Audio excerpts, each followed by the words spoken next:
Of all the goshy nights I've ever had in the whole of my gosh life. On a scale of 1 to 10, we're talking a -6, and it's not like I even have very high standards. Rain spatters down my collar as I shift from one blistered foot to the other.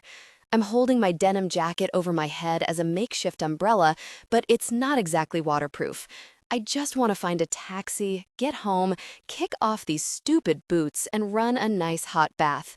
But we've been waiting here for 10 minutes and there's no sign of a cab. My toes are agony. I'm never buying shoes from cut price fashion again. I bought these boots last week in the sale, flat black patent. I only ever wear flats. They were half a size too small, but the girl said they would stretch and that they made my legs look really long. And I believed her. Honestly, I'm the world's biggest sucker. We're all standing together on the corner of some street in southwest London that I've never been to before, with music pounding faintly from the club below our feet. Carolyn's sister is a promoter and got us discounted entry, so that's why we schlepped all the way here. Only now we have to get home, and I'm the only one even looking for a cab. Fee has commandeered the only nearby doorway and has her tongue down the throat of the guy she chatted up earlier at the bar. He's cute, despite the weird little mustache. Also, he's shorter than Fee, but then a lot of guys are, given she's nearly 6 feet tall. She has long dark hair and a wide mouth and an oversized laugh to match. When Fee is really tickled by something, she brings the whole office to a standstill. A few feet away, Carolyn and Debs are sheltering underneath a newspaper arm in arm, caterwauling, "It's raining men," as if they're still on the karaoke stage. "Lexi!" Debs yells, extending an arm for me to join in. "It's raining men!" Her long blonde hair is all ratty in the rain, but she's still bright-faced. Deb's two favorite hobbies are karaoke and jewelry making. In fact, I'm wearing a pair of earrings she made me for my birthday, teeny silver L's with dangling seed pearls. "It isn't very raining, men," I call back morosely. "It's just raining." I normally love karaoke too, but I'm not in a singing mood tonight.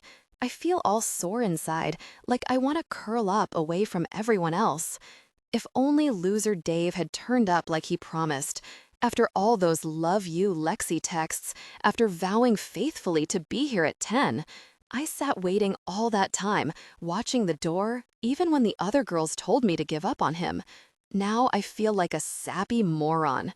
Loser Dave works in car telesales and has been my boyfriend since we got together at Carolyn's friend's barbecue last summer. I don't call him Loser Dave to insult him. It's just his nickname. No one remembers how he got it, and he won't tell. In fact, he's always trying to make people call him something else.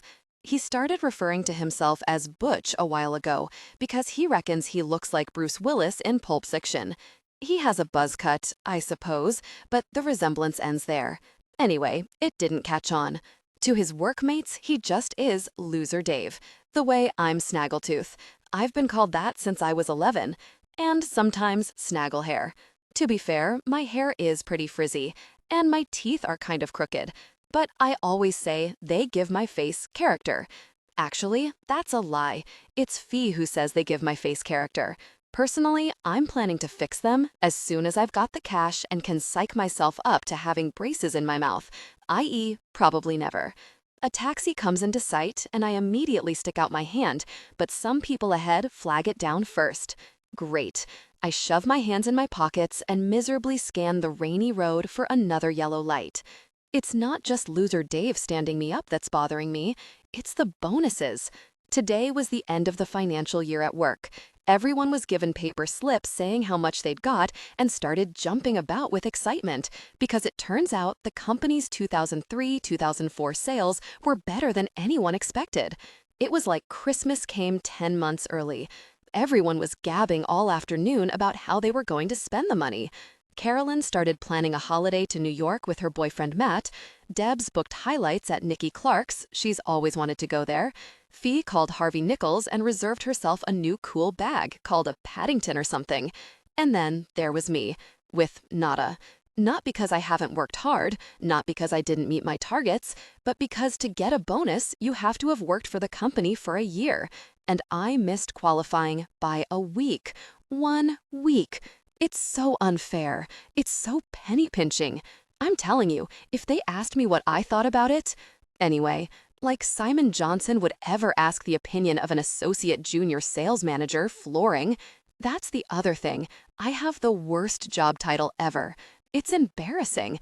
It hardly even fits on my business card. The longer the title, I've decided, the gauchier the job.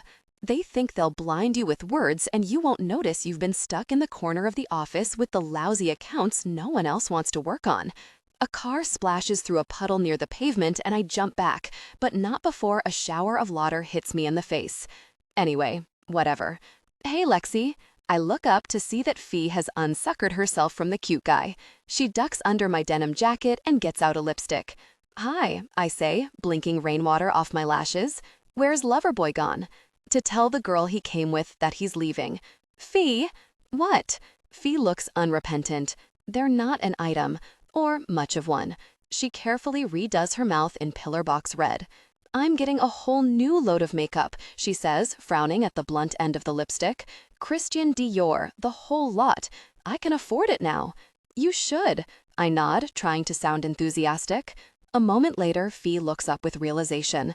Oh, gosh, sorry, Lexi. She puts an arm around my shoulder and squeezes. You should have got a bonus. It's not fair. It's fine. I try to smile. Next year. You okay? Fee narrows her eyes at me. You want to go for a drink or anything? No, I need to get to bed. I've got an early start in the morning. Fee's face clears suddenly and she bites her lip. Gosh, I forgot all about that too, with the bonuses and everything. Lexi, I'm sorry. This is a really gosh time for you. It's fine, I say at once. I'm trying not to make it a huge deal. No one likes a whinger. So somehow I make myself smile brightly, just to show I'm fine with being the snaggly-toothed, stood-up, no bonus girl whose dad just died. Fee is silent for a moment, her green eyes glittering in the passing headlights. Things'll turn around for you, she says. You think? Uh-huh. She nods with more energy. You just have to believe it. Come on, she squeezes me. What are you, woman or walrus? Fee's been using that expression since we were both 15, and it makes me smile every time. And you know what? She adds, I think your dad would have wanted you to turn up to his funeral hungover. She met my dad a couple of times. She's probably right. Hey, Lexi. Fiz's voice is suddenly softer, and I brace myself. I'm in a pretty edgy mood as it is, and if she says something nice about my dad, I might cry. I mean, I didn't know him that well or anything, but you only get one dad. Do you have a spare condom? Her voice pierces my thoughts. Right, so I probably didn't need to worry about the sympathy overload. Just in case, she adds with a wicked grin. I mean, well, probably just chat about world politics or whatever. Yeah, I'm so sure. I root around inside my green birthday present accessorized bag for the matching coin purse and produce a Durex, which I discreetly hand to her. Thanks, babe. She kisses me on the cheek. Listen, do you want to come to mine tomorrow night, after it's all over? I'll make spaghetti carbonara. Yeah, I smile gratefully. That would be great. I'll call you. I'm already looking forward to it. The spark between characters through your delivery? Banter should crackle with wit. A plate of delicious pasta, a glass of wine, and telling her all about the funeral, Fi can make the grimmest things seem funny. I know well end up in stitches. Hey, there's a taxi. Taxi! I hurry to the edge of the pavement as the cab pulls up and beckon to Debs and Carolyn, who are screeching out Dancing Queen. Carolyn's glasses are spattered with raindrops, and she's about 5 notes ahead of Debs. Hi there. I lean through the window to the taxi driver, my hair dripping down my face. Could you possibly take us first to Balham, and then... Sorry, love, no karaoke. The taxi driver cuts me off with a baleful glance at Debs and Carolyn. I stare at him, confused. What do you mean, no karaoke? I'm not having them girls in air doing me head in with their bloody singing. He has to be joking. You can't ban people for singing. But my cab, my rules. No drunks, no drugs, no karaoke. Before I can reply, he puts the taxi into gear and roars away down the road. You can't have a no karaoke rule, I shout after the cab in outrage. It's discrimination. It's against the law. I trail off helplessly and look around the pavement. Phi has disappeared back into Mr. Cutie's arms. Debs and Carolyn are doing the worst dancing queen routine I've ever seen. In fact, I don't blame that taxi driver. The traffic is whooshing by, drenching us with spray. Rain is drumming through my denim jacket into my hair. Thoughts are circling around my head like socks in a dryer. We'll never find a taxi. We'll be stuck out here in the rain all night. Those banana cocktails were noxious. I should have stopped after 4.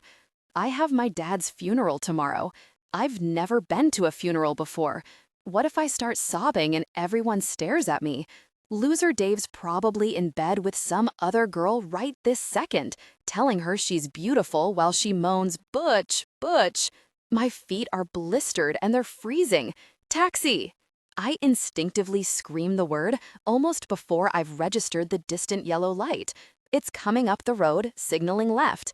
Don't turn. I wave frantically. Over here, here. I have to get this cab. I have to. Clutching my denim jacket over my head, I run along the pavement, skidding slightly, yelling till I'm hoarse. Taxi! Taxi! As I reach the corner, the pavement is crowded with people, and I skirt around them and up the steps to some grand municipal building. There's a balustraded platform with steps going right and left. I'll hail the taxi from up here, then run down and jump in. Taxi! Taxi! Yes, it's pulling up. Thank God. At last I can get home, run a bath, forget all about today. Here, I call out. Just coming, wait a sec. To my consternation, I notice a guy in a suit on the pavement below heading toward the taxi. It's ours, I roar and start pelting down the opposite steps. It's ours. I hailed that cab. Don't you even dare? Ugh, ugh. Even as my foot skids on the wet step, I'm not sure what's happening. Then, as I start falling, my thoughts rush with disbelief. I've slipped on my stupid, cheap, shiny-soled boots. I'm tumbling right over, down the steps like a 3-year-old. I scrabble desperately at the stone balustrade, scraping my skin, wrenching my hand, dropping my accessorize bag, grabbing for anything, but I can't stop myself. Oh gosh, the ground's coming straight toward me. There's nothing I can do. This is really, really going to hurt. How long have I been awake? Is it morning yet? I feel so rough. What happened last night? God, my head hurts. Okay, I'm never drinking again, ever. I feel so woozy I can't even think, let alone, ow, how long have I been awake? My head is splitting and kind of foggy, and my mouth is parched. This is the most monster hangover I've ever had. I'm never drinking again, ever. Is that a voice? No, I have to sleep. How long have I been awake? 5 minutes? Half an hour, maybe? It's kinda hard to tell. What day is it anyway? For a moment, I just lie still. My head is pounding with a rhythmic pain, like some sort of massive concrete breaker. I'm dry-throated and aching all over. My skin feels like sandpaper. Where was I last night? What's wrong with my brain? It's like a fog has descended over everything. I'm never drinking again. I must have alcohol poisoning or something. I'm trying to remember last night as hard as I can, but all that's coming into my head is stupid stuff. Old memories and images from the past flashing by in random order like some kind of iPod shuffle in my brain. Sunflowers waving against a blue sky. Amy as a newborn baby looking like a little pink sausage in a blanket. A plate of salty French fries on a wooden pub table, hot sunshine on my neck, my dad sitting opposite in a Panama hat, blowing out cigar smoke and telling me, "Eat up, sweetheart." The sack race at school. Oh God, not this memory again. I try to block it out, but too late. It's rushing in. I'm 7 years old, it's sports day, and I'm winning by miles, but it feels so uncomfortable to be out front that I stop and wait for all my friends. They catch up, then somehow in the melee, I trip and wind up coming in last. I can still feel the humiliation, hear the laughter, feel the dust in my throat, the taste of bananas. Hang on, Somehow, I force my brain to hold steady for a moment. Bananas. Through the fog, another memory is glimmering. I'm desperately trying to retrieve it yes, got it. Banana cocktails. We were drinking cocktails at some club. That's all I can remember. Bloody banana cocktails. What on earth did they put in them? I can't even open my eyes. They feel heavy and stuck down, like that time I used false eyelashes with dodgy glue from the market, then tottered into the bathroom the next morning to find one eye glued shut with what looked like a dead spider on top of it. Really attractive, Lexi. Carefully, I move a hand up to my chest and hear a rustle of sheets. They don't sound like the ones at home. And there's a weird lemony smell in the air, and I'm wearing some soft cottony t-shirt thing I don't recognize. Where am I? What on earth? Hey, I didn't score, did I? Oh, wow. Was I unfaithful to loser Dave? Am I wearing some hot guy's oversized t-shirt that I borrowed to sleep in after we shared intimacy all night, and that's why I feel so bruised and sore? No, I've never been unfaithful in my life. I must have stayed overnight with one of the girls or something. Maybe I'll get up, have a shower? With a huge effort, I wrench my eyes open and incline my head a few inches. Gosh, what the hell? I'm lying in a dim room on a metal bed. There's a panel of buttons to my right, a bunch of flowers on the nightstand. With an inward gulp, I see an IV drip in my left hand attached to a bag of fluid. This is unreal. I'm in hospital. What's going on? What happened? I mentally prod my brain, but it's a big, stupid, empty balloon. I need a strong cup of coffee. I try peering around the room for clues, but my eyes don't want to peer. They don't want information. They want eye drops and 3 aspirin. Feebly, I flop back onto the pillows, close my eyes, and wait a few moments. Come on, I have to be able to remember what happened. I can't have been that drunk, can I? I'm holding on to my one fragment of memory like it's an island in the ocean. Banana cocktails. Banana cocktails. Think hard. Think. Destiny's Child. Yes, a few more memories are coming back to me now. Slowly, slowly, in patches. Nachos with cheese. Those crummy bar stools with the vinyl all split. I was out with the girls from work. At that dodgy club with the pink neon ceiling in somewhere. I can remember nursing my cocktail, totally miserable. Why was I so down? What had happened? Bonuses, of course. A familiar cold disappointment clenches my stomach. And loser Dave never showed up. Double whammy. But none of that explains why I'm in hospital. I screw up my face tight, trying to focus as hard as I can. I remember dancing like a maniac to Kylie and singing We Are Family to the karaoke machine, all 4 of us arm in arm. I can vaguely remember tottering out to get a cab. But beyond that, nothing. Total blanco. This is weird. I'll text Fi and ask her what happened. I reach toward the nightstand, then realize there's no phone there, nor on the chair or the chest of drawers. Where's my phone? Where's all my stuff gone? Oh God, was I mugged? That has to be it. Some teenager in a hoodie clonked me over the head and I fell down in the street, and they must have called an ambulance. And an even more horrendous thought grips me. What underwear was I wearing? I can't help giving a small moan. This could be seriously bad. This could be the scaggy gray knickers and bra I only put on when the hamper is full. Or that faded lemon thong with the fraying edge and cartoon of Snoopy. It wouldn't have been anything posh. I mean, you wouldn't for loser Dave. It'd be a waste. Wincing, I swivel my head from side to side, but I can't see any clothes or anything. The doctors must have incinerated them in the special hospital incinerator for scaggy underwear, and I still have no idea what I'm doing here. My throat's feeling really scratchy, and I could die for a nice cool glass of orange juice. Now that I think of it, where are all the doctors and nurses? What if I were dying? Hello? I call out feebly. My voice sounds like someone dragging a grater over a wooden floor. I wait for a response, but there's silence. I'm sure no one can hear me through that thick door. Then it occurs to me to press a button on the little panel. I select the one that looks like a person, and a few moments later, the door opens. It worked. A gray-haired nurse in a dark blue uniform enters and smiles at me. "Hello, Lexi," she says. "Feeling all right?" Okay, thanks. Thirsty, and my head hurts.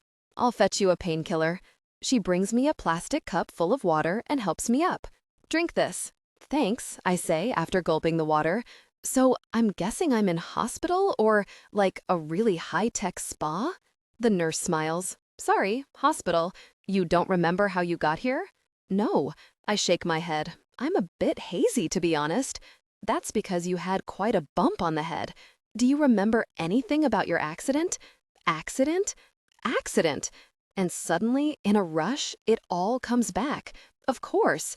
Running for the taxi, the paving stones wet with rain, slipping on my stupid cheap boots. Geez Louise, I must have really bashed my head. "Yeah, I think so." I nod. "Kind of. So, what's the time?" "It's 8 o'clock at night." 8 o'clock? Wow, I've been out of it for a whole day? I'm Maureen. She takes the cup from me. "You were only transferred to this room a few hours ago. You know, we've already had several conversations." "Really?" I say, surprised. "What did I say?" "You were a little slurred, but you kept asking if something was baggy." She frowns, looking perplexed. "Or scaggy?" Great. Not only do I wear scaggy underwear, I talk about it to strangers. Scaggy? I try to appear baffled. I've no idea what I meant. "Well, you seem fully coherent now." Maureen plumps up my pillow. "Is there anything else I can get you?" "I'd love some orange juice if there is any. And I can't see my phone anywhere, or my bag." "All your valuables will have been put somewhere safe. I'll just check." She heads out, and I look around the silent room, still dazed. I feel like I've put together only a tiny corner of the jigsaw puzzle. I still don't know which hospital I'm in, how I got here. Has anyone told my family? And there's something else nagging at me like an undertow. I had been anxious to get home. Yes, that's right. I kept saying I needed to get home because I had an early start the next day. Because, oh no, oh really, my dad's funeral. It was the next day, 11 o'clock, which means, did I miss it? Instinctively, I try to get out of bed, but even sitting up makes my head lurch. At last, reluctantly, I lie back down. If I've missed it, I've missed it. Nothing I can do about it now. It's not like I really knew my dad well. He was never around that much. In fact, he felt more like an uncle. The kind of jokey, roguish uncle who brings you sweets at Christmas and smells of drink and cigarettes. Nor was it a massive shock, him dying. He was having some big heart bypass operation, and everyone knew there was a 50-50 risk. But still, I should have been there today, along with Mum and Amy. I mean, Amy's only 12, and a timid little 12 at that.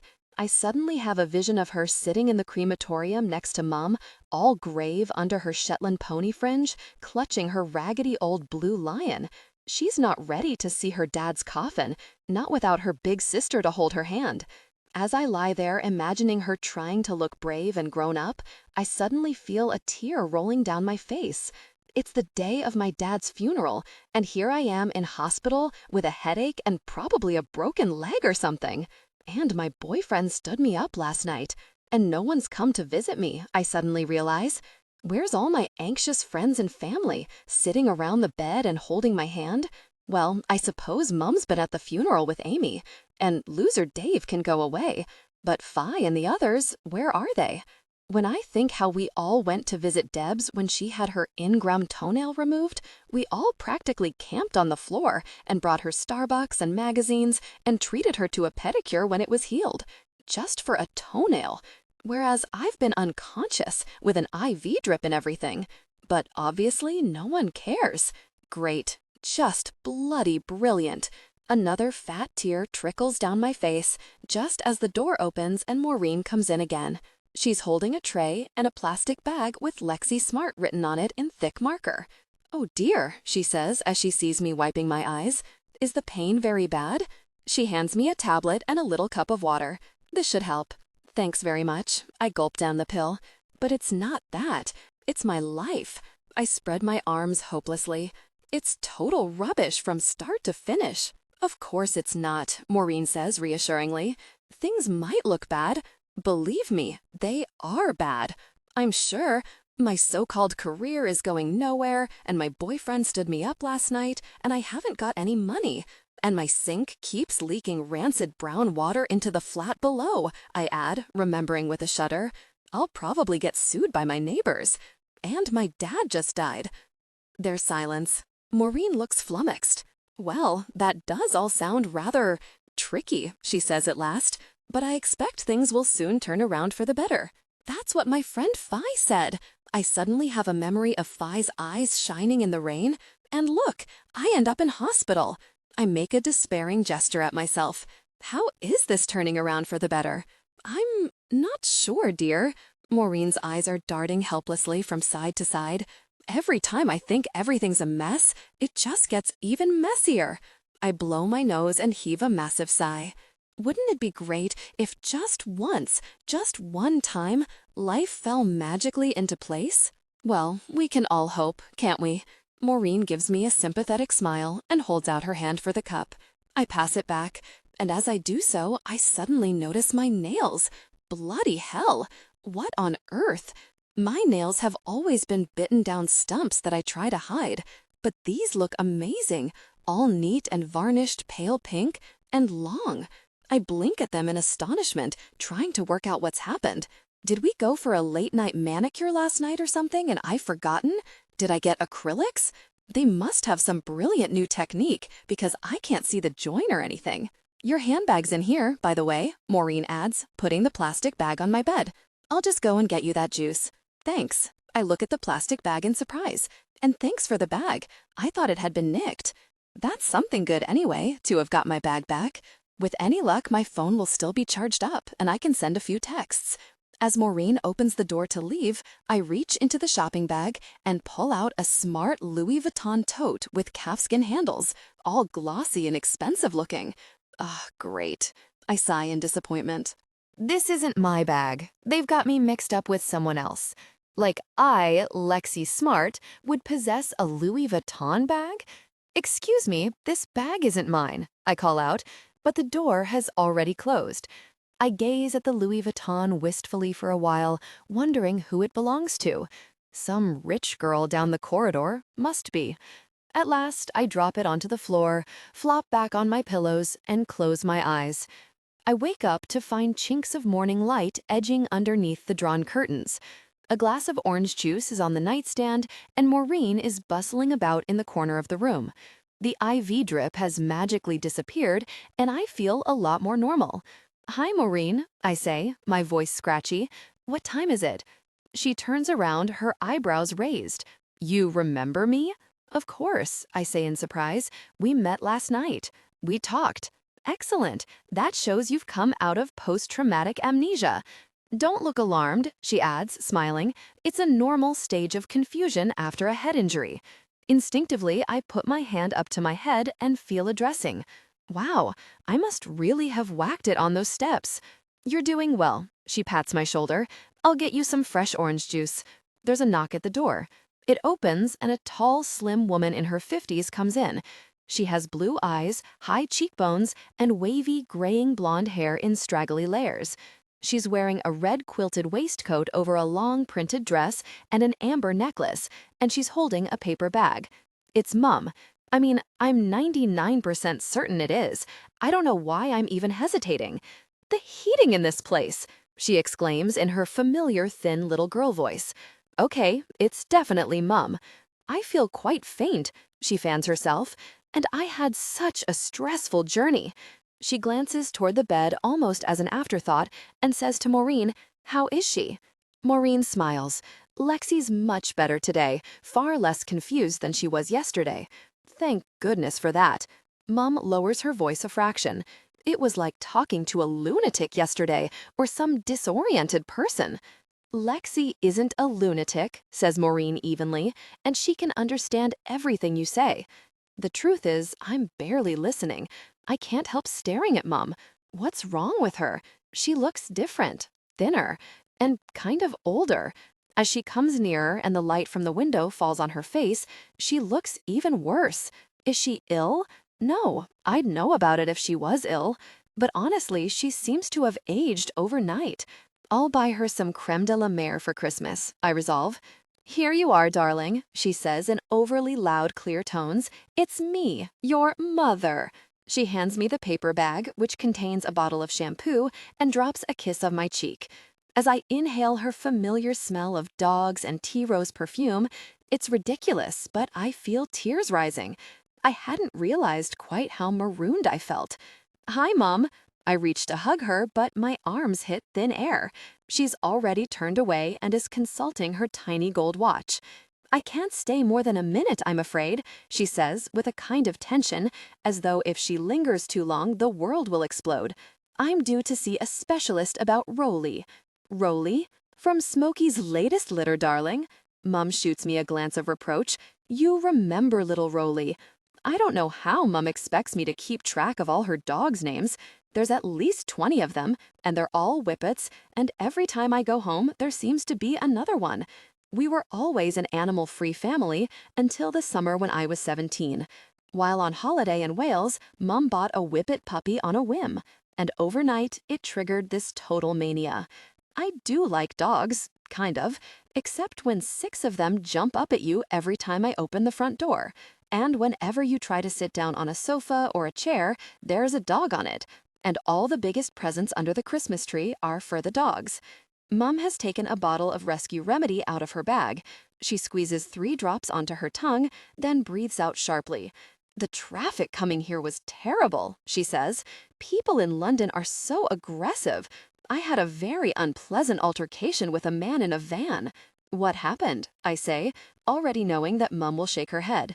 Let's not talk about it, darling, she winces, as though being asked to recall her days of terror in the concentration camp. Let's just forget about it. Mum finds a lot of things too painful to talk about, like how my new sandals could have got mangled last Christmas, or the council's continual complaints about dog mess in our street, or, to be honest, mess in general, in life. I've got a card for you, she says, rooting in her bag. Where is it now? From Andrew and Sylvia. I stare at her, bemused. Who? Andrew and Sylvia, next door, she says, as though it's obvious. My neighbors. Her next-door neighbors aren't called Andrew and Sylvia. They're Philip and Maggie. Mum, anyway, they send their love, she says, interrupting me, and Andrew wants to ask your advice on skiing. Skiing? I don't know how to ski. Mum, I put a hand to my head, forgetting about my injury, and wince. What are you talking about? Here we are. Maureen comes back into the room, bearing a glass of orange juice. Dr. Harmon's just coming along to check you over. I must go, darling. Mum gets to her feet. I left the car on some extortionate parking meter. And the congestion charge. £8 I had to pay. That's not right either. The congestion charge isn't £8. I'm sure it's only £5. Not that I ever use a car. My stomach plunges. Oh my God, Mum's getting dementia. That has to be it. She's already going senile at the age of 54. I'll have to speak to one of the doctors about her. I'll be back later with Amy and Eric, she says. Eric? She really calls her dog some odd names. Okay, Mum. I smile brightly to humor her. Can't wait. As I sip my juice, I feel a bit shaken up. Everyone thinks their mum is a bit crazy, but that was seriously crazy. What if she has to go into a home? What will I do with all the dogs? My thoughts are interrupted by a knock at the door, and a youngish doctor with dark hair enters, followed by 3 other people in medical uniforms. Hello there, Lexi, he says in a pleasant, brisk manner. I'm Dr. Harmon, one of the resident neurologists here. These are Nicole, a specialist nurse, and Diana and Garth, our 2 trainee doctors. So, how are you feeling? Fine, except my left hand feels a bit weird, I admit, like I've been sleeping on it and it isn't working properly. As I lift up my hand to show him, I can't help admiring my amazing manicure again. I must ask Fi where we went last night.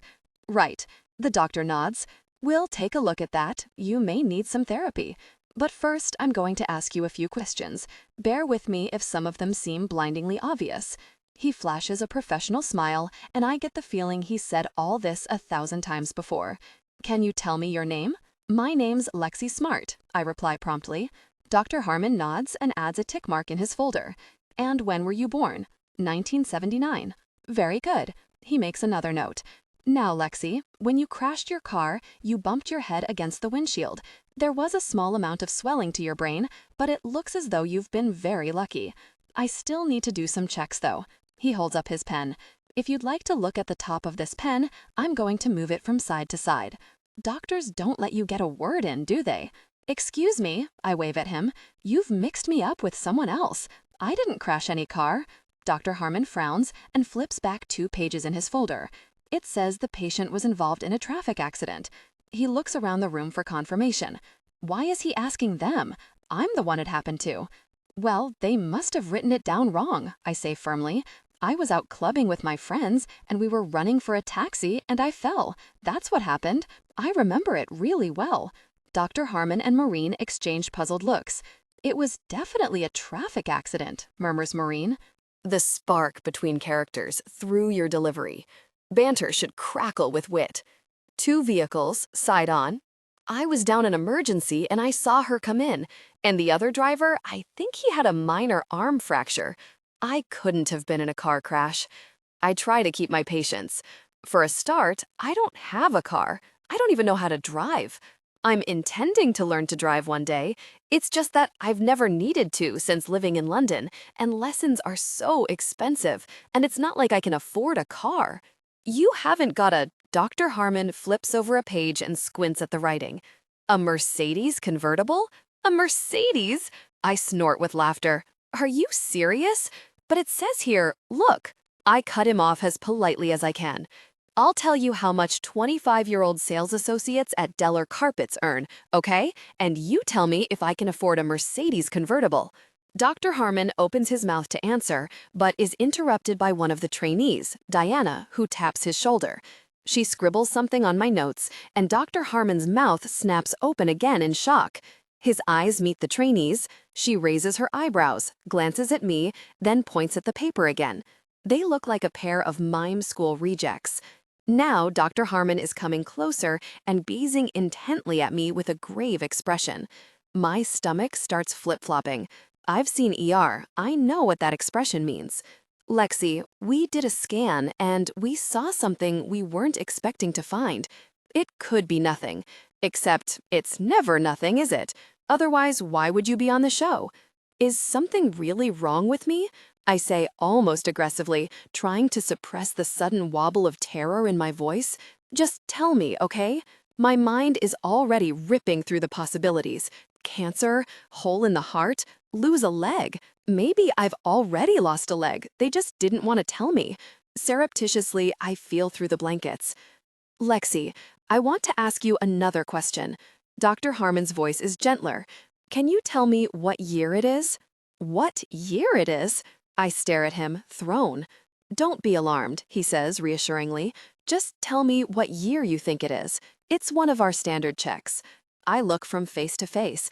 I can tell they're playing some kind of trick on me, but I can't work out what. It's 2004, I say at last. There's a weird stillness in the room, as if no one wants to breathe. Okay, Dr. Harmon sits down on the bed. Lexi, today is May 6th, 2007. His face is serious. All the others appear serious too. For an instant, a frightening chink seems to open up in my brain, but then, with a rush of relief, I get it. This is a wind-up. I roll my eyes. Very funny. Did Phi put you up to this, or Carolyn? I don't know anyone called Phi or Carolyn, Dr. Harmon replies without breaking his gaze. And I'm not joking. He's serious, Lexi, one of the trainees chimes in. We're in 2007. But that's the future, I say stupidly. Are you saying they've invented time machines? I force a little laugh, but no one else joins in. Lexi, this is bound to be a shock, Maureen says kindly, putting a hand on my shoulder. But it's true. It's May 2007. I feel as if the 2 sides of my brain aren't connecting or something. I can hear what they're saying, but it's just ludicrous. Yesterday, it was 2400. How can we have jumped 3 years? Look, it can't be 2007, I say at last, trying not to give away how rattled I am. It's 2004. I'm not stupid. Don't get upset, Dr. Harmon says, sending warning glances to the others. Let's take this slowly. Why don't you tell us what you last remember?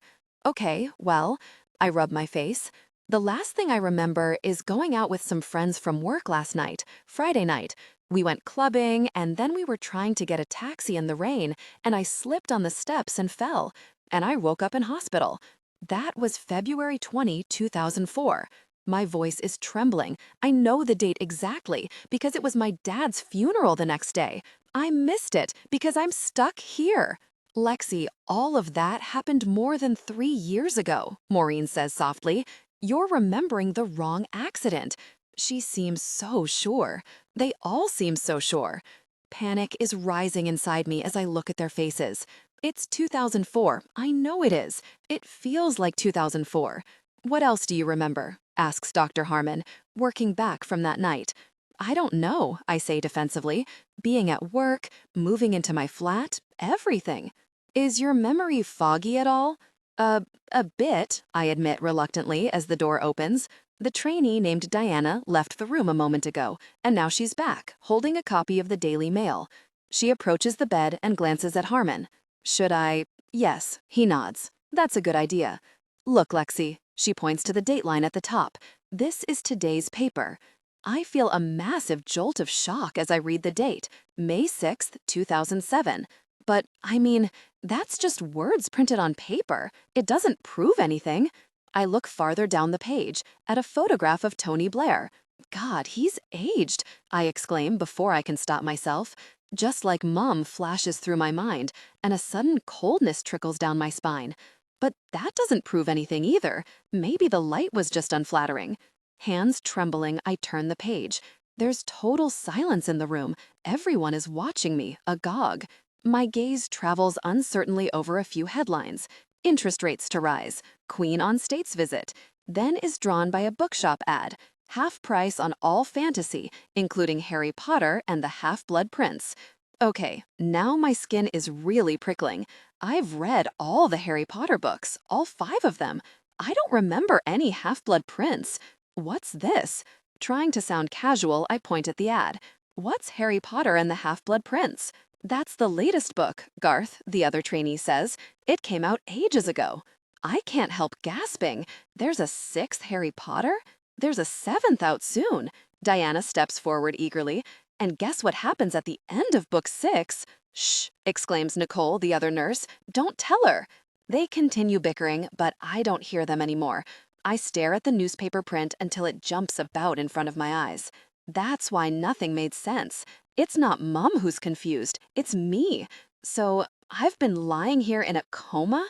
I swallow hard. For 3 years? I can't believe it. I've been coma girl. Everyone's been waiting for me to wake up for 3 whole years? The world's been going on without me. My family and friends have probably made me tapes, kept vigils, sung songs, and everything. But Dr. Harmon is shaking his head. No, that's not it. Lexi, you were only admitted 5 days ago. What? Enough. I can't cope with this anymore. I came into hospital 5 days ago in 2004, but now, magically, it's 2007? Where are we? Very Narnia? I don't understand, I say helplessly, thrusting the paper aside. Am I hallucinating? Have I gone crazy? No, Dr. Harmon says emphatically.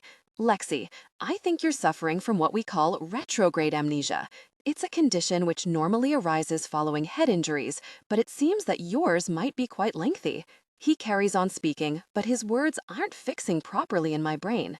As I look around at the staff, I suddenly feel suspicion. They look fake. These aren't real medical professionals, are they? Is this a real hospital? Have you stolen my kidney? My voice erupts in a panicky growl. What have you done to me? You can't keep me here. I'm calling the police. I try to struggle out of bed. Lexi, Nicole holds me by the shoulders. No one's trying to hurt you. Dr. Harmon's speaking the truth. You've lost your memory and you're confused. It's natural for you to panic, to believe that there's some kind of conspiracy, but we're telling you the truth. Dr. Harmon looks me firmly in the eyes. You've forgotten a chunk of your life, Lexi. You've forgotten. That's all. I want to cry. I can't tell if they're lying, if this is all some massive trick, whether I should trust them or make a run for it. My head's whirling with confusion. Then, suddenly, I freeze. My hospital gown sleeve got hitched up as I was struggling, and I've just spotted a small, distinctive V-shaped scar near my elbow. A scar I've never seen before. A scar I don't recognize. It's not new either. The spark between characters through your delivery. Banter should crackle with wit. It must be months old, Lexi. Are you all right? Asks Dr. Harmon. I can't reply. My eyes are riveted on the unfamiliar scar. Heart thumping, I slowly move my gaze down to my hands. These nails aren't acrylics, are they? Acrylics aren't that good. These are my real, genuine nails, and there's no way they could have grown this long in 5 days. I feel like I've swum out of the shallows and found myself in mile-deep gray water. You're saying, I clear my hoarse throat, I've lost 3 years of my memory? Well, it's difficult to be precise, but that's what it looks like at the moment. Dr. Harmon nods. Can I see the newspaper again, please? My hands are trembling as I take it from Diana. I turn over the pages, and every single one has the same dateline, May 6th, 2007. May 6th, 2007. It really is the year 2007, which means I must be, oh my God, I'm 28. I'm old. They've made me a nice, strong cup of tea. Because that cures amnesia, doesn't it? A cup of tea. No, stop it. Don't be so sarky. I'm grateful for the tea. At least it's something to hold on to. At least it's something real. As Dr. Harmon talks about neurological exams and CT scans, I'm somehow managing to keep it together. I'm nodding calmly, as if to say, yeah, no problem. I'm cool with all of this. But inside, I'm not remotely cool. I'm freaking.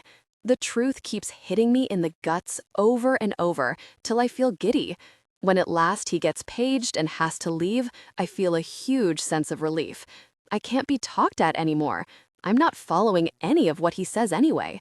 I take a gulp of tea and flop back on my pillows. Okay, I take it all back about the tea. It's the best thing I've tasted for a long time. Maureen has gone off duty, and Nicole has stayed in the room and is scribbling on my chart. How are you feeling? Really, really, really weird. I try to smile. I don't blame you. She smiles back sympathetically. Just take it easy. Don't push yourself. You've got a lot to take in. Your brain is trying to reboot itself. She consults her watch and writes down the time. When people get amnesia, I venture, do the missing memories come back? Usually. She gives a reassuring nod.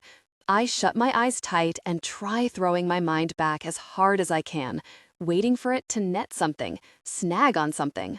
But there's nothing. Just black, frictionless nothing. So, tell me about 2007. I open my eyes. Who's Prime Minister now? And President of America? That would be Tony Blair, replies Nicole. And President Bush. Oh, same. I cast around. So, have they solved global warming? Or cured AIDS? Nicole shrugs. Not yet. You'd think a bit more would have happened in 3 years. You'd think the world would have moved on. I'm a bit unimpressed by 2007, to be honest. Would you like a magazine? Nicole asks. I'm just going to sort you out some breakfast. She disappears out of the door, then returns and hands me a copy of Hello. I run my eyes down the headlines and feel a jolt of shock. Jennifer Aniston and her new man? I read the words aloud uncertainly. What new man? Why would she need a new man? Oh yes, Nicole follows my gaze unconcerned. You know she split up from Brad Pitt. Jennifer and Brad split. I stare up at her aghast. You can't be serious. They can't have done. He went off with Angelina Jolie. They've got a daughter. No, I wail. But Jen and Brad were so perfect together. They looked so good, and they had that lovely wedding picture and everything. They're divorced now, Nicole shrugs, like it's no big deal. I can't get over this. Jennifer and Brad are divorced. The world is a different place. Everyone's pretty much got used to it. Nicole pats my shoulder soothingly. I'll get you some breakfast. Would you like full English, continental, or fruit basket? Or all three? Continental, please. Thanks very much. I open the magazine, then put it down again. Hang on, fruit basket? Did the NHS suddenly get a load of money or something? This isn't NHS, she smiles. You're in the private wing. Private? I can't afford to go private. I'll just refresh your tea. She picks up the smart china pot and starts to pour. Stop, I exclaim in panic. I can't have any more tea. It probably costs 50 quid a cup. Something wrong? Nicole says in surprise. I can't afford all this, I say in an embarrassed rush. I'm sorry, I don't know why I'm in this posh room. I should have been taken to an NHS hospital. I'm happy to move. It's all covered by your private health insurance, she says. Don't worry. Oh, I say, taken aback. Oh, right. I took out private health insurance? Well, of course I did. I'm 28 now. I'm sensible. I'm 28 years old. It hits me right in the stomach, as though for the first time. I'm a different person. I'm not me anymore. I mean, obviously I'm still me, but I'm 28-year-old me, whoever that is. I peer at my 28-year-old hand as though for clues. Someone who can afford private health insurance, obviously, and gets a really good manicure, and... Wait a minute.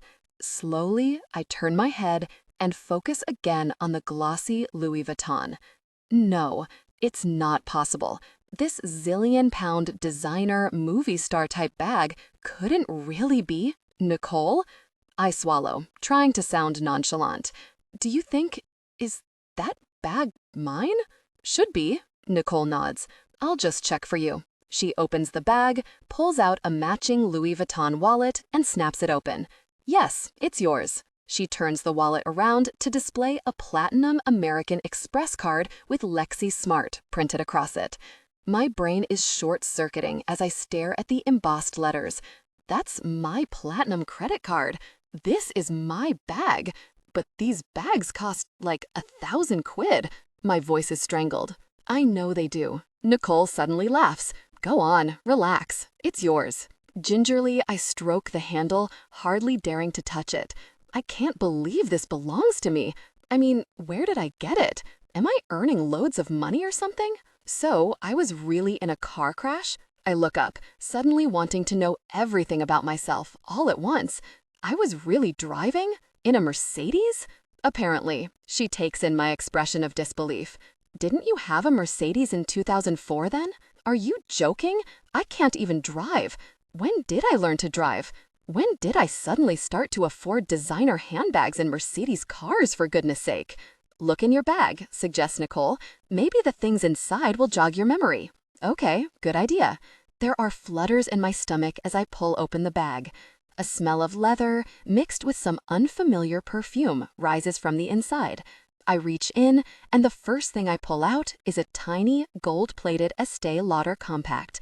At once, I flip it open to have a look. You've had some cuts to the face, Lexi, Nicole says quickly. Don't be alarmed, they'll heal. As I meet my own eyes in the tiny mirror, I feel sudden relief. It's still me, even if there's a huge graze on my eyelid. I move the mirror about, trying to get a good view, flinching as I see the bandage on my head. I tilt it farther down. There are my lips, looking weirdly full and pink, as if I was snogging all last night, and... Oh my gosh, those aren't my teeth. They're all white. They're all gleamy. I'm looking at a stranger's mouth. Are you okay? Nicole interrupts my daze. Lexi, I'd like a proper mirror, please. I manage at last. I need to see myself. Have you got one you could bring me? There's one in the bathroom. She comes forward. In fact, it's a good idea for you to get moving. I'll help you. I heave myself out of the high metal bed. My legs are wobbly, but I manage to totter into the adjoining bathroom. Now, she says before she closes the door, you have had some cuts and bruising, so your appearance may be a little bit of a shock. Are you ready? Yes, I'll be fine. Just show me. I take a deep breath and steel myself. She swings the door shut to reveal a full-length mirror on the back of it. Is that me? I can't speak. My legs have turned to jelly. I grip a towel rail, trying to keep control of myself. I know your injuries look bad. Nicole has a strong arm around me. But believe me, they're just surface wounds. I'm not even looking at the cuts, or the bandage, or the staple on my forehead. It's what's underneath. That's not, I gesture at my reflection, that's not what I look like. I close my eyes and visualize my old self, just to make sure I'm not going crazy. Mouse-colored frizzy hair, blue eyes, slightly fatter than I'd like to be, nice-ish face, but nothing special. Black eyeliner and bright pink Tesco lipstick, the standard Lexi Smart look. Then I open my eyes again. A different girl is staring back at me. Some of my hair has been messed up by the crash, but the rest is a bright, unfamiliar shade of chestnut, all straight and sleek with not one bit of frizz. My toenails are perfectly pink and polished. My legs are tanned golden brown and thinner than before, and more muscled. What's changed? Nicole is looking at my reflection curiously. Everything, I manage. I look all sheeny. Sheeny? She laughs. My hair, my legs, my teeth. I can't take my eyes off those immaculate pearly whites. They must have cost a really fortune. They're nice. She nods politely. No, no. I'm shaking my head vigorously. You don't understand. I have the worst teeth in the world. My nickname is Snaggletooth. Shouldn't think it is anymore. Nicole raises an amused eyebrow. And I've lost loads of weight, and my face is different. I'm not sure exactly how. I scan my features, trying to work it out. My eyebrows are thin and groomed. My lips seem fuller somehow. I peer more closely, suddenly suspicious. Have I had something done? Have I turned into someone who has work done? I tear myself away from the mirror and pull the door open, my head spinning. Take it easy, Nicole warns, hurrying after me. You've had a shock to the system. Maybe you should take things one step at a time. Ignoring her, I grab the Louis Vuitton bag and start yanking things out of it, examining each item closely as though it might impart a message. Gosh, just look at this stuff. A Tiffany key fob, a pair of Prada sunglasses, a lip gloss, Lancome, not Tesco. And here's a small pale green Smithson diary. I hesitate for a moment, psyching myself up, then open it. With a jolt, I see my own familiar handwriting. Lexi Smart, 2007 is scribbled inside the front cover. I must have written those words. I must have doodled that feathery bird in the corner, but I have absolutely no recollection of doing so. Feeling as if I'm spying on myself, I start leafing through the tiny pages. There are appointments on every page. Lunch 12:30, drinks, P, meeting Gil, artwork. But they're all written in initials and abbreviations. I can't glean much from this. I flick onward to the end and a bunch of business cards falls out of the diary. I pick one up, glance down at the name, and freeze. It's a card from the company I work at, Deller Carpets, although it's been given a trendy new logo. And the name is printed in clear charcoal gray. Lexi Smart, Director, Flooring. I feel as though the ground has fallen away from me. Lexi? Nicole is regarding me in concern. You've gone very pale. Look at this. I hold the card out, trying to keep a grip on myself. It says director on my business card. That's like boss of the whole department. How could I possibly be the boss? My voice rises more shrilly than I intended. I've only been at the company a year. I didn't even get a bonus. Hands trembling, I slot the card back between the diary pages and reach into the bag again. I have to find my phone. I have to call my friends, my family, someone who knows what's going on. Got it. It's a sleek new model that I don't recognize, but it's still pretty simple to work out. I haven't got any voice messages, although there's a new unread text. I select it and peer at the tiny screen. Running late. I'll call when I can. E. Who's E? I rack my brains but can't think of a single person I know whose name begins with E. Someone new at work. I go to my stored texts, and the first one is from E. I don't think so. E. Is E my new best friend or something? I'll trawl through my messages later. Right now, I have to talk to someone who knows me, who can tell me exactly what's been going on in my life these last 3 years. I speed dial Phi's number and wait, drumming my nails for a reply. Hi, you've reached Fiona Roper. Please leave a message. Hey Phi, I say as soon as the beep sounds. It's me, Lexi. Listen, I know this'll sound weird, but I've had an accident. I'm in hospital and I need to talk to you. It's quite important. Can you give me a call? Bye. As I close the phone, Nicole puts a hand on it reprovingly. You're not supposed to use these in here, she says. You can use a landline though. I'll set you up with a receiver. Okay, I nod. Thanks. I'm about to start scrolling through all my old texts when there's a knock on the door and another nurse comes in, holding a pair of bags. "I've got your clothes here." She puts a shopping bag down on my bed. I reach in, pull out a pair of dark jeans, and stare at them. What are these? The waist is too high, and they're way too narrow, almost like tights. How are you supposed to get a pair of boots on under those? "Oh, 7 for all mankind," says Nicole, raising her eyebrows. "Very nice. 7 for what? I'd love a pair of those." She strokes a leg admiringly. "About 200 quid a pop, aren't they? 200 pounds? For jeans? And here's your jewelry," adds the other nurse, holding out a transparent plastic bag. It had to come off for the scans. Still stunned by the jeans, I take the bag. I've never been a jewelry type person, unless you count Topshop earrings and a swatch. Feeling like a kid with a Christmas stocking, I reach into the bag and pull out a tangle of gold. There's an expensive-looking bracelet made of hammered gold and a matching necklace, plus a watch. Wow, this is nice. I run my fingers cautiously over the bracelet, then reach in again and retrieve 2 chandelier earrings. Caught up among the knotted strands of gold is a ring, and after a bit of careful unweaving, I manage to untangle it. There's a general intake of breath. Someone whispers, "Oh my gosh." I'm holding a huge, shiny, diamond solitaire ring, the type you get in movies, the type you see on navy blue velvet in jewelers' windows with no price tag. At last, I tear my days away and see that both nurses are riveted too.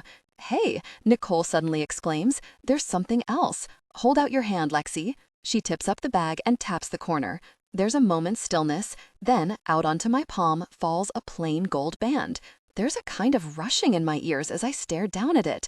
"You must be married," Nicole says brightly. No, no way.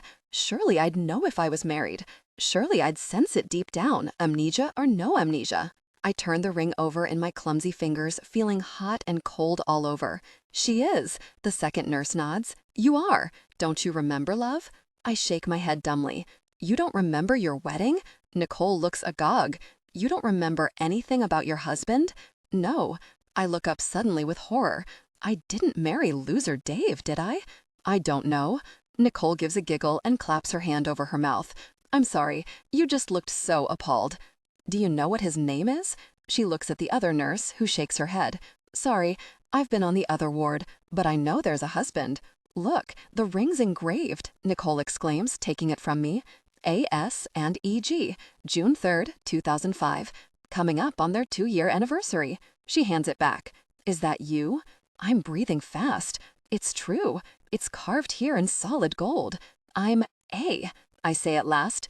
"A for Alexia." But I have no idea who E.G. is. The E from my phone, I suddenly realize. That must have been him texting me, my husband. I think I need some cold water. Feeling giddy, I totter into the bathroom, splash water on my face, then lean forward across the cold enamel basin and stare at my bashed up, familiar, unfamiliar reflection. I feel like I'm about to have a meltdown. Is someone still playing a gigantic prank on me? Am I hallucinating? I'm 28. I have perfect white teeth, a Louis Vuitton bag, a card saying director, and a husband. How the hell did all that happen? Edward, Ethan, Errol. It's an hour later and I'm still in a state of shock. I keep looking in disbelief at my wedding ring resting on the bedside cabinet. I, Lexi Smart, have a husband? I don't feel old enough to have a husband. Elliot, Eamon, Egbert? Please, God, not Egbert. I've ransacked the Louis Vuitton bag. I've looked all the way through the diary. I've skimmed through all my stored mobile numbers, but I still haven't found out what E stands for. You'd think I'd remember my own husband's name. You'd think it would be engraved in my psyche. When the door opens, I stiffen, almost expecting it to be him. But it's Mom again, looking pink and harassed. Those traffic wardens have no hearts. I was only 20 minutes at the vet, and Mom, I've got amnesia. I cut her off in a rush. I've lost my memory. I've lost a whole chunk of my life. I'm really freaked out. Oh, yes, the nurse mentioned it. Her gaze briefly meets mine, then flicks away again. Mum's not the greatest at eye contact. She never has been. I used to get quite frustrated by it when I was younger, but now I just see it as one of those mum things. Like the way she won't learn the names of TV programs properly, even after you've told her 500 times it's not The Simpsons Family. Now she's sitting down and peeling off her waistcoat. I know exactly how you feel, she begins. My memory gets worse every day.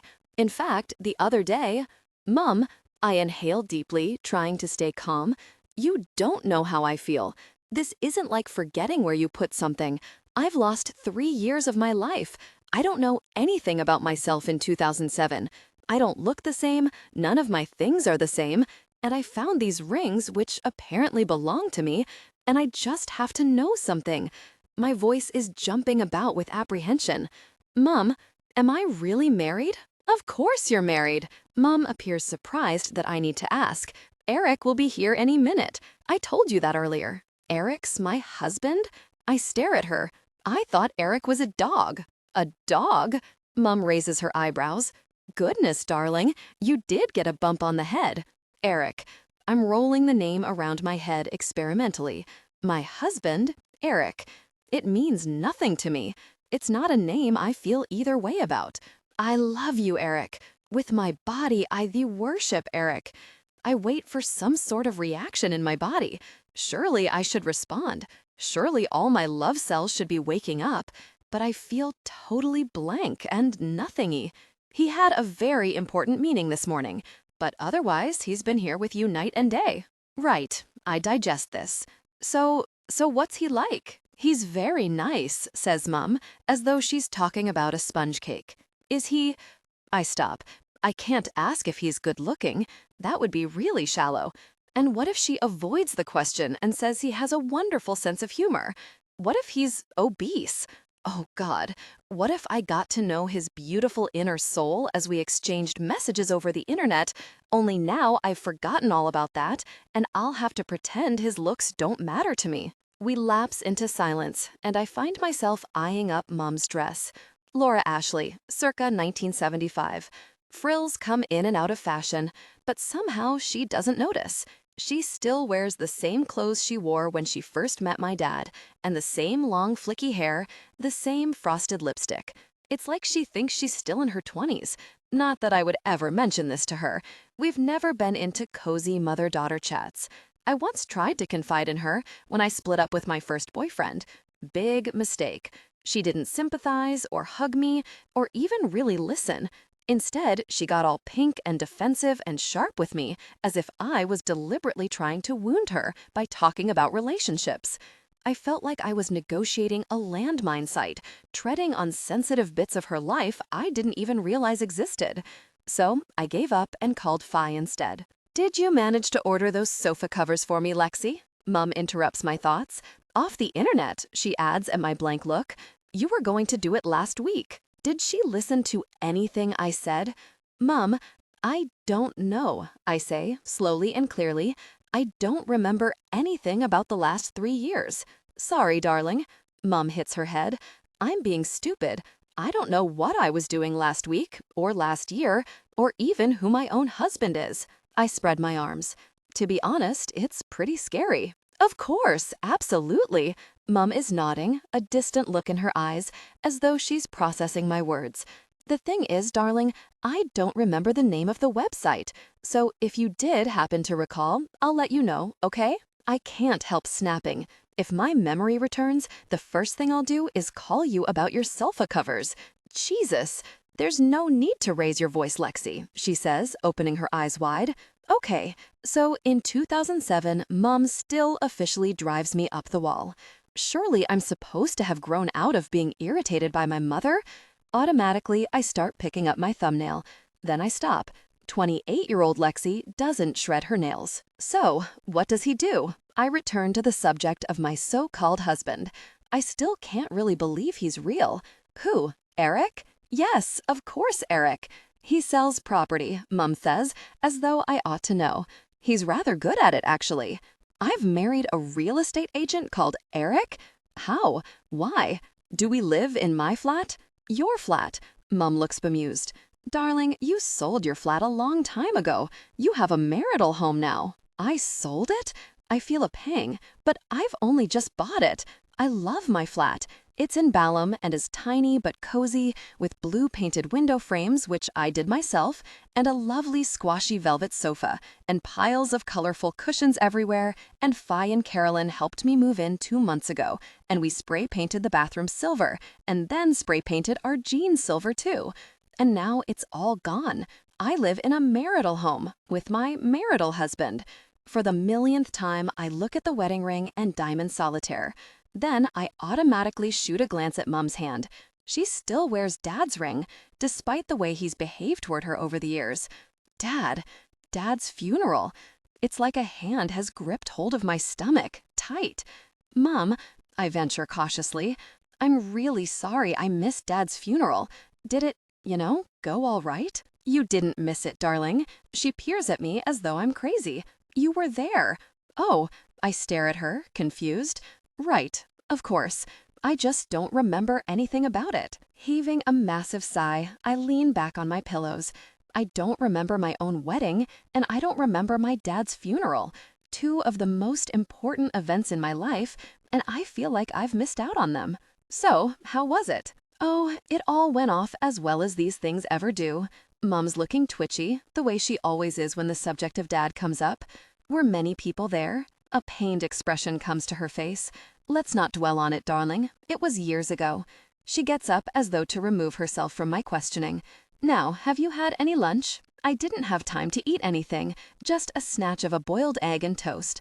I'll go and find something for us both. And make sure you eat properly, Lexi, she adds. None of this no carbs obsession. A potato won't kill you. No carbs? Is that how I got this shape? I glance down at my unfamiliar toned legs. It has to be said, they look as if they don't know what a potato is. I've changed in appearance quite a lot, haven't I? I can't help saying, a bit self-consciously. My hair, my teeth. I suppose you are different. She peers at me vaguely. It's been so gradual, I haven't really noticed. For God's sake, how can you not even notice when your daughter turns from a manky, overweight snaggletooth into a thin, tanned, groomed person? I won't be long. Mom picks up her embroidered shoulder bag, and Amy should be here any moment. Amy's here? My spirits lift as I visualize my little sister in her pink fleecy vest and flower-embroidered jeans and those cute sneakers that light up when she dances. She was just buying some chocolate downstairs. Mom opens the door. She loves those mint Kit Kats. The door closes behind her, and I stare at it. They've invented mint Kit Kats? 2007 really is a different world. Amy's not my half-sister or stepsister, like most people assume. She's my full 100% sister. But people get confused because, 1, there's 13 years between us. 2, my mom and dad had split up before she was born. Maybe split up is too strong. I'm not sure what went on exactly. All I know is my dad was never around much when I was growing up. The official reason was that his business was based abroad. The real reason was that he was a feckless chancer. I was only 8 when I heard him described like that by one of my aunts at a Christmas party. When they saw me, they got flustered and changed the subject, so I figured feckless was some really terrible swear word. It's always stuck in my mind. Feckless. The first time he left home, I was 7.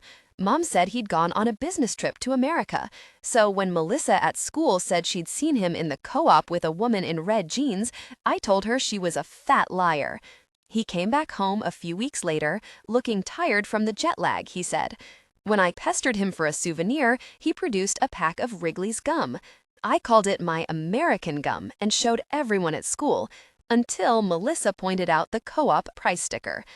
I never told Dad I knew the truth, or Mom. I'd kind of known all along that he wasn't in America. A couple of years later, he disappeared again, for a few months this time. Then he started up a property business in Spain, which went bust. Then he got involved in some dodgy pyramid scheme and tried to get all our friends involved. Somewhere along the line, he became an alcoholic. Then he moved in for a bit with some Spanish woman, but Mom kept taking him back. Then, at last, about 3 years ago, he moved to Portugal for good, apparently to get away from the tax man. Mom had various other gentlemen friends over the years, but she and Dad never divorced, never really let go of each other at all. And, evidently, on one of his jovial, the drinks are on me, darlings, Christmas visits, she and he must have, well, I don't exactly want to picture it. We got Amy, that's the point, and she's the most adorable little thing, always playing on her disco dance mat and wanting to plait my hair 1,000,000 times over. The room is quiet and dim since Mom left. I pour myself a glass of water and sip it slowly. My thoughts are all cloudy, like a bomb site after the blast. I feel like a forensics expert, picking through the different strands, trying to work out the full picture. There's a faint knocking at the door, and I look up. Hello? Come in. Hi, Lexi. An unfamiliar girl of about 15 has edged into the room. She's tall and skinny, with jeans falling off her midriff, a pierced navel, spiky blue-streaked hair, and about 6 coats of mascara. I have no idea who she is. As she sees me, she grimaces. Your face still looks really messed up. Oh, I say, taken aback. The girl's eyes narrow as she surveys me. Lexi, it's me. You do know it's me, don't you? Right. I make an apologetic face. Look, I'm really sorry, but I've had this accident and I'm having some problems with my memory. I mean, I'm sure we have met, Lexi. She sounds incredulous, almost hurt. It's me. It's Amy. I'm speechless. I'm beyond speechless. This cannot be my baby sister. But it is. Amy's turned into a tall, sassy teenager, practically an adult. As she saunters around the room, picking things up and putting them down, I'm mesmerized by the height of her, the confidence of her. Is there any food here? I'm starving. She has the same sweet, husky voice she always did, but modulated, cooler and more streetwise. Mom's getting me some lunch. You can share if you like. Great. She sits down in a chair and swings her long legs over the arm, displaying gray suede ankle boots with spiky heels. So you don't remember anything? That's so cool. It's not cool, I retort. It's horrible. I remember up to just before Dad's funeral, and then it just goes fuzzy. I don't remember my first few days in hospital either. It's like I woke up for the first time last night. Way out. Her eyes are wide. So you don't remember me visiting you before? No. All I remember is you being 12, with your ponytail and braces, and those cute hair clips you used to wear. Don't remind me. Amy mimes puking, then frowns in thought. So, let me get this straight. The whole of the last 3 years is a total blank? Like a big black hole? And even before that, it's a bit foggy. Apparently I'm married? I laugh nervously. I had no idea. Were you a bridesmaid at the wedding or anything? Yeah, she says distractedly. It was cool. Hey, Lexi, I don't want to bring this up when you're feeling so ill and everything, but she twists a strand of hair, looking awkward. What? I look at her in surprise. Tell me. Well, it's just that you owe me 70 quid. She shrugs apologetically. You borrowed it last week when your cash card wasn't working, and you said you'd pay me back. I don't suppose you'll... Oh, I say, taken aback. Of course, just help yourself. I gesture at the Louis Vuitton bag. I don't know if there's any cash in there.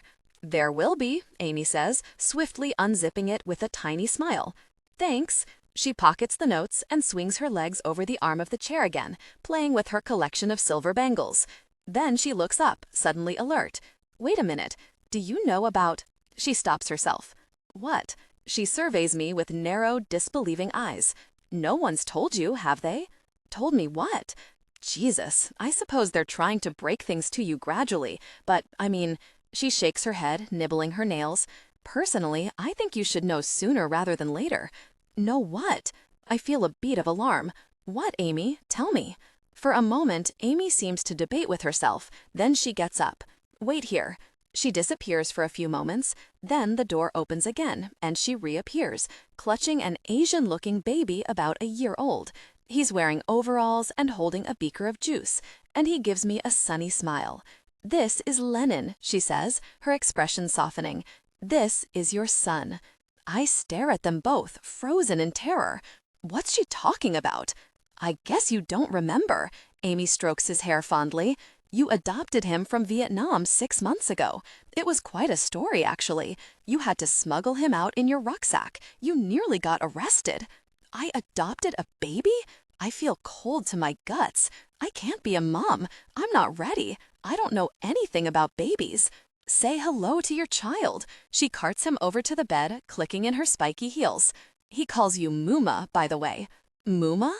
Hi, Lennon, I say at last, my voice stiff with self-consciousness. It's Muma. I try to adopt a motherly, cooing voice. Come to Muma. I look up to see Amy's lips trembling strangely. Suddenly, she gives a snort of laughter and claps a hand over her mouth. Sorry. Amy, what's going on? I stare at her, suspicion dawning. Is this really my baby? I saw him in the corridor before, she splutters. I couldn't resist it. Your face. She's in paroxysms of laughter. Come to Muma. I can hear muffled cries and shouts coming from outside the door. That must be his parents. I hiss in consternation. You very little. Put him back. I collapse on my pillows in relief, my heart pounding. Thank goodness. I don't have a child. And I cannot get over Amy. She used to be so sweet and innocent. She used to watch Barbie Sleeping Beauty over and over with her thumb in her mouth. What's happened to her?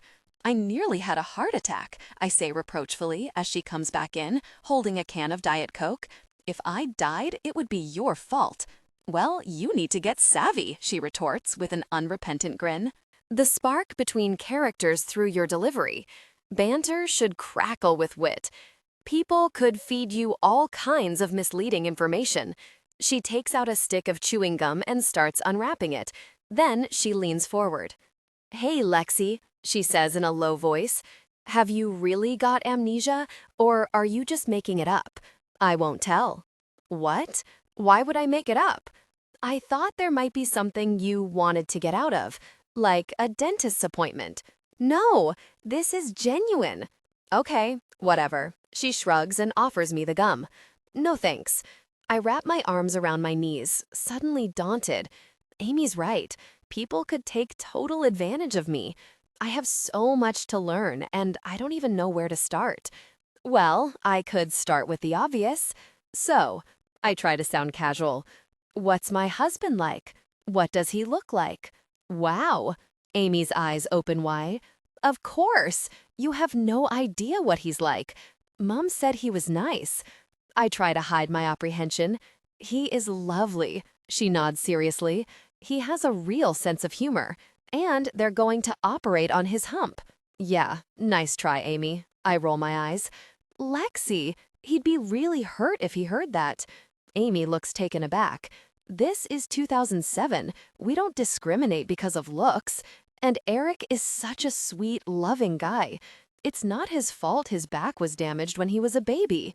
And he's achieved so much. He's awe-inspiring.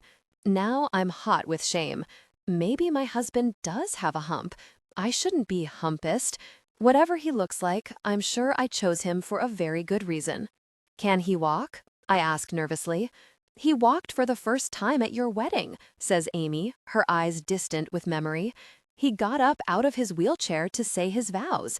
Everyone was in tears. The vicar could hardly speak. Her mouth is twitching again. You little difficult person, I exclaim. He doesn't really have a hump, does he? I'm sorry. She starts giggling helplessly.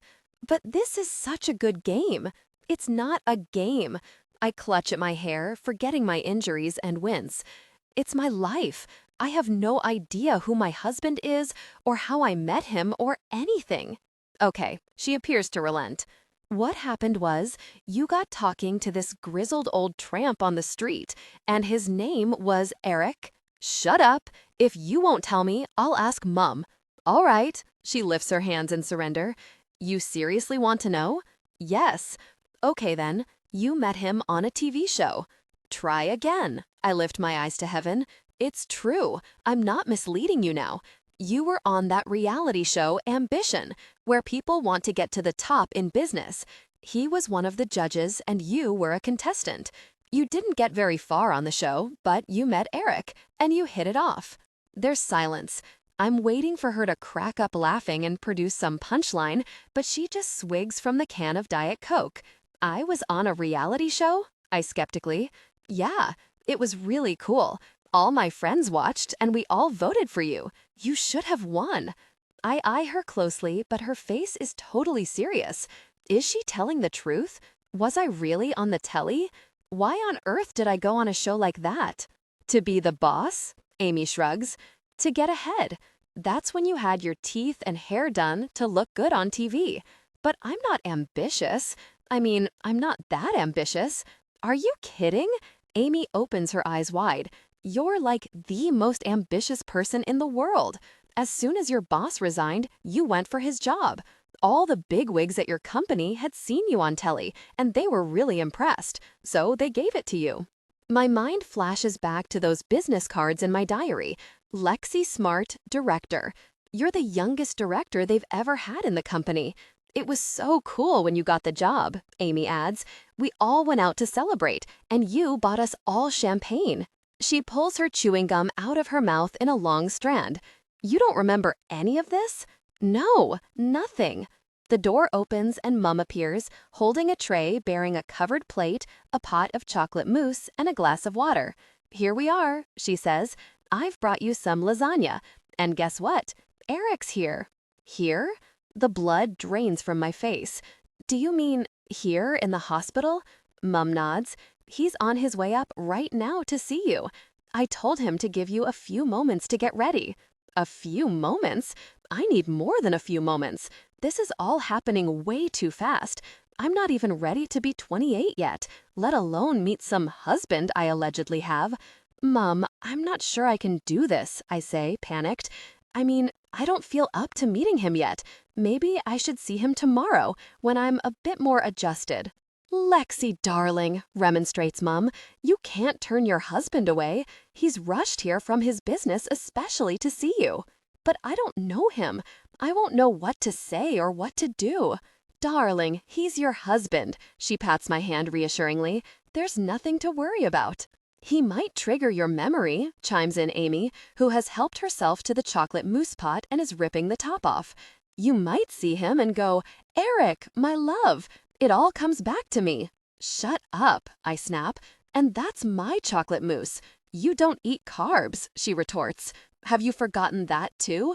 She waves the spoon tantalizingly in front of my face. Nice try, Amy, I say, rolling my eyes. There's no way I would ever have given up chocolate. You never eat chocolate anymore.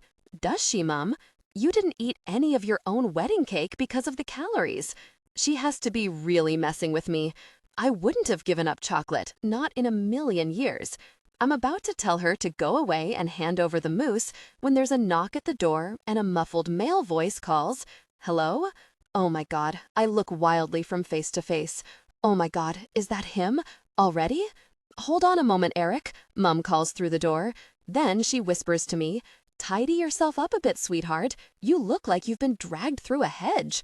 Give her a break, Mum, says Amy. She was dragged through the wreckage of a car, remember? I'll just comb your hair quickly. Mum comes over with a tiny handbag comb and starts jerking at my head. Ow, I protest. You'll make my amnesia worse. There, she gives a final tug and wipes at my face with the corner of a hanky. Ready? Shall I open the door? Says Amy. No, just wait a sec. My stomach is churning in dread. I can't meet some total stranger who's apparently my husband. It's just too freaky. Mum, please, I turn to her. It's too soon. Tell him to come back later, tomorrow, or we could leave it a few weeks even. Don't be silly, darling, Mum laughs. How can she laugh? He's your husband, and you've just been in a car accident, and he's been worried sick, and we've kept him waiting long enough, poor chap. As Mom heads toward the door, I'm gripping the sheets so hard the blood is squashed out of my fingertips. What if I hate him? What if there's no chemistry between us? My voice shoots out in terror. I mean, does he expect me to go back and live with him? Just play it by ear, Mom says vaguely. Really, Lexi, there's nothing to worry about. He's very nice. As long as you don't mention his toupee, puts in Amy, or his Nazi past. Amy? Mum clicks her tongue in reproof and opens the door. Eric, I'm so sorry to keep you. Come in. There's an unbearably long pause.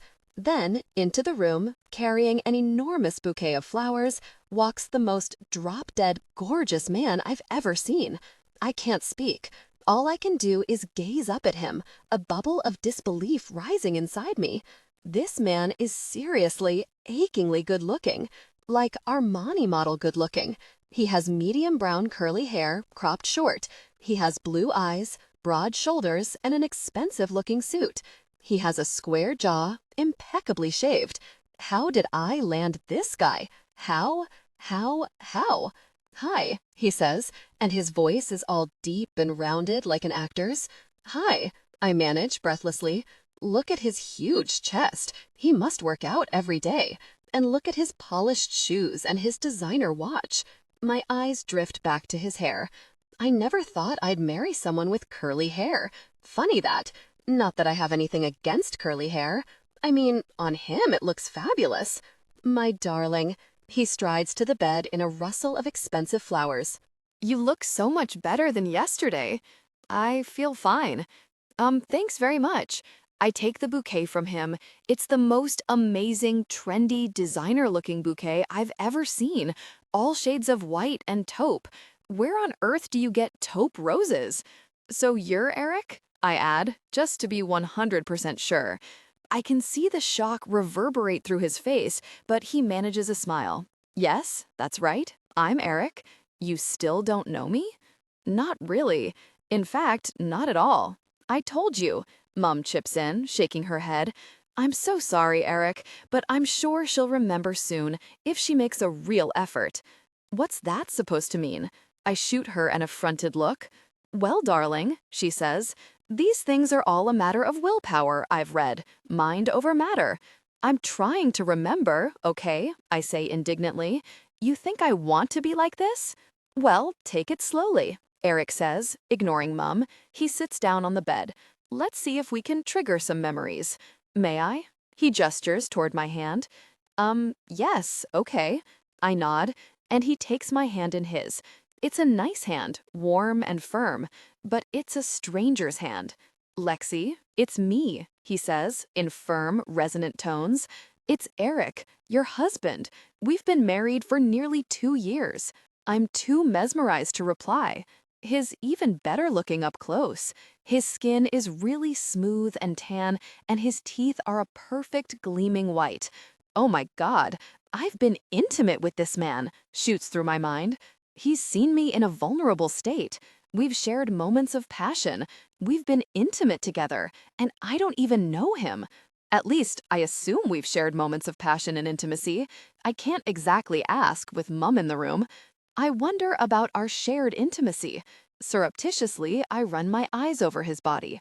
Well, I married him. He must be pretty good, surely. Is something on your mind? Eric has noticed my wandering gaze. Darling, if you have any questions, just ask away. Nothing. I flush. Nothing. Sorry. Carry on. We met nearly 3 years ago, Eric continues, at a reception at Pyramid TV. They make Ambition, the reality show we were both involved in. We were attracted instantly. We were married in June and honeymooned in Paris. We had a suite at the George V. It was wonderful. We went to Montmartre, we visited the Louvre, we had café au lait every morning. He breaks off. Do you recall any of this? Not really, I say, feeling guilty. Sorry, maybe Mum's right. I should try harder to remember. Come on, Paris, the Mona Lisa, men with stripy shirts. Think. I cast my mind back, desperately trying to match his face with images of Paris to trigger some memory. Did we go up the Eiffel Tower? I say at last. Yes! His face lights up. Are you starting to remember? We stood in the breeze and took photos of each other. No, I cut him off. I just guessed. You know, Paris, Eiffel Tower, it seemed quite likely. Ah, he nods with obvious disappointment, and we lapse into silence. To my slight relief, there's a knock at the door, and I call out, "Come in." Nicole enters, holding a clipboard. Just need to do a quick blood pressure check. She breaks off as she sees Eric holding my hand. Oh, I'm sorry. I didn't mean to interrupt. Don't worry, I say. This is Nicole, one of the nurses who's been looking after me. I gesture around the room. This is my mom and sister, And my husband, who's called, I meet her eyes significantly. Eric. Eric. Nicole's eyes light up. Very nice to meet you, Eric. It's a pleasure. Eric nods at her. I'm eternally grateful to you for looking after my wife. Wife. My stomach flips over at the word. I'm his wife. This is all so grown up. I bet we have a mortgage, too, and a burglar alarm. My pleasure. Nicole gives him a professional smile. Lexi's a great patient. She wraps the blood pressure cuff around my arm and turns to face me. I'll just pump this up. He's gorgeous, she mouths, giving me a surreptitious thumbs up, and I can't help beaming back. It's true. My husband is officially gorgeous. I've never even had a date with anyone in his league before, let alone get married to them, let alone go and eat croissants in the George V Hotel. I'd very much like to make a donation to the hospital, Eric says to Nicole, his deep, actory voice filling the room.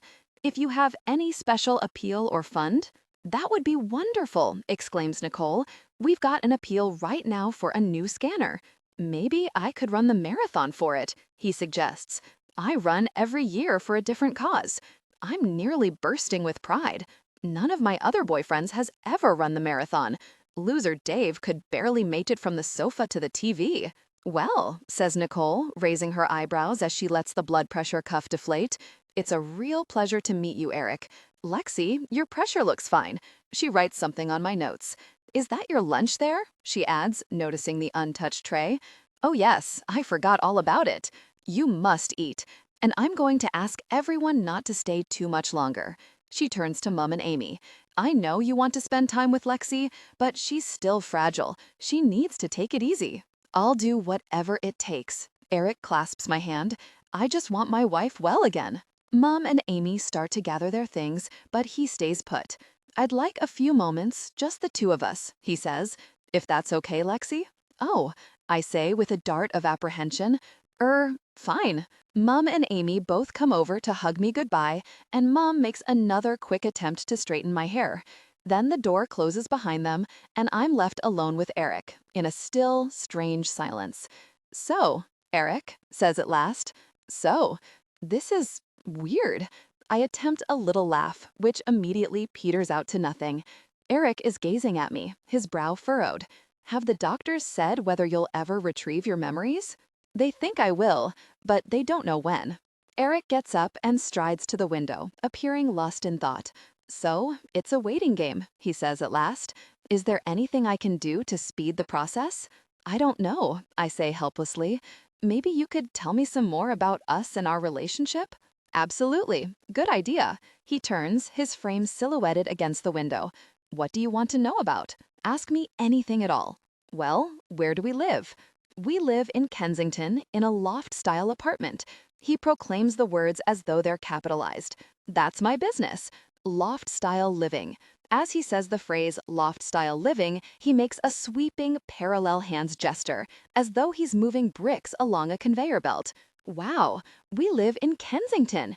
I cast around for another question to ask, but it all seems so arbitrary, like I'm padding out time in an interview. What sort of things do we do together? I say eventually. We eat fine food, we watch movies, we went to the ballet last week, had dinner at the Ivy afterward. The Ivy? I can't help gasping. I've been to dinner at the Ivy? Why can't I remember any of this? I shut my eyes tightly, trying to mentally kickstart my brain into action. But nothing. At last I open my eyes again, feeling a bit dizzy, to see Eric has noticed the rings on the cabinet. That's your wedding ring, isn't it? He looks up, puzzled. Why is it here? They took it off for the scans, I explain. Shall I? He picks up the ring and takes hold of my left hand. I feel a sudden prickle of alarm. No. Before I can stop myself, I yank my hand away, and Eric flinches. I'm sorry, I say after an awkward pause. I'm really sorry. You're a stranger. Of course. Eric has turned away, still holding the ring. Of course. Stupid of me. Oh God, he looks really hurt. I shouldn't have said stranger. I should have said friend I haven't met yet. I'm really sorry, Eric. I bite my lip. I do want to know you and love you and everything. You must be a really wonderful person or I wouldn't have married you. And you look really good, I add encouragingly. I wasn't expecting anyone nearly so handsome. I mean, my last boyfriend wasn't a patch on you. I look up to see Eric staring at me. It's strange, he says at last. You're not yourself. The doctors warned me, but I didn't realize it would be so extreme. For a moment, he looks almost overcome, then his shoulders straighten. Anyway, we'll get you right again. I know we will. He carefully puts the ring back on the cabinet, sits down on the bed, and takes my hand. And just so you know, Lexi, I love you. Really? I beam delightedly before I can stop myself. I mean, fab. Thanks very much. None of my boyfriends has ever said I love you like that, i.e., properly, in the middle of the day, like a grown-up, and not just pissed or during intimate moments. I have to reciprocate. What shall I say? I love you too. No. I probably love you too. No. Eric, I'm sure I love you too, deep down somewhere, I say at last, clasping his hand, and I'll remember, maybe not today, and maybe not tomorrow, but we'll always have Paris. I pause, thinking this through. At least you'll have it, and you can tell me about it. Eric looks slightly mystified. Eat your lunch and take a rest. He pats my shoulder. I'll leave you in peace. Maybe I'll wake up tomorrow and remember everything, I say hopefully as he gets to his feet. Let's hope. He scans my face for a moment or two, but even if you don't, my darling, we'll sort this out. Deal? Deal. I nod. See you later. He lets himself out quietly. I sit still in the silence for a moment.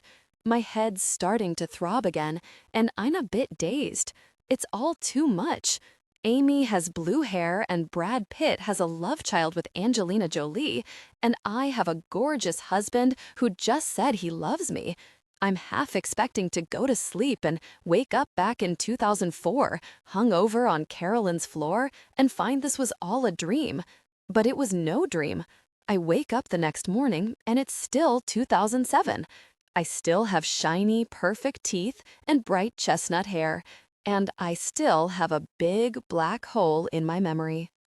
I'm just eating my third piece of toast and taking a sip of tea when the door opens and Nicole appears, wheeling a trolley laden with flowers. I gape at it, impressed by the array. There must be about 20 arrangements on there. Tied bouquets, orchids in pots, grand-looking roses. So, is one of these mine? I can't help asking. Nicole looks surprised. All of them. All of them. I splutter, almost spilling my tea. You're a popular girl. We've run out of vases. She hands me a stack of little cards. Here are your messages. Wow. I take the first card and read it. Lexi, darling girl, look after yourself, get well, see you very soon. All my love. Rosalie. Rosalie?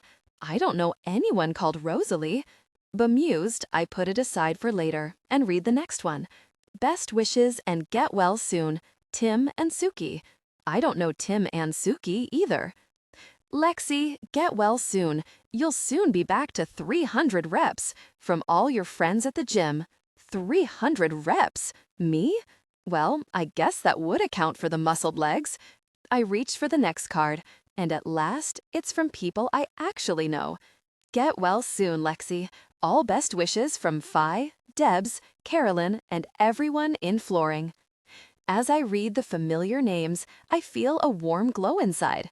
It's stupid, but I almost thought my friends had forgotten all about me. Nicole interrupts my thoughts. So, your husband's quite a stunner. Do you think so? I try to appear nonchalant.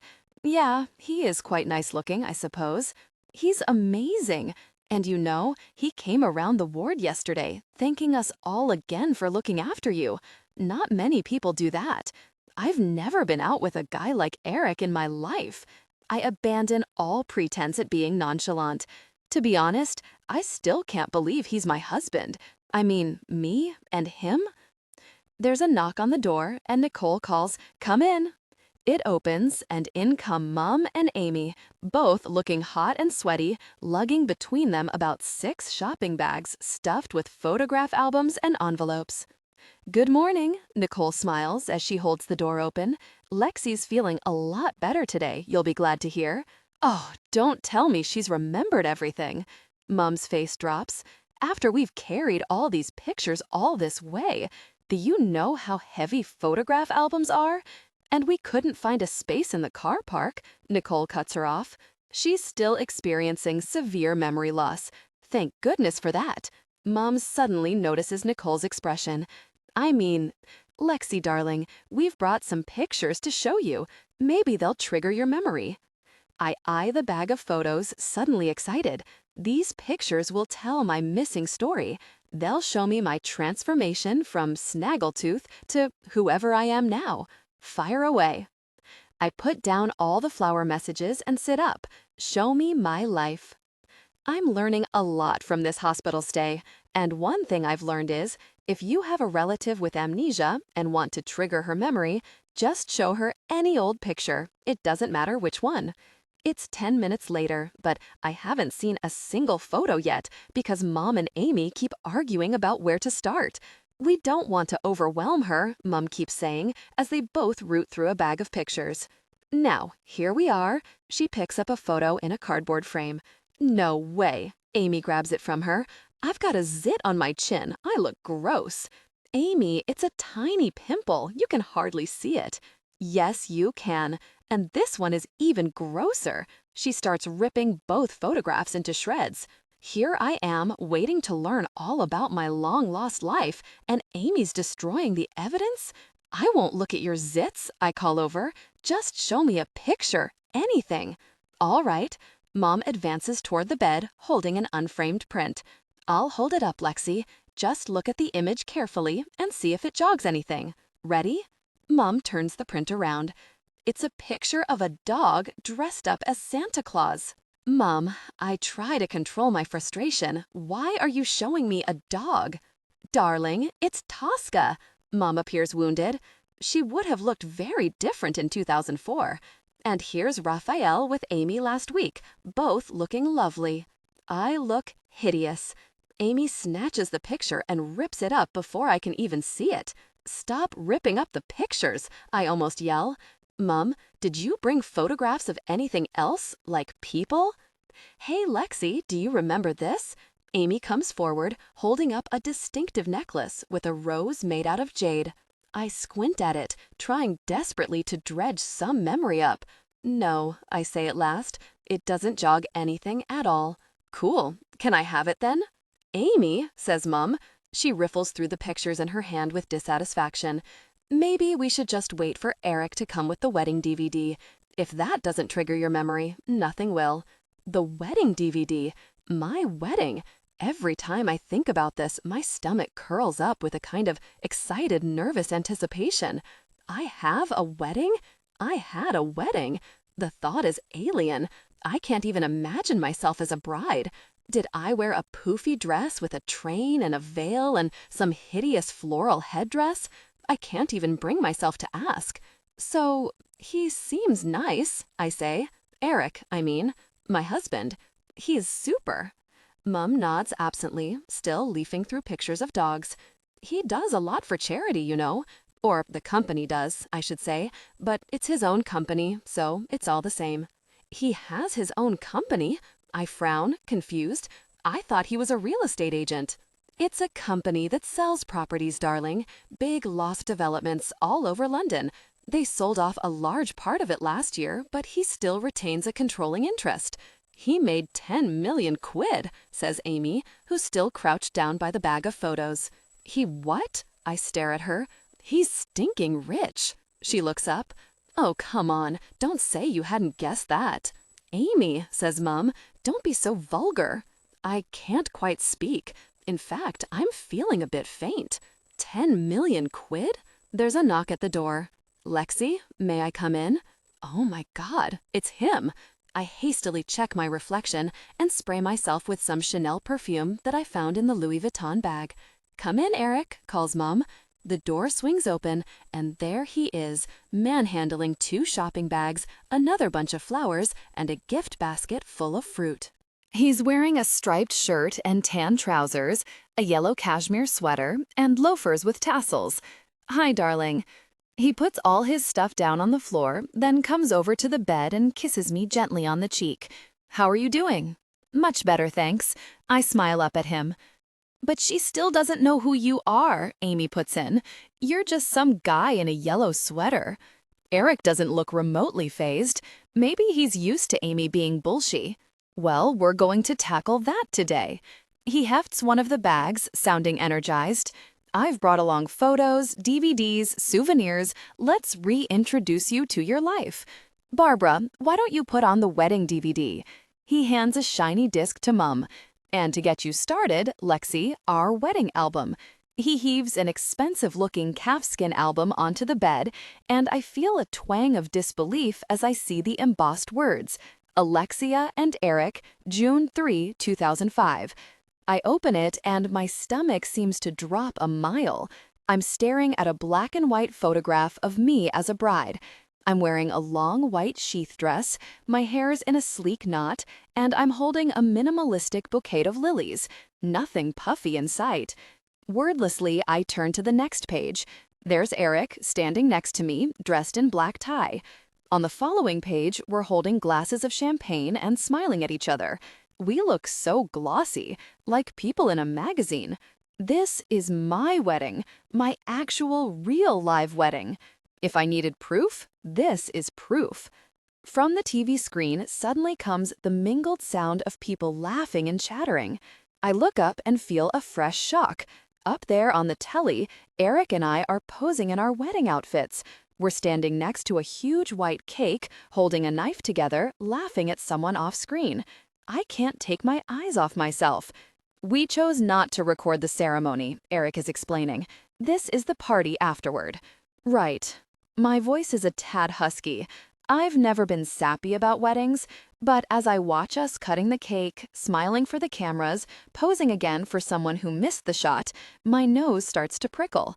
This is my wedding day, the so-called happiest day of my life, and I don't remember a thing about it. The camera swings around, catching the faces of people I don't recognize. I spot Mum in a navy suit and Amy wearing a purple strappy dress. We're in some huge modern-looking space with glass walls and trendy chairs and floral arrangements everywhere, and people are spilling out onto a wide terrace, champagne glasses in their hands. Where's this place? I ask. Sweetheart, Eric gives a disconcerted laugh. This is our home. Our home? But it's massive. Look at it. It's the penthouse. He nods. It's a nice size. A nice size? It's like a football field. My little Ballum flat would probably fit on one of those rugs. And who's that? I point at a pretty girl in a baby pink strapless dress who's whispering in my ear. That's Rosalie, your best friend. My best friend? I've never seen this woman before in my life. She's skinny and tanned, with huge blue eyes, a massive bracelet on her wrist, and sunglasses pushed up on her blonde California girl hair. She sent me flowers, I suddenly remember. Darling girl, love, Rosalie. Does she work at Deller Carpets? No. Eric smiles as though I've cracked a joke. This bit is fun. He gestures toward the screen. The camera is following us as we walk out onto the terrace, and I can just hear myself laughing and saying, Eric, what are you up to? Everyone is looking up for some reason. I have no idea why. And then the camera focuses, and I see it. Skywriting. Lexi, I will love you forever. On the screen, everyone is gasping and pointing, and I see myself staring up, pointing, shading my eyes, then kissing Eric. My husband organized surprise skywriting for me on my wedding day, and I can't bloody remember it? I want to weep. Now, this is us on holiday in Mauritius last year. Eric has fast-forwarded the DVD, and I stare disbelievingly at the screen. Is that girl walking along the sand me? My hair's braided and I'm tanned and thin and wearing a red string bikini? I look like the kind of girl I'd normally gaze at with envy. And this is us at a charity ball. Eric's fast-forwarded, and there we are again. I'm wearing a slinky blue evening dress, dancing with Eric in a grand-looking ballroom. Eric is a very generous benefactor, Mom says, but I don't respond. I'm riveted by a handsome, dark-haired guy standing near the dance floor. Wait a moment, don't I know him from somewhere? I do. I definitely recognize him. At last, Lexi? Eric has noticed my expression. Is this jolting your memory? Yes. I can't help a joyful smile. I remember that guy on the left. I point at the screen. I'm not sure who he is exactly, but I know him really well. He's warm and funny, and I think maybe he's a doctor, or maybe I met him in a casino. Lexi, Eric gently cuts me off. That's George Clooney, the actor. He was a fellow guest at the ball. Oh, I rub my nose, discomfited. Oh, right, George Clooney. Of course it is. I'm a moron. I subside back onto my pillows, dispirited. When I think of all the hideous, mortifying things I can remember, having to eat semolina at school when I was 7 and nearly vomiting, wearing a white swimsuit when I was 15 and getting out of the pool and it was transparent and all the boys laughed. I remember that humiliation like it was yesterday, but I can't remember walking along a perfect sandy beach on Mauritius. I can't remember dancing with my husband at some grand ball. Hello, brain. Do you have any priorities? I was reading up on amnesia last night, Amy says from her cross-legged position on the floor. You know which sense triggers memory the best? Smell. Maybe you should smell Eric. It's true, Mum puts in unexpectedly. Like that chap Proust, one whiff of a fairy cake and everything came flooding back into his mind. Go on, Amy says encouragingly. It's worth a try, isn't it? I glance over at Eric, embarrassed. Would you mind if I smell you, Eric? Not at all. It's worth a go. He sits on the bed and freezes the DVD. Should I lift my arms up or, I guess so. Solemnly, Eric lifts his arms. I lean forward gingerly and sniff his armpit.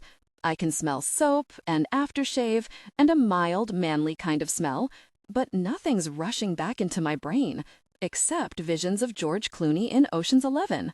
I may not mention those. Anything? Eric is frozen, rigid in his arms-up position. Nothing yet, I say after sniffing again. I mean, nothing very strong. So, Eric drops his arms again.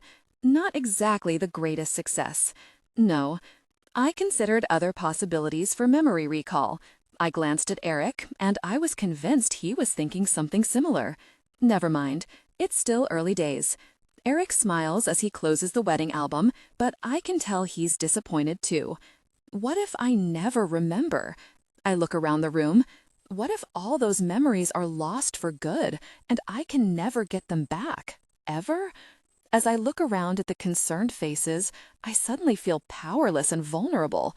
It's like that time my computer crashed and I lost all my email, only 1,000,000 times worse. The techie guy kept telling me I should have backed up my files. But how do you back up your own brain? In the afternoon, I see a neuropsychologist, Neil. He's a friendly guy, in jeans. I sit at a table with him, taking tests, and I have to say, I'm pretty good. I remember most of 20 words in a list. I remember a short story. I draw a picture from memory.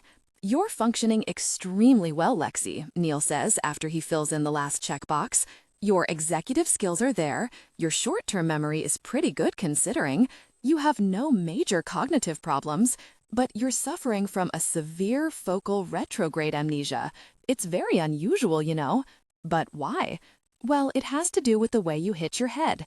He leans forward, animated, draws an outline of a head on his pad of paper, and starts to fill in a brain. You've had what we call an acceleration-deceleration injury.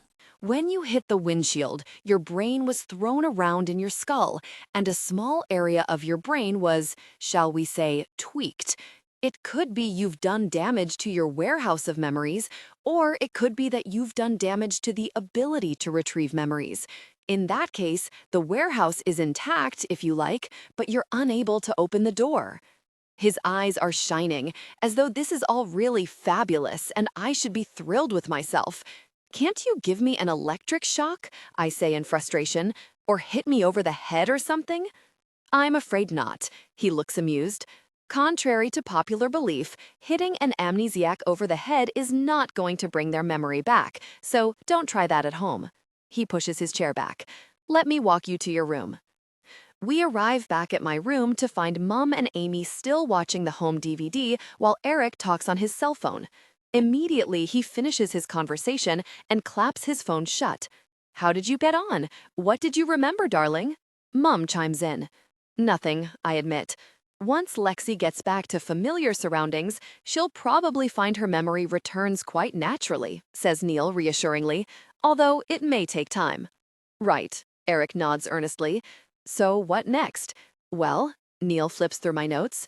You're in good shape physically, Lexi. I would say you'll probably be discharged tomorrow. I'll make an appointment for you in a month's time as an outpatient. Until then, the best place for you is home. He smiles. I'm sure that's where you want to be too. Yes, I say after a pause. Home. Great. Even as I'm saying the words, I realize I don't know what I mean by home.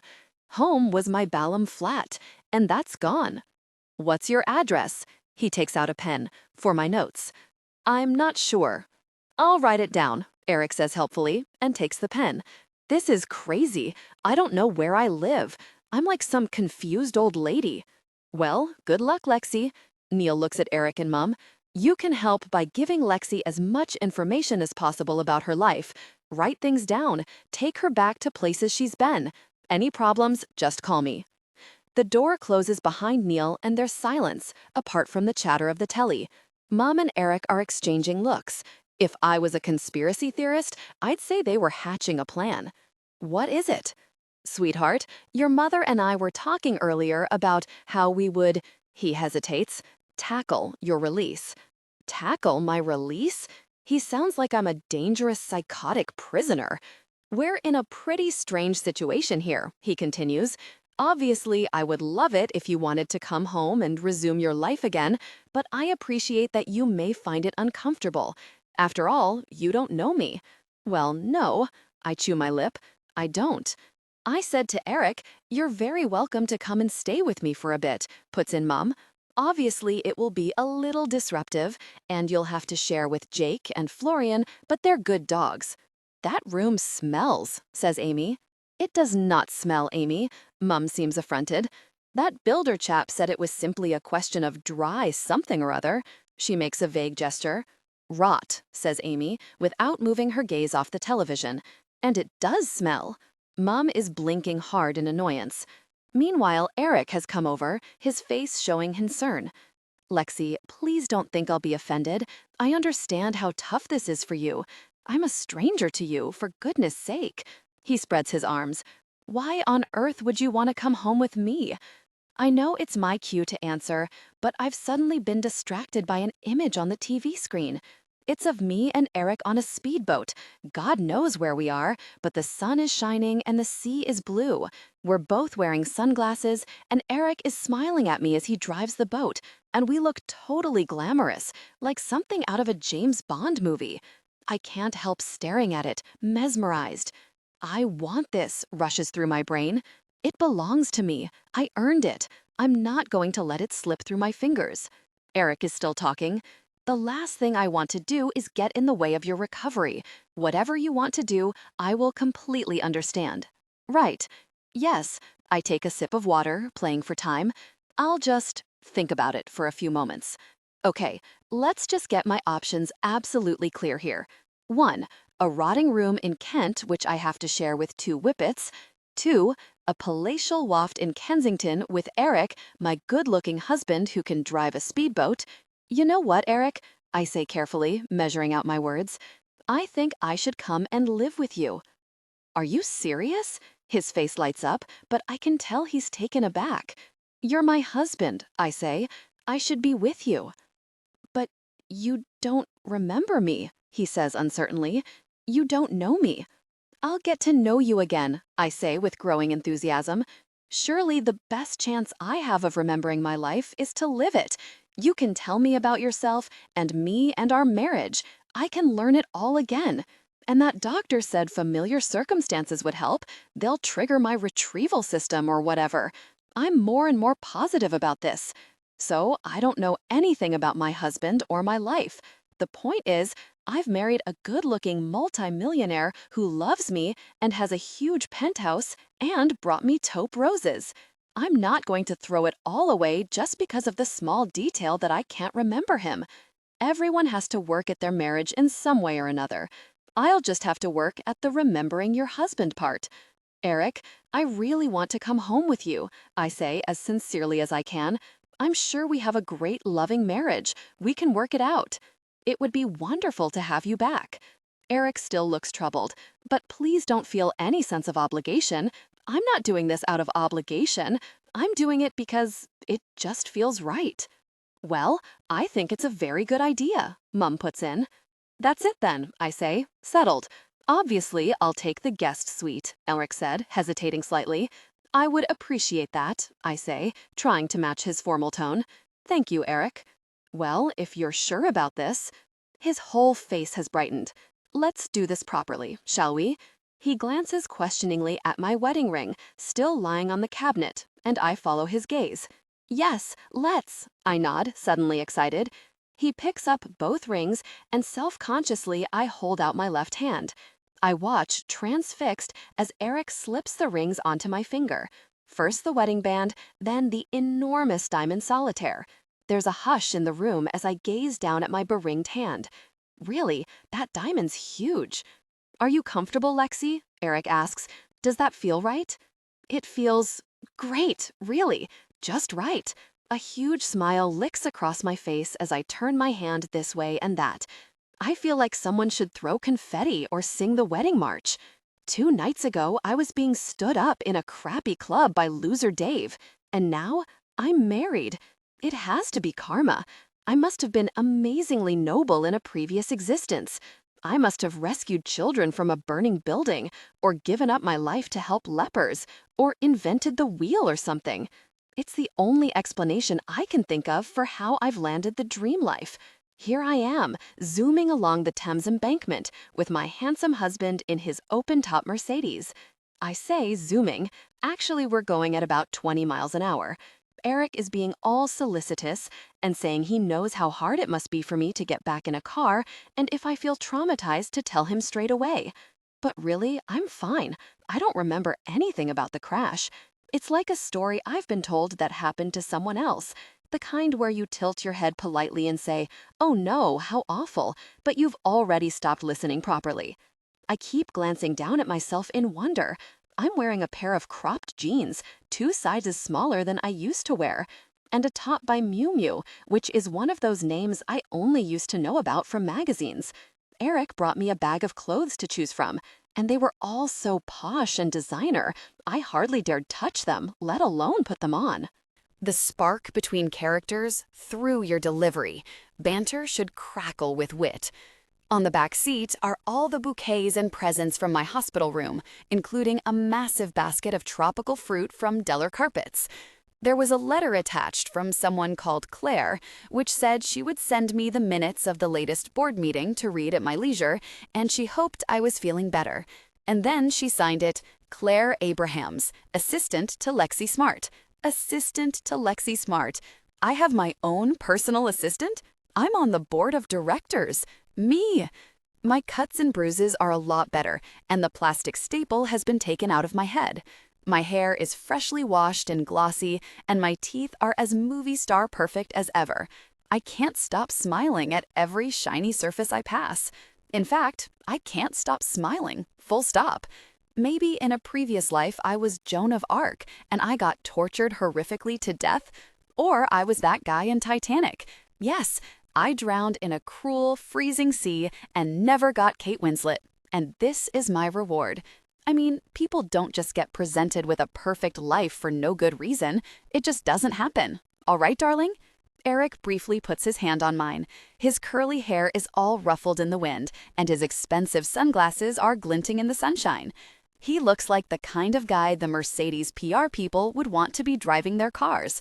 Yes, I beam back. I'm great. I'm Cinderella. No, I'm better than Cinderella, because she only got the prince, didn't she? I'm Cinderella with fab teeth and a gosh hot job. Eric signals left. Well, here we are. He pulls off the road into a grand pillared entrance, past a porter in a glass box, into a parking space, and then turns off the engine. Come and see your home. You know how some hyped up things are a total letdown when you actually get to them? Like, you save up for ages to go to an expensive restaurant, and the waiters are snooty, and the table is too small, and the dessert tastes like Mr. Whippy. Well, my new home is approximately the opposite of that. It's way better than I imagined. As I walk around, I'm awestruck. It's massive. It's light. It has views over the river. There's a vast L-shaped cream sofa and the coolest black granite cocktail bar. The shower is a whole marble-clad room, big enough for about 5 people. Do you remember any of this? Eric is watching me intently. Is it triggering anything? No, but it's absolutely stunning. We must have some cool parties here. I can just see Phi, Carolyn, and Debs perched at the cocktail bar, tequila shooters going, music blaring over the sound system. I pause by the sofa and run my hand along the plushy fabric. It's so pristine and plumped up, I don't think I'll ever dare sit down on it. Maybe I'll just have to hover. It'll be great for my bum muscles. This is an amazing sofa. I look up at Eric. It must have cost a packet. He nods. 10,000 pounds. Gosh, I draw my hand back. How can a sofa cost that much? What's it stuffed with? Caviar? I edge away, thanking God I didn't sit down on it. Memo to self: do not ever drink red wine on, eat pizza on, ever go near the 10 grand posh cream sofa. I really love this, light fitting. I gesture to a freestanding, undulating piece of metal. Eric smiles. That's a radiator. Oh, right? I say, confused. I thought that was a radiator. I point to an old-fashioned iron radiator that has been painted black and fitted halfway up the opposite wall. That's a piece of art, Eric corrects me. It's by Hector James John, Disintegration Falls. I walk over to it, cock my head, and gaze up alongside Eric with what I hope is an intelligent art lover's expression. Disintegration Falls. Black radiator? Nope, no idea. It's so structural, I venture. After a pause, we were lucky to get this, Eric says, nodding at the piece. We tend to invest in a piece of non-representational art about every 8 months. The loft can take it, and it's about the portfolio as much as anything else. He shrugs, as though this is self-explanatory. Of course, I nod. I would have thought the portfolio aspect would be absolutely. I clear my throat and turn away. Keep your mouth shut, Lexi. You know, really, all about modern art or portfolios, or basically what it's like being rich, and you're giving it all away. I turn away from the radiator art thing and focus on a giant screen, which almost fills the opposite wall. There's a second screen across the room, by the dining table, and I noticed one in the bedroom. Eric clearly likes the telly. He notices me looking at it. What would you like? He picks up a remote control and flicks it at the screen. Try this. The next minute, I'm looking at a massive, blazing, crackling fire. Wow, I stare at it in surprise. Or this. The picture changes to brightly colored tropical fish weaving through fronds of seaweed. It's the latest in home screen system technology, he says proudly. It's art, it's entertainment, it's communication. You can email on these things, you can listen to music, read books. I have 1,000 works of literature stored on the system.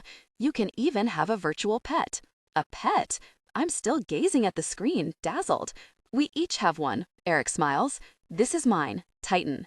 He flicks his control and an image appears on the screen of a massive stripy spider prowling around a glass box. Oh my God, I back away feeling sick. I've never been great with spiders, and that one is about 10 feet high. You can see the hairs on its horrible legs. You can see its face. Could you possibly switch that off, please? What's wrong? Eric looks surprised. I showed Titan to you on your first visit here. You said you thought he was adorable. Great. It was our first date. I said I liked the spider to be polite, and now I'm stuck with it. You know what? I say, trying to keep my gaze averted from Titan. The crash could have given me a spider phobia. I try to sound knowledgeable, like I heard this from a doctor or something. Maybe. Eric has a slight frown, as though he's about to pick holes in this theory, as well he might. So, I have a pet too, I say quickly to distract him. What is it? Here you go. He zaps up a screen. Here's Arthur. A fluffy white kitten appears on the screen and I cry out in delight. He's so cute. I watch him playing with a ball of string, batting it and tumbling over. Does he grow up into a cat? No, Eric smiles. He stays as a kitten indefinitely, all your life, if you want. They have a life capacity of 100,000 years. Oh, right, I say after a pause. Actually, that's freakish. A 100,000-year-old virtual kitten? Eric's phone beeps and he flips it open, then zaps at the screen again to restore the fish. Sweetheart, my driver's here. I'm going to have to go to the office briefly, but Rosalie is on her way to keep you company. Until then, if anything bothers you, just call me at once, or you can email me through the system. He hands me a rectangular white gadget with a screen. Here's your remote control. It controls heating, ventilation, lighting, doors, blinds. Everything here is intelligent, but you shouldn't need to use it. All the settings are in place. We have a remote control house? I want to laugh. It's all part of loft-style living. He makes the parallel hand gesture again, and I nod, trying not to give away how overwhelmed I am. I watch as he shrugs on his jacket. So, how exactly does Rosalie fit in? She's the wife of my partner, Clive. You two have a great time together. Ask. Does she hang out with me and the other girls from the office? I ask. Like Fi and Carolyn? Do we all go out together? Who? Eric looks blank. Maybe he's one of those guys who doesn't keep up with his wife's social life. Never mind, I say quickly. I'll work it all out. Gianna will be back later too, our housekeeper. Any problems? She'll help you. He comes over, hesitates, then takes my hand. His skin is smooth and immaculate, even up close, and I can just smell a gorgeous sandalwood aftershave. Thanks, Eric. I put my hand over his and squeeze it. I really appreciate it. Welcome back, darling, he says a little gruffly. The spark between characters through your delivery. Banter should crackle with wit.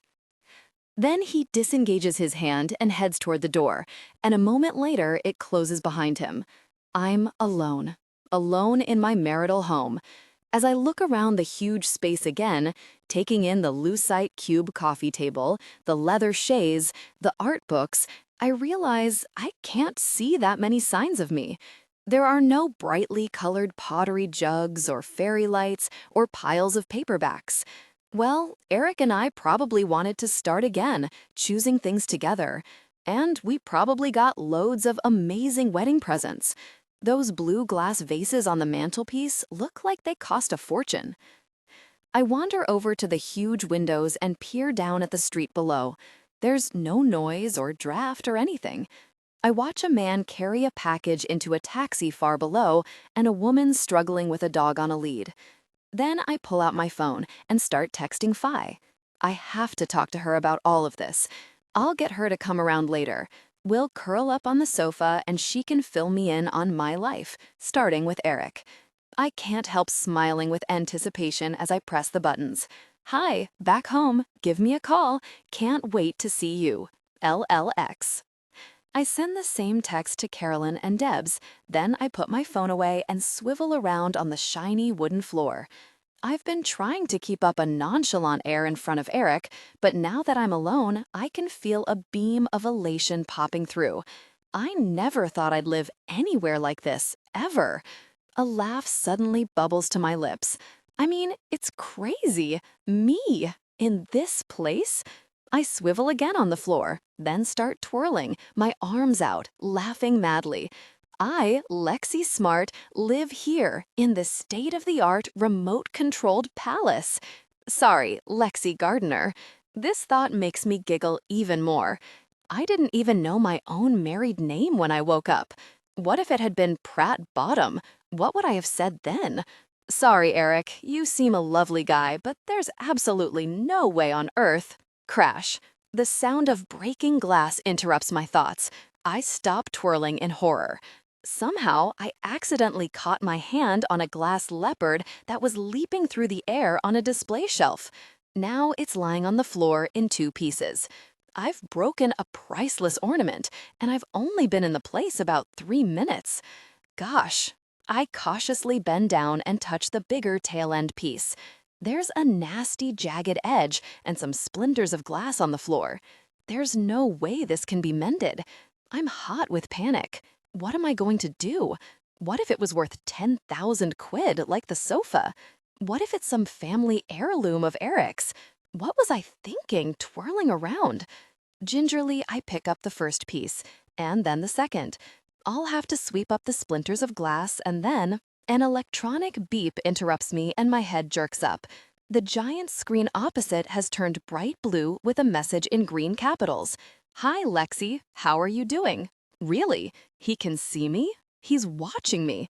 It's Big Brother. In terror, I leap to my feet and shove the two pieces of glass under a cushion on the sofa.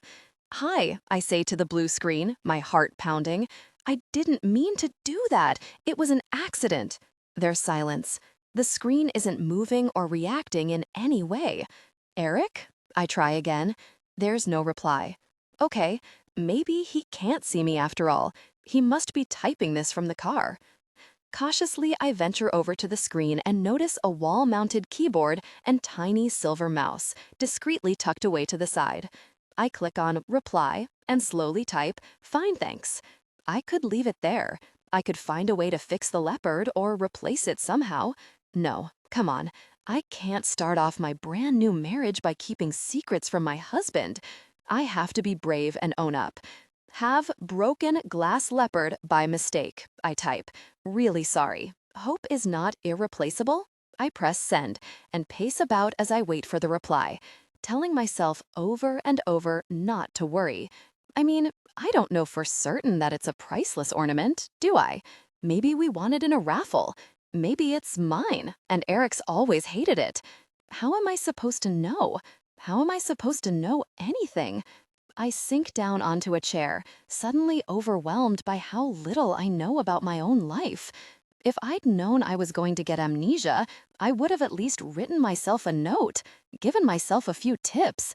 Be careful of the glass leopard. It's worth a freaking fortune. P.S. You like spiders. There's a beep from the screen. I catch my breath and look up. Of course is not irreplaceable. Don't worry. I feel a huge whoosh of relief. It's all right. Thanks, I type, smiling. Won't break anything else, promise. I can't believe I overreacted like that. I can't believe I hid the pieces under a cushion. What am I, 5 years old? This is my own house. I'm a married woman. I have to start behaving like it. Still beaming to myself, I lift up the cushion to retrieve the pieces and freeze. Really, the freaking glass has ripped the freaking cream sofa. I must have caught it as I shoved the pieces underneath. The plushy fabrics, all ragged. The 10,000-pound sofa. I automatically glance up at the screen, then quickly look away, hollow with fear. I can't tell Eric I've ruined the sofa too. I can't. Okay, what I'll do is I won't tell him today. I'll wait for a better moment. Flustered, I rearrange the cushions so the rip isn't visible. There, good as new. No one looks under cushions, do they? I grab the bits of glass leopard and head into the kitchen, which is all glossy gray lacquer cupboards and rubber floor. I locate a roll of kitchen paper, wrap up the leopard, manage to track down the trash behind a streamlined unit door, and chuck the bits in. Okay, that's it. I am not wrecking anything else. A buzzer sounds through the apartment, and I look up, my spirits lifting. This must be Rosalie, my new best friend. I can't wait to meet her. Rosalie turns out to be even skinnier than she looked on the wedding DVD. She's dressed in black capri pants, a pink cashmere v-neck, and huge Chanel sunglasses pushing her blonde hair back. As I open the door, she gives a small shriek and drops the Joe Malone gift bag she's holding. Oh my God, Lexi, look at your poor face. It's fine, I say reassuringly. Honestly, you should have seen me 6 days ago. I had a plastic staple in my head. You poor thing, what a nightmare. She retrieves her gift bag, then kisses me on each cheek. I would have come around earlier, only you know how long I waited to get that slot at Cheriton Spa. Come in, I gesture to the kitchen. Would you like a cup of coffee? Sweetie? She looks puzzled. I don't drink coffee. Dr. Andre banned me. You know that. Oh, right. I pause. The thing is, I don't remember. I have amnesia. Rosalie is gazing at me, politely blank. Doesn't she know?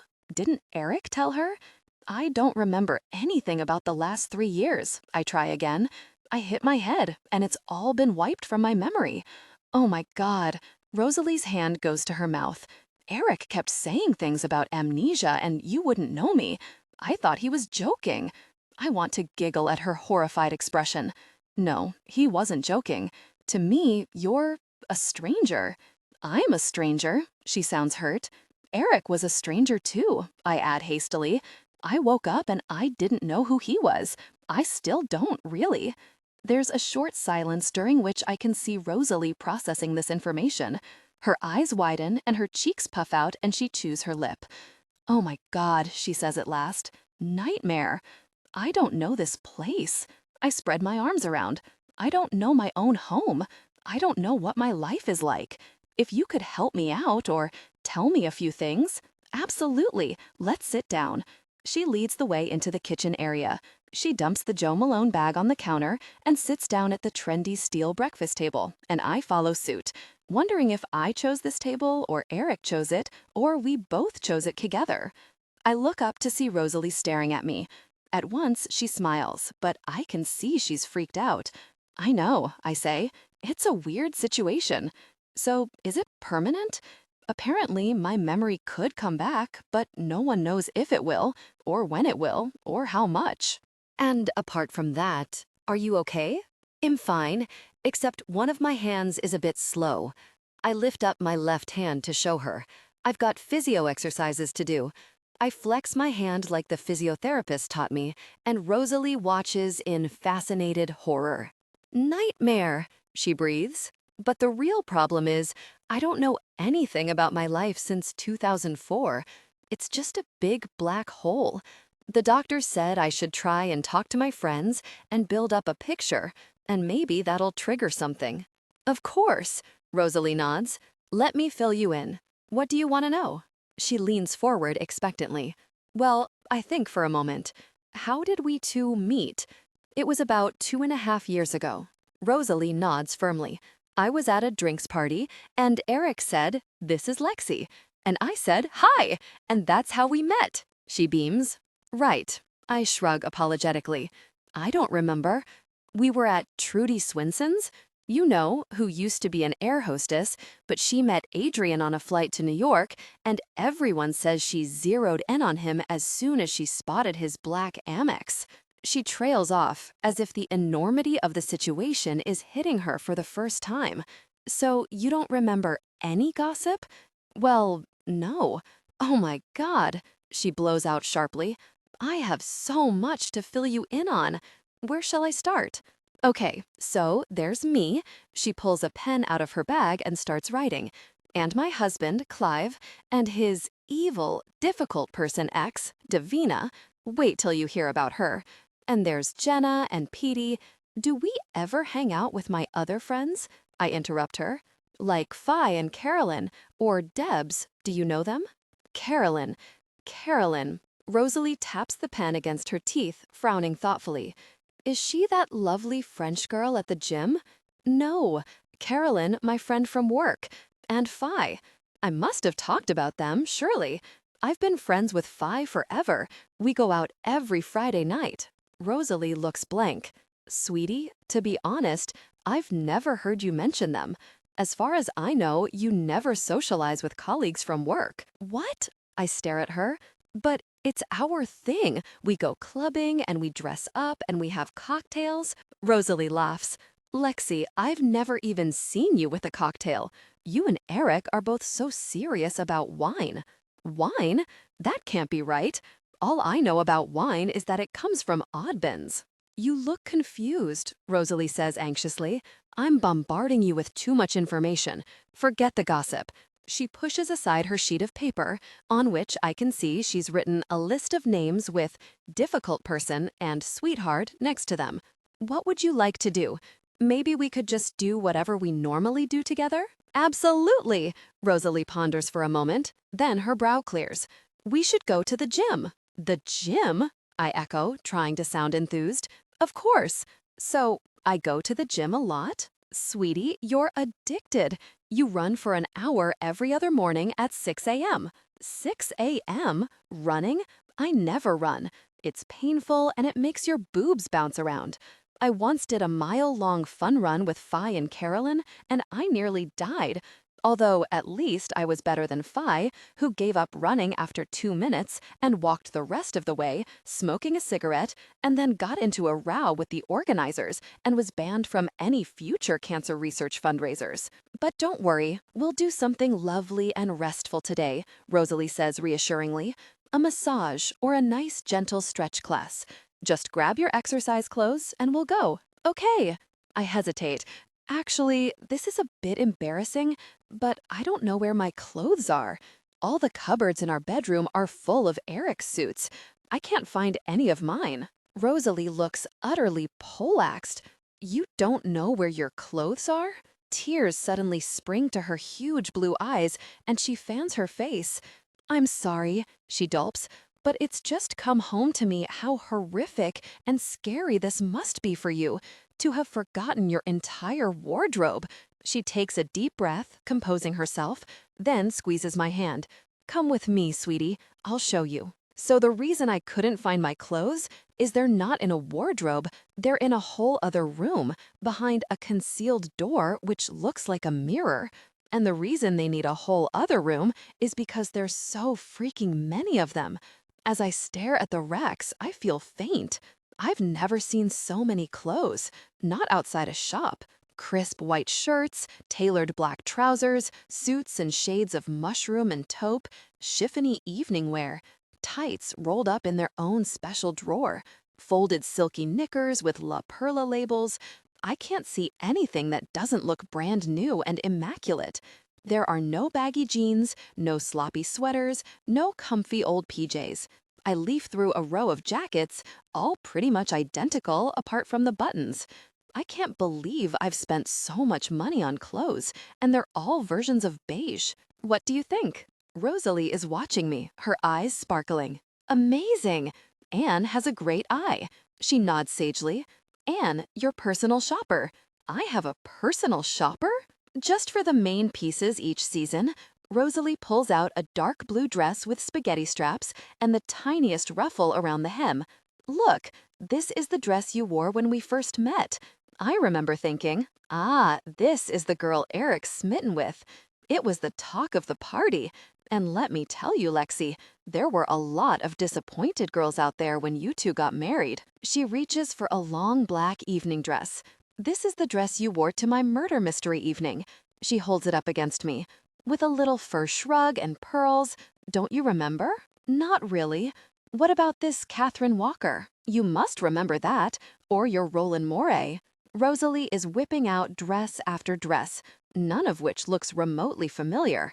She reaches a pale garment carrier and stops with a gasp. Your wedding dress! Slowly, reverently, she unzips the garment carrier and pulls out the silky white sheath I recognize from the DVD. Doesn't that bring it all back?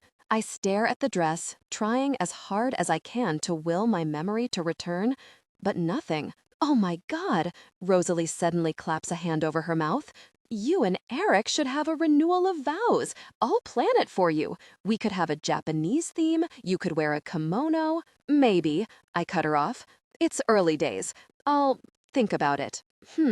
Rosalie looks disappointed as she packs the wedding dress away. Then her face lights up. Try the shoes. You have to remember your shoes. She heads to the other side of the room and flings open a cupboard door. And I stare in disbelief. I've never seen so many shoes, all in neat rows, most of them high-heeled. What am I doing with high-heeled shoes? This is unbelievable. I turn to Rosalie. I can't even walk in heels. God knows why I bought them. Yes, you can. Rosalie looks puzzled. Of course you can. No. I shake my head. I've never been able to do heels. I fall over, I twist my ankle, I look stupid. Sweetie, Rosalie's eyes are wide. You live in heels. You were wearing these last time we had lunch. She pulls out a pair of black pumps with 4-inch stiletto heels, the kind I'd never even look at in a shop. The soles are scuffed, the inside label has been rubbed away. Someone's been wearing these. Me? Put them on, says Rosalie. Cautiously, I slip off my loafers and step into the pointy heels. Almost at once, I topple over. You see, I can't balance. Lexi, you can walk in these, Rosalie says firmly.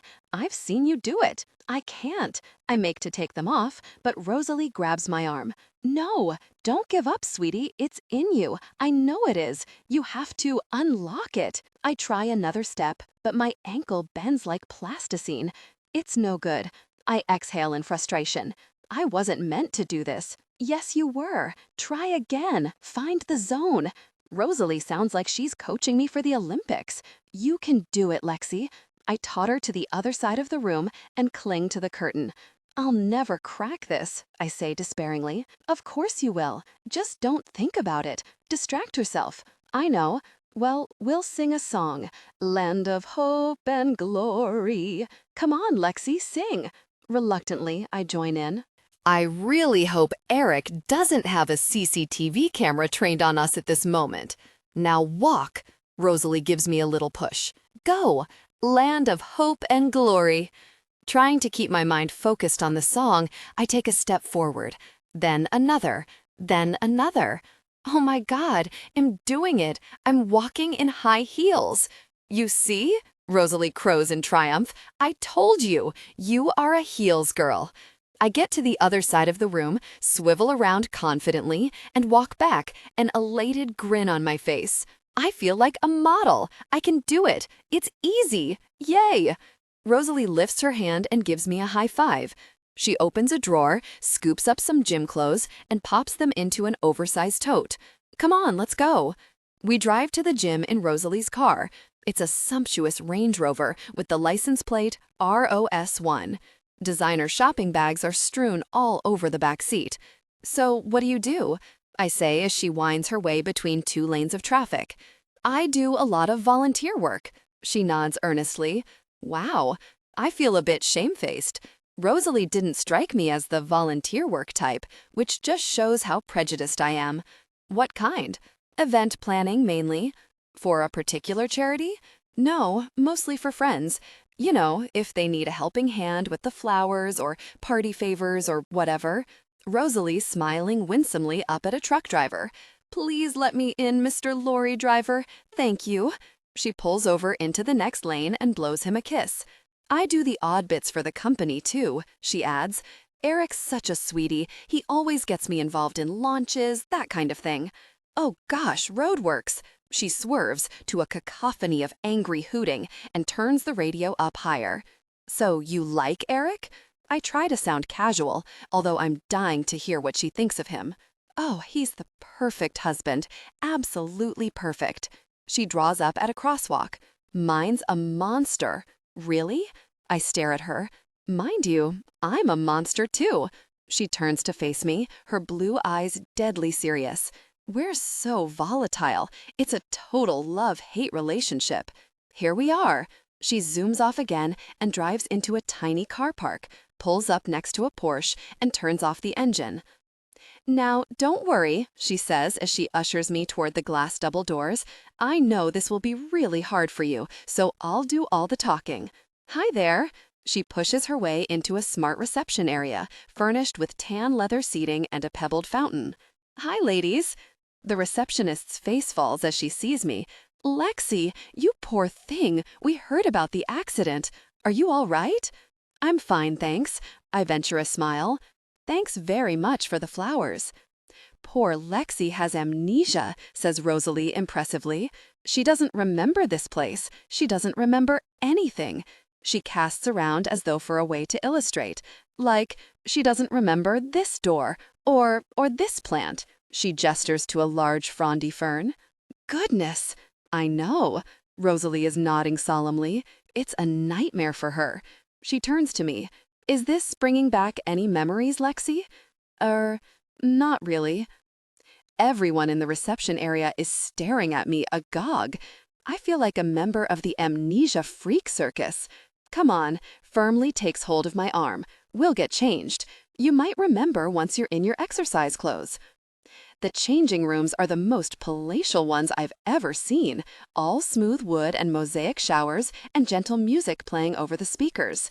I disappear into a cubicle and pull on a pair of leggings. Then I pull on the leotard bit. It's got a thong, I realize to my horror. My rear will look massive. I can't wear this, but I don't have anything else. Reluctantly, I pull it on, then edge out of the cubicle, hands over my eyes. This could be really, really gross. I count to 5, then force myself to take a peek. Actually, I don't look too bad. I remove my hands completely and stare at myself. I look all long and lean and different. Experimentally, I flex my arm, and a biceps muscle I've never seen before pops up. I stare at it in astonishment. So, Rosalie bustles up to me, dressed in leggings and a crop top. This way. She ushers me into a large, airy exercise studio where rows of well-groomed women are already in position on yoga mats. Sorry we're late, she says momentously, looking around the room, but Lexi has got amnesia. She doesn't remember anything about any of you. I get the feeling Rosalie is enjoying this. I do a shy wave around the room. I heard about your accident, Lexi. The exercise teacher is coming over, wearing a sympathetic smile. She's a slim woman with cropped blonde hair and a headset. Please take it easy today. Sit out whenever you like. We're starting with some mat work. Okay, thanks. We're trying to trigger her memory, Rosalie chimes in, so everyone just act normal. As all the others raise their arms, I nervously take a mat and sit down. Gym has never exactly been my strong point. I guess I'll just follow as best I can. I stretch my legs out in front of me and reach for my toes.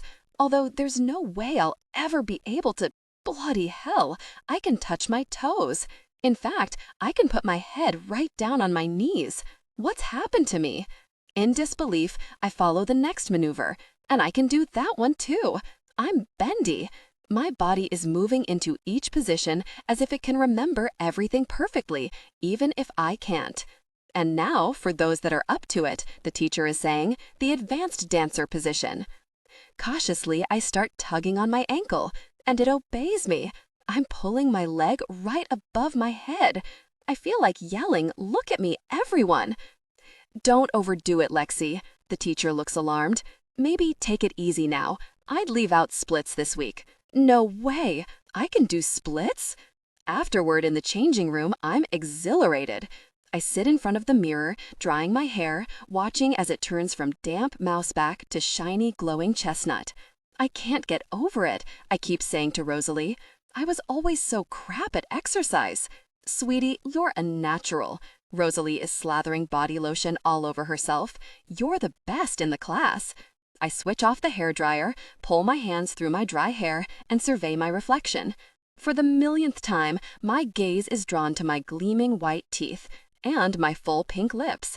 My mouth never looked like that in 2004. I know it didn't. Rosalie, I lower my voice, can I ask you a personal question? Of course, Rosalie whispers back. Did I ever have anything done to my face, like Botox? Or, I lower my voice still further, hardly able to believe I'm saying this, surgery? Sweetie, Rosalie looks appalled. Shh, she puts her finger to her lips. But, shh, of course we haven't had anything done. All totally 100% natural. She winks. What does that wink mean? Rosalie, you have to tell me what I've had done. I trail off suddenly, distracted by my reflection in the mirror. Without noticing what I've been doing, I've been taking hairpins from the jar in front of me and putting my hair up on autopilot. In about 30 seconds, I've constructed the most perfect chignon. How, really, did I do that? As I survey my own hands, I can feel slight hysteria rising inside me. What else can I do? Defuse a bomb? Assassinate someone with one blow of my hand? What is it? Rosalie catches my gaze. I just put my hair up. I gesture at the mirror. Look, it's incredible. I've never done that before in my life. Yes, you have. She looks puzzled. You wear it like that for work every day. But I don't remember. It's like Superwoman's taken over my body or something. I can walk in heels, I can put my hair up, I can do splits. I'm like this Uber woman. It's not me. Sweetie, it is you. Rosalie squeezes my arm. You better get used to it. We have lunch in the juice bar and chat with a couple of girls who seem to know me, and then Rosalie drives me home. As we travel up in the lift, I'm suddenly exhausted. So, Rosalie says as we enter the apartment, do you want to have another look at your clothes? Maybe swimwear.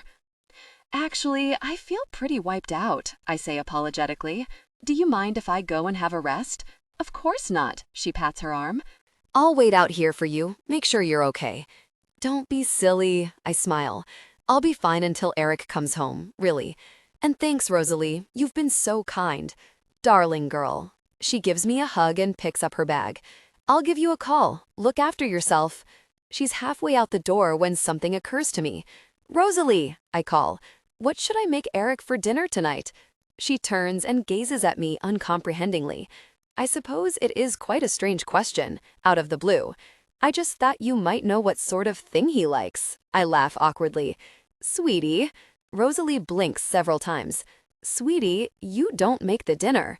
Gianna makes the dinner. Your housekeeper? She'll be out shopping right now, then she'll come back, make dinner, turn down your bed. Oh, right, of course. I nod hastily, trying to look like I knew that all along. But bloody hell, this really is a different life. I've never even had a cleaner before, let alone a 5-star hotel-type housekeeper. Well, I guess I'll go to bed then, I say. Bye. Rosalie blows me a kiss and closes the door behind her, and I head into the bedroom, which is all cream and luxurious dark wood, with a massive suede upholstered bed. Eric has insisted that I take the main bedroom, which is very kind and noble of him. Mind you, the spare room is pretty sumptuous too. In fact, I think he gets his own jacuzzi, so he can't complain. I kick off my heels, climb under the duvet, and feel myself instantly relax. This is the most comfortable bed I have ever been in, ever. I wriggle around a bit, luxuriating in the smooth sheets and perfect squashy pillows. That's good. I'll just close my eyes and have a tiny kip. I wake to a dim light and the sound of chinking crockery. Darling, comes a voice from outside the door. Are you awake? Oh, I struggle to a sitting position and rub my eyes. Hi? The door opens and in comes Eric, holding a tray and a shopping bag. You've been asleep for hours. I've brought you some supper. He heads toward the bed, puts down the tray, and switches on the bedside light. It's Thai chicken soup. I love Thai chicken soup, I say in delight. Thanks. Eric smiles and hands me a spoon. Rosalie told me you two girls went to the gym today. Yes, it was great. I take a spoonful of soup and it's absolutely delicious. God, I'm ravenous. Eric, you couldn't get me a piece of bread, could you? I raise my head. Just to mop this up? Bread? Eric frowns, looking puzzled. Darling, we don't keep bread in the house. We're both low carb. Oh, right. I'd forgotten about the low carb thing. No problem. I smile at him and take another mouthful of soup. I can be low carb. Easy. Which brings me to my little gift, says Eric. Or, in fact, 2 gifts. This is the first one. He reaches into the shopping bag and produces a laminated ring-bound booklet, which he hands to me with a flourish. The front cover is a color photograph of me and Eric in our wedding outfits, and the title reads, Eric and Lexi Gardner, Marriage Manual. You remember the doctor suggested writing down all the details of our life together? Eric looks proud. Well, I've compiled this booklet for you. Any question you have about our marriage and life together, the answer should be in there. I turn the first page and there's a frontispiece. Eric and Lexi, a better marriage for a better world. We have a mission statement? I'm slightly stunned. I came up with it just now. Eric shrugs modestly. What do you think? It's great.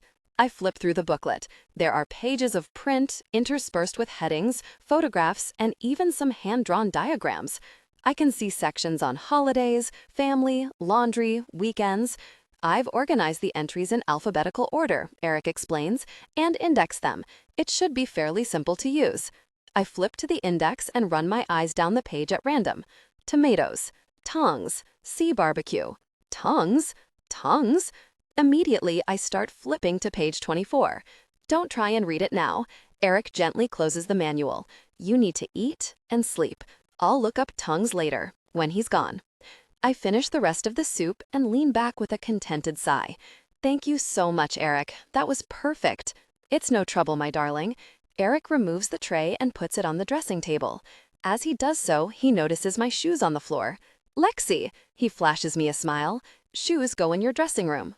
Oh, I say. Sorry. No problem. There's a lot to learn. He comes back over to the bed and reaches into his packet. And this is my other gift. He produces a little jewelry box made of leather. My head starts prickling in disbelief as I gaze at it. My husband is giving me a present in a posh jewelry box, just like grown-up people in movies. I'd like you to have something you actually remember me giving you, Eric says with a rueful smile, then nods at the box. Open it. I pry it open and find a single diamond strung on a gold chain. Like it? It's amazing, I stammer. I love it. Thank you so much. Eric reaches over and strokes my hair. It's good to have you home, Lexi. It's good to be home, I reply with fervor, which is almost true. I can't honestly say this place feels like home yet, but it feels like a really swish five-star hotel, which is even better. I take out the diamond and look at it in awe. Meanwhile, Eric is playing idly with a strand of my hair, a tender expression on his face. Eric, I say, a bit shyly, when we first met, what did you see in me? Why did you fall in love with me? A reminiscent smile flickers across Eric's face. I fell in love with you, Lexi, he says, because you're dynamic, you're efficient, you're hungry for success, like me. People call us hard, but we're not. We're just intensely competitive. Right, I say, after a slight pause. To be honest, I've never thought of myself as that intensely competitive. But then, maybe I am in 2007. And I fell in love with your beautiful mouth. Eric touches my top lip gently. And your long legs. And the way you swing your briefcase. He called me beautiful. I'm listening, entranced. I want him to go on forever. No one has ever spoken to me like this in my whole life. I'll leave you now. He kisses me on the forehead and picks up the tray. You sleep well. See you in the morning. See you then, I murmur. Good night, Eric. And thank you. He closes the door and I'm left alone with my necklace and my marriage manual and my glow of euphoria. I have the dream husband.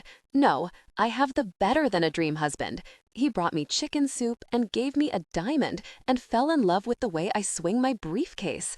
I must have been Gandhi. Flossing. Food. See also daily meals, kitchen, eating out. Foreplay. No way. He put in a section on foreplay? I've been flicking through the marriage manual ever since I woke up this morning, and it's totally, utterly riveting. I feel like I'm spying on my own life, not to mention Eric's.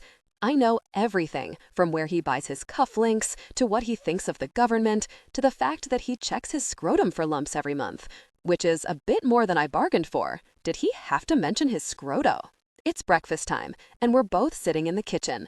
Eric's reading the Financial Times, and I was consulting the index to see what I normally eat. But foreplay looks a whole lot more interesting than food. Surreptitiously, I turn to page 21. Oh my God, he seriously has written 3 paragraphs on foreplay. Under General Routine. The manual contained detailed instructions for intimate moments. I splutter on my coffee, and Eric looks up. All right, darling, he smiles. Is the manual helpful? Are you finding everything you need?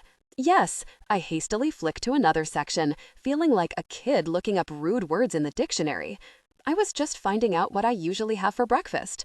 Gianna's left some scrambled egg and bacon in the oven, says Eric. And you usually have some green juice. He gestures at a jug of what looks like sludgy marsh water on the counter. It's a vitamin drink and natural appetite suppressant. I suppress a shudder. I think I'll give that a miss today. I take some egg and bacon from the oven and try to quell my longing for 3 slices of granary toast to go with it. Your new car should be delivered later on. Eric takes a sip of coffee. The replacement for the one that was damaged, although I'm guessing you won't want to drive in a hurry. I hadn't really thought about it, I say helplessly. Well, see. You can't yet, anyway, until you've retaken your driving test. He wipes his mouth with a linen napkin and gets up. There was another thing, Lexi. If you don't mind, I'd like to schedule a small dinner party for next week. Just a few old friends. A dinner party? I echo, apprehensive. I've never really been the dinner party throwing type. Unless you count pasta on the sofa in front of Will and Grace as a dinner party, there's nothing to worry about. He puts his hands gently on my shoulders. Gianna will do the catering. All you have to do is look wonderful. But if you're not up to it, we can forget the idea. Of course I'm up to it, I say quickly. I'm tired of everyone treating me like I'm an invalid. I feel great. Well, that brings me to another subject. Work. Eric shrugs on his jacket. Obviously, you're not up to returning full-time just yet, but Simon was wondering if you'd like to go into the office for a visit. Simon Johnson, he clarifies. Do you remember him? Simon Johnson, the managing director? Uh-huh, Eric nods. He called here last night. We had a good chat. Nice guy. I didn't think he'd even heard of me, I say in disbelief. Lexi, you're an important member of the senior management team, Eric says patiently. Of course he's heard of you. Oh, right, of course. I chew my bacon, trying to look nonchalant, but inside I want to cheer. This new life of mine gets better and better. I'm an important member of the senior management team? Simon Johnson knows who I am? Eric is continuing. We agreed it would be helpful for you to visit the office. It might help bring back your memory, as well as give reassurance to your department. I think it's a great idea, I say with enthusiasm. I could get to know my job again, see all the girls, we could have lunch. Your deputy is standing in for you at the moment, Eric says, consulting a notepad on the kitchen counter. Byron Foster, just till you return, obviously. Byron's my deputy now? I say incredulously. But Byron used to be my boss. Everything's upside down. Everything's unrecognizable. I can't wait to get to the office and see what's been going on. Eric taps something into his BlackBerry, then puts it away and picks up his briefcase. Have a good day, darling. You too, darling. I stand up as he turns to face me, and there's a sudden frisson between us. Eric's standing only inches away from me. I can just smell his aftershave and see a little nick on his neck where he cut himself shaving. I haven't read the whole manual yet. I suddenly feel awkward. Would I normally kiss you goodbye at this point? You normally would, yes. Eric sounds stiff too. But please don't feel you... No, I want to. I mean, we should do everything just like we usually do. I'm getting a bit pink in the face here. So, would I kiss you on the cheek or the lips? The lips, Eric clears his throat. That would be the usual. Right, I nod. So, I reach out for his waist, trying to appear natural. Like this? Tell me if it's not the way I normally do it. Probably just one hand, Eric says after a moment's thought, and it's usually a bit higher up. Okay, I shift one hand up to his shoulder and drop the other down, feeling as if I'm ballroom dancing. Then, keeping in position as best I can, I tilt my face up.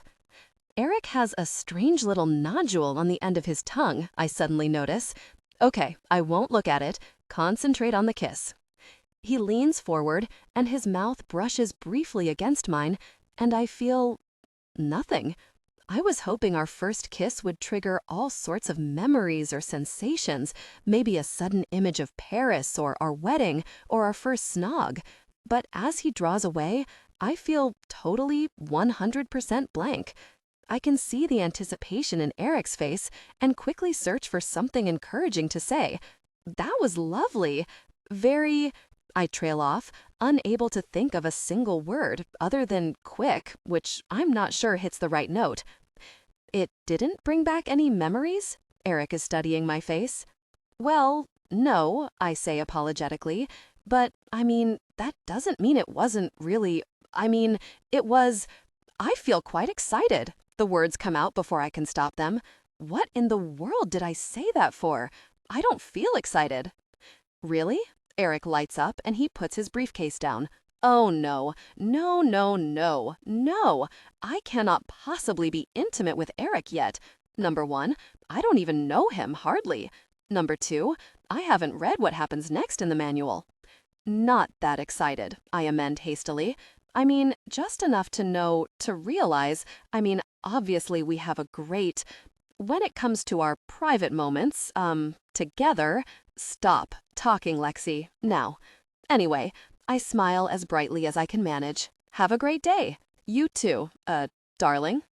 I stand up as he turns to face me, and there's a sudden frisson between us. Eric's standing only inches away from me. I can just smell his aftershave and see a little nick on his neck where he cut himself shaving. I haven't read the whole manual yet. I suddenly feel awkward. Would I normally kiss you goodbye at this point? You normally would, yes. Eric sounds stiff too. But please don't feel you... No, I want to. I mean, we should do everything just like we usually do. I'm getting a bit pink in the face here. So, would I kiss you on the cheek or the lips? The lips. Eric clears his throat. That would be the usual. Right, I nod. So, I reach out for his waist, trying to appear natural. Like this? Tell me if it's not the way I normally do it. Probably just one hand, Eric says after a moment's thought, and it's usually a bit higher up. Okay, I shift one hand up to his shoulder and drop the other down, feeling as if I'm ballroom dancing. Then, keeping in position as best I can, I tilt my face up. Eric has a strange little nodule on the end of his tongue, I suddenly notice. Okay, I won't look at it. Concentrate on the kiss. He leans forward, and his mouth brushes briefly against mine, and I feel nothing. I was hoping our first kiss would trigger all sorts of memories or sensations, maybe a sudden image of Paris or our wedding or our first snog. But as he draws away, I feel totally 100% blank. I can see the anticipation in Eric's face and quickly search for something encouraging to say. That was lovely. Very... I trail off, unable to think of a single word other than quick, which I'm not sure hits the right note. It didn't bring back any memories? Eric is studying my face. Well, no, I say apologetically. But, I mean, that doesn't mean it wasn't really... it was... I feel quite excited. The words come out before I can stop them. What in the world did I say that for? I don't feel excited. Really? Eric lights up and he puts his briefcase down. Oh no, no, no, no, no. I cannot possibly be intimate with Eric yet. Number one, I don't even know him hardly. Number two, I haven't read what happens next in the manual. Not that excited, I amend hastily. I mean, just enough to realize, obviously we have a great, when it comes to our private moments, together. Stop talking, Lexi, now. Anyway, I smile as brightly as I can manage. Have a great day. You too. Eric touches my cheek gently, then turns and strides off. I hear the door close and subside into a chair. That was a bit close. I reach for the marriage manual and quickly flick to the F section. I need to read up on intimate interactions, not to mention other intimate topics, I suddenly notice, and related frequency. This could take me a while. 2 hours and 3 cups of coffee later, I close the manual and lean back, my head bursting with information. I've read it cover to cover, and I've pretty much got the whole picture. I've learned that Eric and I often spend weekends away at luxury boutique hotels. I've learned that we enjoy watching business documentaries and The West Wing, and we had differing views on Brokeback Mountain, which I've also learned was a film about gay cowboys. Gay cowboys? I've learned that Eric and I share a love of wine from the Bordeaux region. I've learned that I'm driven and focused and work 24/7 to get the job done. I've learned I don't suffer fools gladly, despise time wasters, and am someone who appreciates the finer things in life, which is kind of news to me. I get up and walk to the window, trying to digest everything I've read. The more I learn about 28-year-old Lexi, the more I feel like she's a different person from me. She doesn't just look different, she is different. She's a boss. She wears beige designer clothes and La Perla underwear. She knows about wine. She never eats bread. She's a grown-up. That's what she is. I gaze into the mirror and my 28-year-old face stares back. How on earth did I get from me to her? On impulse, I get up and head into the bedroom, then through that into the clothes room. There have to be some clues somewhere. I sit down at my smart, minimalist dressing table and regard it silently. I mean, look at this for a start.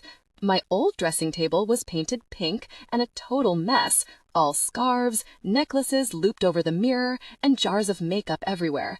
But this... The spark between characters through your delivery. Banter should crackle with wit.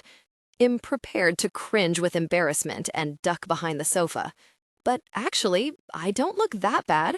My teeth have already been veneered or capped or whatever, although my mouth looks much thinner than it does now. I have definitely had collagen injections. My chestnut hair's been blow-dried and tied back in a ponytail. I'm wearing a black suit and an aquamarine shirt, and I look totally businesslike. I need to succeed, I'm saying to an off-camera interviewer. I need to win this. Blimey, I look so serious. I don't understand it. Why did I suddenly want to win a reality business show? Good morning, Lexi. A voice makes me practically jump out of my skin. I jab at stop on the remote and turn around to see a woman in her 50s.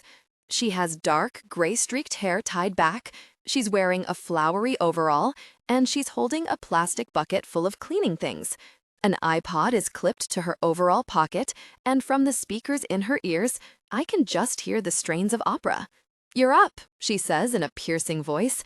"How you feeling? Any better today?" Her accent is hard to place, kind of Cockney mixed with Italian. "Are you Gianna?" I say cautiously. Oh my Lord in heaven. She crosses herself and kisses her fingers. "Eric warned me. You're not right in the head, poor girl." "I'm fine, really," I say, hurried. "I've just lost a bit of memory, so I'm having to learn everything about my life again."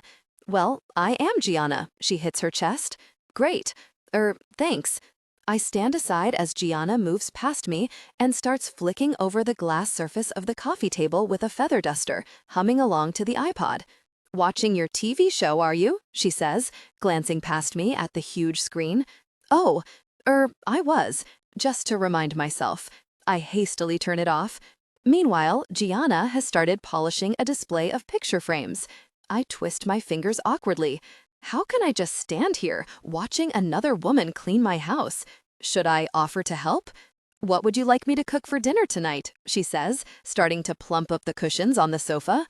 "Oh," I say, looking up in horror. "Nothing. Really. I know Eric and I are all rich and everything, but I can't ask someone else to cook my supper. It's obscene." "Nothing?" She pauses. "Are you going out?" "No. I just thought maybe I'd do the cooking myself tonight." "Oh, I see," she says. "Well, it's up to you." Her face set, she picks up a cushion and bangs it out with more vigor. "I hope you enjoyed the soup last night," she adds without looking at me. "It was delicious," I say hastily. "Thanks. Lovely flavors." "Good," she says in a stiff voice. I do my best. Oh God, she isn't offended, is she? "Let me know what you'd like me to buy for you to cook," she continues, slapping the cushion down. "If you're after something new or different." Gosh, she is offended. Well, my voice is scratchy with nerves. "Actually, on second thought, maybe you could make a little something. But I mean, don't make any effort. Just a sandwich would be fine." "A sandwich?" She raises her head incredulously. "For your dinner? Or whatever you like, whatever you enjoy cooking." Even as I say the words, I know how stupid this sounds. I back away, pick up a property magazine that's lying on a side table, and open it at a piece about fountains. How am I ever going to get used to all this? How did I turn into someone with a housekeeper, for God's sake? The sofa has been damaged. Gianna's accent suddenly sounds far more Italian than Cockney. She yanks her iPod speakers out of her ears and gestures at the torn fabric in horror. "Look, ripped. Yesterday morning it was perfect." She looks at me defensively. "I tell you, I left it in good condition. No rips, no marks." The blood rushes to my head. That was me," I stammer. "I did it. It was a mistake," I gabble. "I didn't mean to. I broke this glass leopard and—" I'm breathing hard. "I'll order another sofa cover, I promise. But please don't tell Eric. He doesn't know." "He doesn't know?" Gianna seems bewildered. I put the cushion over the rip. I swallow. "To hide it." Gianna stares at me for a few disbelieving moments.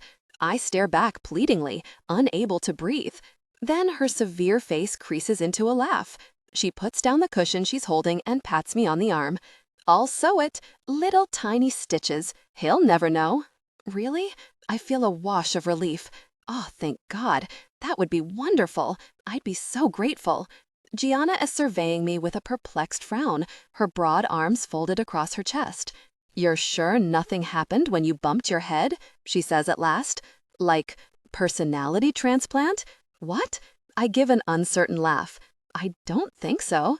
The door buzzer goes off. Oh, I'd better get this. I hurry to the front door and lift the answer phone. "Hello? Hello?" comes a guttural voice. "Car delivery for Godna." My new car is parked in a place at the front of the building, which, according to the porter, is my own private spot. It's a silver Mercedes, which I can tell from the badge thing on the front. And it's a convertible. Apart from that, I couldn't tell you much about it, except I'm guessing it cost a fortune. Sign here and here. The delivery man is holding out a clipboard. Okay, I scribble on the paper. "Here's your keys, all your paperwork. Cheers, love." The guy retrieves his pen from my hand and heads out the gates, leaving me alone with the car, a bundle of papers, and a set of shiny car keys. I dangle them in my fingers, feeling a frisson of excitement. I've never been a car person, but then I've never been this close to a glossy brand new Mercedes before. A brand new Mercedes, which is all mine. Maybe I'll just check it over inside. With an instinctive gesture, I hold out the T-fob and press the little button. Then jump as the car bleeps and all the lights flash on. Well, I've obviously done that before. I open the door, slide into the driver's seat, and inhale deeply. Wow, now this is a car. This knocks loser Dave's crappy Renault out of the park. It has the most wonderful, intoxicating scent of new leather. The seats are wide and comfortable. The dashboard is gleaming wood veneer. Cautiously, I place my hands on the steering wheel. They seem to grip it quite naturally. In fact, they seem to belong there. I really don't want to take them off. I sit there for a few moments, watching the entry gates rise and fall as a BMW drives out. The thing is, I can drive. At some stage, I must have passed my test, even if I don't remember doing it. And this is such a cool car. It would be a shame not to have a go. Experimentally, I push the key into the slot beside the steering wheel, and it fits. I rotate it forward, like I've seen people do, and there's a kind of roar of protest from the engine. Gosh, what did I do? I turn it forward again, more cautiously, and this time there's no roar, but a few lights pop on around the dashboard. Now what? I survey the controls hopefully for inspiration, but none comes. I have no idea how to work this thing, is the truth. I have no memory of driving a car in my life. But the point is, I have done it. It's like walking in heels. It's a skill locked away inside me. What I need is to let my body take over. If I can just distract myself enough, then maybe I'll find myself driving automatically. I place my hands firmly on the steering wheel. Here we go. Think about other things. La la la. Don't think about driving. Just let your body do what comes naturally. Maybe I should sing a song. That worked before. "Land of hope and glory," I begin tunelessly, "mother of the free." Oh my God, it's working. My hands and feet are moving in sync. I don't dare look at them. I don't dare register what they're doing.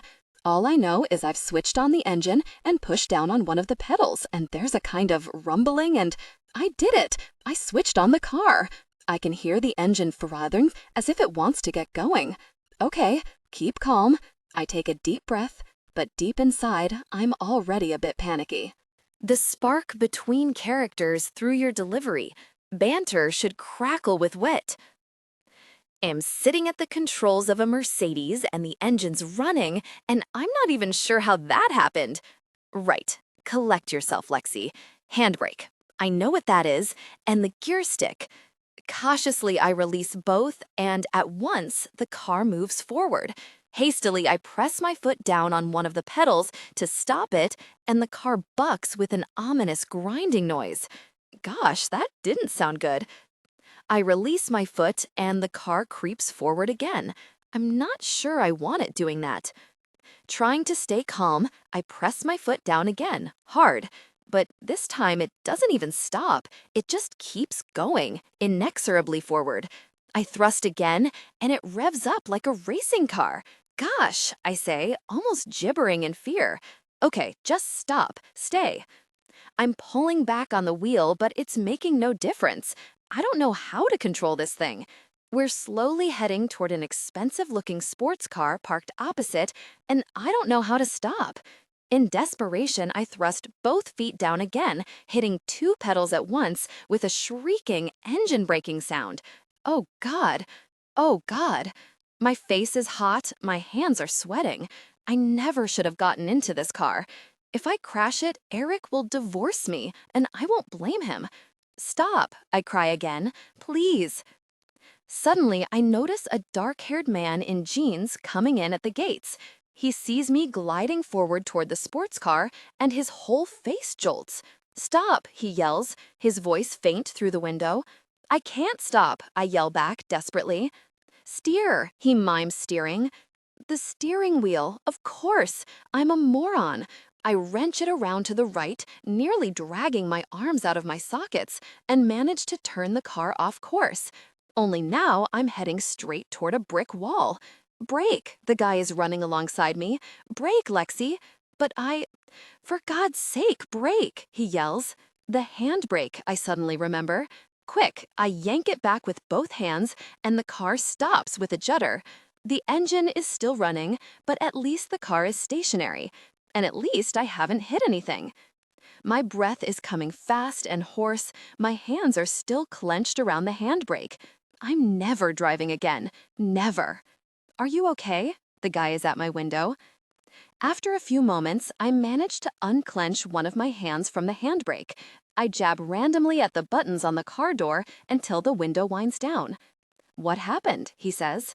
I panicked. I can't actually drive a car. I thought I'd remember how to, but I had a bit of a panic attack. Suddenly, with no warning, I feel a tear running down my face. I'm sorry, I gulp. I'm a bit freaked out. I've had amnesia, you see. I look up to see the guy just staring at me as if I'm talking a foreign language. He's got a pretty striking face, now that I come to notice it. High cheekbones, dark gray eyes, and slanted eyebrows gathered in a frown, with dark brown untidy hair. He's wearing a plain gray t-shirt over his jeans, and he looks a bit older than me, maybe early 30s. He also seems totally dumbfounded, which I guess is not surprising, bearing in mind he's just come into a car park, minding his own business, to find a girl crashing a car and saying she has amnesia. Maybe he doesn't believe me, I think, suddenly alarmed. Maybe he thinks I'm drunk driving, and this is all some invented excuse. I was in a car crash a few days ago, I explain hurriedly. I really was. Look. I point to the remaining cuts on my face. I know you were in a car crash, he says at last. He has a very distinctive voice, dry and kind of intense, as though every word he speaks really, really matters. I heard about it. Wait a minute, I click my tongue, suddenly realizing. You called out my name. Do we know each other? A jolt of shock passes over the guy's face. I can see his eyes studying me almost as though he doesn't believe me, as though he's searching for something. You don't remember me? He says at last. No, I say with an apologetic shrug. I'm sorry, I'm not being rude. I don't remember anyone I've met in the last 3 years. My friends, my husband even. He was a total stranger to me. My own husband. Can you believe it? I smile, but the guy doesn't smile back or express sympathy.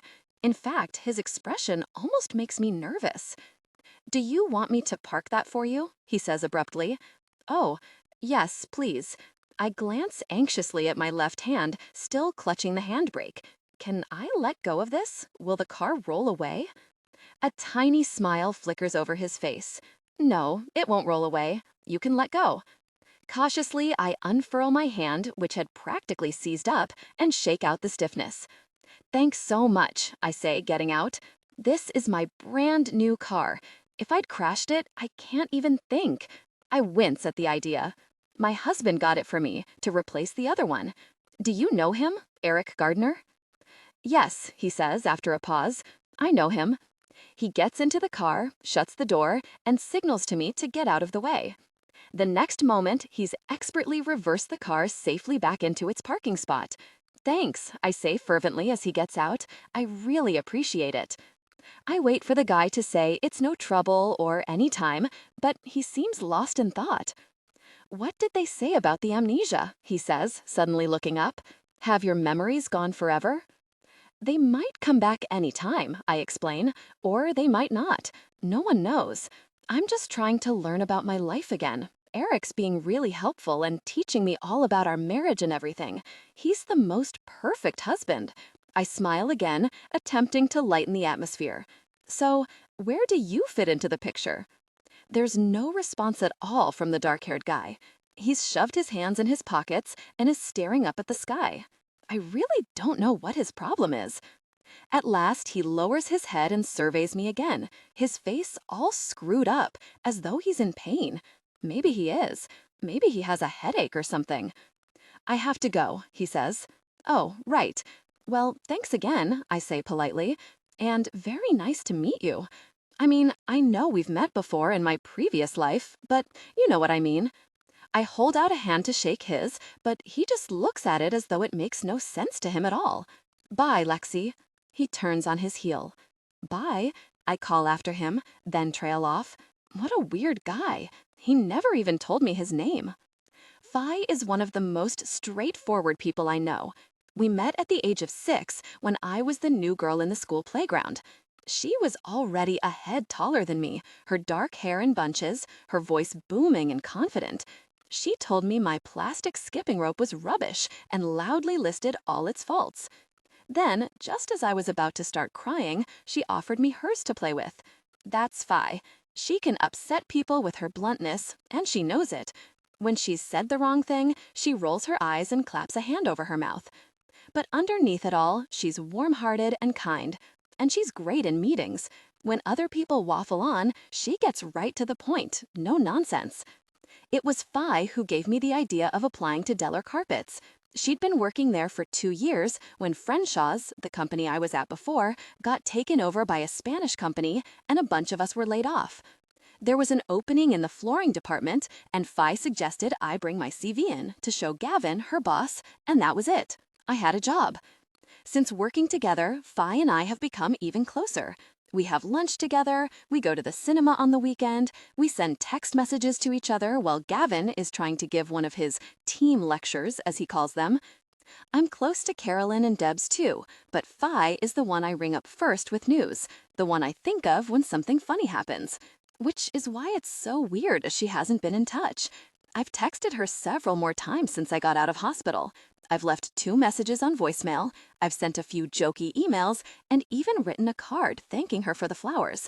But I haven't heard a word back. Maybe she's just busy, I keep telling myself. Or she's been on some work residential seminar thing. Or she's got the flu. There's a million good reasons. Anyway, I'm going into work today, so I'll see her. And everyone. I stare at myself in the huge mirror in my dressing room. 2004 Lexi used to show up at the office in a pair of black trousers from Next, a shirt from the bargain bin at New Look, and a pair of loafers with chewed-up heels. Not anymore.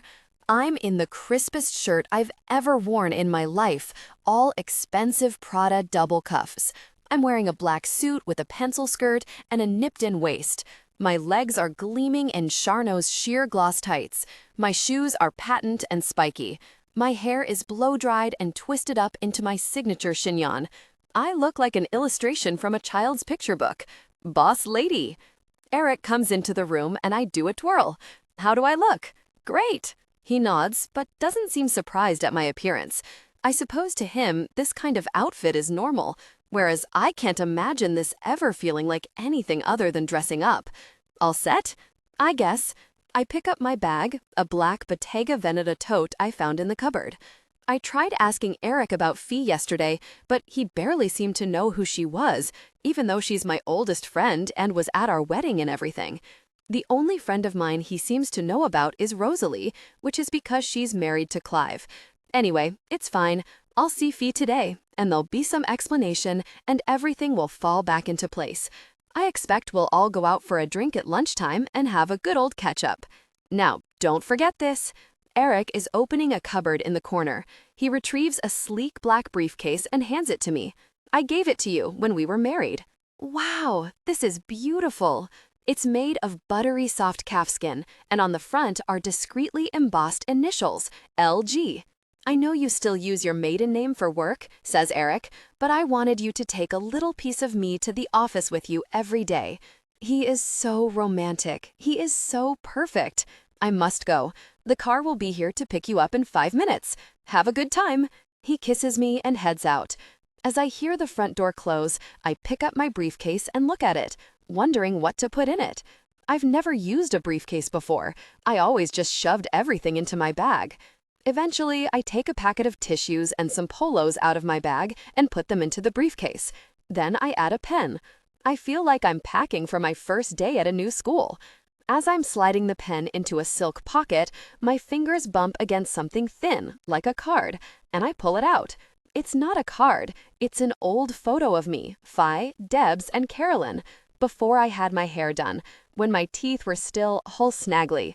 We're in a bar, all dressed up in glittery tops with rosy cheeks and party popper streamers over our heads. Fi has her arm clenched around my neck, and I have a cocktail umbrella in my teeth. And we're all in hysterics. I can't help grinning at the sight. I remember that evening really well. Debs had chucked her awful banker boyfriend, Mitchell, and we were on a mission to help her forget. Halfway through the evening, when Mitchell called Deb's mobile, Carolyn answered and pretended to be a 1,000 Russian call girl who thought she was being booked. Carolyn took Russian in school, so she was quite convincing, and Mitchell got genuinely rattled, no matter what he claimed later. We were all listening on speakerphone, and I thought I'd die of laughter. Still smiling, I slide the photo back into the pocket and snap the briefcase shut. I pick it up and regard myself in the mirror. Boss lady goes to work. Hi, I say to my reflection, trying to adopt a businesslike tone. Hi there, Lexi Smart, director of flooring. Yup, hi, I'm the boss. Oh God, I don't feel like a boss. Maybe I'll snap back into it when I get there. Deller Carpets is the company everyone remembers from the TV ads back in the 80s.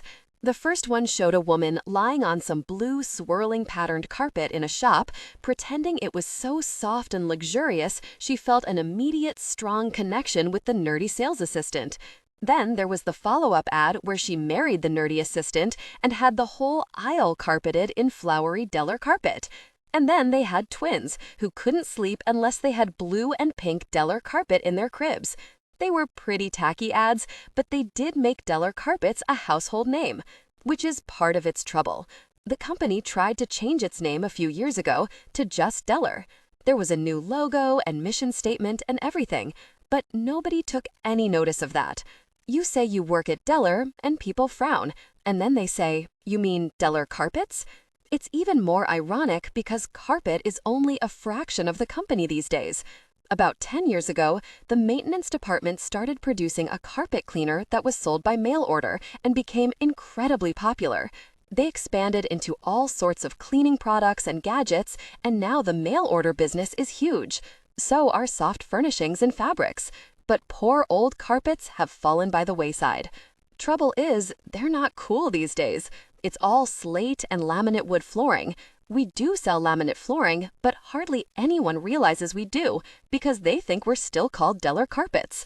It's like one big vicious circle that all leads back to shag. I know carpets aren't cool, and I know patterned carpets are even less cool, but secretly, I really love them, especially all the old retro designs from the 70s. I've got an old pattern book on my desk, which I always flick through when I'm in the middle of a long, tedious phone conversation. And once I found a whole box of old samples at the warehouse. No one wanted them, so I took them back to the office and pinned them up on the wall next to my desk. That's to say, my old desk. I guess I've been upgraded now. As I head toward the familiar building on Victoria Palace Road, I feel a fizz of anticipation in my stomach. It's the same as it ever was, a tall, pale gray block with granite pillars at the entrance. I push open the glass doors to reception and stop in surprise. The foyer is different. It looks really cool. They've moved the desk, and there are glass partitions where there used to be a wall, and the flooring is blue metallic effect vinyl. There must be a new range out. Lexi! A plump woman in a pink shirt and tapered black trousers is bustling toward me. She has highlights and fuchsia lipstick and pumps, and she's called, I know her, Head of Human Resources, Dana. I gasp the name in relief. Hi, Lexi. She holds out a hand to shake mine. Welcome back, you poor thing. We were all so upset to hear what happened. I'm fine, thanks. A lot better. I follow her over the shiny vinyl floor, take a security pass from her, and swipe my way through the security entrance. This is all new, too. We didn't used to have barriers, just a guard called Reg. Good. Well, come this way. Dana's ushering me along. I thought we could have a short chat in my office, pop in on the budget meeting, and then you'll want to see your department. Great. Good idea. My department. I used to just have a desk and a stapler. We travel up in the lift and get out at the second floor, and Donna ushers me into her office. Take a seat. She pulls out a plushy chair and sits down at her desk. So now, obviously, we need to talk about your condition. She lowers her voice discreetly as though I have some embarrassing ailment. You have amnesia. That's right. Apart from that, I'm pretty much okay. Good. She scribbles something on her pad of paper. And is this amnesia permanent or temporary? Well, the doctor said I might start remembering things at any time. Marvelous! Her face brightens. Obviously, from our point of view, it would be great if you could remember everything by the 21st. That's when our sales conference is, she adds, giving me an expectant look. Right, I say after a pause. I'll do my best. You can't do better than that, she trills with laughter and pushes back her chair. Now, let's go and say hello to characters through your delivery. Banter should crackle with wit. Now, let's go and say hello to Simon and the others. You remember Simon Johnson, the MD? Of course! How could I not remember the boss of the whole company? I remember him giving a speech at the Christmas party. I remember him appearing in our office and asking our names, while Gavin, our department head then, followed him around like a lackey. And now I go to meetings with him. Trying to conceal my nerves, I follow Dana down the corridor and up in the lift again to the 8th floor. She leads me briskly to the boardroom, knocks on the heavy door, and pushes it open. Sorry to interrupt. Only Lexus popped in for a visit. Lexi, our superstar. Simon Johnson stands up from his seat at the head of the table. He has a tall, broad-shouldered, ex-army officer frame and thinning brown hair. He comes over, clasps my hand as if we're old friends, and kisses my cheek. How are you feeling, my dear? Simon Johnson just kissed me. The MD of the whole company kissed me. Fine, thanks. I try to keep my composure. Much better. I glance around the room, taking in a whole bunch of other high-powered company people in suits. Byron, who used to be my direct boss, is sitting on the other side of the conference table. He's pale and lanky with dark hair and wearing one of his trademark retro print ties. He gives me a pinched smile, and I grin back, relieved to recognize someone else. You've had quite a knock to the head, we understand, Simon Johnson is saying in his mellifluous public school voice. That's right. Well, hurry back, he exclaims with mock urgency. Byron here is standing in for you very well. He gestures at Byron. But whether you can trust him to safeguard your department's budget, I don't know. I raise my eyebrows. Should I be worried? There's an appreciative laugh around the table, and I notice Byron shooting me daggers. Honestly, I was only making a joke. Seriously though, Lexi, I need to talk to you about our recent discussions. Simon Johnson gives me a meaningful nod. Well, have lunch when you get back properly. Absolutely. I match his confidential tone, even though I have no idea what he's talking about. Simon. Dana steps forward, lowering her voice a smidgen. The doctors don't know whether Lex's amnesia is permanent or temporary, so she may have some problems with memory. Probably an advantage in this business, says a balding man opposite, and there's another chuckle around the table. Lexi, I have every confidence in you, Simon Johnson says firmly. He turns to a red-haired guy sitting nearby. Daniel, you two haven't met yet, have you? Daniel is our new finance controller. Daniel, you might have seen Lexi on television. That's right. I can see recognition dawning on the guy's face as we shake hands. So you're the whiz kid I've heard about. Whiz kid? I don't think so, I say uncertainly, and there's a laugh. Don't be modest. Simon gives me a warm smile, then turns to Daniel. This young woman has had the most meteoric rise through this company, from associate junior sales manager to director of her department within 18 months. As I've said many times to Lexi herself, it was a gamble giving her the job, but I've never regretted taking that risk for a moment. She's a natural leader. She's inspirational. She puts in 24 hours a day. She has some exciting strategic visions for the future. This is a very, very talented member of the company. As he finishes, Simon is beaming at me. So are the balding guy and a couple of the others. I'm in a state of total shock. My face is puce, my legs are wobbling.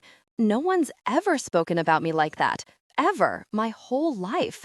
Well, thanks, I stutter at last. Lexi, Simon gestures at an empty chair. Can we tempt you to stay for the budget meeting? I glance at Dana for help. She's not staying long today, Simon, says Dana. We're popping down to flooring now. Of course, he nods. Well, you're missing a treat. Everyone loves a budget meeting.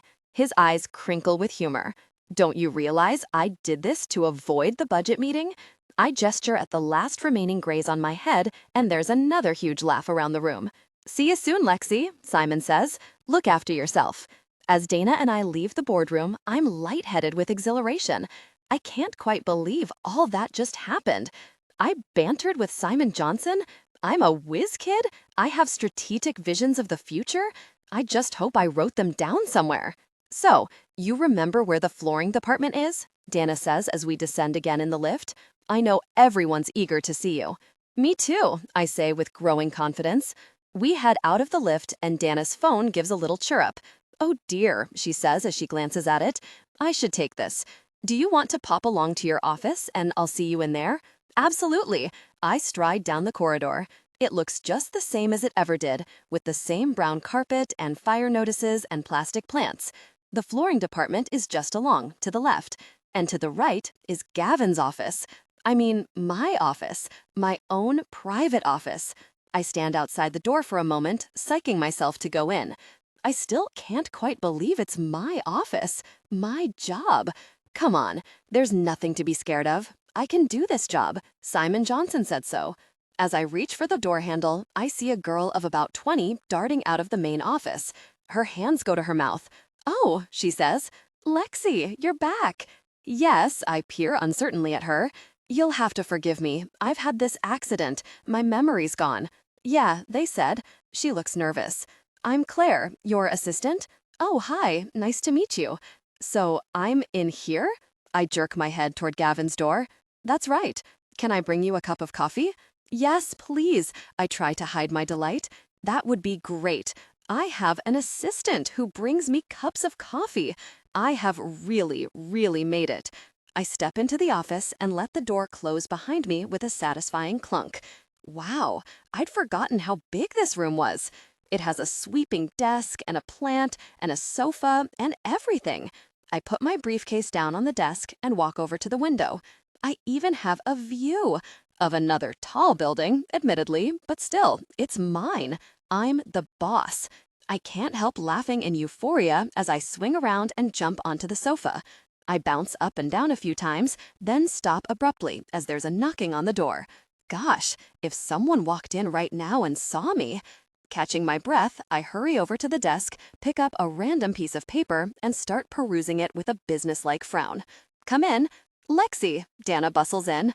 Are you making yourself at home again? Claire told me you didn't even recognize her. This is going to be tricky for you, isn't it? I hadn't quite appreciated. She shakes her head, her brow creased. So you don't remember anything? Well, no, I admit, but I'm sure it'll all come back to me, sooner or later. Let's hope you're right. She still looks anxious. Now, let's go through to the department, reacquaint yourselves with everybody. We head out, and I suddenly see Fi coming out of the flooring office in a short black skirt with boots and a green sleeveless top. She looks different from the way I remember her, with a new red streak in her hair and a thinner face somehow. But it's her. She's even wearing the same set of tortoiseshell bangles she always used to. Fi, I exclaim in excitement, almost dropping my bag. Oh my God, it's me, Lexi. Hi, I'm back. Fi visibly starts. She turns, and for a few seconds, she just gapes at me as if I'm a lunatic. I suppose I did sound a bit overexcited, but I'm just so thrilled to see her. "Hi, Lexi," she says at last, eyeing my face. "How are you doing?" "I'm fine," I say, my words tumbling out eagerly. "How are you? You look great. I love your new hair." Everyone's staring at me now. Anyway, I force myself to sound more composed. "Maybe we can catch up properly later, with the others?" Yeah," Fi nods without looking me in the eye. Why is she being so off? What's wrong? Coldness clenches me around the chest. Maybe that's why she never replied to any of my messages. We've had some huge row, and the others took her side, and I just don't remember. After you, Lexi. Dana ushers me into the main open-plan office. 15 faces look up at us, and I try not to gasp. This is so weird. I can see Carolyn and Debs and Melanie and several others I know. They all look familiar, but 3 years on. Their hair and makeup and clothes all look different. Debs has super-toned arms and is tanned as though she's just got back from some exotic holiday.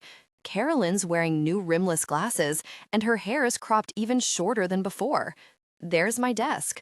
A girl with bleached hair and braids is sitting at it, looking totally at home. You all know that Lexi has been ill following her accident, Dana is announcing to the room. We're delighted that she's back with us today for a visit. She's suffered a few side effects from her injuries, in particular amnesia, but I'm sure you'll all help her to remember her way around and give her a big welcome back. She turns to me and murmurs, "Lexi, do you want to say a few motivational words to the department?" Motivational words? I echo uncertainly. Just something inspiring, Dana beams. Rally the troops. Her phone chirrups again. I'm sorry, excuse me. She hurries out to the corridor, and I'm left alone, facing my department. Come on, Simon Johnson says I'm a natural leader. I can do this. Hi everyone. I give a small wave around the office, which no one returns. I just wanted to say that I'll be back soon, and, keep up the good work. I flounder for something motivational. Who's the best department in the company? We are. Who rocks? Flooring. I give the air a little punch like a cheerleader. F, L, O. There should be another O, interrupts a girl I don't recognize. She's standing with her arms folded, looking totally unimpressed. Sorry? I stop, breathless. There's a double O in flooring. She rolls her eyes. Two girls next to her are giggling into their hands, while Carolyn and Debs are just gaping at me. Right, I say, flustered.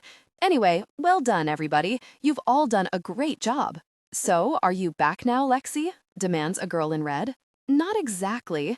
Only I need my expenses form signed urgently. Me too, say about 6 people. Have you spoken to Simon about our targets? Melanie is coming forward, frowning. Only they're totally unworkable as they are. What's happening about the new computers? Did you read my email? Have we sorted the Thorn Group order? Suddenly, everyone in the room seems to be swarming toward me, asking questions. I can hardly follow any of them, let alone know what they mean. I don't know, I'm saying desperately. I'm sorry, I can't remember. I'll see you later. Breathing hard, I back out across the corridor and into my own office and slam the door. What was all that about? There's a knock at the door. Hello? I call out, my voice sounding strangled. Hi, says Claire, coming in under a vast pile of letters and documents. Sorry to bother you, Lexi, but while you're here, could you just have a quick run-through of these? You need to get back to Tony Dukes from Bilton's and authorize the payment to Sixpack and sign these waivers. And some guy called Jeremy Northpool has rung several times, says he hopes you can resume discussions.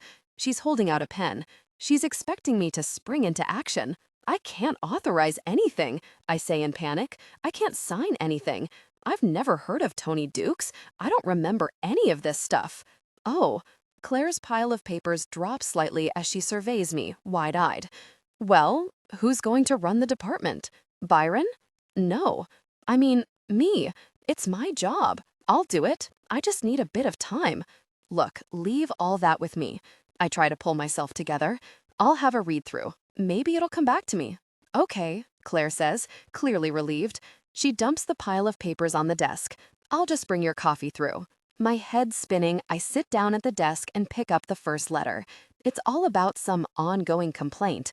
As you will be aware, expect your immediate response. I turn to the next document. It's a monthly budget forecast for all the departments in the company.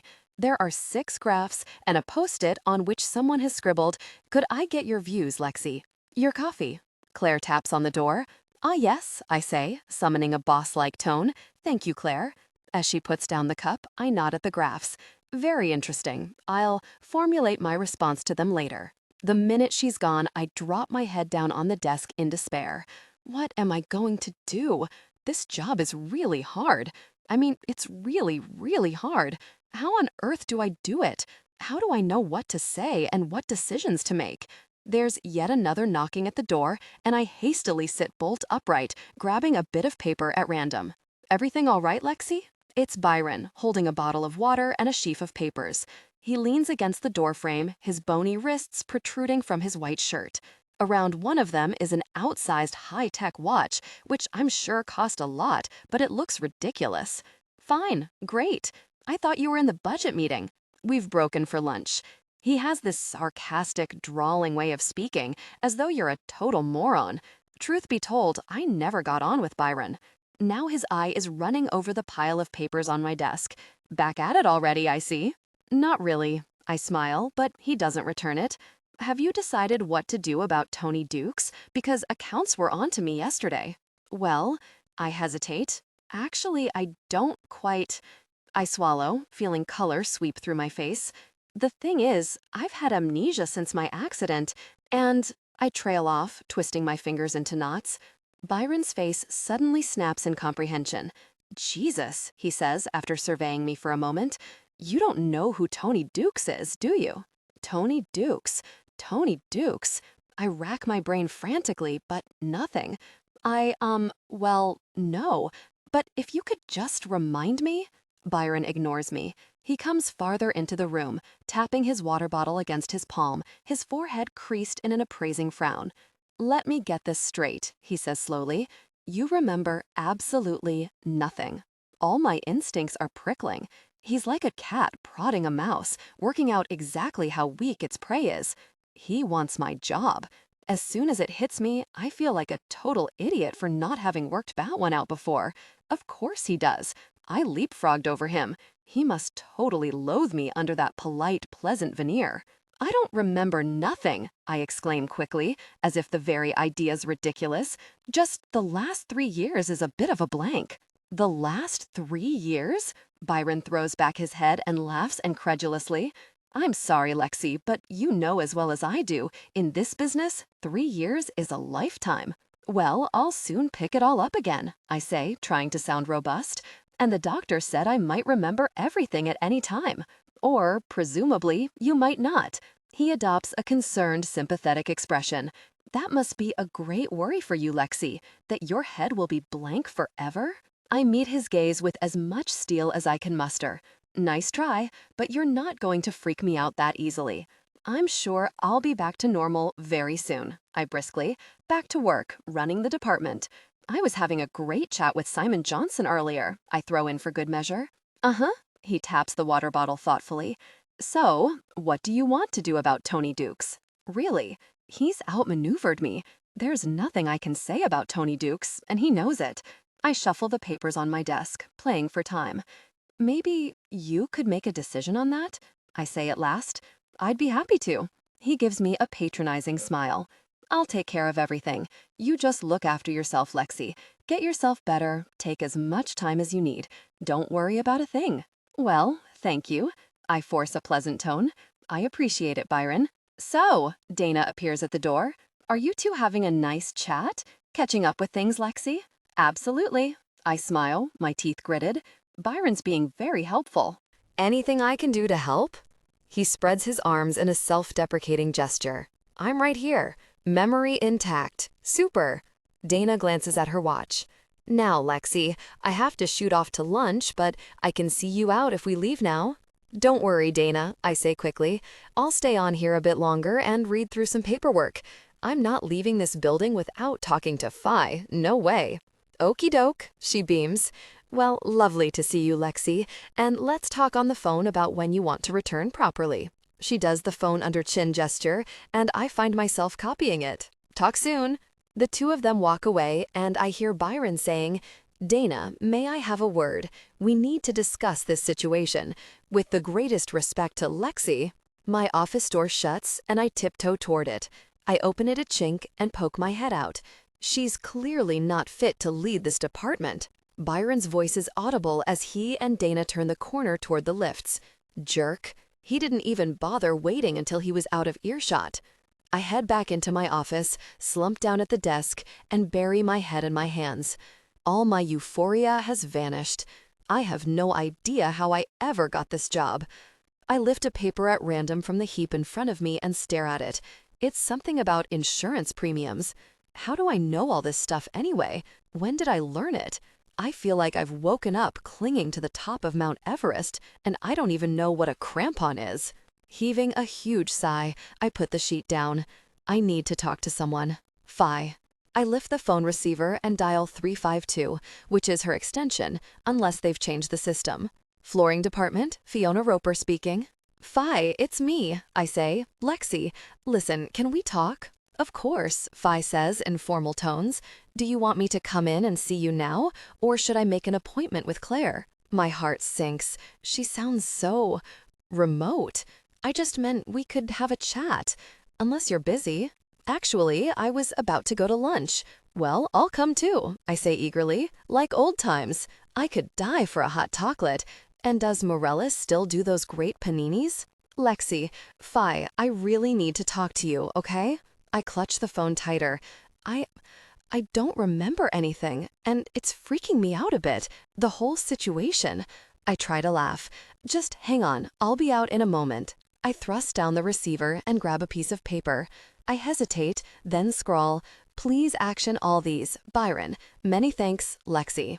I know I'm playing right into his hands, but right now all I care about is seeing my friends. Seizing my bag and briefcase, I hurry out of my office, past Claire's desk, and into the main flooring department. Hi, Lexi, says a nearby girl. Did you want something? No, it's okay, thanks. I'm just meeting Phi for lunch. I trail off. I can't see Phi anywhere in the office, or Carolyn, or Debs. The girl looks surprised. I think they've already gone to lunch. You only just missed them, though. Oh, right. I try to hide my discomfiture. Thanks. I expect they meant to meet in the lobby. I swivel on my heel, then walk as fast as I can in my spiky shoes along the corridor, just in time to see Debs disappearing into a lift. Wait, I cry out, breaking into a run. I'm here, Debs. But the lift doors are already closing. She heard me. I know she did. Thoughts are spinning wildly around in my head as I shove open the door to the stairs and clatter down. They knew I was coming. Are they avoiding me? What has really gone on these last 3 years? We're friends. Okay, I know I'm boss now, but you can be friends with your boss, can't you? Can't you? I arrive at the ground floor and almost tumble into the foyer. The first thing I see is Carolyn and Debs heading out the main glass doors, with Phi just in front of them. Hi, I cry out almost desperately. Wait. I pelt toward the glass doors and at last catch up with them on the front steps of the building. Oh, hi, Lexi. Phi gives a tiny snort that I know means she's trying not to laugh. I suppose I do look a bit incongruous, running along red-faced in my black suit and chignon. I thought we were going to have lunch together, I say, panting. I told you I was coming. There's silence. No one is meeting my eyes. Debs is twiddling her long silver pendant. Her blonde hair is lifting in the breeze. Carolyn has taken off her glasses and is polishing them on her white shirt. What's going on? I try to sound relaxed, but I can hear a throb of hurt in my own voice. Phi, why didn't you return any of my messages? Is there some kind of problem? None of them speaks. I can almost see the thought bubbles traveling between them. But I can't read the thought bubbles anymore. I'm out of the loop. You guys, I attempt to smile. Please, you have to help me out. I have amnesia. I don't remember. Did we have a row or something? No. Phi shrugs. Well, I don't understand it. I look around the faces entreatingly. Last I remember, we were best mates. Going out on a Friday night, we had banana cocktails, loser Dave stood me up, we did karaoke, remember? Fi exhales sharply and raises her eyebrows at Carolyn. That was a long time ago. So, what's happened since? Look, Fi sighs. Let's just leave it. You've had this accident, you're ill, we don't want to upset you. Yes, let's just all go and get a sandwich together. Debs glances at Fi as though to say, humor her. Don't patronize me. My voice is sharper than I meant. Forget about the accident. I'm not an invalid. I'm fine. But I need you to tell me the truth. I look around the group in desperation. If we didn't have a row, what's wrong? What happened? Lexi, nothing happened. Fi sounds awkward. It's just, we don't really hang out with you anymore. We're not mates. But why not? My heart is thudding, but I'm trying to stay calm. Is it because I'm the boss now? It's not because you're the boss. That wouldn't matter if you were... Fi breaks off. She shoves her hands in her pockets, not meeting my eye. If I'm honest, it's because you're a bit of a... What? I'm looking from face to face in bewilderment. Tell me. Fi shrugs. Snotty cow. Total difficult person boss from hell, more like, mutters Carolyn. The air seems to freeze solid in my lungs. Difficult person boss from hell? Me? I don't understand, I stammer at last. Aren't I a good boss? Oh, you're great. Carolyn's voice drips with sarcasm. You penalize us if we're late. You time our lunch hours. You do spot checks on our expenses. Oh, it's a bundle off in flooring. My cheeks are throbbing as though she'd hit me. But I would never. That's not what I'm like. Carolyn cuts me off. Yeah, it is. Lexi, you asked. Fi is rolling her eyes, like she always does when she's uncomfortable. That's why we don't hang out anymore. You do your thing, and we do ours. I can't be a difficult person, I manage at last, my voice trembling. I can't be. I'm your friend. Lexi, we have fun together, we go out dancing together, we get pissed. Tears are pricking my eyes. I look around the faces I know so well, yet kind of don't, trying desperately to spark a chord of recognition. I'm me, Lexi, Snaggletooth, remember me? Fi and Carolyn exchange looks. Lexi, Fi says almost gently, you're our boss. We do what you say, but we don't have lunch and we don't go out. She hefts her bag on her shoulder, then sighs. Look, come along today if you want to. No, I say, stung. It's okay, thanks. And with shaky legs, I turn and walk away. I'm numb with shock. All the way home from the office, I sat in my taxi in a kind of trance. Somehow, I managed to talk to Gianna about the dinner party arrangements and listen to Mom when she called to complain about her latest run-in with the council. And now it's early evening and I'm in the bath. But all the time, my thoughts have been circulating around and around. I'm a difficult person boss from hell. My friends all hate me. What has really happened? Every time I remember Carolyn's scathing voice, I flinch. God knows what I've done to her, but she obviously has no time for me. Have I really turned into a difficult person over the last 3 years? But how? Why? The water is growing tepid, and at last I heave myself out. I rub myself briskly, trying to energize myself. I can't keep obsessing about it. It's already 6, and in an hour I have to host a dinner party. At least I don't have to cook. When I arrived home, Gianna was busy in the kitchen with 2 of her nieces, all singing along to the opera blaring out of the speakers. There were platters of sushi and canapes on every shelf in the fridge, and the most amazing smell of roasting meat. I tried to join in. I'm pretty good at garlic bread, but they bustled me away. So I decided I'd be safest in the bath. I wrap a fresh towel around myself and pad into the bedroom, then double back into the dressing room for my clothes. Geez Louise, I know why rich people are so thin. It's from trekking around their humongous houses the whole time. In my Ballum flat, I could reach the wardrobe from the bed, and the TV, and the toaster. I pick out a little black dress, some little black underwear, and some minuscule black satin shoes. There's nothing in my 2007 wardrobe that's big. No cuddly sweaters, no chunky shoes. Everything's slimline and tailored to match me. As I trail back into the bedroom, I let my towel drop onto the floor. Hi, Lexi. I jump in fright. The big screen at the base of the bed has lit up with a huge image of Eric's face. I clap my hands over my chest and duck behind a chair. I'm naked, and he can see me. He's my husband, I remind myself feverishly. He's seen it all before. It's fine. It doesn't feel fine. Eric, can you see me? I say in a high-pitched, strangled voice. Not right now, he laughs. Put the setting to camera. Oh, okay, I say in relief. Just give me a sec. I sling on a dressing gown, then quickly start gathering the clothes I've dropped about the room. Something I've learned pretty quickly is that Eric doesn't like things lying around on the floor, or on chairs, or basically any kind of mess at all. I shove them all under the duvet as quickly as possible, plunk a cushion on top, and smooth it down as best I can. Ready! I head to the screen and swivel the dial to camera. Move back, Eric instructs me, and I back away from the screen.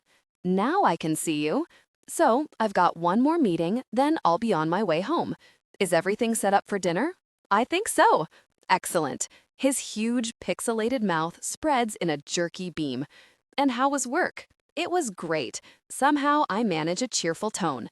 I saw Simon Johnson and all my department, and my friends. I trail off, suddenly feeling a burn of humiliation. Can I even describe them as friends anymore? Marvelous. I'm not sure Eric's even listening. Now you really should be getting ready. I'll see you later, darling. Wait, I say on impulse. Eric, this is my husband. I may barely know him, but he knows me. He loves me. If there's anyone I should confide in about my problems, if anyone can reassure me, it's him. Fire away. Eric nods, his screen movements slow and jerky. Today, Fi said, I can hardly bring myself to say the words. She said I was a difficult person. Is that true? Of course you're not a difficult person. Really? I feel a pang of hope. So I'm not a horrible, difficult boss from hell? Darling, there's no way you're horrible or a difficult boss from hell. Eric sounds so sure, I relax in relief. There'll be an explanation. Maybe some wires have got crossed, there's been a misunderstanding, it'll all be fine. I'd say you were tough, he adds. My relieved smile freezes on my face. Tough? I don't like the sound of tough. Do you mean tough in a good way? I try to sound casual, like tough but still really friendly and nice. Sweetheart, you're focused, you're driven, you drive your department hard. You're a great boss. He smiles. Now I must go. I'll see you later. The screen goes dark, and I stare at it, totally unreassured. In fact, I'm more alarmed than ever. Tough. Isn't that just another way of saying difficult boss from hell? Whatever the truth is, I can't let all this get to me. I have to keep everything in perspective. It's an hour later, and my spirits have risen a little. I've put on my new diamond necklace, I've sprayed myself with lots of expensive scent, and I've had a sneaky little glass of wine, which has made everything look a lot better. So maybe things aren't as perfect as I thought. Maybe I've fallen out with my friends, maybe Byron is after my job, maybe I don't have a clue who Tony Dukes is. But I can put it all right. I can learn my job. I can build bridges with Fi and the others. I can Google Tony Dukes. And the point is, I'm still the luckiest girl in the world. I have a gorgeous husband, a wonderful marriage, and a stunning apartment. I mean, just look around. Tonight, the place looks even more jaw-dropping than ever. The florist has been and gone, and there are arrangements of lilies and roses everywhere.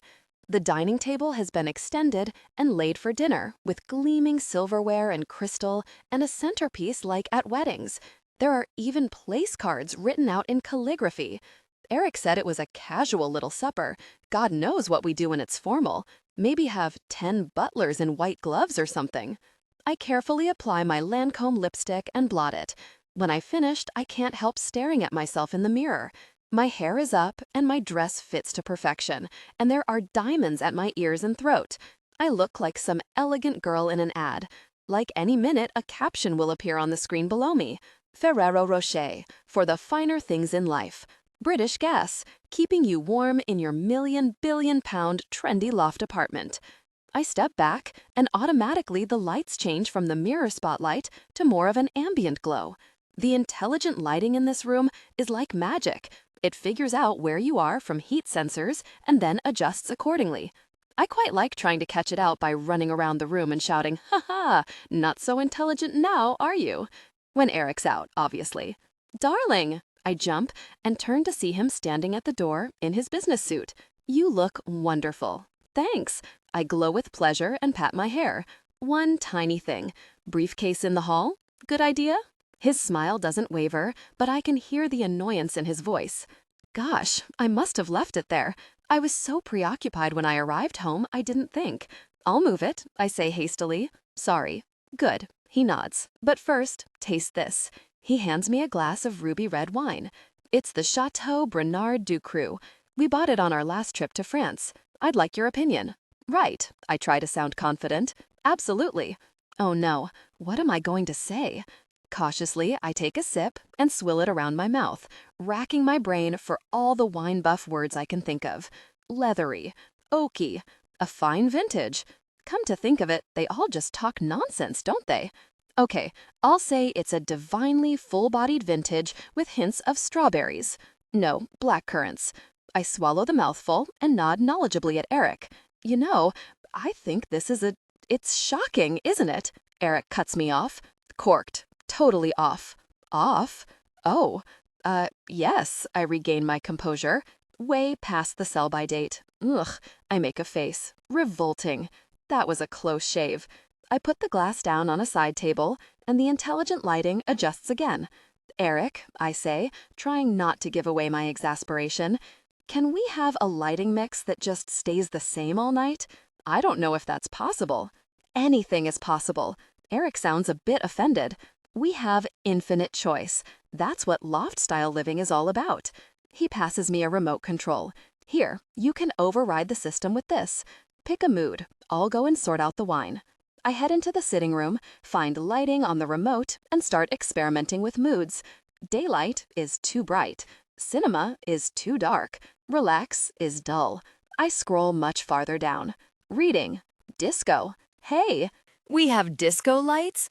I press the remote and laugh out loud as the room is suddenly filled with pulsating multicolored lights.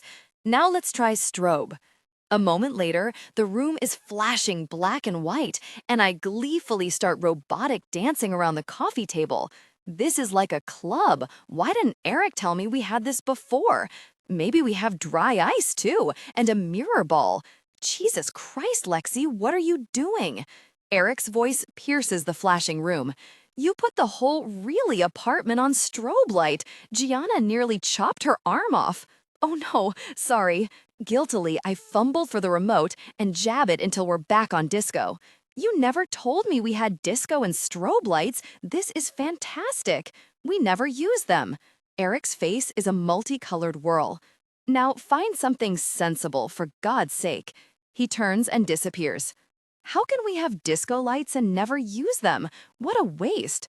I have to have Fi and the others around for a party. Well, get some wine and nibbles, and we'll clear the floor and ramp up the volume, and then my heart constricts as I remember. That won't be happening anytime soon, or maybe ever. Deflated, I switch the lighting to Reception Area 1, which is as good as anything else. I put down the remote, walk over to the window, and stare out at the street below, suddenly determined. I'm not giving up. These are my friends. I'm going to find out what's been going on, and then I'm going to make up with them. My plan for the dinner party was to memorize each guest's face and name using visualization techniques. But this scheme disintegrates almost at once when 3 golfing buddies of Eric's arrive together in identical suits with identical faces and even more identical wives. Their names are things like Greg and Mick and Suki and Pookie, and they immediately start discussing a skiing holiday we all apparently went on once. I sip my drink and smile a lot, and then about 10 more guests arrive at once, and I have no idea who anyone is, except Rosalie, who dashed up, introduced her husband Clive, who doesn't seem like a monster at all, just a mild-mannered guy in a suit, and then rushed off again. After a bit, my ears are ringing, and I feel dizzy. Gianna is serving drinks, and her niece is handing out canapes, and everything seems under control. So I murmur an excuse to the balding guy who's telling me about Mick Jagger's electric guitar, which he's just bought at a charity auction, and slip away and head out to the terrace. I take a few lungfuls of clean air, my head still spinning. A blue-gray dusk is falling, and the street lamps are just coming on. As I gaze out over London, I don't feel real. I feel like someone playing the part of a girl in a dress standing on a posh balcony with a glass of champagne in her hand. Darling, there you are. I turn to see Eric pushing the sliding doors open. Hi, I call back. I was just getting some air. Let me introduce John, my architect. Eric ushers out a dark-haired man in black jeans and a charcoal linen jacket. Hello, I begin automatically, then stop. Hey, we know each other, I exclaim, relieved to have found a familiar face. Don't we? You're the guy from the car. An odd expression flickers across the man's face, almost like disappointment. Then he nods. That's right, I'm the guy from the car. John's our creative spirit, says Eric, slapping him on the back. He's the talent. I may have the financial sense, but this is the man who brings the world, he pauses momentously, loft-style living. As he says the words, he does the parallel hand-sweeping bricks gesture again. Great, I try to sound enthused. I know it's Eric's business and everything, but that phrase, loft-style living, is really starting to bug me. Thanks again for the other day. I smile politely at John. You really saved my life. I turn to Eric. I didn't tell you, darling, but I tried to drive the car and nearly hit the wall. John helped me. It was my pleasure. John takes a sip of his drink. So, you still don't remember anything? Nothing. I shake my head. That must be strange for you. It is, but I'm getting used to it. And Eric's really helpful. He's made me this book to help me remember. It's like a marriage manual, with sections and everything. A manual? John echoes, and his nose starts twitching. You're serious? A manual? Yes, a manual. I stare at him suspiciously. Ah, there's Graham. Eric isn't even listening to the conversation. I must just have a word. Excuse me. He heads off inside, leaving me and John, the architect guy, alone. I don't know what it is about this man.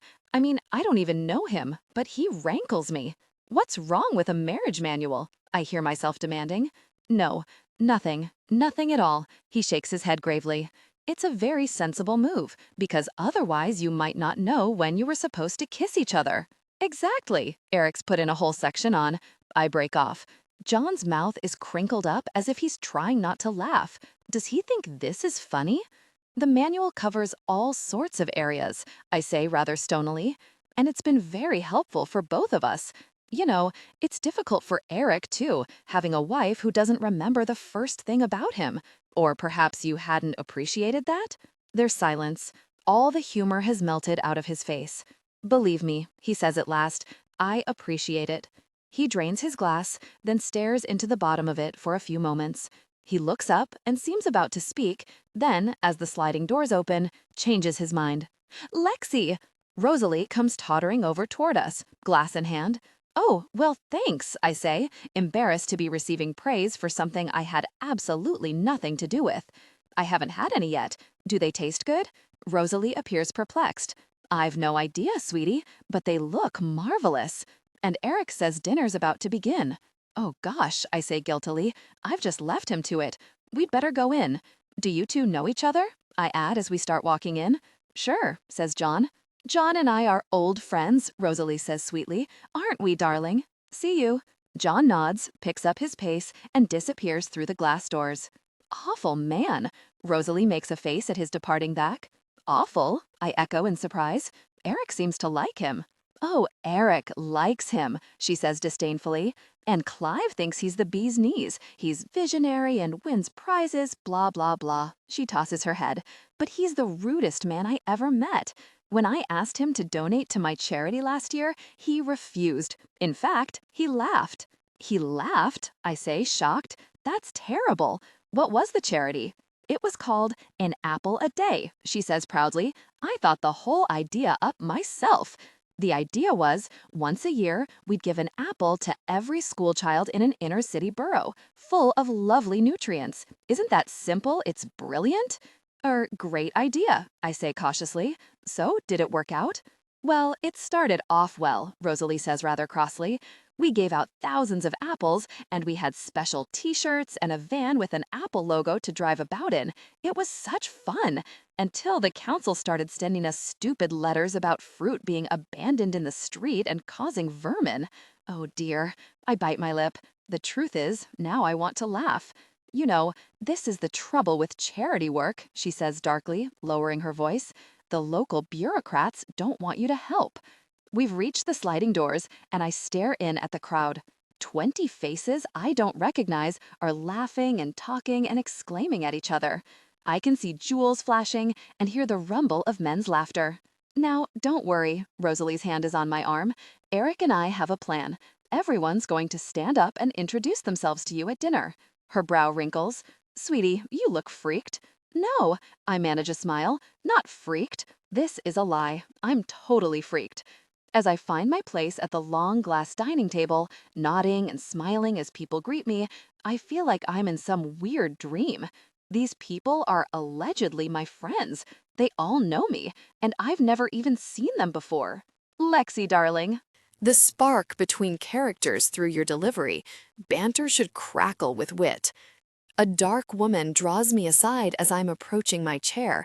Can I have a quick word? She lowers her voice almost to a whisper. I was with you all day on the 15th and the 21st, okay? Were you? I say blankly. Yes. If Christian asks. Christian? My husband? She gestures at the balding Mick Jagger guitar guy who's taking his seat opposite. Oh, right. I digest this for a moment. Were we really together? Of course, she says after a brief pause. Of course we were, darling.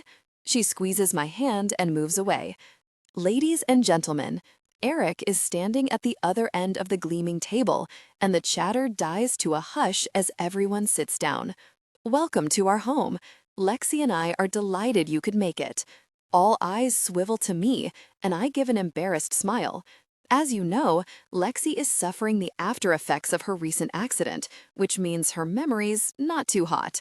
Eric gives a rueful smile.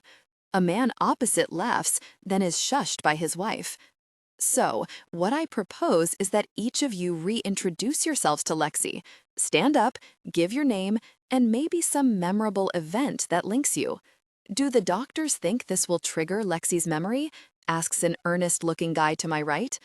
No one knows, Eric says gravely, but we have to try. So, who wants to start? Me, I'll start, Rosalie says, leaping to her feet. Lexi, I'm your best friend, Rosalie, which you already know, and our memorable incident was that time we both got waxed and the girl got a bit carried away. She breaks into a giggle. Your face? What happened? Says a girl in black. I'm not saying in public. Rosalie looks offended, but honestly, it was totally memorable. She beams around the table, then sits down. Right, says Eric, sounding a bit taken aback. Who's next? Charlie? I'm Charlie Mancroft. A gruff man next to Rosalie stands up and nods at me. I suppose our memorable incident would be the time we were all at Wentworth for that corporate due. Montgomery made a birdie on the 18th. Stunning play. He looks at me expectantly. Of course. I have no idea what he's talking about. Golf? Or snooker, maybe? Thanks. He sits down, and a thin girl next to him gets to her feet. Hi, Lexi. She gives me a little wave. I'm Natalie, and my most memorable event would be your wedding day. Really? I say, surprised and touched. Wow, it was such a happy day. She bites her lip. And you looked so beautiful, and I thought, that's what I want to look like when I get married. I actually thought Matthew would propose to me that day, but he didn't. Her smile tightens. Gosh, Natalie, mutters a guy across the table. Not this again. No, it's fine, she exclaims brightly. We're engaged now. It only took 3 years. She flashes her diamond at me. I'm having your dress, exactly the same Vera Wang, in white. Well done, Natalie. Eric chimes in heartily. I think we should move on. John, your turn. Across the table from me, John gets to his feet. Hi, he says in his dry voice. I'm John. We met earlier. He lapses into silence. So, John, prompts Eric, what's your memorable event involving Lexi? John surveys me for a moment with those dark, intense eyes, and I find myself wondering what he's going to say. He scratches his neck, frowns, and takes a slug of wine, as though thinking hard. At last, he spreads his arms. Nothing comes to mind. Nothing? I'm slightly stung, despite myself. Anything at all, Eric says encouragingly. Just some special moment the two of you shared. Everyone is watching John. He frowns again, then shrugs, apparently stumped. I don't recall anything, he says at last. Nothing I could describe. There must be something, John, a girl opposite says eagerly. It could trigger her memory. I doubt it. He gives a brief half smile. Well, all right, says Eric, sounding a bit impatient. It doesn't matter. Let's move on. By the time everyone around the table has stood up and recounted their anecdote, I've forgotten who the first people were. But it's a start, I suppose. Gianna and her helper serve tuna carpaccio, arugula salad, and baked pears, and I talk to someone called Ralph about his divorce settlement. And then the plates are cleared, and Gianna is making her way around the table taking coffee orders. I'll make the coffee, I say, jumping up. You've done so much tonight, Gianna. Have a break. I've grown increasingly uncomfortable seeing her and her niece scurrying around the table with heavy plates, and the way no one even looks at them as they take their food, and the way that awful man Charlie barked at her when he wanted some more water. It's so rude. Lexi, Eric says with a laugh, that's hardly necessary. I want to, I stubbornly. Gianna, sit down, have a biscuit or something. I can easily make a few cups of coffee. Really, I insist. Gianna looks perplexed. I'll go and turn down your bed, she says at last, and heads off toward the bedroom, her niece in her wake. That's not exactly what I meant by having a break.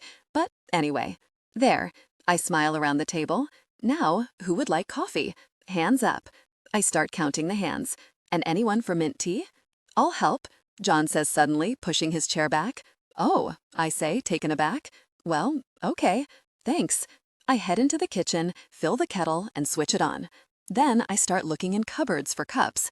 Maybe we have some special posh coffee cups for dinner parties. I briefly consult the marriage manual, but can't find anything. Meanwhile, John is just pacing around the kitchen, his face screwed up as though in some distant daydream, not helping at all. Are you okay? I say at last, with a flash of irritation. I don't suppose you know where the coffee cups are, do you? John doesn't even seem to hear the question. Hello? I wave at him. Aren't you supposed to be helping? At last, he stops pacing and regards me, an even stranger expression on his face. I don't know how to tell you this, he says, so I'm just going to tell you. He takes a breath, then he seems to change his mind and comes over close, studying my face. You really don't remember? This isn't some kind of game you're playing with me? Remember what? I say, totally bewildered. Okay. He turns and resumes pacing, thrusting his hands through his dark hair, leaving it spiky on top. At last, he turns to face me again. Here's the thing. I love you. What? I look at him in confusion. And you love me, he continues, without giving me time to say anything more. We're lovers. Sweetie. The door bursts open and Rosalie's face appears. 2 more orders for mint tea and a decaf for Clive. Coming up, I say, my voice sounding strangled. Rosalie disappears and the kitchen door swings shut. There's silence between us, the most prickling silence I've ever known. I can't move or speak. My eyes keep flicking ludicrously to the marriage manual still lying on the counter, as though the answer might be in there. John follows my gaze. I'm guessing, he says in a dry, confidential tone, that I'm not in the manual. Okay, I have to get a grip. I don't understand, I say, trying to summon some composure.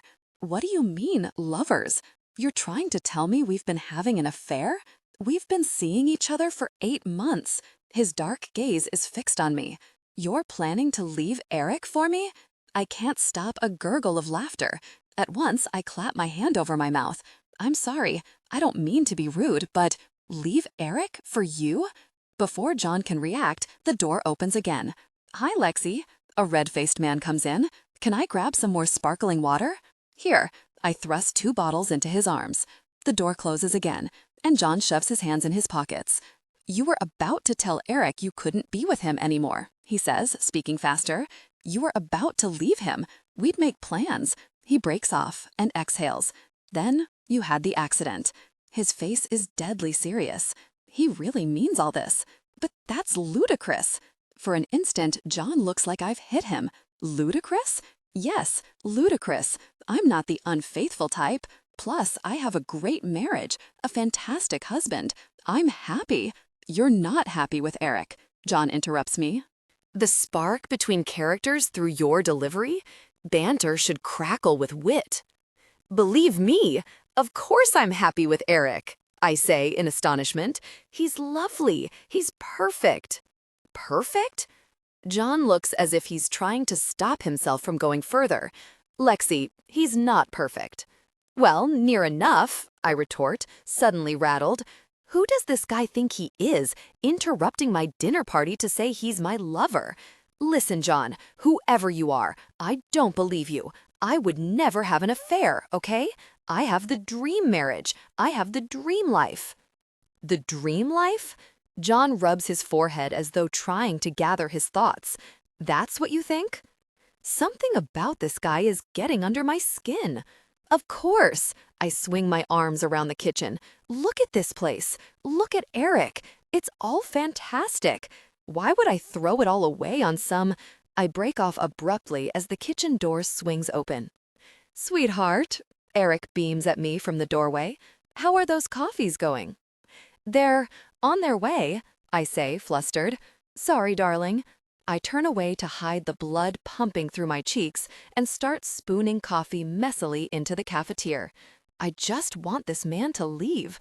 Eric, I'm afraid I have to go, John says behind me, as though reading my mind. Thanks for a great evening. John, good man. I can hear Eric clapping John on the back. We should hook up tomorrow, talk about the planning meeting. Let's do it, John replies. Goodbye, Lexi. Nice to make your acquaintance again. Goodbye, John. Somehow I force myself to turn and present a hostessy smile. Lovely to see you. He bends forward and kisses me lightly on the cheek. You don't know anything about your life, he murmurs in my ear, then strides out of the kitchen without looking back. It can't be true. Morning light is creeping in around the blinds, and I've been awake for a while, but I haven't got out of bed. I'm gazing straight up at the ceiling, breathing evenly in and out. My theory is that if I lie still enough, maybe the maelstrom of my mind will calm down and everything will fall neatly into place. So far, it's turning out to be a pretty crap theory. Every time I replay the events of yesterday, I feel giddy. I thought I was coming to grips with this new life of mine. I thought it was all falling into place. But now it's like everything is slipping and sliding away. Phi says I'm a difficult boss from hell. Some guy says I'm his secret lover. What next? I discover I'm an FBI agent? It cannot be true. End of story. Why would I cheat on Eric? He's good-looking and caring and a multi-millionaire and knows how to drive a speedboat. Whereas John is scruffy and kind of spiky. As for saying, you don't know anything about your life, what a nerve. I know plenty about my life, thank you. I know where I get my hair done. I know what dessert I had at my wedding. I know how often Eric and I have sex. It's all in the manual. And anyway, how rude is that? You don't just pitch up in someone's house and say, we're lovers when they're trying to host a dinner party with their husband. You choose a different moment. You write a note. Anyway, stop thinking about it. I sit up, press the button for the window blinds to retract, and run my fingers through my hair, wincing at the tangles. The screen in front of me is blank, and the room is eerily silent. I still find it weird, after my drafty bedroom in Balham, to be living in such a hermetically sealed box. According to the manual, we're not supposed to open the windows because it messes up the air conditioning system if you do. This John guy is probably a psycho. He probably makes a habit of targeting people with amnesia and telling them he's their lover. There's no evidence we're having an affair. None. I haven't seen any mention of him, no scribbled notes, no photos, no mementos. But then, I'd hardly leave them around for Eric to find, would I? Says a tiny voice at the back of my brain. I sit perfectly still for a moment, letting my thoughts swirl around. Then, on impulse, I get up and head into my clothes room. I hurry to the dressing table and wrench open the top drawer. It's full of Chanel makeup, arranged in neat rows by Gianna. I shut the drawer and pull open the next, which is full of folded scarves. The next contains a jewelry roll and a suede photo album, both empty. Slowly, I shut the drawer. Even here, in my very own private sanction, everything's so tidy and sterile and kind of nothingy. Where's the mess? Where's the stuff? Where's the letters and the photos? Where's all my studded belts and free lipsticks off crappy magazines? Where's me? I lean forward on my elbows, chewing my mail for a moment. Then inspiration hits me. Underwear drawer. If I was going to hide anything, it would be there. I open the wardrobe and pull open my knicker drawer. I reach down among the satiny sea of La Perelle, but I can't feel anything. Nor in my bra drawer. Looking for something? Eric's voice makes me jump. I turn my head to see him standing at the door, watching me search, and at once my cheeks stain pink. He knows. No, he doesn't. Don't be stupid. There's nothing to know. Hi, Eric. I withdraw my hands from the cupboard as nonchalantly as I can. I just thought some bras. Okay, this is the main reason why I can't be having an affair. I'm the most crap liar in the world. Why would I need some bras? Do I suddenly have 6 boobs? Actually, continue hastily, is there any more of my stuff anywhere? Stuff? Eric wrinkles his brow. Letters, diaries, that kind of thing? There's your desk in the office. That's where you keep all your work files. Of course. I'd forgotten about the office. Or rather, I thought it was more Eric's domain than mine. It was a marvelous evening last night, I thought. Eric comes a couple of steps into the room. Bravo, darling. Can't have been easy for you. It was good fun. I sit back on my haunches, fiddling with my watch strap. There were some interesting people there. You weren't too overwhelmed? A little. I shoot him a bright smile. There's still so much to learn. Well, you know you can ask me anything about your life. That's what I'm here for. Eric spreads his arms. Is there anything particular on your mind? I stare back at him for a moment, speechless. Have I been intimate with your architect, do you happen to know? Well, I clear my throat. Since you ask, I was just wondering. We are happy together, aren't we? We do have a happy, faithful marriage? I'm thinking I dropped in faithful quite subtly there, but Eric's keen ears pick it up straight away. Faithful? He frowns. Lexi, I've never been unfaithful to you. I would never think of being unfaithful to you. We made vows. We made a commitment. Of course, I exclaim quickly. Absolutely. I can't even imagine how such an idea came to you. He looks quite shocked. Has someone been saying otherwise? One of our guests? Because whoever it was, no one said anything. Everything's still so new and strange. I'm floundering, my face hot. I just thought I'd ask, just out of interest. Okay, so we don't have some open, groovy marriage, just in case I needed that point clarified. I shut the bra drawer, open another at random, and stare at 3 rows of rolled-up tights, my mind whirling. I should move away from this whole subject area, but I can't help it. I have to probe.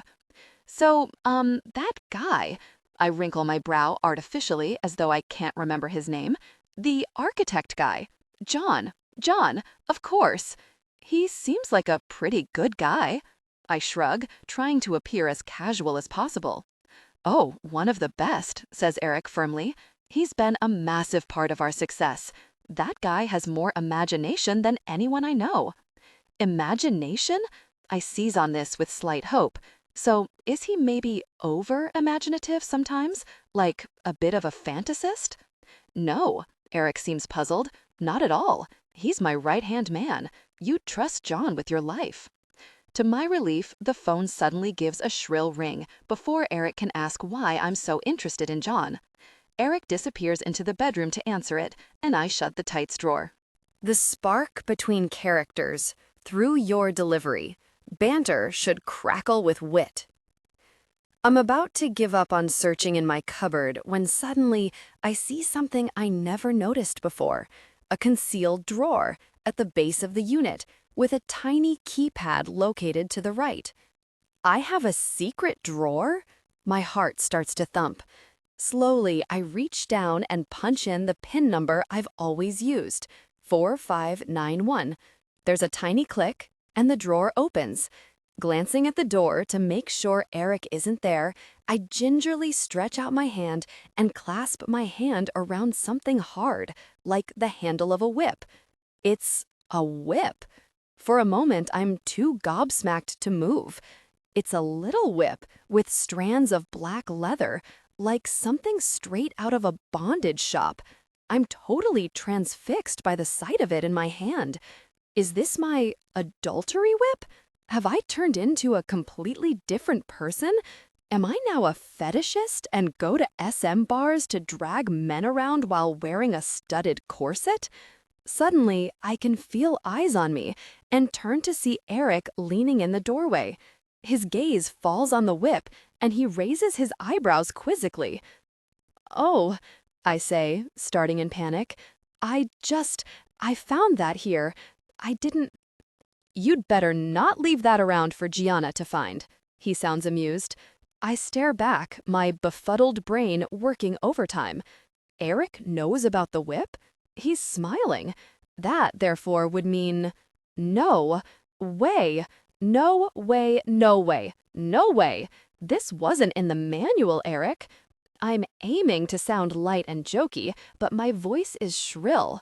Not everything's in the manual. His eyes twinkle. Okay, this is changing the rules. I thought everything was supposed to be in the manual. I glance at the whip nervously. So, what happens? What is its purpose? No, I can't think about it anymore. I shove it back in the drawer and bang it shut, my hands sweaty. That's right. Eric gives me a tiny wink. Keep it safe. See you later. He heads out, and a few moments later, I hear the front door bang. I think I might need a small vodka. In the end, I settle for a cup of coffee and 2 biscuits Gianna gives me from her private stash. Gosh, I've missed biscuits. And bread and toast. I could die for some toast, all chewy and golden, slathered in butter. Anyway, stop fantasizing about carbs and stop thinking about the whip. One teeny whip. So what? Mum's coming over to visit at 11, and I have nothing to do till then. I wander into the sitting room, sit down on the arm of the immaculate sofa, and open a magazine. After 2 minutes, I close it again. I'm too edgy to read. It's as if tiny cracks are appearing in my perfect life. I don't know what to believe. I don't know what to do. I put down my coffee cup and stare at my immaculate nails. I was a normal girl with frizzy hair and snaggle teeth and a crap boyfriend and a fairly crap job and friends who I had a laugh with and a cozy little flat. And now, I still do a double take whenever I catch my reflection in the mirror. I don't see my personality reflected anywhere in this apartment. The TV show, the high heels, my friends refusing to hang out with me, a guy saying he's my secret lover. I just don't know who I've turned into. I don't get what the really's happened to me. On impulse, I head into the office. There's my desk, all spick and span, with the chair pushed under tidily. I've never owned a desk that looked like that in my life. No wonder I didn't realize it was mine. I sit down and open the first drawer. It's full of letters, tidily clipped together in plastic files. The second is full of bank statements, threaded onto a piece of blue string. Geez Louise, since when did I become so anal? I open the last, biggest drawer, expecting to find neatly stacked bottles of whiteout or something, but it's empty except for 2 scraps of paper. I pull the bank statements out of the other drawer and flick through them, my eyes widening as I clock my monthly salary, which is at least 3 times what I used to earn. Most of my money seems to be going out of my single account into the joint account I hold with Eric, except one big sum every month, going to something called Unito-Ac. I'll have to find out what that is. I put the bank statements away and reach into the bottom drawer for the scraps of paper. One is covered in my own handwriting, but so abbreviated, I can't make anything out. It's almost in code. The other is torn out of a foolscap pad and has my writing scrawled across it, only 3 words in pencil. I just wish. I stare at it, riveted. What? What did I wish?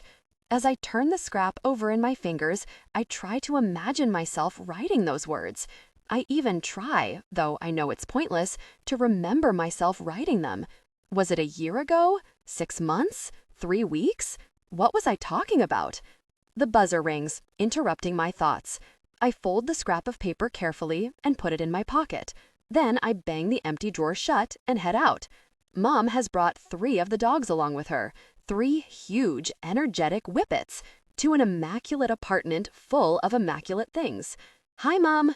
I take her tatty quilted jacket and try to kiss her as 2 of the dogs slip out of her grasp and bound toward the sofa. Wow, you brought dogs.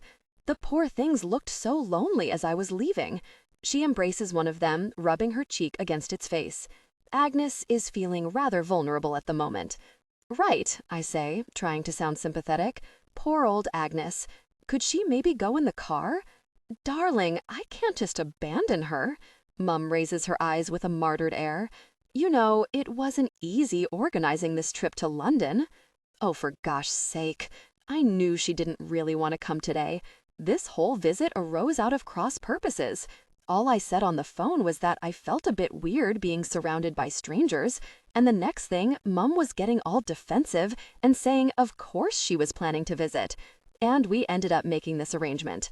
To my horror, I notice a dog putting its paws up on the glass coffee table, while the other is on the sofa grabbing a cushion in its jaws. Gosh, if the sofa's worth 10 grand, then that cushion is probably worth about 1,000 quid on its own. Mum, could you possibly get that dog off the sofa? Raphael won't do any harm, says Mum, looking hurt. She lets go of Agnes, who bounces over to join Raphael and whatever the other one is called. There are now 3 whippets romping joyfully on Eric's sofa. He'd better not turn on the cameras. Have you got any Diet Coke? Amy has sauntered in behind Mum, hands in her pockets. In the kitchen, I think, I say distractedly, holding out my hand. Here, dogs, off the sofa. All 3 dogs ignore me. Come here, darlings. Mum produces some dog biscuits out of her cardigan pockets, and the dogs magically stop chewing the upholstery. There, says Mum, no harm done. I look at the mangled cushion that Raphael has just dropped. It's really not worth saying anything. There's no Diet Coke. Amy reappears from the kitchen, unwrapping a Chupa Chups lollipop, her legs endless in white skinny jeans tucked into boots. Have you got any Sprite? We might have. I look at her, suddenly distracted. Shouldn't you be at school? No. Amy pops the lolly in her mouth with a defiant shrug. Why not? I look from her to Mum, sensing a sudden tension in the air. No one answers immediately. Mum is adjusting her velvet Alice band on her hair, her eyes distant, as though positioning it just right is her absolute priority. Amy's in a teeny bit of trouble, she says at last. Isn't she, Raphael? I've been suspended from school. With a swagger, Amy heads over to a chair, sits down, and puts her feet up on the coffee table. Suspended? Why? There's silence. Mum doesn't appear to have heard me. Mum, why? I'm afraid Amy's been up to her old tricks again, Mum says with a little wince. Old tricks? The only tricks I can ever remember Amy doing are card tricks from a magic set she once got in her Christmas stocking. I can see her now, in her pink gingham pajamas and bunny slippers in front of the fireplace, asking us to pick a card, while we all pretended not to notice the one she had hidden up her sleeve. I feel a pang of nostalgia. She was such a sweet little thing. What did you do, Amy? It was nothing. They so totally overreacted. Amy takes her lolly out of her mouth and sighs with exaggerated patience.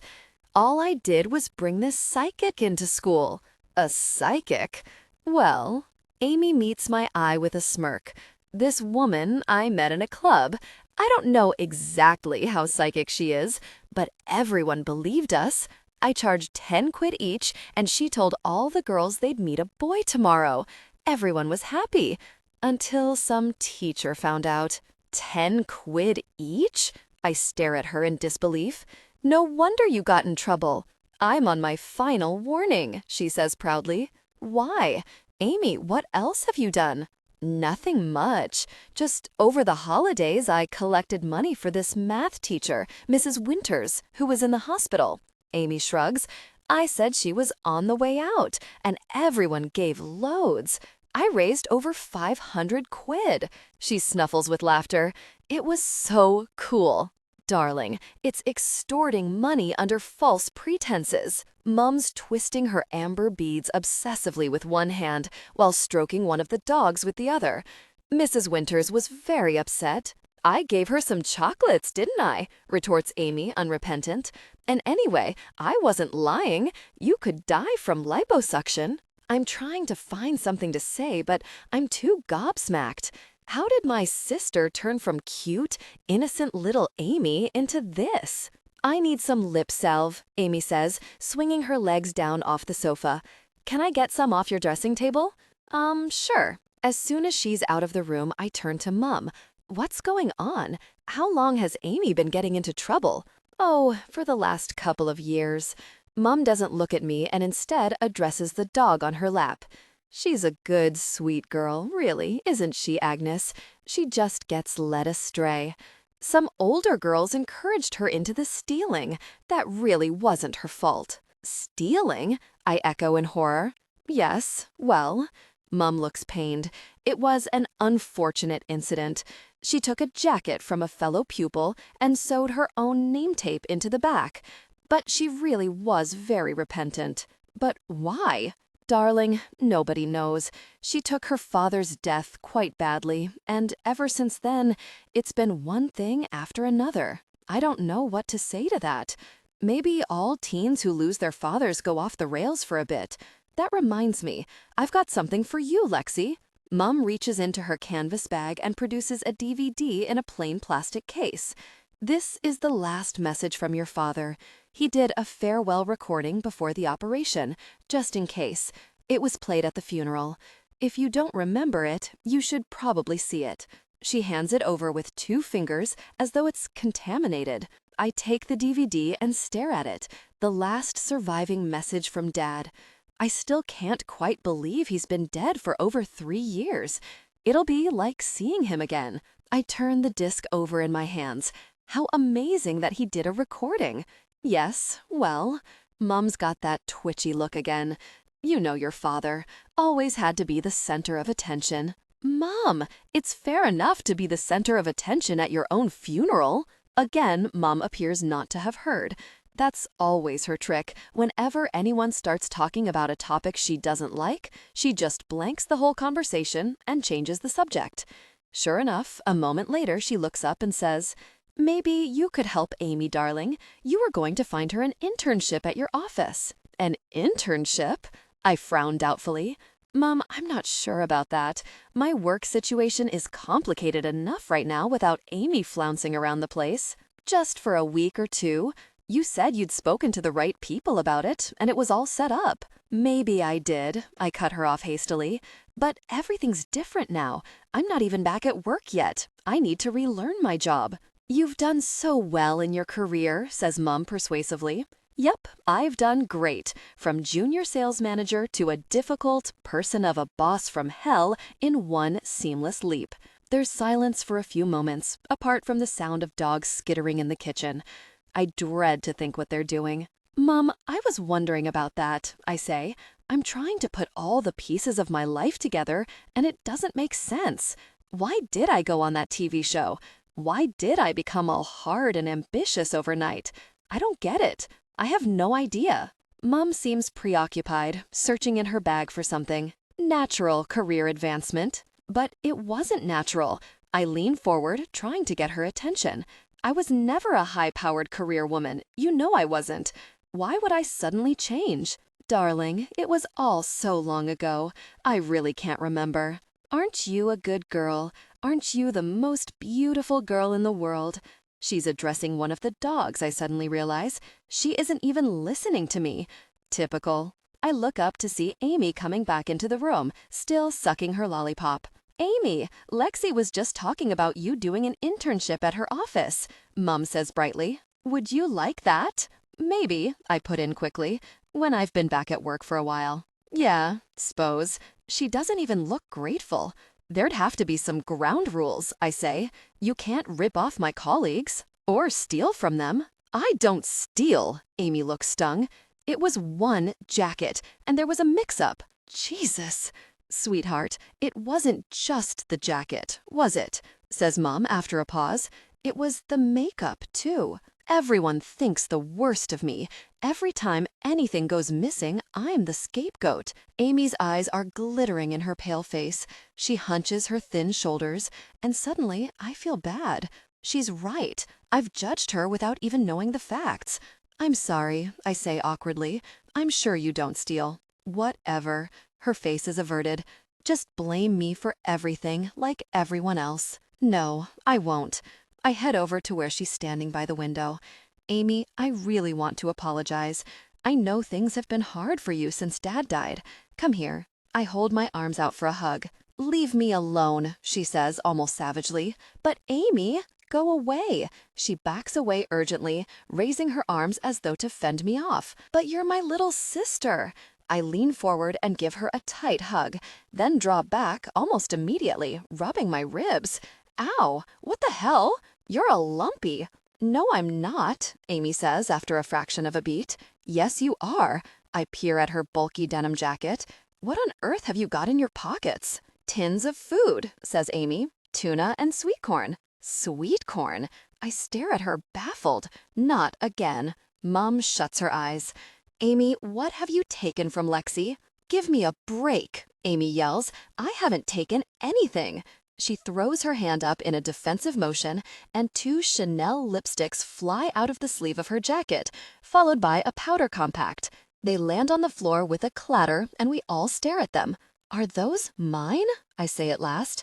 No, Amy says belligerently, but she's turned pink. Yes, they are. Like you'd even notice. She shrugs sulkily. You've got thousands of bloody lipsticks. Oh, Amy, Mum says sorrowfully. Turn out your pockets. Shooting Mum a murderous glance, Amy starts unpacking her pockets, laying all the contents on the coffee table with a series of little crashes. 2 unopened moisturizers, a Jo Malone candle, a load of makeup, a Christian Dior perfume gift set. I watch her in silence, goggling at her haul. Now take off your t-shirt, Mum orders, like some kind of immigration official. This is so unfair, mutters Amy. She struggles out of the t-shirt, and my jaw drops. Underneath, she's wearing an Armani slip dress that I recognize from my wardrobe, all scrunched up under her jeans. She has about 5 La Perla bras worn around her middle, and dangling from them, like charms from a bracelet, are 2 beaded evening bags. You took a dress? I suppress a giggle. And bras? Fine. You want your dress back? Fine. She peels everything off and dumps it on the table. Satisfied? She looks up and catches the expression on my face. It's not my fault. Mum won't give me any money for clothes. Amy, that's nonsense, Mum exclaims sharply. You have plenty of clothes. They're all out of date, she instantly yells back at Mum in a way that suggests they've had this argument before. We don't all live in a bloody fashion time warp like you do.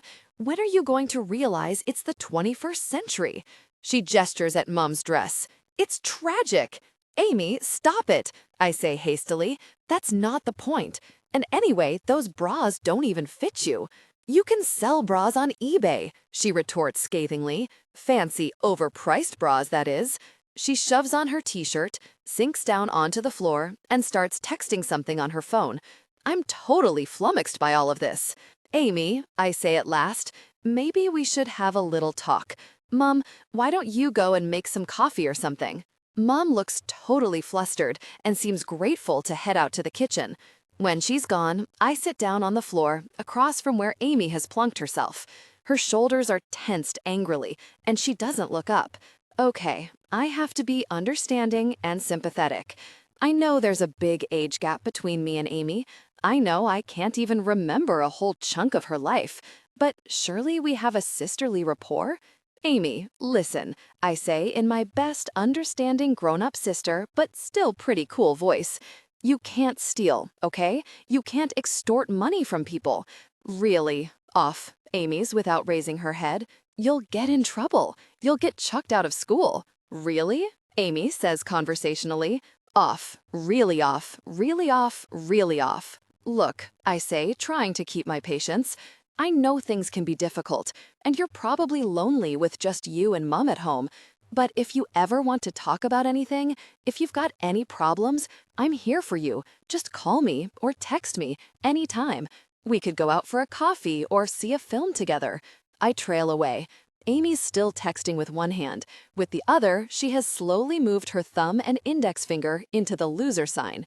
Oh, really off yourself, I exclaim furiously and hug my knees. Stupid little cow. If Mum thinks I'm having her in my office on some internship, she has to be joking. We sit there in grouchy silence for a bit, then I reach for the DVD of Dad's funeral message, slide across the floor, and plug it into the machine. The huge screen opposite lights up, and after a few moments, my father's face appears. I stare at the screen, gripped.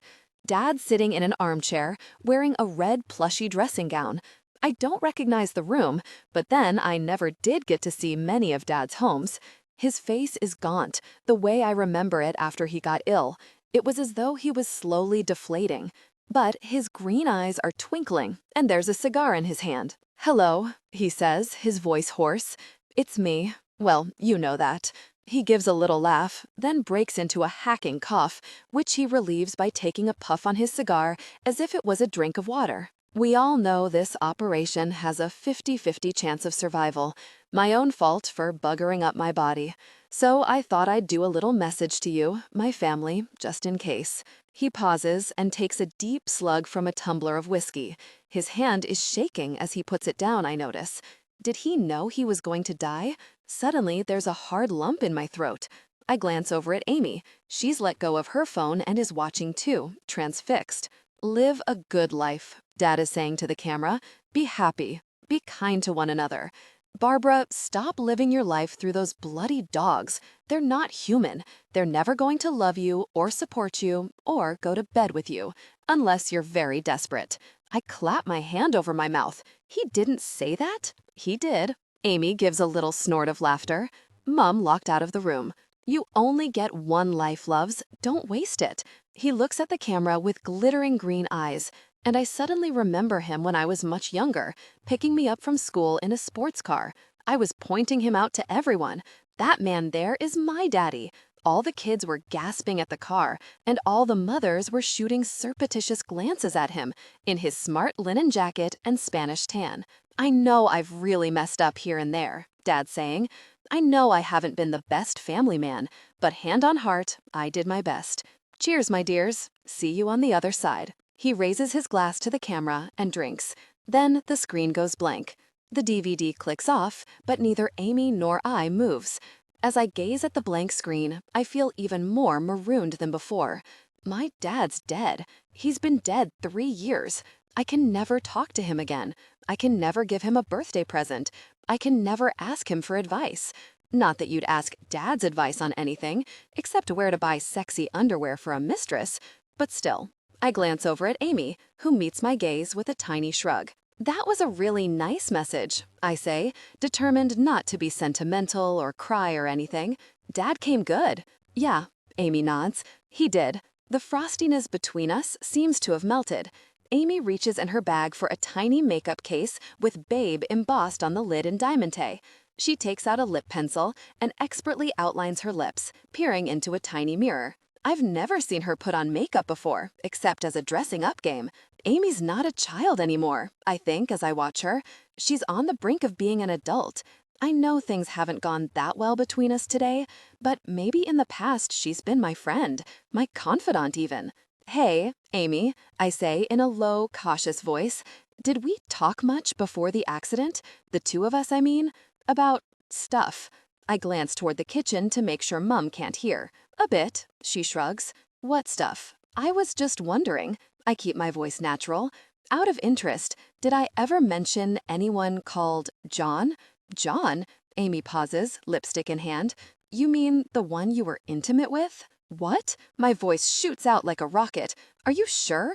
Oh my God, it's true. Yeah, Amy seems surprised by my reaction. You told me at New Year's Eve. You were quite pissed. What else did I tell you? My heart is thumping wildly.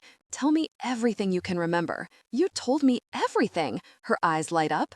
All the intimate details. It was your first ever experience, and there was a complication, and you were freezing to death on the school field? School field? I stare at Amy, my mind trying to make sense of this. Do you mean, are you talking about James? Oh, yeah, she clicks her tongue in realization. That's who I meant. James, the guy in the band when you were at school. Why, who are you talking about? She finishes her lipstick and regards me with fresh interest. Who's John? He's no one, I say hastily. Just some guy. He's nothing. You see, there's no evidence. If I was really having an affair, I would have left a trail, a note or a photo or a diary entry, or Amy would know or something. And the point is, I'm happily married to Eric. That's the point. It's much later that evening. Mom and Amy left a while ago, after we finally managed to cajole one whippet off the balcony and another out of Eric's jacuzzi, where it was having a fight with one of the towels. And now I'm in the car with Eric, zipping along the embankment. He's having a meeting with Ava, his interior designer, and suggested I come along and see the show flat of his latest development, Blue 42. All Eric's buildings are called Blue and then some number. It's the company's brand. It turns out that having a brand is a crucial part of selling loft-style living, as is having the right music on when you walk in and the right cutlery on the show table. Apparently, Ava is a genius at choosing the right cutlery. I learned about Ava from the marriage manual. She's 48, divorced, worked in LA for 20 years, has written a series of books called things like Tassel and Fork, and designs all the show homes for Eric's company. Hey, Eric, I say as we drive along. I was looking at my bank statement today. I seem to pay all this regular money to something called Unito. I rang up the bank, and they said it's an offshore account. Uh-huh. Eric nods as though he's not remotely interested. I wait for him to say something else, but he turns on the radio. Don't you know anything about it? I say over the sound of the news. No, he shrugs. Not a bad idea, though, putting some of your money offshore.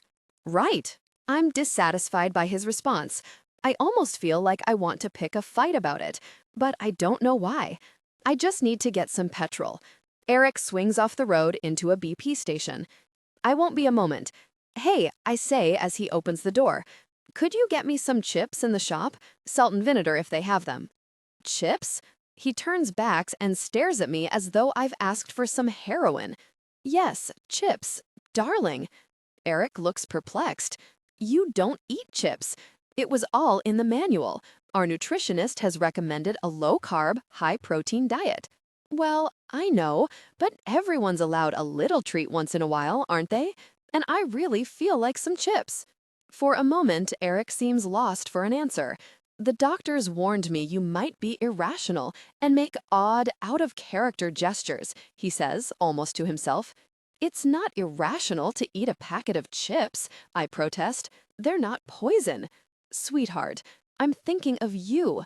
Eric adopts a loving tone. I know how hard you've worked at reducing those 2 dress sizes. We invested a lot in your personal trainer. If you want to throw it away on a bag of chips, then that's your choice. Do you still want the chips? Yes, I say, a bit more defiantly than I meant to. I see a flash of annoyance pass over Eric's face, which he manages to convert into a smile. No problem. He shuts the car door with a heavy clunk. A few minutes later, I see him walking briskly back from the garage, holding a packet of chips. Here you are. He drops them on my lap and starts the engine. Thank you. I smile gratefully, but I'm not sure he notices. As he drives off, I try to open the packet, but my left hand is still clumsy after the accident, and I can't get a proper grip on the plastic. At last, I put the packet between my teeth, yank as hard as I can with my right hand, and the entire packet explodes. Gosh, there are chips everywhere. All over the seats, all over the gear stick, and all over Eric. Jesus, he shakes his head in annoyance. Are those in my hair? Sorry, I gasp, brushing at his jacket. I'm really, really sorry. The reek of salt and vinegar has filled the car. That's a good smell. I'll have to have the car valeted. Eric's nose is wrinkled in distaste, and my jacket will be covered in grease. I'm sorry, Eric, I say again, humbly, brushing the last crumbs off his shoulder. I'll pay for the dry cleaning. I sit back, reach for a massive chip that landed on my lap, and put it in my mouth. Are you eating that? Eric sounds like this is the last straw. It only landed on my lap, I protest. It's clean. We drive on a while in silence. Surreptitiously, I eat a few more chips, trying to crunch them as quietly as possible. It's not your fault, says Eric, staring ahead at the road. You had a bump on the head. I can't expect normality yet. I feel perfectly normal, I say. Of course you do. He pats my hand patronizingly, and I stiffen. Okay, I may not be totally recovered, but I do know that eating one packet of chips doesn't make you mentally ill. I'm about to tell that to Eric when he signals and turns in at a pair of electric gates that has opened for us. We drive into a shallow forecourt and Eric turns off the engine. Here we are. I can hear the pride crackling in his voice. He gestures out the window. This is our latest baby. I stare up, totally overcome, forgetting all about chips. In front of us is a brand new white building. It has curved balconies, an awning, and black granite steps up to a pair of grand silver-framed doors. You built this? I say at last. Not personally, Eric laughs. Come on. He opens his door, brushing the last few chips off his trousers, and I follow, still in awe. A uniformed porter opens the door for us. The foyer is all palest marble and white pillars. This place is a palace. It's amazing. It's so glamorous. I keep noticing tiny details everywhere, like the inlaid borders and the sky-painted ceiling. The penthouse has its own lift.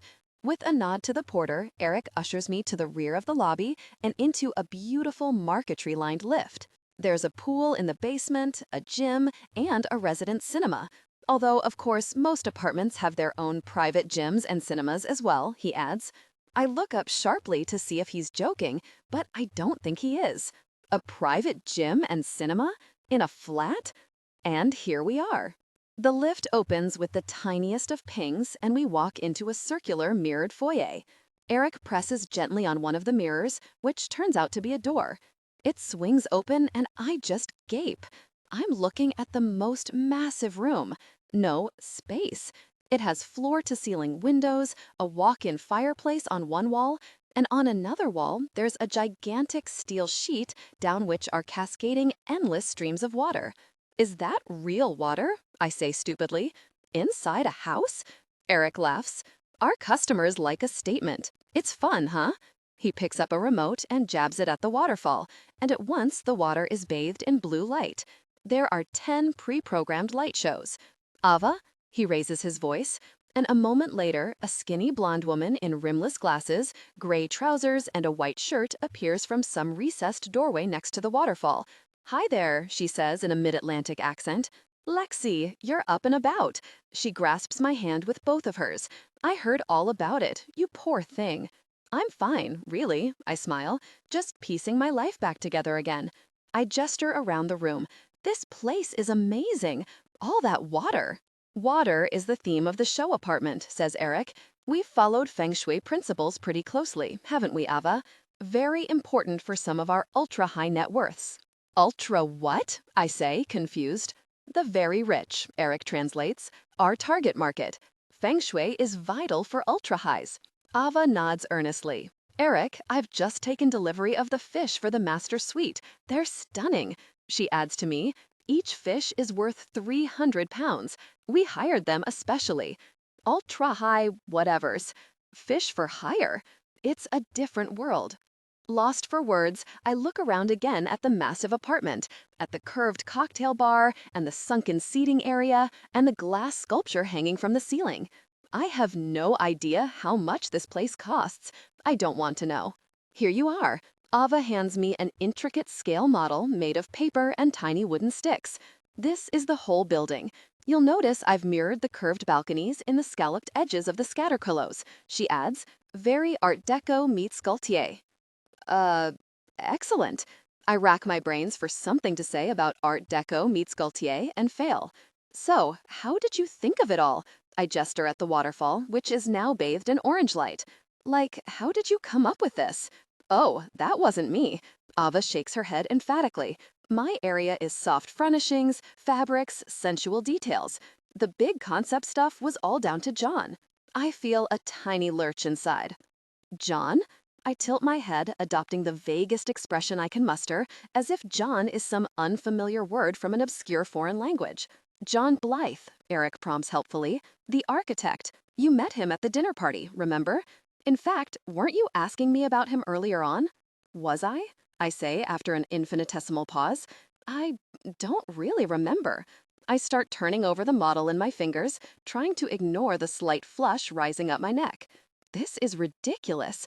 I'm behaving like a guilty, adulterous wife. John, there you are, Ava calls out. We were just talking about you. He's here? My hands clench involuntarily around the model. I don't want to see him. I don't want him to see me. I have to make an excuse and leave. But too late. The spark between characters through your delivery. Banter should crackle with wit. Here he is, loping across the floor, wearing jeans and a navy V-neck, and consulting some bit of paper. Okay, stay calm, everything's fine. You're happily married and have no evidence of any secret fling, affair, or liaison with this man. Hi, Eric, Lexi. He nods politely as he approaches, then stares at my hands. I look down and feel a jerk of dismay. The model's totally crushed. The roof's broken, and one of the balconies has become detached. Lexi, Eric has just noticed it. How on earth did that happen? John, Ava's brow crumples in distress. Your model. I'm really sorry, I say, flustered. I don't know how it happened. I was just holding it, and somehow... Don't worry, John shrugs. It only took me a month to make. A month? I echo, aghast. Look, if you give me some scotch tape, I'll fix it. I'm patting at the crushed roof, desperately trying to prod it back into shape. Maybe not quite a month, John says, watching me. Maybe a couple of hours. Oh, I stop patting. Well, anyway, I'm sorry. John shoots me a brief glance. You can make it up to me. Make it up to him? What does that mean? Without quite meaning to, I slip my arm through Eric's. I need some reassurance. I need ballast. I need a sturdy husband by my side. So, the apartment's very impressive, John. I adopt a bland, corporate wife-type manner, sweeping an arm around the space. Many congratulations. Thank you. He replies in equally bland tones. How's the memory doing? Pretty much the same as before. You haven't remembered anything new? No, nothing. That's a shame. Yeah, I'm trying to stay natural, but there's an electric atmosphere growing between us as we face each other. My breath is coming just slightly short. I glance up at Eric, convinced he must have noticed something, but he hasn't even flickered. Can't he feel it? Can't he see it? Eric, we need to talk about the Bayswater project, says Ava, who has been riffling through her soft leather handbag. I went to see the site yesterday and made some notes. Lexi, why don't you look around the apartment while Ava and I talk? Eric cuts her off, loosening his arm from mine. John will show you. Oh, I stiffen. No, don't worry. I'd be happy to show you. John's voice is dry and kind of bored. If you're interested. Really, there's no need.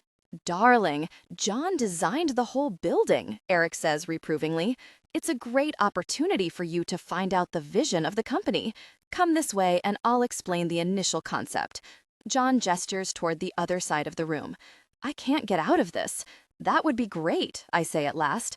Fine, if he wants to talk, I'll talk.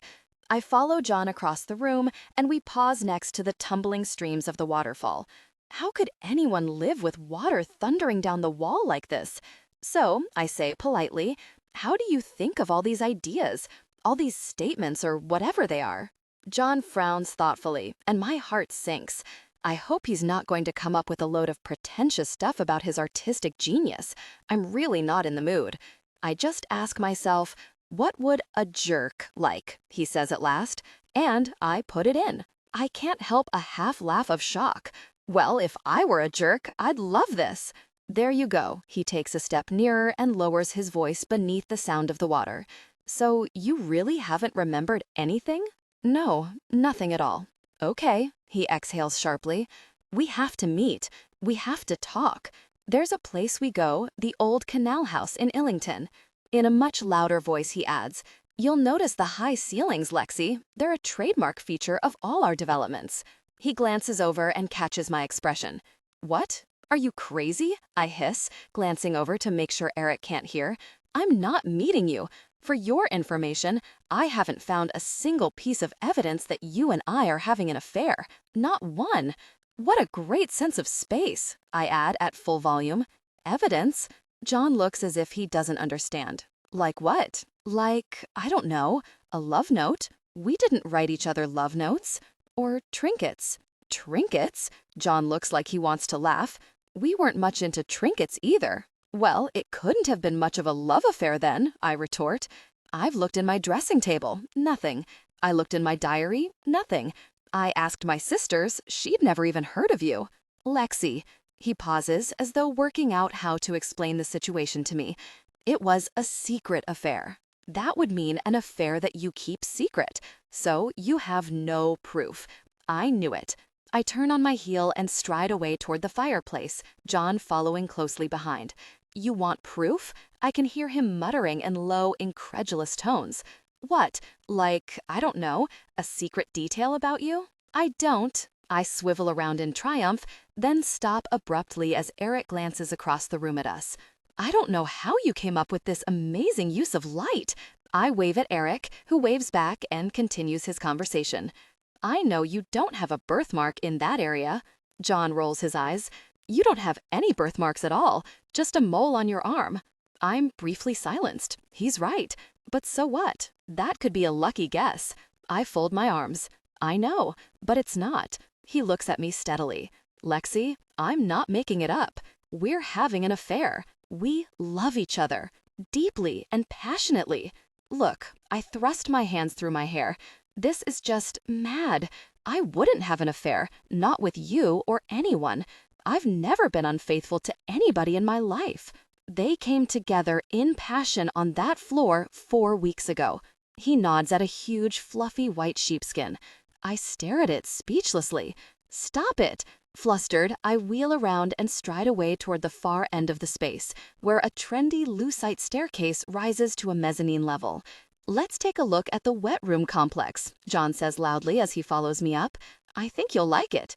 No, I won't, I shoot over my shoulder. Leave me alone. We both reach the top of the staircase and turn to look over the steel balustrade. I can see Eric on the level below, and beyond, the lights of London through the massive windows. I have to hand it to him. It's a staggering apartment. Beside me, John is sniffing the air. Hey, he says, have you been eating salt and vinegar chips? Maybe. I give him a suspicious look. John's eyes open wide. I'm impressed. How did you sneak those past the food fascist? He's not a food fascist, I say, feeling an immediate need to defend Eric. He just cares about nutrition. He's Hitler.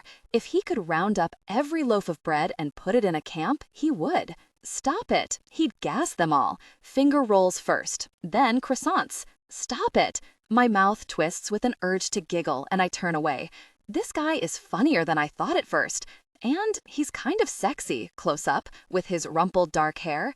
But then lots of things are funny and sexy. Friends is funny and sexy. It doesn't mean I'm having an affair with it. What do you want? At last, I turn to face John, helpless. What do you expect me to do? What do I want? He pauses, his brow knitted as though he's thinking it through. I want you to tell your husband you don't love him, come home with me, and start a new life together. He's serious. I almost want to laugh. You want me to come and live with you, I say, as though to clarify arrangements. Right now. Just like that? In, say, 5 minutes? He glances at his watch. I have a few things to do first. You're a total psycho. I shake my head. I'm not a psycho, he says patiently. I love you. You love me. Really, you have to take my word on that. I don't have to take your word on anything. I suddenly resent his confidence. I'm married, okay? I have a husband whom I love, whom I've promised to love forever. Here's the proof. I brandish my wedding ring at him. This is proof. You love him? John ignores the ring. You feel love for him? Right, down here. He thumps his chest. I want to snap, yes, I'm desperately in love with Eric, and shut him up for good. But for some ridiculous reason, I can't quite bring myself to lie. Maybe it's not quite there yet, but I'm sure it will be, I say, sounding more defiantly than I meant to. Eric's a fantastic guy. The spark between characters? Uh-huh. John nods politely. You haven't shared intimacy since the accident, have you? I stare at him mistrustfully. Have you? There's a glint in his eye. I flounder. Maybe we have, maybe we haven't. I'm not in the habit of discussing my private life with you. Yeah, you are. There's a sudden wryness in his face. You are. To my surprise, he reaches for one of my hands. He just holds it for a moment, looking at it. Then, very slowly, he starts tracing over the skin with his thumb. I can't bring myself to move. My skin is fizzing. His thumb is leaving a trail of delicious sensation wherever it goes. I can feel tiny prickles up the back of my neck. So, what do you think? Eric's booming voice heralds us from below, and I jump a mile, whipping my hand away. What was I thinking? It's great, darling. I trill back over the balustrade, my voice unnaturally high. Well, just be a couple more seconds. I draw back, out of sight of the floor below, and beckon John to follow. Look, I've had enough, I say in a swift undertone. Leave me alone. I don't know you. I don't love you. Things are hard enough for me right now. I just want to get on with my life, with my husband, okay? I make to head down the stairs. No, not okay. John grabs hold of my arm. Lexi, you don't know the whole picture. You're unhappy with Eric. He doesn't love you. He doesn't understand you. Of course Eric loves me. Now I'm really rattled.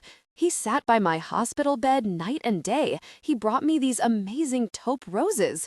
You think I didn't want to sit by your hospital bed night and day? John's eyes darken. Lexi, it nearly killed me. Let me go. I try to pull my arm free, but John holds firm. You can't throw us away. He's scanning my face desperately. It's in there. It's all in there somewhere. I know it is. You're wrong. With a huge effort, I wrenched my arm out of his grasp. It's not. I clatter down the stairs without looking back, straight into Eric's arms. Hi, he laughs. You seem in a rush. Is everything all right? I don't feel too good. I put a hand to my brow. I've got a headache. Can we go now? Of course we can, darling. He squeezes my shoulders and glances up at the mezzanine level. Have you said goodbye to John? Yes, let's just go. As we head to the door, I cling to his expensive jacket, letting the feel of him soothe my jangled nerves. This is my husband. This is who I'm in love with. This is reality. Okay, I need my memory back. I've had it with amnesia. I've had it with people telling me they know more about my life than I do. It's my memory. It belongs to me. I stare into my eyes, reflected an inch away in the mirrored wardrobe door. This is a new habit of mine, to stand right up close to the mirror so the only bit I can see is my eyes. It's comforting. It makes me feel as if I'm looking at the old me. Remember, you moron, I instruct myself in a low, fierce voice. Remember. My eyes stare back at me as though they know everything but won't tell. I sigh and lean my head against the glass in frustration. In the days since we got back from the show apartment, I've done nothing but immerse myself in the last 3 years. I've looked through photo albums, watched movies I know I've seen, listened to songs that I know the old Lexi heard 100 times. But nothing's worked. Whichever mental filing cabinet my missing memories are locked into, it's pretty sturdy. It's not about to fly open just because I listened to a song called You're Beautiful by James someone or other. Stupid, secretive brain. I mean, who's in charge here? Me or it? Yesterday, I went to see that neurologist, Neil. He nodded sympathetically as I poured everything out and scribbled loads of notes. Then he said it was all fascinating and he might write a research paper on me. When I pressed him, he added that maybe it would help to write out a timeline and I could go and see a therapist if I liked. But I don't need therapy. I need my memory. The mirror is misting up from my breath.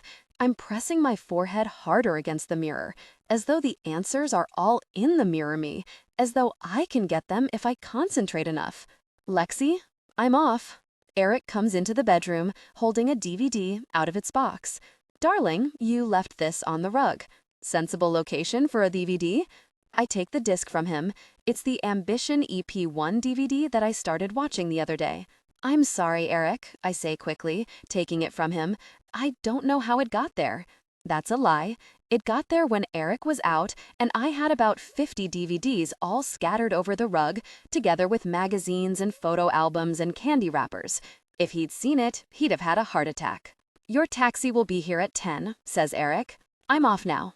Great. I kiss him like I do every morning now. It's actually starting to feel quite natural. Have a good day. You too. He squeezes my shoulder. Hope it goes well. It will, I say with confidence. I'm going back to work today, full-time. Not to take over the department, obviously. I'm not ready to do that. But to start relearning my job, catching up on what I've missed. It's 5 weeks since the accident. I can't just sit around at home anymore. I have to do something. I have to get my life back. And my friends. On the bed, all ready, are 3 glossy gift bags with presents inside for Fi, Debs, and Carolyn, which I'm going to take in today. I spent ages choosing the perfect gifts. In fact, every time I think about them, I want to hug myself with pleasure. Humming, I head into the sitting room and slot the Ambition DVD into the player. I never did watch the rest of this.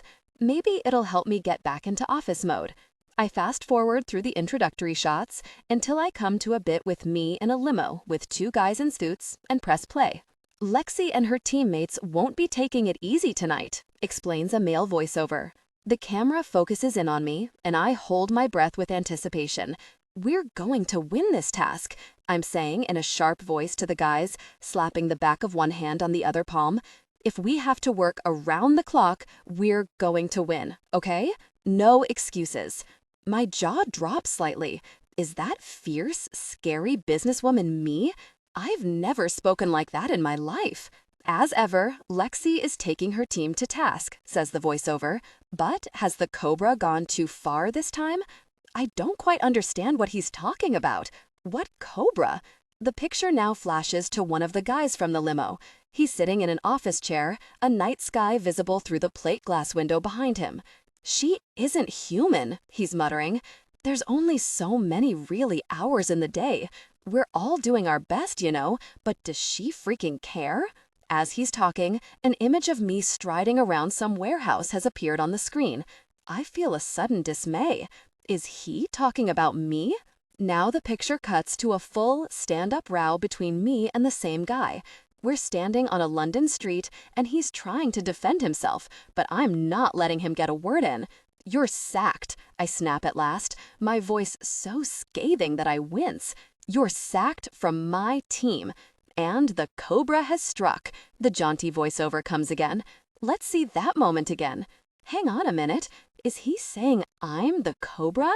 To menacing music, a slow-motion replay has begun on screen, zooming right into my face.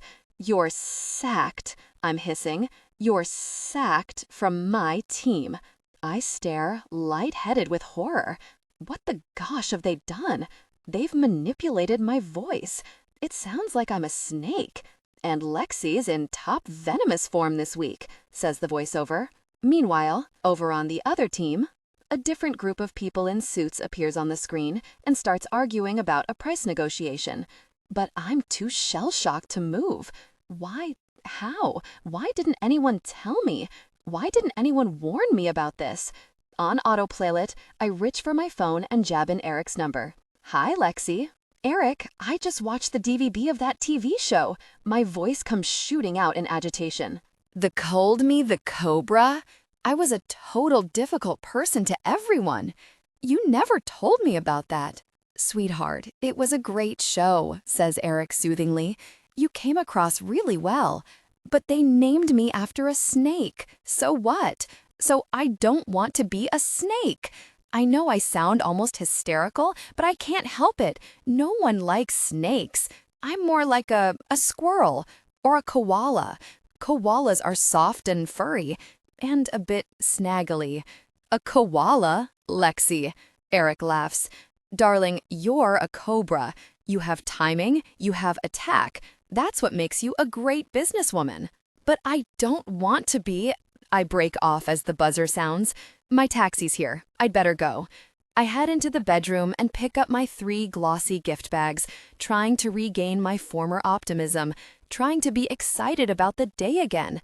But suddenly, all my confidence has evaporated. I'm a snake. No wonder everyone hates me. As my taxi wends its way toward the Victoria Palace Road, I sit rigid on the back seat, clutching my gift bags, giving myself a pep talk. First of all, everyone knows the TV skews things. No one really thinks I'm a snake. Besides which, that TV show was ages ago. Everyone's probably forgotten about it. Oh God, the trouble with giving yourself a pep talk is, deep down, you know it's all a mess. The taxi deposits me outside the building, and I take a deep breath, tugging my beige Armani suit straight. Then, with trepidation, I make my way up to the 3rd floor. As I step out of the lift, the first thing I see is Fi, Carolyn, and Debs standing by the coffee machine. Fi is gesturing to her hair and talking with animation while Carolyn chips in. But as I appear, the conversation instantly stops, as though someone pulled the plug on the radio. Hi, you guys. I look around with the warmest, friendliest smile I can muster. I'm back again. Hi, Lexi. There's a general muted reply, and Fi makes a kind of acknowledging shrug. Okay, it wasn't a smile, but at least it was a reaction. You look really nice, Fi. That top's great. I gesture at her cream shirt, and she follows my gaze in surprise. And Debs, you look fab too. And Carolyn, your hair looks so cool, all cropped like that, and those boots are fantastic. These? Carolyn snorts with laughter and kicks one brown suede boot against the other. I've had them for years. Well, still, they're really striking. I'm gabbling with nerves, talking a load of mess. No wonder they all seem unimpressed. Fi's arms are folded, and Debs looks like she wants to giggle. So, anyway, I force myself to slow down a bit. I got you all a little something. Fi, this is for you. And Debs? As I hand over the gift bags, they suddenly look ridiculously shiny and conspicuous. What's this for? Debs says blankly. Well, you know, just to, I falter slightly. You guys are my friends. And, go on, open them. Giving each other uncertain looks, all 3 start ripping at their wrapping paper. Gucci? Fi says in disbelief as she pulls out a green jewelry box. Lexi, I can't accept. Yes, you can. Please, just open it. You'll see. Silently, Fi snaps it open to reveal a gold bangle watch. Do you remember? I say eagerly. We always used to look at them in the shop windows every weekend, and now you've actually got one. Actually, Fi sighs, looking uncomfortable. Lexi, I got it 2 years ago.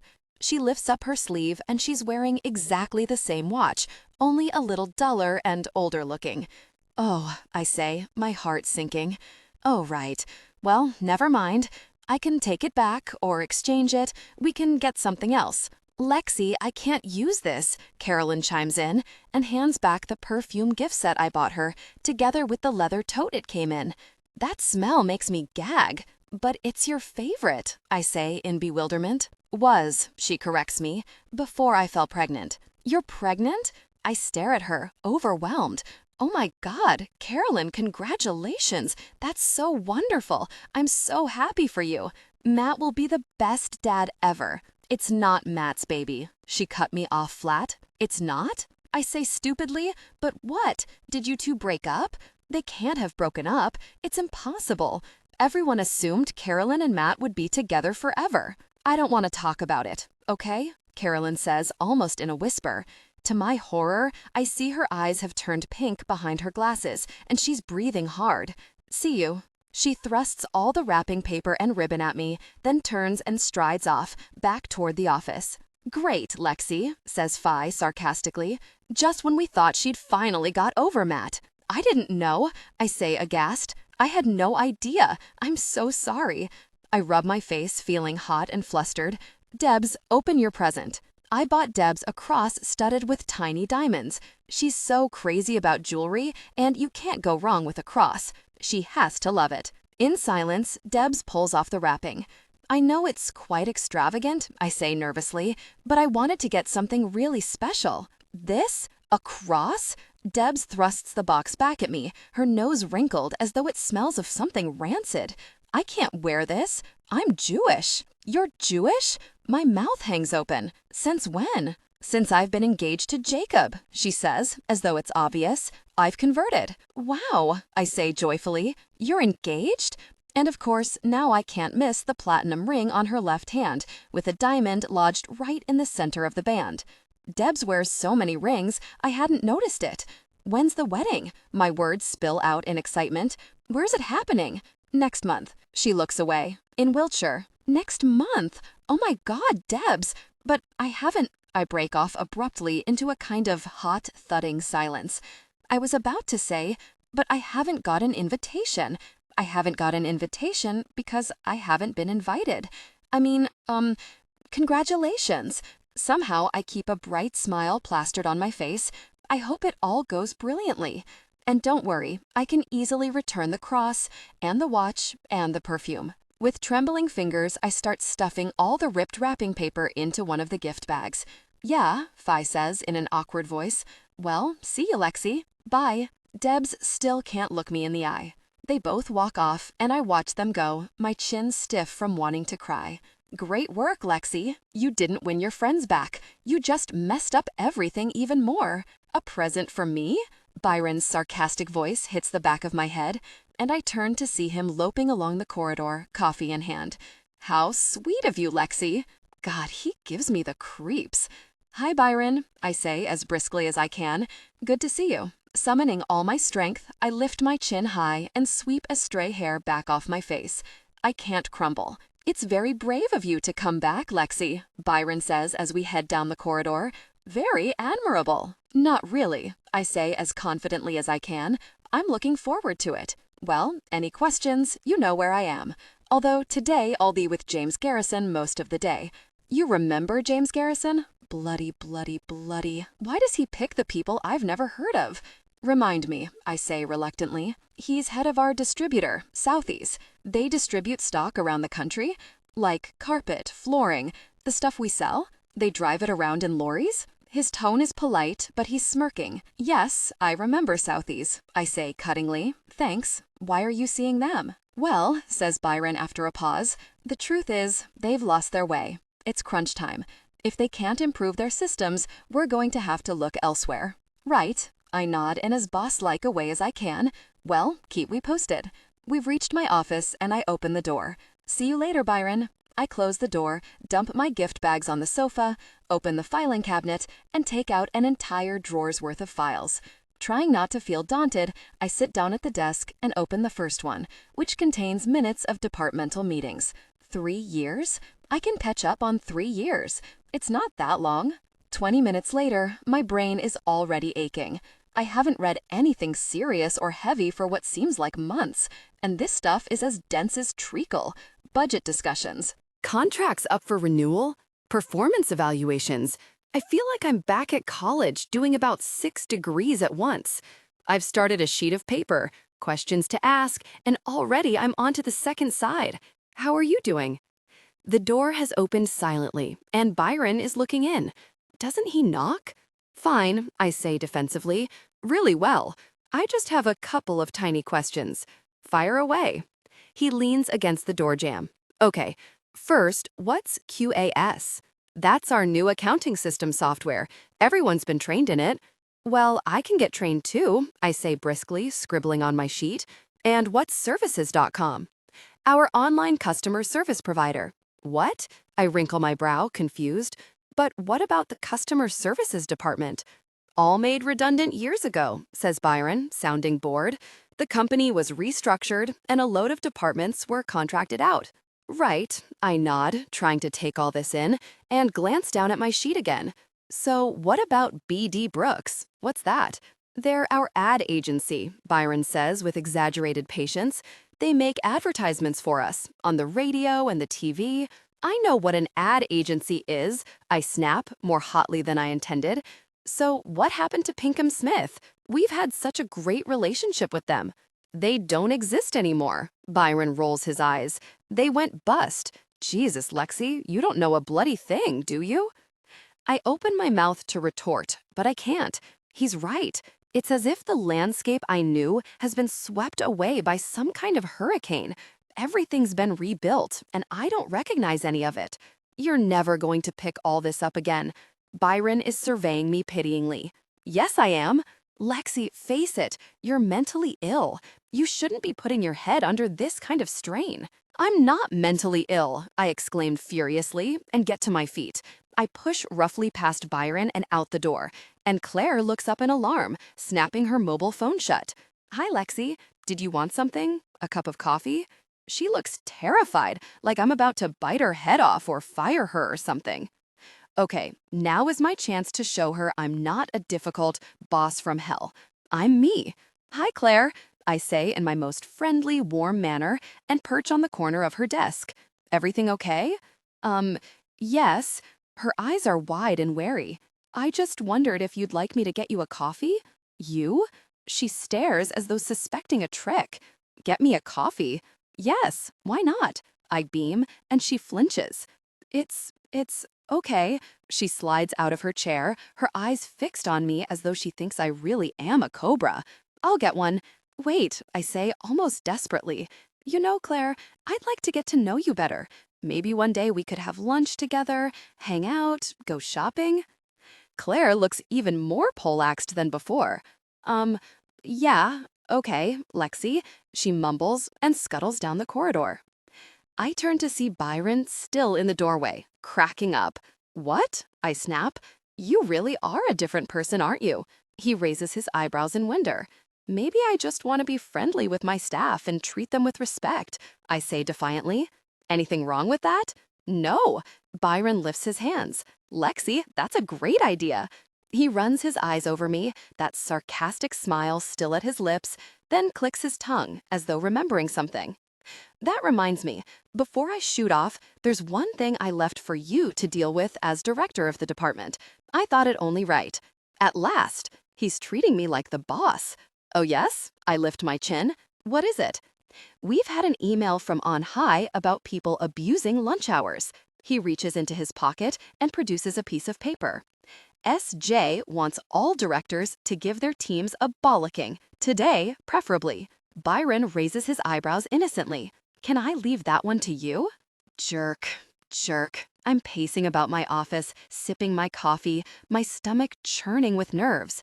I've never told anyone off before, let alone a whole department, let alone while simultaneously trying to prove that I'm really friendly and not a difficult boss from hell. I look yet again at the printed out email from Natasha, Simon Johnson's personal assistant. Colleagues, it has come to Simon's attention that members of staff are regularly pushing the limit of lunchtime well beyond the standard hour. This is unacceptable. He would be grateful if you could make this plain to your teams ASAP and enforce a stricter policy of checks. Thanks, Natasha. Okay, the point is, it doesn't actually say give your department a bollocking. I don't need to be aggressive or anything. I can make the point while still being pleasant. Maybe I can be all jokey and friendly. I'll start off, hey guys, are your lunch hours long enough? I'll roll my eyes to show I'm being ironic, and everyone will laugh. And someone will say, is there a problem, Lexi? And I'll smile ruefully and say, it's not me, it's the stuffed shirts upstairs. So let's just try and make it back on time, yeah? And a few people will nod, as though to say, fair enough, and it'll all be fine. Yes, that sounds good. Taking a deep breath, I fold the paper and put it away in my pocket, then head out of my office into the open plan main flooring office. There's the chatter and buzz of people on the phone and typing and chatting to each other. For about a minute, no one even notices me. Then Fee looks up and nudges Carolyn, and she prods a girl I don't recognize, who brings her phone conversation to an end. Around the room, receivers go down, and people look up from their screens, and chairs swivel around, until gradually the whole office has come to a standstill. Hi, everyone, I say, my face prickling. Hey guys, how's it going? No one replies or even acknowledges that I've spoken. They're all just staring up with the same mute, get on with it expression. Anyway, I try to sound bright and cheerful. I just wanted to say, are your lunch hours long enough? What? The girl at my old desk looks blank. Are we allowed longer ones? No, I say hurriedly. I mean, they're too long. I think they're fine. She shrugs. An hour's just right for a bit of shopping. Yeah, agrees another girl. You can just make it to the King's Road and back. Okay, I am really not getting my point across here. And now 2 girls in the corner have started talking again. Listen, everyone, please. My voice is becoming shrill. I have to tell you something about lunch hours. Some people in the company, not necessarily any of you, Lexi, says Carolyn clearly. What are you really talking about? Fee and Debs explode with laughter, and my face flames with color. Look, guys, I try to keep my composure. This is serious. Seriously? Someone echoes, and there are sniggers about the room. It's seriously. Very funny. I try to smile, but listen, seriously. Seriously. Now almost everyone in the room seems to be hissing or laughing or both. All the faces are alive. Everyone's enjoying the joke, except me. All of a sudden, a paper airplane flies past my ear and lands on the floor. I jump with shock, and the entire office erupts with gales of laughter. Okay, well, look, just don't take too long over lunch, okay? I say desperately. No one's listening. Another paper airplane hits me on the nose, followed by an eraser. In spite of myself, tears spring to my eyes. Anyway, I'll see you guys. Thanks for all your hard work. With laughter following me, I turn and stumble out of the office. In a daze, I head toward the ladies' room, passing Dana on the way. Going to the bathroom, Lexi, she says in surprise as I'm pushing my way in. You know you have a key to the executive washroom. Much nicer. I'm fine in here. I force a smile. Really. I head straight for the end cubicle, slam the door shut, and sink down with my head in my hands, feeling the tension drain from my body. That was the single most humiliating experience of my life, except for the white swimsuit episode. Why did I ever want to be a boss? Why? All that happens is you lose your friends and have to give people bollockings, and everyone hisses at you. The spark between characters, through your delivery, banter should crackle with wit. At last, wearily, I lift my head and find myself focusing on the back of the cubicle door, which is covered in graffiti as usual. We've always used this door like a kind of message board to vent or make jokes or just silly conversation. It gets fuller and fuller, then someone scrubs it clean and we start again. The cleaners have never said anything, and none of the executives ever comes in, so it's pretty safe. I'm running my eye down the messages, smiling at some libelous story about Simon Johnson, when a new message in blue marker catches my eye. It's in Deb's handwriting, and it reads, "The Cobra's back." And underneath, in faint black biro, "Don't worry, I spat in her coffee." There's only one way to go, and that's to get really, really, really drunk. An hour later, and I'm slumped at the bar at the Bathgate Hotel, around the corner from work, finishing my 3rd mojito. Already, the world has turned a little blurry, but that's fine by me. As far as I'm concerned, the blurrier the better. Just as long as I can keep my balance on this bar stool. Hi. I lift my hand to get the attention of the barman. I'd like another one, please. The barman raises his eyebrows very slightly, then says, "Of course." I watch him a touch resentfully as he gets out the mint. Isn't he going to ask me why I want another one? Isn't he going to offer me some homespun barman wisdom? He puts the cocktail on a coaster and adds a bowl of peanuts, which I push aside scornfully. I don't want anything soaking up the alcohol. I want it right in my bloodstream. Can I get you anything else? A snack, perhaps? He gestures at a small menu, but I ignore it and take a deep gulp of the mojito. It's cold and tangy and limey and perfect. Do I look like a difficult person to you? I say as I look up. Honestly? No. The barman smiles. Well, I am apparently. I take another slug of mojito. That's what all my friends say. Some friends. They used to be. I put my cocktail down and stare at it morosely. I don't know where my life went wrong. I sound slurred, even to my own ears. That's what they all say. A guy sitting at the end of the bar looks up from his evening standard. He has an American accent and dark, receding hair. No one knows where it went wrong. No, but I really don't know.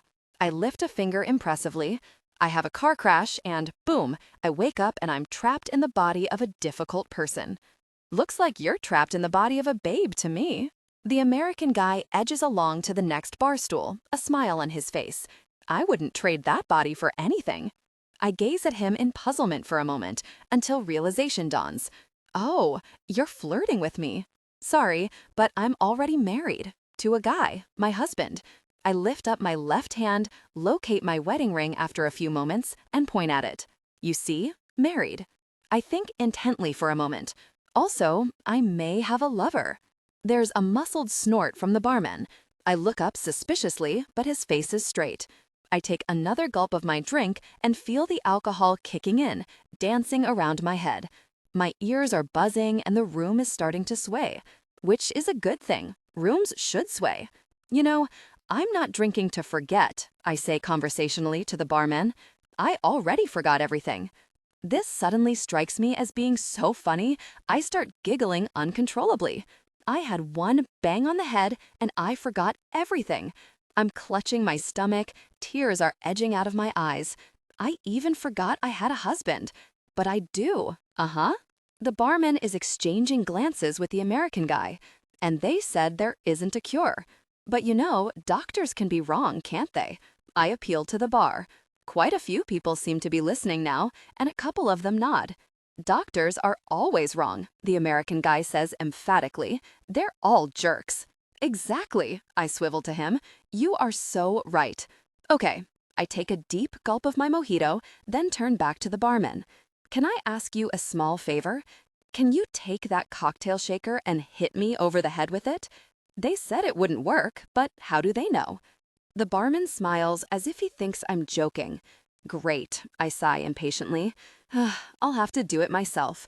Before he can stop me, I grab the cocktail shaker and whack myself on the forehead. Ow!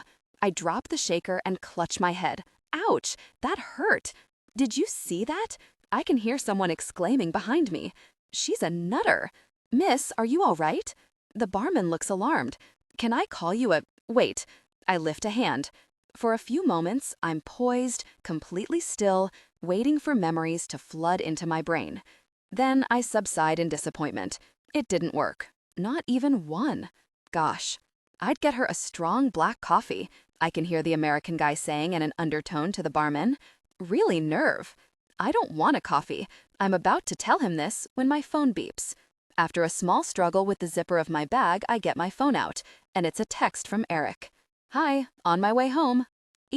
That's from my husband, I inform the barman as I put away my phone. You know, he can drive a speedboat. Great, says the barman politely. Yeah, it is. I nod emphatically about 7 times. It is great. It's the perfect marriage. I consider for a moment. Except we haven't had sex. You haven't had sex? The American guy echoes in astonishment. We have had sex. I take a slug of mojito and lean toward him confidentially. I just don't remember it. That good, huh? He starts to laugh. Blew your mind, huh? Blew my mind. His words land in my mind like a big neon flashing light. Blew mind. You know what? I say slowly. You may not realize it, but that's very significant. I'm not sure that word came out quite right, but I know what I mean. If I have sex, maybe it'll blow my mind. Maybe that's just what I need. Maybe Amy was right all along. It's nature's own amnesia cure. I'm going to do it. I put my glass down with a crash. I'm going to have sex with my husband. You go, girl, says the American laughing. Have fun. I'm going to have sex with Eric. This is my mission. As I ride home in a taxi, I'm quite excited. As soon as I get back, I'll jump him, and we'll have amazing sex, and my mind will be blown, and suddenly everything will be clear. The only tiny snag I can think of is I don't have the marriage manual on me, and I can't totally remember the order of foreplay. I close my eyes, trying to ignore my dizzy head and recall exactly what Eric wrote. Something was in a clockwise direction, and something else was with gentle, then urgent touches. Thighs? Chest? I should have memorized it, or written it on a post-it. I could have stuck it on the headboard. Okay, I think I have it. Buttocks first, then inner thighs. Sorry, says the taxi driver. Oops, I didn't realize I was speaking aloud. Nothing, I say hastily. Earlobes came in somewhere, I suddenly remember. Maybe that was the urgent touches. Anyway, it doesn't matter. What I can't remember, I'll make up. I mean, it can't be that we're some boring old married couple and do it exactly the same way each time, can it?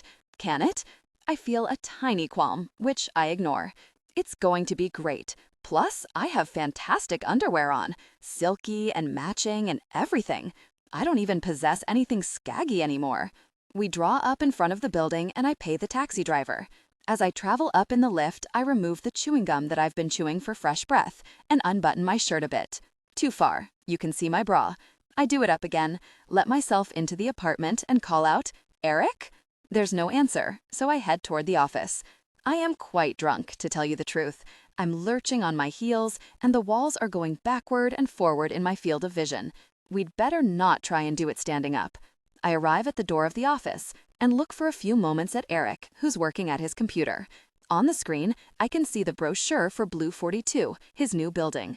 The launch party is in a few days, and he's spending all his time preparing his presentation. Okay, what he should do now is sense the charged sexual vibe in the room, turn around and see me. But he doesn't. "Eric," I say in my most husky, sensual voice, but still he doesn't move. Suddenly, I realize he's wearing earphones. "Eric," I yell, and at last he turns around. He pulls out his earphones and smiles. "Hi, good day?" "Eric, take me." I push a hand through my hair. "Let's do it. Blow my mind." He peers at me for a few seconds. "Sweetheart, have you been drinking?" "I may have had a couple of cocktails. Or 3. I nod, then hold on to the doorframe for balance. The point is, they made me realize what I want, what I need. Sex. "Okay." Eric raises his eyebrows. "Maybe you should sober up, have something to eat. Gianna made us a great seafood stew." "I don't want seafood stew. I feel like stamping my foot. We have to do it. It's the only way I'll ever remember. What's wrong with him?" I was expecting him to leap on me, but instead he's rubbing his forehead with the back of his fist. "Lexi, I don't want to rush you into anything. This is a big decision. The doctor at the hospital said we should only go to whatever stage you're comfortable with. Well, I'm comfortable with us doing it right now." I undo 2 more buttons, exposing my La Perla underwire plunge bra. God, my chest looks great in this. I mean, they ought to for 60 quid. Come on. I lift my chin in a challenging way. I'm your wife. I can see Eric's mind working as he stares at me. Well, okay. He closes his document and turns off the computer, then walks over, puts his arms around me, and starts kissing me. And it's nice. It is. It's pleasant. His mouth is quite soft. I noticed that before. It's a bit weird for a man. I mean, it's not exactly unsexy, but... "Are you comfortable, Lexi?" Eric's breathy voice comes in my ear. "Yes," I whisper back. "Shall we move to the bedroom?" "Okay." Eric leads the way out of the office and I follow him, stumbling slightly on my heels. It all seems a bit oddly formal, like he's showing me into a job interview. In the bedroom, we resume kissing. Eric seems really into it, but I have no idea what I'm supposed to do next. I glimpse the marriage manual on the ottoman and wonder if I could quickly nudge it open to foreplay with my toe. Except Eric might notice. Now he's pulling me down onto the bed. I have to reciprocate. But with what? Eeny, meeny, miny. No, stop it. I'm going to go with chest. Unbutton the shirt. Sweeping strokes. Clockwise. He does have a good chest, I'll give him that. Firm and muscled from the hour he spends in the gym every day. "Are you comfortable with me touching your breast?" he murmurs as he starts undoing my bra. "I guess so," I murmur back. Why is he squeezing me? It's like he's buying fruit. He's going to give me a bruise in a minute. Anyway, stop being picky. This is all great. I have a fab husband with a fab body, and we're in bed. And ouch, that was my nipple. I'm sorry, whispers Eric. Listen, sweetheart, are you comfortable with me touching your abdomen? I guess. Why did he ask that? Why would I be comfortable with the breast and not the abdomen? That doesn't make sense. And to be absolutely honest, I don't know if comfortable is the word. This is all a bit surreal. We're moving around and panting and doing it all like in a book, but I don't feel like I'm going anywhere. Eric's breath is hot on my neck. I think it's time for me to do something else. Buttocks, maybe? Or, oh, right. From the way Eric's hands are moving, looks like we're jumping straight to inner thighs. You're hot, he's saying, his voice urgent. Jesus, you're hot. This is so hot. I don't believe this. He says hot the whole time, too. He should so have sex with Debs. Oh, no. Obviously, he shouldn't have sex with Debs. Erase that thought. Suddenly, I realize I'm about 3 steps behind on the whole foreplay thing, not to mention the sex talk. But Eric doesn't even seem to have noticed. Lexi, sweetheart, he murmurs breathily right in my ear. Yes, I whisper back, wondering if he's about to say I love you. Are you comfortable with us becoming fully intimate? Irk. Before I can stop myself, I've pushed him off me and rolled away. Oops, I didn't mean to shove quite so hard. What's wrong? Eric sits up in alarm. Lexi, what happened? Are you okay? Did you have a flashback? No. I bite my lip. I'm sorry. I just suddenly felt a bit, I knew it. I knew we were rushing things. Eric sighs and takes both my hands. Lexi, talk to me. Why weren't you comfortable? Was it because of some traumatic memory resurfacing? Oh, God, he looks so earnest. I have to lie. No, I can't lie. Marriages only work if you're totally honest. It wasn't because of a traumatic memory, I say at last, carefully looking past him at the duvet. It was because you said fully intimate. Fully intimate?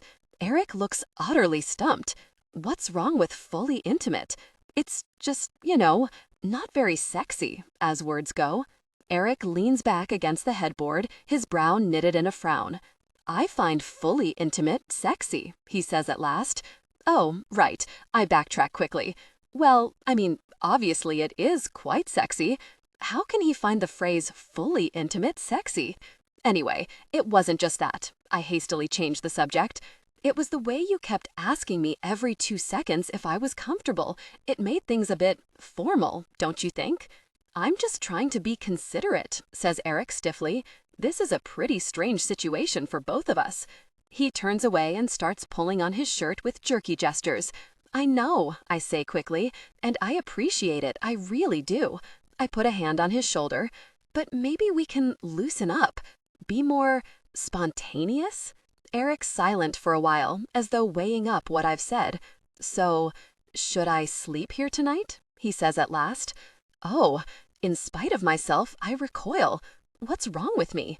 Eric's my husband. A moment ago, I was all for having sex with him. But still, the idea of him sleeping here with me all night seems too intimate.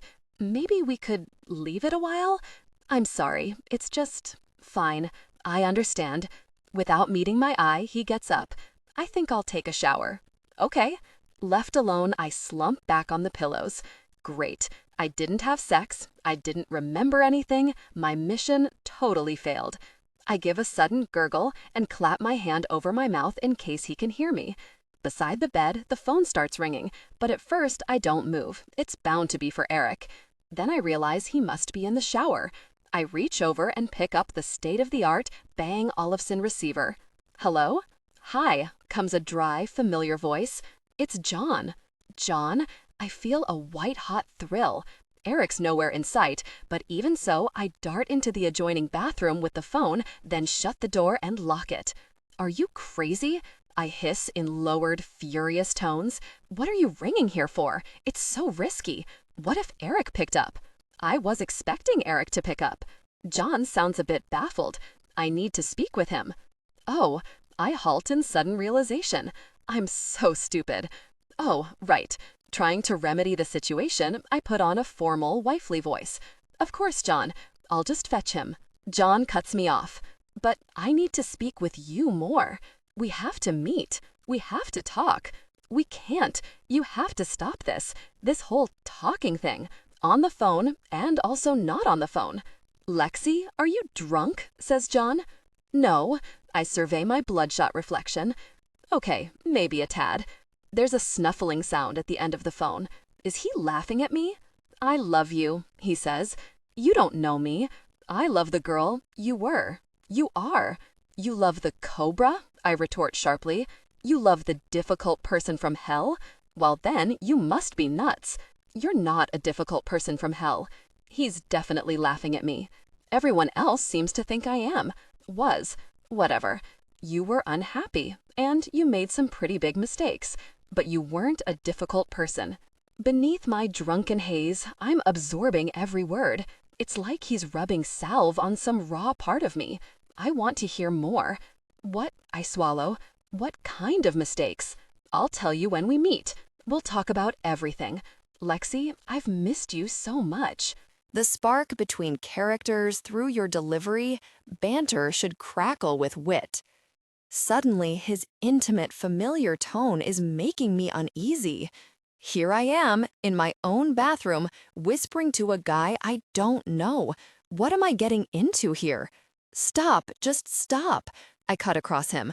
I need to think. I pace to the other side of the room, thrusting my hand through my hair, trying to force some rational thoughts into my giddy head. We could meet and just talk. No, no. I can't start seeing someone behind Eric's back. I want my marriage to work. Eric and I just had sex, I say defiantly. I'm not even quite sure why I said that. There's silence down the line, and I wonder whether John is so offended he's gone. Well, if he has, that's a good thing. Your point would be, his voice comes down the line. You know, that changes things, surely. I'm not following. You think I won't be in love with you anymore because you had sex with Eric? I don't know. Maybe. Or you think having sex with Eric somehow proves you love him? He's relentless. I don't know, I say again, rattled. I shouldn't even be having this conversation. I should be marching straight out of the bathroom, holding the phone aloft, calling, "Darling, it's John for you." John the architect. I've tried. I really have tried. I've done everything I can think of to show the department that I'm not a difficult person. I've put up a poster asking for suggestions for a fun department outing, but no one's filled any in. I've put flowers on the windowsills, but no one's even mentioned them. Today, I brought in a massive basket of blueberry, vanilla, and chocolate chip muffins and put it on the photocopier, together with a sign saying, "From Lexi, help yourself." I took a stroll into the office a few minutes ago, and not a single muffin had been taken. But never mind, it's still early. I'll leave it another 10 minutes before I go and check again. I turn a page in the file I've been reading, then click on the on-screen document. I'm working through paper files and computer files at the same time, trying to cross-reference everything. Without meaning to, I give an enormous yawn and lean my head on the desk. I'm tired. I mean, I'm knackered. I've been coming in every morning at 7 just to get through some more of this mountain of paperwork. My eyes are red from all the endless reading. I nearly didn't come back here at all. The day after Eric and I kind of had sex, I woke up with a pale face, the most crashing headache, and absolutely no desire to go to work again, ever. I staggered into the kitchen, made a cup of tea with 3 spoonfuls of sugar, then sat down and wrote out on a sheet of paper, wincing at every movement, options: 1. Give up. 2. Don't give up. I stared at it for ages. Then at last I put a line through give up. The thing with giving up is you never know. You never know whether you could have done the job. And I'm sick of not knowing about my life. So here I am, in my office, reading through a debate on carpet fiber cost trends dating from 2005, just in case it's important. No, Come on, it can't be important. I close the file, stand up, shake out my legs, then tiptoe to my door. I open it a crack and peek hopefully out at the main office. I can just glimpse the basket through the window. It's still intact. I feel totally squashed. What's wrong? Why is no one taking any? Maybe I'll just make it absolutely clear that these muffins are for everyone. I head out of my room into the main open plan office. Hi there, I say brightly. I just wanted to say these muffins are from me to all of you, fresh from the bakery this morning. So go ahead, help yourself. No one answers. No one even acknowledges my presence. Did I suddenly become invisible? So anyway, I force myself to smile. Enjoy. I swivel on my heel and walk out. I've done my bit. If they want the muffins, they want them. If they don't, they don't. End of subject. I really don't care either way. I sit back down at my desk, open a recent financial report, and start running my finger down the relevant columns. After a few moments, I lean back, rubbing my eyes with my fists. These figures are just confirming what I already know. The department performance is terrible.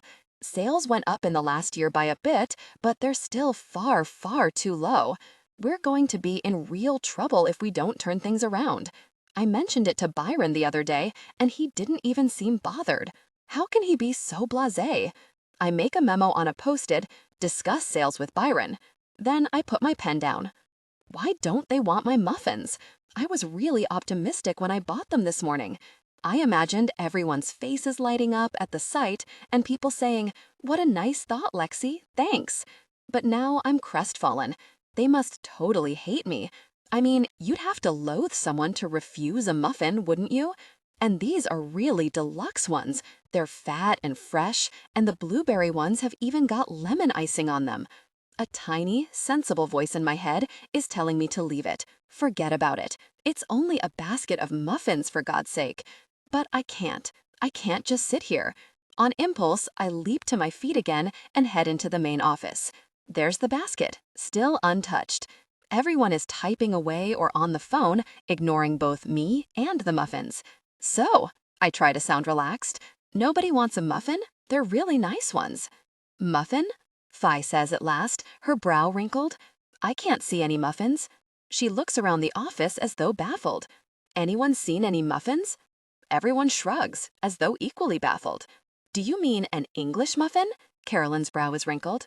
Or a French muffin? They do muffins at Starbucks.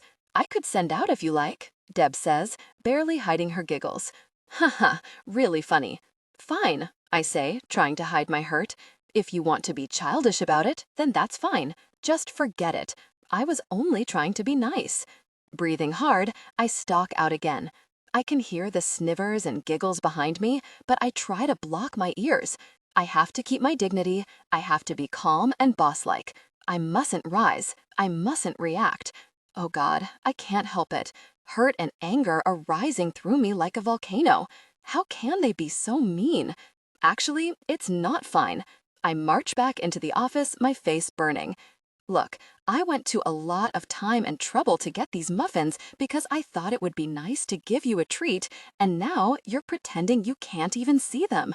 I'm sorry, Lexi. The spark between characters through your delivery, banter should crackle with wit. Fi appears blank and apologetic.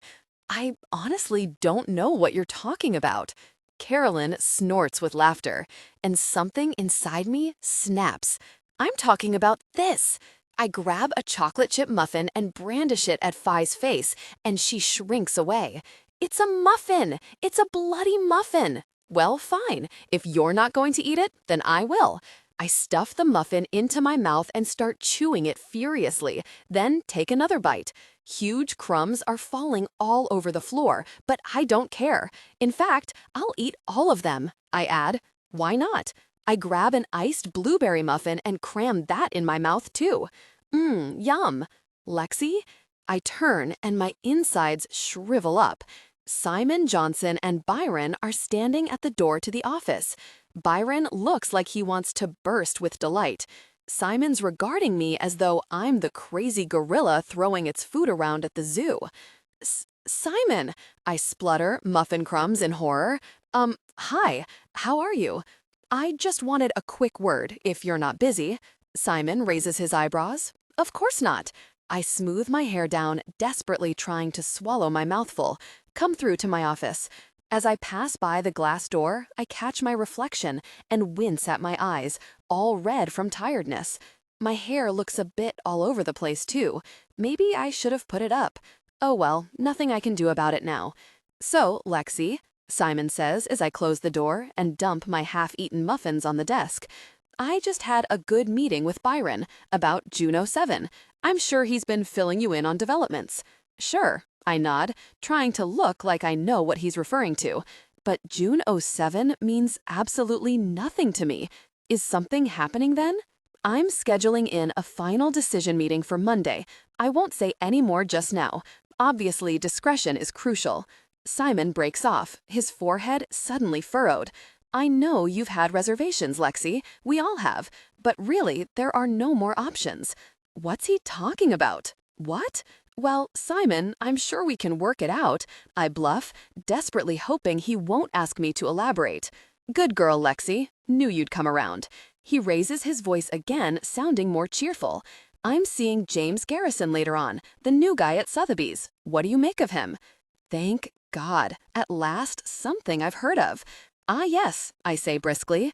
Well, unfortunately, I gather Sotheby's isn't up to scratch, Simon. We'll have to look elsewhere for a distributor. I beg to differ, Lexi. Byron cuts in with a laugh. Sotheby's has just offered us an improved rate and service package. He turns to Simon. I was with them all day last week, along with Keith from Soft Furnishings. James Garrison has turned the place around. We were impressed. My face is burning. Jerk.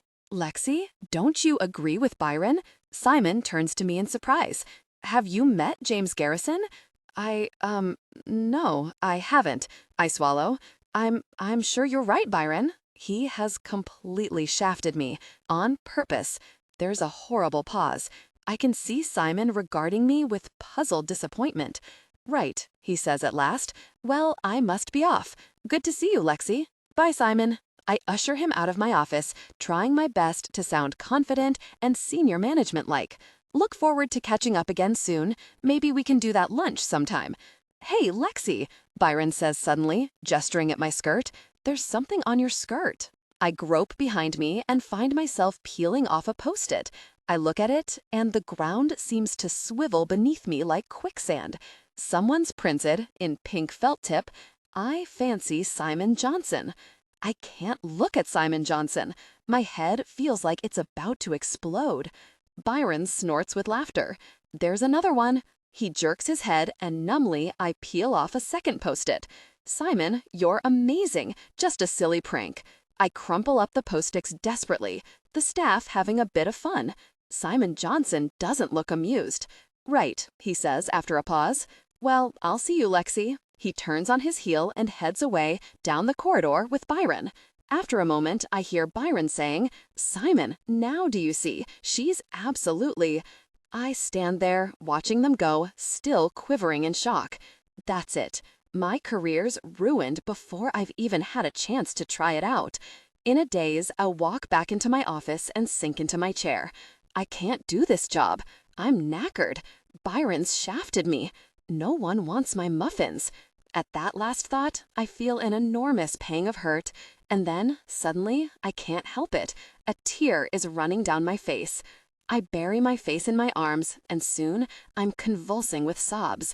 I thought it was going to be so great. I thought being boss would be fun and exciting. I never thought. Hi. A voice pierces my thoughts, and I raise my head to see Phi standing just inside the doorway. Oh, hi. I wipe my eyes roughly. Sorry, I was just... Are you okay? She says awkwardly. Fine, fine. I scrabble in my desk drawer for a tissue and blow my nose. Can I do anything for you? Sorry about the post-its. She bites her lip. We never thought Simon would come down. It was just supposed to be a laugh. It's all right. My voice is shaky. You weren't to know. What did he say? He wasn't impressed. I sigh. But he's not impressed with me anyway, so what's the difference? I tear off a bit of chocolate chip muffin, stuff it in my mouth, and feel immediately better, for about a nanosecond.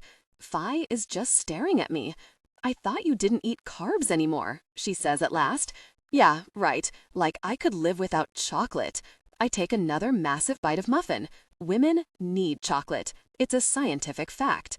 There's silence, and I look up to see Fi still gazing at me uncertainly. It's so strange, she says. You sound like the old Lexi. I am the old Lexi. I feel suddenly weary at having to explain all over again. Fi, imagine you woke up tomorrow and it was suddenly 2010 and you had to slot into some new life and be some new person. Well, that's what this is like for me. I break off another piece of muffin and survey it for a few moments, then put it down again. And I don't recognize the new person. I don't know why she is like she is. And it's hard. There's a long silence. I'm staring fixedly at the desk, breathing hard, crumbling the muffin into little pieces. I don't dare look up in case Fi says something else sarcastic or laughs at me, and I burst into tears again. Lexi, I'm sorry. When she speaks, her voice is so quiet, I barely hear it. We didn't realize. I mean, you don't look any different. I know. I give her a rueful smile. I look like a brunette Barbie. I lift a strand of chestnut hair and let it fall. When I saw myself in the mirror in hospital, I nearly died of shock. I didn't know who I was. Look, she's chewing her lip and twisting her bangles. I'm sorry about the muffins and the Post-its and everything. Why don't you have lunch with us today? She comes toward the desk with a sudden eagerness. Let's start again. That'd be nice. I give her a grateful smile. But I can't today. I'm seeing Loser Dave for lunch. Loser Dave? She sounds so shocked I can't help laughing. Why are you seeing him? Lexi, you're not thinking of... No, of course not. I'm just trying to work out what's happened in my life during the last 3 years. Put the pieces together. I hesitate, suddenly realizing that Fi probably has the answers to all my questions. Fi, do you know how it ended with me and Loser Dave? No idea. Fi shrugs. You never told us how you broke up. You shut us all out, even me. It was like all you cared about was your career. So in the end, we stopped trying. I can see a flicker of hurt in her face. I'm sorry, Fi, I say awkwardly. I didn't mean to shut you out. At least, I don't think I did. It's surreal, apologizing for something I have no memory of, like I'm a werewolf or something. Don't worry, it wasn't you. I mean, it was you. Fi trails off. She seems pretty confused, too. I'd better go. I glance at my watch and get to my feet. Maybe Loser Dave will have some answers. Hey, Lexi, says Fi, looking embarrassed. You missed one. She jerks her thumb at my skirt. The spark between characters through your delivery. Banter should crackle with wit. I reach behind and pull off yet another Post-it. It reads, Simon Johnson, you're great. I so wouldn't, I say, crumpling it. Wouldn't you? Fee grins wickedly. I'd be interested. No, you wouldn't. I can't help but giggle at her expression. I reckon he's quite fit. He's ancient. He probably isn't up for much anymore. I catch her eye, and suddenly we're both laughing helplessly, like in the old days. I drop my jacket and sit on the arm of the sofa, clutching my stomach, unable to stop. I don't think I've laughed like this since the accident. It's like all my strains and tensions are coming out. Everything's being laughed away. God, I've missed you, Fee says at last, still gulping. I've missed you too. I take a deep breath, trying to collect my thoughts. Fee, really, I'm sorry for whatever I was like or whatever I did. Don't be a sap. Fee cuts me off kindly but firmly, handing me my jacket. Go and see Loser Dave. Loser Dave's done really well for himself, it turns out. I mean, really well. He now works for Auto Repair Workshop at their head office and has some quite senior sales role. As he gets out of the lift, he's all dapper in a pinstripe suit with much longer hair than the buzz cut he used to have and rimless glasses. I can't help jumping up from my seat in the lobby and exclaiming, Loser Dave, look at you. Immediately he winces and looks warily around the lobby. No one calls me Loser Dave anymore, he snaps in a low voice. I'm David, okay? Oh, right. Sorry, David. Not Butch. I can't resist adding, and he shoots me a glare. His paunch has disappeared too, I notice as he leans against the foyer desk to talk to the receptionist.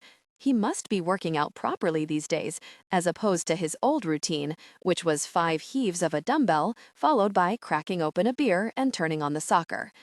Now I look back, I can't believe I put up with him. Scuzzy boxer shorts littered over his flat, crude anti-feminist jokes, complete paranoia that I was desperate to trap him into marriage and 3 kids and domestic drudgery. I mean, he should be so lucky. You're looking good, Lexi. As he turns away from the reception desk, he eyes me up and down. It's been a while. Saw you on the telly, of course, that ambition show. Kind of program I might have wanted to take part in once. He shoots me a pitying glance. But I've leapfrogged over that level now. I'm on the fast track. Shall we go? I'm sorry, I just can't take loser Dave seriously as David, the fast track businessman. We head out of the office toward what loser Dave calls a good local eatery. And all the while he's on his phone, talking loudly about deals and mill, his eyes constantly sliding toward me. Wow, I say as he puts his phone away at last. You're really senior now. Got a Ford Focus? He casually shoots his cuffs.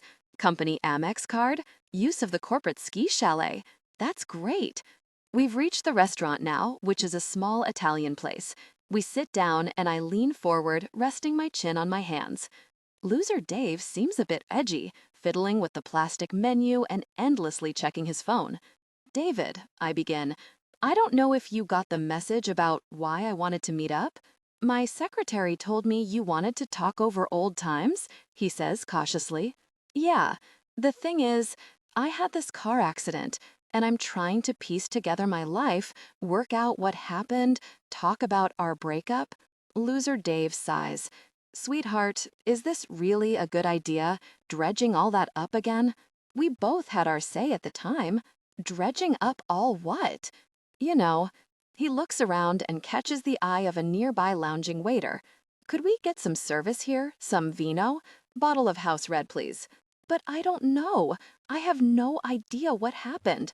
I lean farther forward, trying to get his attention. I have amnesia. Didn't your secretary explain? I don't remember anything. Very slowly, loser Dave turns back and stares at me, as though suspecting a joke. You've got amnesia? Yes, I've been in hospital, everything. Really? He shakes his head as a waiter comes over and goes through the rigmarole of pouring and tasting. So you don't remember anything? Nothing from the last 3 years. And what I want to know is, why did we split? Did something happen? Or did we drift apart, or what? Loser Dave doesn't answer straight away. He's eyeing me over his glass. So, is there anything you do remember? The last thing is the night before my dad's funeral. I was in this nightclub and I was really annoyed with you because you didn't turn up, and then I fell down some steps in the rain, and that's all I remember. Yeah, he's nodding thoughtfully. I remember that night. Well, in fact, that's why we split up. Why? I say, puzzled. Because I never turned up. You chucked me. Finito. He takes a gulp of wine, visibly relaxing. Really? I say, astonished. I chucked you? Next morning, you'd had enough, so that was it. We were over. I frown as I try to imagine the scene. So, did we have a big row? Not so much a row, loser Dave says after a moment's consideration. More like a mature discussion. We agreed it was right to end things, and you said you might be making the biggest mistake in the world, but you couldn't stop your jealous, possessive nature. Really? I say dubiously. Yeah, I offered to come along to your dad's funeral, show support, but you turned me down, said you couldn't bear the sight of me. He takes a gulp of wine. I didn't bear you a grudge, though. I said, Lexi, I will always care for you. Whatever you want, I want. I gave you a single rose and a final kiss. Then I walked away. It was beautiful. I put my glass down and survey him. His gaze is as open and blameless as it used to be when he conned customers into taking extra premium total scam insurance on their cars. So that's exactly what happened? I say. Word for word. He picks up the menu. Fancy some garlic bread? Is it my imagination, or does he seem a whole lot more cheerful since he's heard I have amnesia? Loser Dave. Is that really what happened? I give him my severest, most penetrating look. Of course, he says in an injured tone, and stop calling me Loser Dave. Sorry, I sigh, and start unwrapping a breadstick. Maybe he's telling the truth, or a Loser Dave version of it at least. Maybe I did chuck him. I was certainly annoyed with him. So, did anything else happen back then? I snap the breadstick in two and start nibbling it. Is there anything you can remember? Like, why did I suddenly get so career-oriented? Why did I shut my friends out? What was going on in my head? Search me. Loser Dave is perusing specials menu. Do you fancy sharing the lasagna for two? It's all just so confusing. I rub my brow. I feel like I've been plonked in the middle of a map with one of those big arrows pointing to me. You are here. And what I want to know is, how did I get here? At last, Loser Dave lifts his eyes from the specials menu. What you want is GPS, he says, like the Dalai Lama making a pronouncement on top of a mountain. That's it, exactly. I lean forward eagerly. I feel lost, and if I could just trace the path, if I could navigate back somehow. Loser Dave is nodding wisely. I can do you a deal. What? I say, not understanding. I can do you a deal on GPS. He taps his nose. We're branching out at auto repair. For a moment, I think I might explode with frustration. I don't literally need GPS, I almost yell. It's a metaphor. Me, taphor. Right. Yeah, of course. Loser Dave nods, his brow furrowed, as though he's digesting my words and mulling them over. Is that a built-in system? I don't believe it. Did I actually go out with this guy? Yeah, that's right, I say finally. Honda makes it. Let's have the garlic bread. When I arrive home later, I'm planning to ask Eric what he knows about my breakup with Loser Dave. We must have talked about all our old relationships, surely. But when I walk into the loft, I sense straight away that this isn't the moment. He's striding around, on the phone, looking stressed. Come on, Lexi. He puts his hand briefly over the phone. Well, be late. For what? For what? Echoes Eric, looking as though I've asked him what gravity is. For the launch. Gosh, it's the Blue 42 launch party tonight. I did know that. It just slipped my mind. Of course, I say hurriedly. I'll just go and get ready. Shouldn't your hair be up? Eric casts a critical eye over me. It looks unprofessional. Oh, right. Yes. Totally flustered, I change into a black silk tailored suit, put on my highest black pumps, and quickly shove my hair up into its chignon.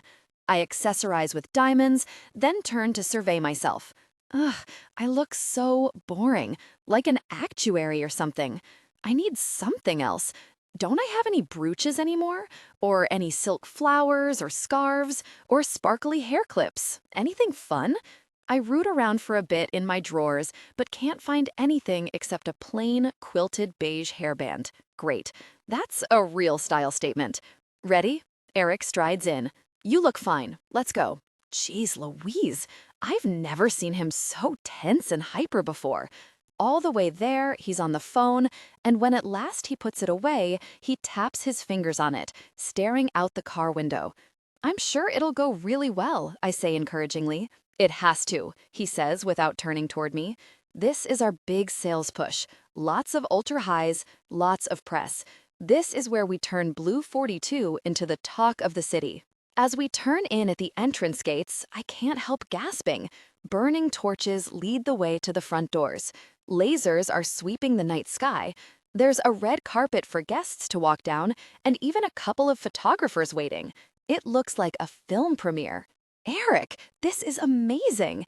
Impulsively, I squeeze his hand. It's going to be a triumph. Let's hope.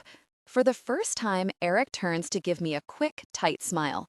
The driver opens my door, and I pick up my bag to leave. Oh, Lexi, Eric is feeling in his pocket.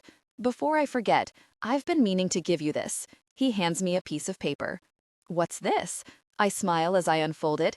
Then my smile kind of melts away. It's an invoice. At the top is Eric's name, but he's crossed it out and written, "Assigned to Lexi Gardner." I scanned the words in disbelief. Chelsea Bridge glass objects?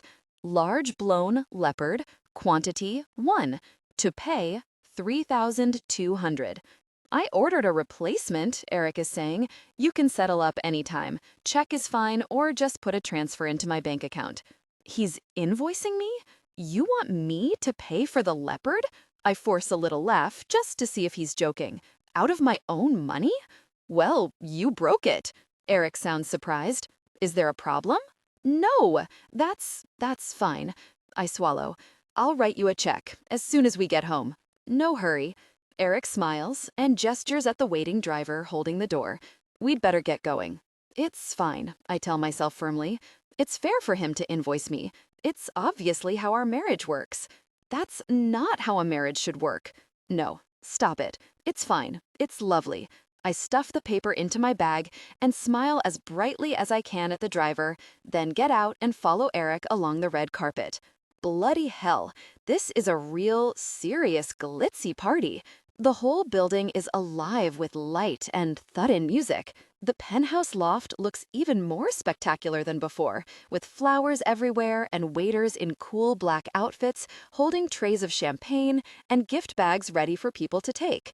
Ava and John, and a few other people I don't recognize, are gathered by the window, and Eric strides straight over to them. "People," he says, "have we done the rundown on the guests? Sarah, you've got the press list? All under control? They're here."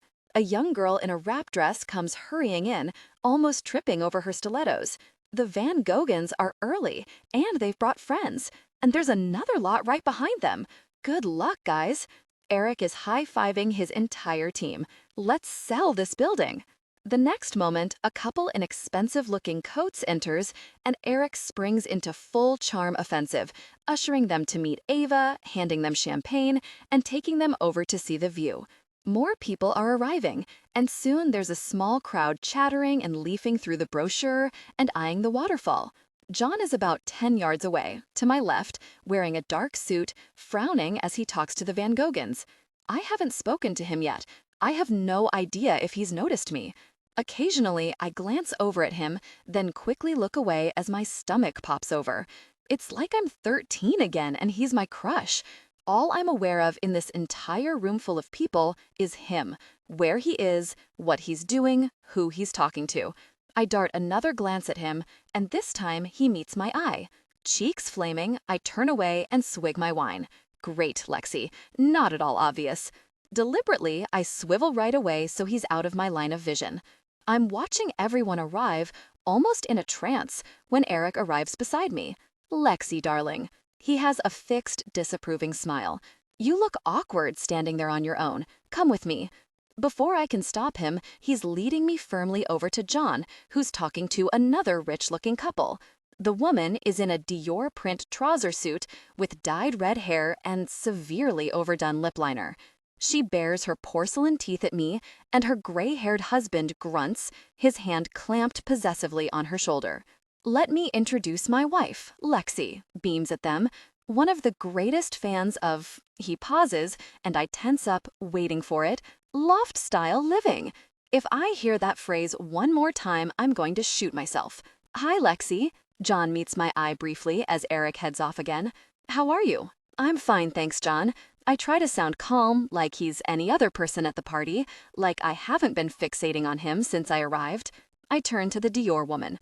"So, how do you like the loft?" The couple exchange doubtful glances. "We have one concern," says the man in a European accent I can't quite place. "The space. Whether it is big enough." I'm stumped. This place is like a bloody aircraft hangar. How can it not be big enough? "We think 5,000 square feet is a generous size," says John. "However, you could knock 2 or even 3 units together if you need a larger space." "Our other problem is the design," says the man. "The design?" echoes John politely. "Is something wrong with the design?" "At our home, we have touches of gold," says the man. "Gold paintings, gold lamps, gold—" He seems to run out of steam. "Carpets," the woman puts in, rolling the R heavily. "Gold carpets." The man jabs at the brochure. Here I see a lot of silver. Chrome. I see. John nods deadpan. Well, obviously, the loft can be customized to your own individual taste. We could, for example, have the fireplace gold-plated. A gold-plated fireplace, says the woman uncertainly. Would that be too much? Is there such a thing as too much gold? John replies pleasantly. We could also add solid gold light fittings, and Lexi could help you with the gold carpet. Couldn't you, Lexi? Of course. I nod, praying desperately I don't suddenly snort with laughter. Yes, well, we will think about it. The couple moves off, talking in some foreign language I don't recognize. John knocks back his drink. Not big enough. Jesus Christ. 10 of our units at Ridgeway would fit into this space. What's Ridgeway? Our affordable housing project. He sees my blank look. We only get planning permission for a place like this if we put up some affordable units. Oh, right, I say in surprise. Eric's never even mentioned affordable housing. A flicker of amusement passes over John's face. I'd say his heart isn't totally in that aspect of the job, he says, as Eric steps up onto a small podium in front of the mantelpiece. The ambient lighting dims, a spotlight falls on Eric, and gradually the hum of chatter dies away. Welcome, he says, his voice ringing out around the space. Welcome to Blue 42, the latest in the Blue series of projects dedicated to, I hold my breath, please don't say it, please don't say it, loft-style living. His hands sweep along and all the members of his staff applaud vigorously. The spark between characters through your delivery. Banter should crackle with wit. John glances at me and takes a step back, away from the crowd. After a moment, I move back too, my eyes fixed firmly ahead. My whole body is crackling with apprehension and excitement. So, have you remembered anything yet? He says in a casual undertone. No. Behind Eric, a massive screen is lighting up with images of lofts from all angles. Punchy music fills the air, and the room becomes even darker. I have to hand it to Eric. This is a fantastic presentation. You know, we first met each other at a loft launch like this one. John's voice is so low, I can barely hear it above the music. The minute you spoke, I knew. Knew what? Knew I liked you. I'm silent for a few moments, curiosity prickling at me. What did I say? I whisper back at last. You said, if I hear that phrase loft-style living again, I'm going to shoot myself. No. I stare at him, then splutter with laughter. A man in front turns around with a frown, and as if in sync, John and I back away a few more paces, till we're right in the shadows. You shouldn't be hiding away, I say. This is your moment, your loft. Yeah, well, he says dryly, I'll let Eric take the glory. He's welcome to it. For a few moments, we watch Eric on screen, in a hard hat, striding over a building site. You make no sense, I say quietly. If you think lofts are for rich jerks, why do you design them? That's a good question. John takes a gulp of his drink. Truth is, I should move on. But I like Eric. He believed in me, he gave me my first chance, he runs a great company. You like Eric? I shake my head in disbelief. Of course you do. That's why you keep telling me to leave him. I do. He's a great guy, he's honest, he's loyal. For a while, John's silent beside me, his eyes flickering in the dim light. I don't want to really Eric's life up, he says finally. It wasn't in the plan. So why? He doesn't understand you. John looks directly at me. He has no idea who you are. And you do, I suppose? I retort, just as the lights come up and applause breaks out around the room. Instinctively, I take a step away from John, and we both watch as Eric mounts the podium again, glowing with an aura of success and money and on top of the worldness. So, have you encountered Mont Blanc yet? John says, clapping vigorously, his mood lighter. What's Mont Blanc? I give him a suspicious glance. You'll find out. Tell me. No. He shakes his head, pressing his mouth together, as though trying not to laugh. I couldn't spoil the surprise. Tell me, John. There you are. Emergency. We both start in surprise as Ava appears behind us. She's dressed in a black trouser suit, holding a burlap sack, and appears flustered. The ornamental rocks for the master bedroom fish tank have only just arrived from Italy, but I've got to see to the kitchen place settings. Some really idiot's been fiddling with them, so can you do it? She shoves the burlap sack into John's arms. Just arrange the rocks in the tank. There should be time before the presentation finishes. No problem. John hefts the sack in his arms, then looks at me, his eyes opaque and impenetrable. Lexi, want to come with me and help? My throat tightens up so hard I can't breathe. This is an invitation, a challenge. No, I have to say no. Yes, I swallow. Sure. I feel almost lightheaded as I follow John through the crowd, up the stairs onto the mezzanine level, and into the bedroom. No one even notices us. All attention is on the presentation. We head into the main bedroom, and John closes the door. So, he says, look, my voice is sharp with nerves. I can't carry on like this. All this whispering, creeping around, trying to sabotage my marriage. I'm happy with Eric. No, he shakes his head. You won't be with him in a year. He sounds so sure of himself, I'm nettled. Yes, I will, I shoot back. I expect I'll be with him in 50 years. You'll try your best, you'll try to mold yourself, but your spirit's too free for him. At last, you won't be able to stand it anymore. He exhales, pressing his meshed hands outward. I've watched it happen once. I don't want to see it again. Thanks for the warning, I snap. Well, when it does happen, I'll give you a call. How's that? We should do the rocks. I jerk my head toward the sack, but John ignores me. He puts it down on the floor and comes toward me, his eyes intense and questioning. You really, really don't remember anything? No, I say almost wearily. For the millionth time, I don't remember anything. He's only inches away from me now, studying my face, searching for something. All the time we spent together, all the things we said. There has to be something to trigger your memory. He briefly rubs his brow, frowning. Do sunflowers mean anything to you? In spite of myself, I rack my brain. Sunflowers. Sunflowers. Didn't I once... No, it's gone. Nothing, I say at last. I mean, I like sunflowers, but... E. Cummings? Mustard on fries? I don't know what you're talking about, I say helplessly. None of this means anything to me. He's so close I can feel his gentle breath on my skin. His eyes haven't left mine. Does this mean anything to you? He's moved his hands up to my face, cradling my cheeks, rubbing his skin with his thumbs. No, I swallow. This? He leans down and brushes a kiss against my neck. Stop it, I say feebly, but I can barely get the words out. And besides, I don't mean them. My breathing is getting shorter and shorter. I've forgotten about everything else. I want to kiss him. I want to kiss him in a way I didn't want to kiss Eric. And then, it's happening.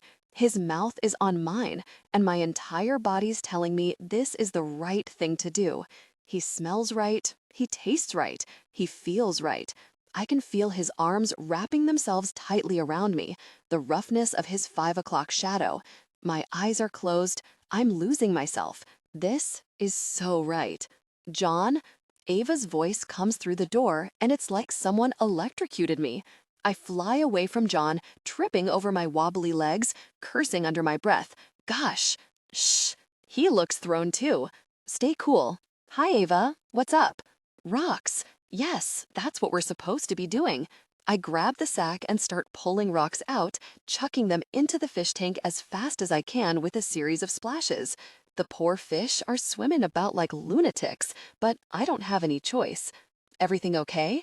Ava puts her head around the door. I'm about to lead a party of guests up here for the tour. No problem, John says reassuringly. Nearly done. As soon as Ava disappears, he kicks the door shut and comes back to me. Lexi. He grasps my face as though he wants to devour me, or hug me, or maybe both. If you only knew, this has been torture. Stop it. I draw away, my mind spinning like a kaleidoscope. I'm married. You can't just. I gasp and clap a hand to my mouth. Oh gosh. I'm not looking at John anymore. I'm looking at the fish tank. What? John stares, uncomprehending, then follows my gaze. Oh, oops. The tank has quieted down. All the tropical fish are swimming peacefully among the marble rocks, except one blue stripy one, which is floating on top. I've killed a fish. I let out a horrified giggle. I've brained it with one of the rocks. So you have, John says, going over to survey the tank. Nice aim. But it cost 300 pounds. What am I going to do? The guests will be in here any moment. That's pretty bad feng shui. John grins. Okay, I'll go and delay Ava. You flush it away. He reaches for my hand and holds it a moment. We haven't finished. He kisses the tips of my fingers, then heads out of the room, leaving me alone with the tank. Wincing, I reach into the warm water and pick up the fish by the very edge of its fin. I'm really sorry, I say in a tiny voice. Trying to catch the dripping water with my other hand, I hurry into the high-tech bathroom. I drop the fish in the gleaming white loo and look for the flush. There isn't one. This must be an intelligent loo. Flush, I say aloud, waving my arms to set off the sensors. Flush? Nothing happens. Flush, I say with more desperation. Go on, flush. But the loo is totally dead. The fish is floating around, looking even more lurid blue against the white porcelain. This cannot be happening. If anything is going to put a customer off a high-end luxury apartment, it's a dead fish in the loo. I pull out my phone from my pocket and scroll down my contacts until I find Jay. That must be him. I press speed dial, and a moment later he answers. John here. The fish is in the loo, I hiss, but I can't flush it. The sensors should set it off automatically. I know, but they're not setting anything off. There's a dead blue fish staring up at me. What am I going to do? It's fine. Go to the panel next to the bed. You can override it and flush it from there. Hey, Eric, how are you doing? The phone abruptly cuts off. I hurry over to the bed and locate a flip-down panel set into the wall. A scary digital display blinks back at me, and I can't help a small moan. How can anyone live in a house that's more complicated than NASA? Why does a house have to be intelligent anyway? Why can't it be nice and stupid? My fingers fumbling, I press Menu, then Override, then Options. I scan down the list. Temperature, lighting, where's bathroom, where's flush loo? Do I even have the right panel? Suddenly, I notice another flip-up panel on the other side of the bed. Maybe that's it. I rush to it, wrench it open, and start jabbing at random. In a minute, I'm going to have to scoop the stupid fish out of the water with my bare hands. A sound draws me up short. It's a wail, a kind of distant siren. What on earth? I stop jabbing and look more carefully at the panel I've been hitting. It's flashing words at me in red. Panic alert, secure space. A sudden movement from the window attracts my attention, and I look up to see a metal grill descending steadily over the glass. What the? Frantically, I jab again at the panel, but it flashes back at me unauthorized, then returns to panic alert, secure space. Oh my God, what have I done? I dart to the door of the bedroom and look down to the space below. I don't believe it. It's mayhem. The siren is even louder out here. Metal grills are descending everywhere, over the windows, the paintings, the waterfall. All the rich guests are clinging to each other in the middle of the space like hostages, apart from one portly man who's trapped next to the waterfall. Is it a robbery? Do they have guns? A woman in a white trouser suit is exclaiming hysterically, wrenching at her hands. George, swallow my rings! That's a helicopter! A gray-haired man is cocking his ear. Listen, they're on the roof. We're sitting targets. I'm staring at the scene, my heart hammering, frozen with panic. It's coming from the master bedroom, shouts one of Eric's staff, who has been consulting a panel by the fireplace. Someone set off the panic alarm. The police are on their way. I've ruined the party. Eric will kill me. He'll kill me. And then, with no warning, the noise stops. The sudden quiet is like the sun coming out. Ladies and gentlemen, a voice comes from the stairs, and my head whips around. It's John.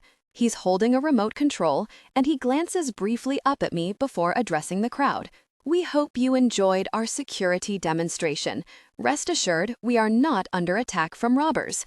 He pauses, and a few people laugh nervously.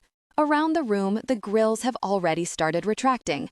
However, John continues, as all of you know, in London today, security is of prime consideration. Many developments talk about security. We wanted you to see it firsthand. This system is MI5 quality, and it's here for your protection. My legs are so weak with relief, they're barely holding me up.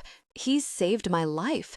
As he continues talking, I totter back into the bedroom suite and find the blue fish still floating in the loo. I count to 3, then plunge my hand in, grab the fish, and, with a shudder, stuff it in my bag. I wash my hands, then head out to see that Eric has taken over from John. From this adventure, you'll see even more clearly that we at Blue Developments understand you and your concerns better even than you yourselves do, he's saying. You're not our customers, you're our partners in a perfect lifestyle. He lifts up his glass. Enjoy your tours. As he steps aside, a relieved babble of chatter and laughter breaks out. I can see the woman in the white trouser suit grabbing 3 massive diamond rings back from her husband and pushing them back onto her fingers. I wait a few minutes, then unobtrusively slip down the stairs. I grab a glass of champagne from a passing waiter and take a deep swig. I am never touching any panels again, ever, or fish, or lose. Sweetie, Rosalie's voice makes me jump.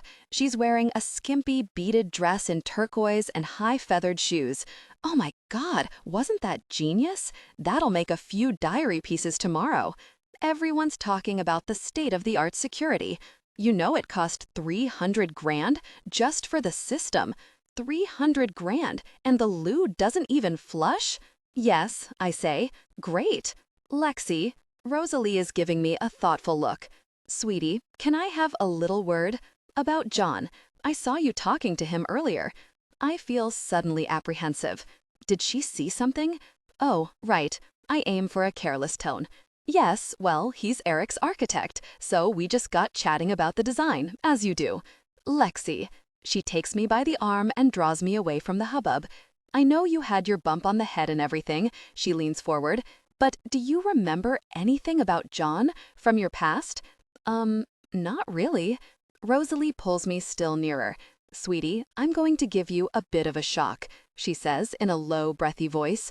A while ago, you told me something in confidence, girlfriend to girlfriend. I didn't say a word to Eric. I'm transfixed, my fingers frozen around the stem of my champagne flute. Does Rosalie know? I know this may seem really hard to believe, but something was going on between you and John behind Eric's back. You're joking? My face is burning. Like what, exactly? Well, I'm afraid to say. Rosalie glances around the room and hustles closer. John kept pestering you.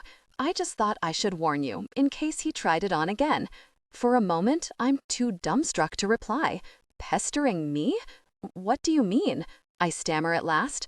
What do you think? He's tried it on with all of us. Her nose wrinkles disparagingly. You mean, I can't quite process this. You mean he's tried it on with you too? Oh my God, yes. She rolls her eyes. He told me Clive doesn't understand me, which is true, she adds after a moment's thought. Clive's a total dimwit, but that doesn't mean I'm going to rush off and be a notch on his bedpost, does it? And he went after Margot too, she adds, waving merrily at a woman in green across the room. Such a nerve. He said he knew her better than her own husband, and she deserved more, and he could tell she was a sensual woman. All kinds of ridiculous stuff. She clicks her tongue dismissively. Margot's theory is he targets married women and tells them whatever they want to hear. He probably gets some kind of weird kick out of it. She breaks off as she sees my frozen face. Sweetie, don't worry. He's like an irritating fly. You just have to swat him away. But he was quite persistent with you. You were like the big challenge. You know, being Eric's wife and everything. She peers at me. Don't you remember any of this? Ava walks past us with some guests, and Rosalie beams at them, but I can't move. No, I say at last, I don't remember any of it. So what did I do? You kept telling him to leave you alone. It was awkward. You didn't want to wreck his relationship with Eric. You didn't want to rock the boat. You were very dignified, sweetie. I would have poured a drink over his head. She suddenly focuses over my shoulder. Darling, I must just dash and have a word with Clive about our dinner arrangements. He's booked completely the wrong table. He's an absolute nightmare. She breaks off and looks at me again, suddenly anxious. Are you okay? I just thought I should warn you. No, I come too. I'm glad you did. I mean, I know you'd never fall for his bullshit. She squeezes my arm. Of course not. Somehow I manage to laugh. Of course I wouldn't. Rosalie trips away into the party, but my feet are rooted to the ground. I've never felt so humiliated in my life, so gullible, so vain. I believed it all. I fell for his blarney. We've been having a secret affair? I know you better than Eric does. It's all bullshit. He took advantage of my memory loss. He flattered me, turned my head, and all he wanted was to get me into bed like a trophy. I feel hot with mortification. I knew I would never have an affair. I'm not the unfaithful type.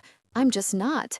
I have a decent husband who loves me, and I allowed my head to be swayed. I nearly ruined everything. Well, not anymore. I know where my priorities are. I take a few deep gulps of champagne, then I lift my head high, walk forward through the crowd until I find Eric, and slip my arm through his. Darling, the party's going wonderfully. You're brilliant. I think we've pulled it off. He looks more relaxed than he has all evening. Narrow escape with that alarm. Trust John to save the day. Hey, there he is. John. I clutch Eric's arm even more tightly as John walks toward us. I can't even bear to look at him. Eric claps him on the back and hands him a glass of champagne from a nearby tray. Here's to you, he exclaims. Here's to John. To John, I echo tightly, taking the smallest possible sip of champagne. I'm just going to pretend he doesn't exist. I'm going to blank him out. A beep from my bag disturbs my thoughts, and I pull out my phone to see a new message. From John. I do not believe this. He's texting me in front of Eric? I quickly press view, and the message comes up. Old Canal House in Islington, any evening from 6. We have so much to talk about. I love you. J. P.S. Delete this message. P.P.S. What did you do with the fish? My face is burning with fury. Rosalie's words ring in my head. You just have to swat him away. It's a text from Amy, I say to Eric, my voice shrill. I might just quickly reply. Without looking at John, I start texting, my fingers charged up with adrenaline. Yeah, right. I suppose you thought it was a laugh, taking advantage of the girl who lost her memory. Well, I know your stupid game, okay? I'm a married woman. Leave me alone. I send the text and put my phone away. A moment later, John frowns at his watch and says casually, Is that the right time? I think I'm fast. He takes his cell phone out and squints at the display as though checking, but I can see his thumb moving over the keys, and I can see him reading the message, and I can see his face jerk with shock. Ha, got him. After a few moments, he seems to recover. I'm 6 minutes out, he says, tapping at the phone. I'll just change the clock. I don't know why he's bothering with an excuse. Eric's not even paying any attention. 3 seconds later, my phone beeps again, and I pull it out. Another text from Amy, I say disparagingly. She's such a pain. I dart a glance at John as I put my finger on delete, and his eyes widen with consternation. Huh, now that I know the truth, it's obvious he's putting it all on. Is that a good idea? He says quickly, deleting a message without even reading it. I'm really not interested. I shrug. But if you haven't read it, you don't know what it says. Like I say, I shoot him a sweet smile. I'm not interested. I press delete, switch off my phone, and drop it into my bag. So, Eric turns back to us, glowing and ebullient. The Clarksons want a repeat viewing tomorrow. I think we have another sale. That's 6 units, just tonight. Well done, my darling. I'm so proud of you, I exclaim, putting an arm around him in an extravagant gesture. I love you even more now than I did on our wedding day. Eric frowns, confused. But you don't remember our wedding day, so you don't know how much you loved me. For God's sake, does he have to be so literal? I try to control my impatience. Well, however much I loved you then, I love you more now, much more. I put my champagne glass down and with a defiant glance at John, pull Eric in for a kiss. The longest, most passionate kiss. At one point, Eric tries to draw back, but I clamp tighter, pinning his face to mine. At last, when I think I might suffocate, I release him, wipe my mouth with the back of my hand, and look around the emptying room. John has gone. My marriage. That's my priority. From now on, I'm going to focus on my relationship with Eric and nothing else. I'm still a bit shaken the next morning as I go into the kitchen for breakfast and take the jug of green juice out of the fridge. I must have been crazy last night. I have the dream husband handed to me on a plate. Why would I jeopardize that? Why would I kiss some guy in the back bedroom, whatever his story was? I pour a little green juice into a glass and swirl it around to look like dregs, which is what I do every morning. I can't drink that pondweed stuff, but neither can I disappoint Eric, who thinks green juice is almost as great as loft-style living. Then I take a boiled egg from the pan and pour myself a cup of tea from the pot that Gianna made earlier. I'm really getting into this low-carb start to the day. I have a boiled egg, bacon, or egg white omelet every morning without fail, and then sometimes a bagel on the way to work, just if I'm starving. As I sit down, the kitchen seems calm and tranquil, but I'm still jittery. What if I'd taken things further with John? What if Eric had found out? I could have wrecked everything. I've only had this marriage for a few weeks, and already I'm risking it. I need to cherish it, like a yucca plant. Morning! Eric breezes into the kitchen in a blue shirt, looking ebullient. I'm not surprised. Last night's launch was the best they've ever had, apparently. Sleep well? Great, thanks. We're not sharing a bedroom yet, nor have we tried sex again. But if I'm going to cherish my marriage, maybe we should be getting more physical. I stand up to get the pepper and brush deliberately against Eric. You look great this morning. I smile up at him. So do you. I run my hand down his jawline. Eric's eyes meet mine questioningly, and he puts a hand up to meet mine. I glance quickly at the clock. There isn't time, thank God. No, I didn't think that. I need to be positive. Sex with Eric is going to be great. I know it is. Maybe we just need to do it in the dark and not talk to each other. How are you feeling? Eric says with a cryptic little smile. I'm feeling fine. In a bit of a hurry, though. I flash him a smile, move away, and gulp at my tea before he can suggest a moment of intimacy. Thank goodness, he seems to get the message. He pours himself a cup of tea, then takes out his BlackBerry as it beeps. Ah, he says, sounding pleased. I've just won a case of 88 Lafitte Rothschild at auction. Wow, I say enthusiastically. Well done, darling. 1,100 quid, he continues. Bit of a steal. 1,100 quid? For how many bottles? I ask. A case. He frowns as though it's obvious. 12. I can't speak. 1,100 quid for 12 bottles of wine? I'm sorry, that's just wrong. Does he know how much 1,100 quid is? I could buy 100 bottles of wine for that, and they'd still be posh ones, and I'd have money left over. Lexi, are you okay? I'm fine. I come to, just thinking, what a great deal. With a final gulp of tea, I put on my jacket and pick up my briefcase. Bye, darling. Bye, sweetheart.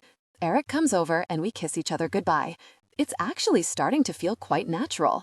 I shrug on my jacket and I'm at the door when something hits me. Hey, Eric, I say as casually as possible. What's Mont Blanc? Mont Blanc?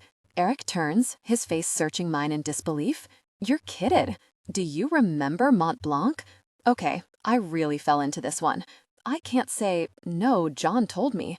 I don't remember exactly, I improvise, but the name Mont Blanc came back to me, and it seemed significant somehow.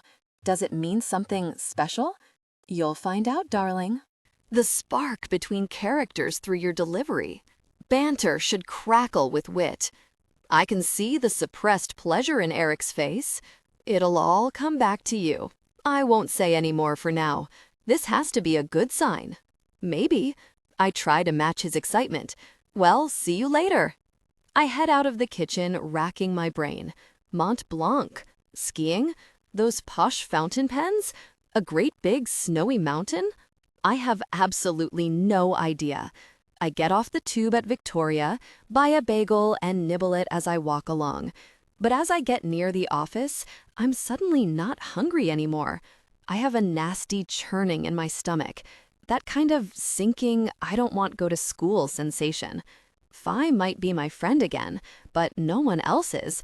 And I messed up in front of Simon Johnson, and I still don't feel on top of anything. As the building comes in sight, I stop, heavy with dread. Come on, I tell myself firmly, it'll be fun. No, it won't. Well, okay, it won't, but I don't have any choice. Summoning all my determination, I chuck the rest of the bagel in a bin and push my way through the main glass doors.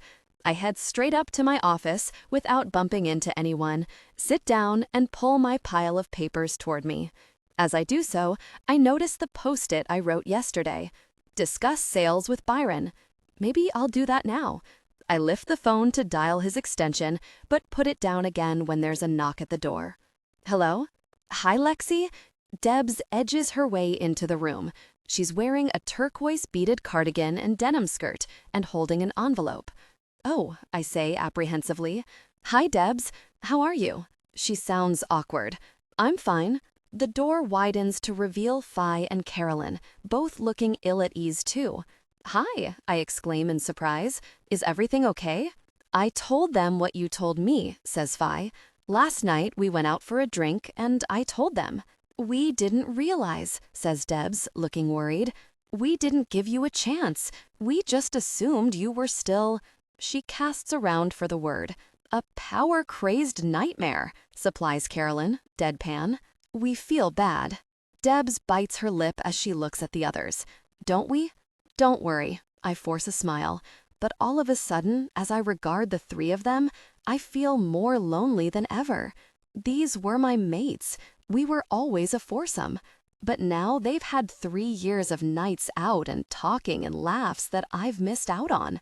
They're banded together in a trio, and I'm the stranger.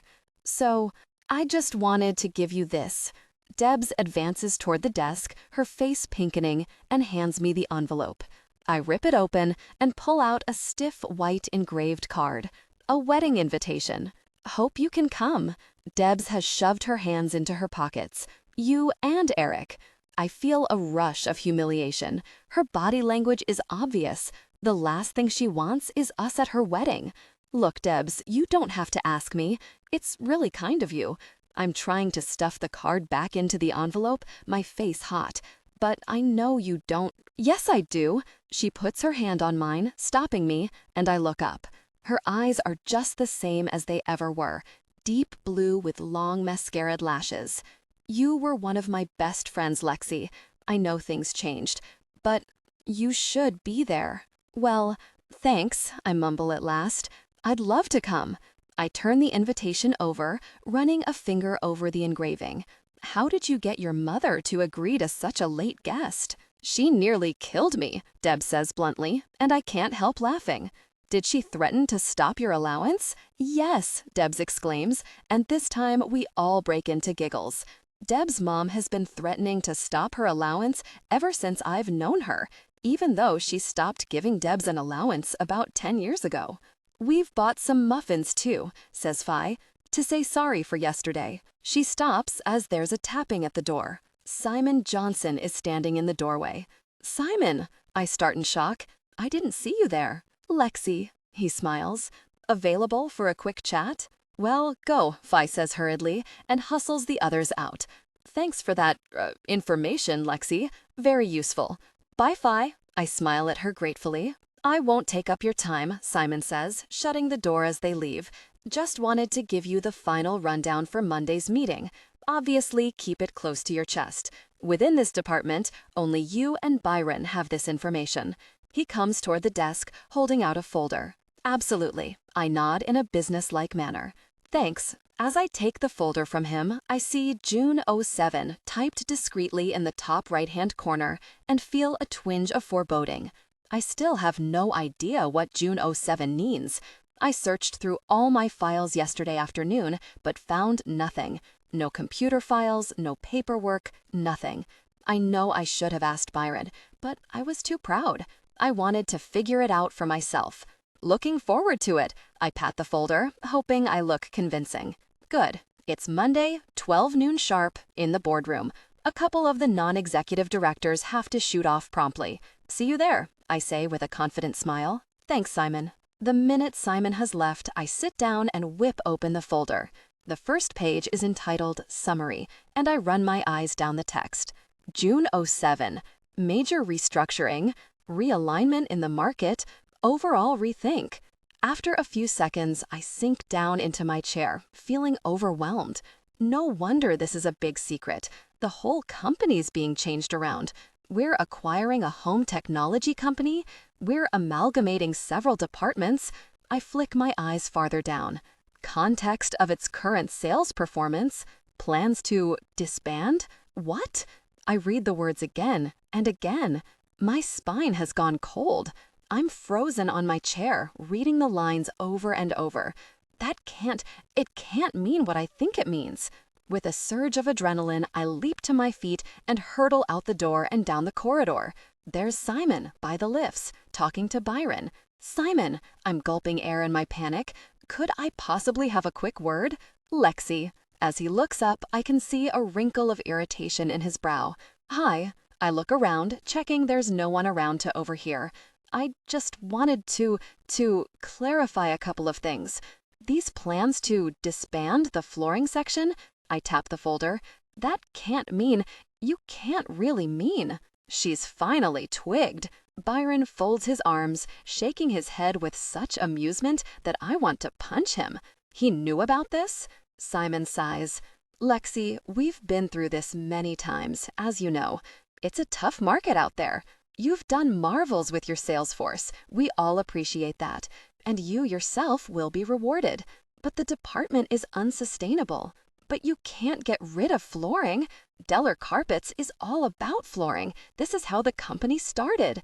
Keep your voice down, Simon snaps sotto voce, glancing around the floor. All the pleasantness has disappeared from his veneer.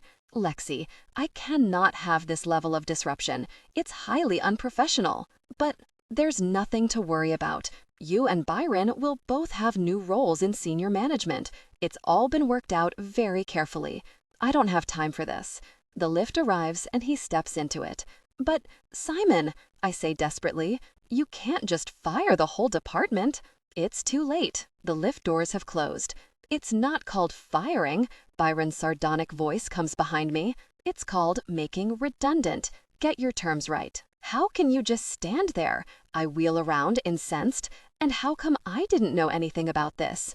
Oh, didn't I tell you? Byron clicks his tongue in mock self-reproach. I'm sorry, Lexi. It's hard to know where to start when you've, let's see, everything. Where are the files? Why didn't I see this before? He shrugs and heads toward his office. Ciao. No, wait. I push my way in behind him and close the door. I don't understand. Why are they axing the department? Have you looked at our sales recently? Byron rolls his eyes. They went up, I retort before I can stop myself, already knowing this is the wrong tack. By 3%? Byron says scoffingly. Lexi, carpet is old news. We've failed to penetrate the other flooring markets. We've only got a couple of contracts to see out. Face it, the party's over. But we can't just lose the department. Those original carpet designs are classics. What about rugs? Byron stares at me incredulously for a moment, then bursts into laughter. You're hilarious. You know that. What? You do know you're repeating yourself. You said all this at the first crisis meeting. We could make the carpets into rugs. He imitates me in a shrill voice. Give up. But they'll all be out of a job. The whole team. Yeah, shame. He sits at his desk and motions toward the door. I have work to do?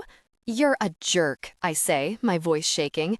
I stride out of his office and slam the door, still clutching the folder, breathing harder and harder, until I think I might hyperventilate. I have to read all this information. I have to think. Lexi! My head jerks up, and instinctively I clasp the folder closer to my chest. Fee is standing at the door of the main flooring office, beckoning me. Come in. Have a muffin. For a moment, I just stare speechlessly at her. Come on, she laughs. Simon Johnson's gone now, hasn't he? Yes, I say huskily. He has. Well, come on then, we're all waiting. I can't refuse. I have to appear normal. I have to appear friendly, even though I'm in a state of meltdown. Fee grabs my arm, and as I follow her into the main office, I feel an almighty shock. A banner has been strung up between two window latches, reading, "Welcome back, Lexi." A plate of fresh muffins is on the filing cabinet, along with an Aveda gift basket. "We never gave you a proper welcome back," says Fee, her face slightly pink. "And we just wanted to say we're glad you're okay after the car crash." She addresses the room. "To those of you who didn't know Lexi way back when, I just want to say that I think this accident has changed things.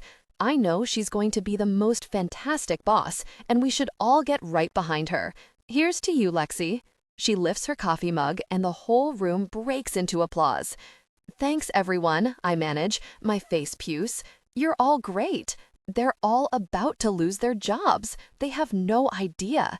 And they've bought me muffins and a gift basket. "Have a coffee." Fee brings a mug over. "Let me take that folder for you." "No," I gasp, clutching it tighter. "It's fairly confidential." "It's all our bonuses," Deb says with a grin, and then gives me a nudge. "Make sure they're all nice and big, Lexi. I want a new handbag." Somehow, I raise a sick smile. I'm in a bad dream. As I finally leave work at 6:30, the nightmare hasn't lifted. I have the weekend to put together a defense of the flooring department somehow, and I barely know what the problem is, let alone the answer. As I'm jabbing the ground floor button in the lift, Byron slips in, wearing his overcoat. "Working at home?" He raises his eyebrows as he sees my stuffed briefcase. "I have to save the department," I say shortly. "I'm going to work all weekend until I find a solution." "You have to be kidding." Byron shakes his head incredulously. "Lexi, haven't you read the proposal? This is going to be better for you and me. They're creating a new strategic team. We're going to have more power, more scope." "That's not the point," I cry in a blaze of fury. "What about all our friends who won't have anything?" "Sob, sob. Let me just mop up my bleeding heart," Byron drawls. "They'll find jobs." He hesitates, eyeing me closely. "You know, you weren't bothered before." It takes a second or two for his words to register. "What do you mean?" "Before you had that car crash, you were all for getting rid of flooring. Once you saw your new package, more power for us, more money, what's not to love?" A coldness creeps over me. "I don't believe you." My voice is jerky. "I don't believe you. I would never have sold out my friends." Byron just looks at me pityingly. "Yeah, you would. You're not a saint, Lexi. Why should you be?" The doors open and he strides out of the lift. I arrive at Langridge's department store and travel up to the personal shopping department as though in a daze. I have an appointment at 7 o'clock with my shopper, Anne. According to the manual, I see her every 3 months, and she picks out some pieces and we work on that season's look. "Lexi, how are you?" A voice greets me as I approach the reception area. Anne is very petite with close-cropped dark hair, slim black cigarette pants, and a distinct perfume that turns my stomach instantly. "I was so devastated to hear about your accident." "I'm fine, thanks. All recovered now." I attempt a smile. "I should have canceled this appointment. I don't know what I'm doing here." "Good. Now I have some fabulous pieces for you to see." Anne ushers me into a cubicle and presents a rail of clothes to me with a flourish. "You'll see some new shapes and styles here, but I think you can carry them off." What is she talking about? New shapes and styles? They're all suits in neutral colors. I have a cupboard full of these already. Anne is showing me jacket after jacket, talking about pockets and lengths, but I can't hear a word. Something is buzzing in my head like a trapped insect. It's getting louder and louder. "Do you have anything different?" I cut her off abruptly. "Do you have anything alive?" "Alive?" Anne echoes uncertainly. She hesitates, then reaches for another beige jacket. This is full of flair. I stride out of the cubicle onto the main shop floor, feeling like I need to gasp for air. Blood is rushing in my ears. I feel a bit deranged, to be honest. I seize a purple mini dress with bright splodges on it. This is great. I could go clubbing in this. Anne looks like she wants to pass out.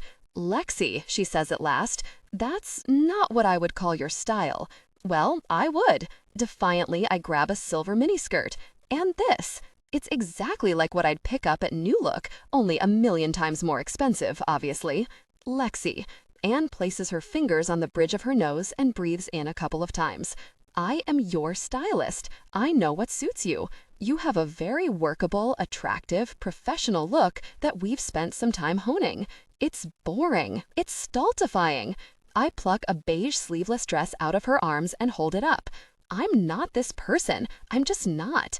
Lexi, you are. I'm not. I need fun. I need color. You've existed perfectly well for several years in beige and black. Anne's face has tightened. Lexi, you told me specifically at our first meeting that what you required was a working capsule wardrobe in neutral colors. That was then, okay? I'm trying to curb my agitation, but it's as if all the events of the day are bubbling up in a rush of distress. Maybe things have changed. Maybe I've changed. Anne comes up with another beige suit with tiny pleats. This is you. It's not. It is. It's not me. It's not. I'm not this person. I won't be her. Tears are stinging my eyes. I start tugging pins out of my chignon, suddenly desperate to get rid of it. I'm not the kind of person who wears beige suits. I'm not the kind of person who wears her hair in a bun every day. I'm not the kind of person who pays 1,000 quid for wine. I'm not the kind of person who sells out her friends. I'm gulping with sobs by now. My chignon won't come loose, so strands of hair are sticking out all over my head like a scarecrow. My whole face is wet with tears. I wipe my eyes with the back of my hand, and Anne whips the beige dress away in horror. "Don't get tears on the Armani," she snaps. "Here," I shove it back to her. "You're welcome to it." And without saying any more, I leave. I head to the cafe on the ground floor, order a hot chocolate, and drink it while I take the rest of the pins out of my chignon. Then I order another together with a donut. After a while, all the carbs have settled in my stomach like a warm, comforting cushion, and I feel better. There has to be a way. There has to. I'll work all weekend, I'll find the solution, I'll save the department. A beep from my pocket interrupts my thoughts. I pull out my phone and see it's a text from Eric. "How are you doing? Working late?" As I stare at the words, I'm suddenly touched. Overwhelmingly touched, in fact. The spark between characters through your delivery. Banter should crackle with wit. Eric cares about me. He's thinking about me. On my way home now, I type back, "I missed you today." It's not exactly true, but it has the right sound to it. "I missed you too," comes back instantly. I knew there was a point to marriage, and this is it. Someone to care about you when everything's crap. Someone to cheer you up. Just texting Eric is making me feel 1,000,000 times warmer than the hot chocolate did. I'm composing a reply in my head when the phone beeps once more. "Fancy a Mont Blanc?" Smiley. Again with the Mont Blanc. What is this? A cocktail, maybe? Well, it's obviously really special to Eric, and there's only one way I'll find out. "Great," I text back. "Can't wait." Then I pick up my bag, head out of languages, and hail a taxi. It only takes about 20 minutes to arrive home, during which time I reread 3 files, each more depressing than the last. Carpet sales have never been worse in the whole history of the company, whereas every other department is booming. At last, I close the files and stare out the taxi window, my mind working overtime. If I could just put a rescue package together, I know there's still value in the Deller carpet brand. Love? The taxi driver breaks me out of my reverie. "We're here." "Oh, right, thanks." I'm fumbling for my purse when my phone beeps yet again. "I'm ready." Ready? This gets more and more mysterious. "Just got home. See you in a minute." I text back briskly and hand the money to the taxi driver. As I let myself into the flat, the lights are dim in a setting that I recognize as seduction. Music is playing so quietly I can barely hear it. Other than that, it's totally silent. "Hi," I call out cautiously, hanging up my coat. "Hi." Eric's distant voice seems to be coming from the bedroom. My bedroom. Well, I guess officially our bedroom. I check my reflection in the mirror and hastily give my disheveled hair a comb. Then I head to the other side of the living area and through to the bedroom. The door is only slightly ajar. I can't see inside the room. I stand there for a moment, wondering what on earth this is all about. Then I push the door open, and at the sight before me, I nearly scream out loud. This is Mont Blanc? This is Mont Blanc? They shared intimacy, eyes darkened. Afterwards, breathless. Oh God, oh God. Gingerly, I edge forward toward the creamy edifice. Barely knowing what I'm doing, I extend a finger and take a tiny scoop from the top of the mount, then put it in my mouth. It's sweetened. My voice is grainy from nerves. Low calorie. Eric beams back at me. No, I'm sorry. This isn't happening. Not in my lifetime. I have to come up with an excuse. I feel dizzy. The words come out of nowhere. I clap a hand to my eyes and back away from the bed. Oh my God, I'm having a flashback. A flashback? Eric sits up, alert. Yes, I had a sudden memory of the wedding, I improvise. It was just a brief image of you and me, but it was really vivid. It took me by surprise. Sit down, darling. Eric is frowning anxiously. Take it easy. Maybe some more memories will come back. He seems so hopeful. I feel terrible for lying, but it's better than saying the truth, surely. I might just go and lie down quietly in the other room if you don't mind. I head swiftly toward the door, my hand still shielding my eyes from the sight of the cream mountain. I'm sorry, Eric, after you went to so much trouble. Darling, it's fine. I'll come too. Eric makes to get up from the bed. No, I cut him off a bit too surely. You sort yourself out. I'll be fine. Before he can say anything else, I hurry out and flop down on the big cream sofa. My head is spinning, whether from the Mont Blanc shocker or the whole day, I don't know. All I know is I feel like curling up under a duvet and pretending the world doesn't exist. I can't cope with this life of mine, any of it. I can't look at Eric without seeing whipped cream. Last night, I dreamed he was made of whipped cream. It wasn't a great dream. Thankfully, we've barely seen each other this weekend. Eric's been doing corporate entertaining, and I've been trying desperately to come up with a plan to save flooring. I've read through all the contracts of the last 3 years. I've looked at our supplier information. I've analyzed customer feedback. To be honest, it's a mess situation. We did have a small triumph last year when I negotiated a good deal with a new software company. I guess that's what impressed Simon Johnson, but it masked our real position. Not only are orders too low, no one even seems interested in flooring anymore. We have a fraction of the advertising and marketing budget that other departments do. We're not running any special promotions. In the weekly directors meeting, flooring always appears last on the agenda. It's like the Cinderella of the company. But all that will change if I have anything to do with it. Over the weekend, I've devised a total relaunch. It'll need a bit of money and faith and cost trimming, but I'm positive we can kickstart sales. Cinderella went to the ball, didn't she? And I'm going to be the fairy godmother. I have to be the fairy godmother. I can't let all my friends lose their jobs. Oh God, my stomach heaves yet again with nerves. I'm sitting in the taxi on the way to work, my hair firmly up, my presentation folder in my lap. The meeting is in an hour. All the other directors are expecting to vote to disband flooring. I'm going to have to argue my socks off. Or else... No, I can't think about or else. I have to succeed. I just have to. My phone rings and I nearly jump off the seat. I'm so on edge. Hello? Lexi? I hear a small voice. It's Amy. Are you free? Amy, I say in astonishment. Hi. Actually, I'm on my way somewhere. I'm in trouble. She cuts me off. You have to come, please. Trouble, I say, alarmed. What kind of trouble? Please come. Her voice is quivering all over the place. I'm in Notting Hill. Notting Hill? Why aren't you at school? Hang on. The sound is muffled and I can just hear Amy saying, I'm talking to my big sister, okay? She's coming. Then she's back on the line. Please, Lexi, please come. I've got myself into a bit of a mess. I've never heard Amy like this. She sounds desperate. What have you done?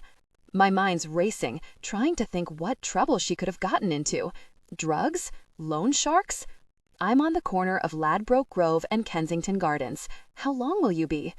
Amy, I clutch my head. I can't come now. I have a meeting. It's really important. Can't you phone Mom? No, Amy's voice rockets in panic.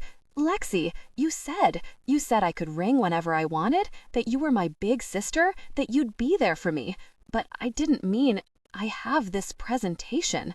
I trail off, suddenly aware of how feeble this sounds. Look, any other time? Fine. Her voice is suddenly tiny. She sounds about 10 years old. Go to your meeting. Don't worry. Guilt drenches me, mixed with frustration. Why couldn't she have phoned last night? Why pick the very minute I need to be somewhere else? Amy, just tell me, what's happened? It doesn't matter. Go to your meeting. Sorry I bothered you. Stop it. Just let me think a second. I stare blindly out the window, wired up with stress, with indecision. There's 45 minutes until the meeting. I don't have time. I just don't. I might if I went straight now. It's only 10 minutes to Notting Hill. But I can't risk being late for the meeting. I just can't. And then suddenly, against the crackly background of the phone line, I can hear a man's voice. Now he's shouting. I stare at the phone, feeling a nasty chill. I can't leave my little sister in trouble. What if she's gotten with some street gang? What if she's about to be beaten up? Amy, hold on, I say abruptly. I'm coming. I lean forward and knock on the driver's window. We need to make a quick detour to Notting Hill, as fast as you can, please. As we head up Ladbroke Grove, the taxi roaring with the effort, I'm leaning forward, peering desperately out the window, trying to glimpse Amy. And then suddenly I see a police car. The spark between characters through your delivery.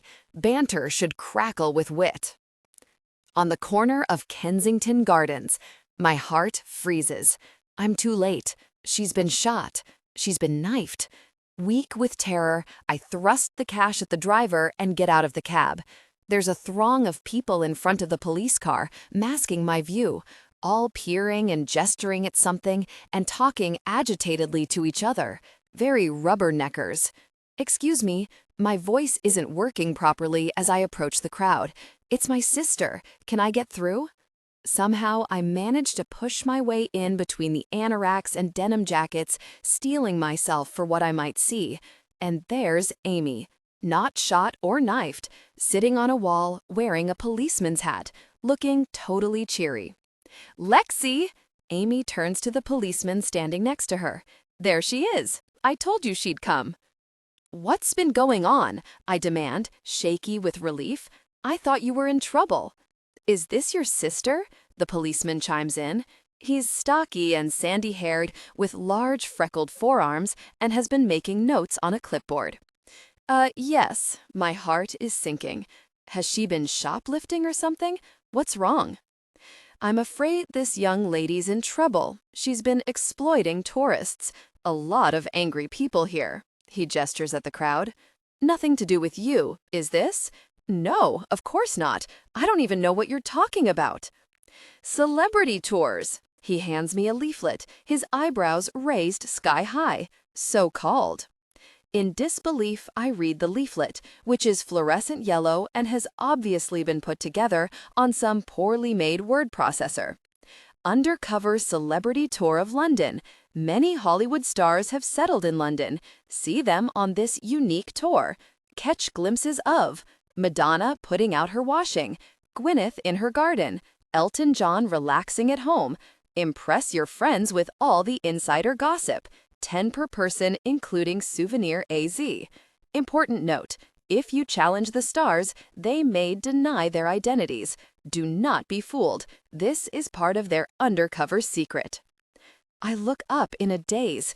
Is this serious? The policeman nods. Your sister's been leading people around London, telling them they're seeing celebrities. And who are they seeing?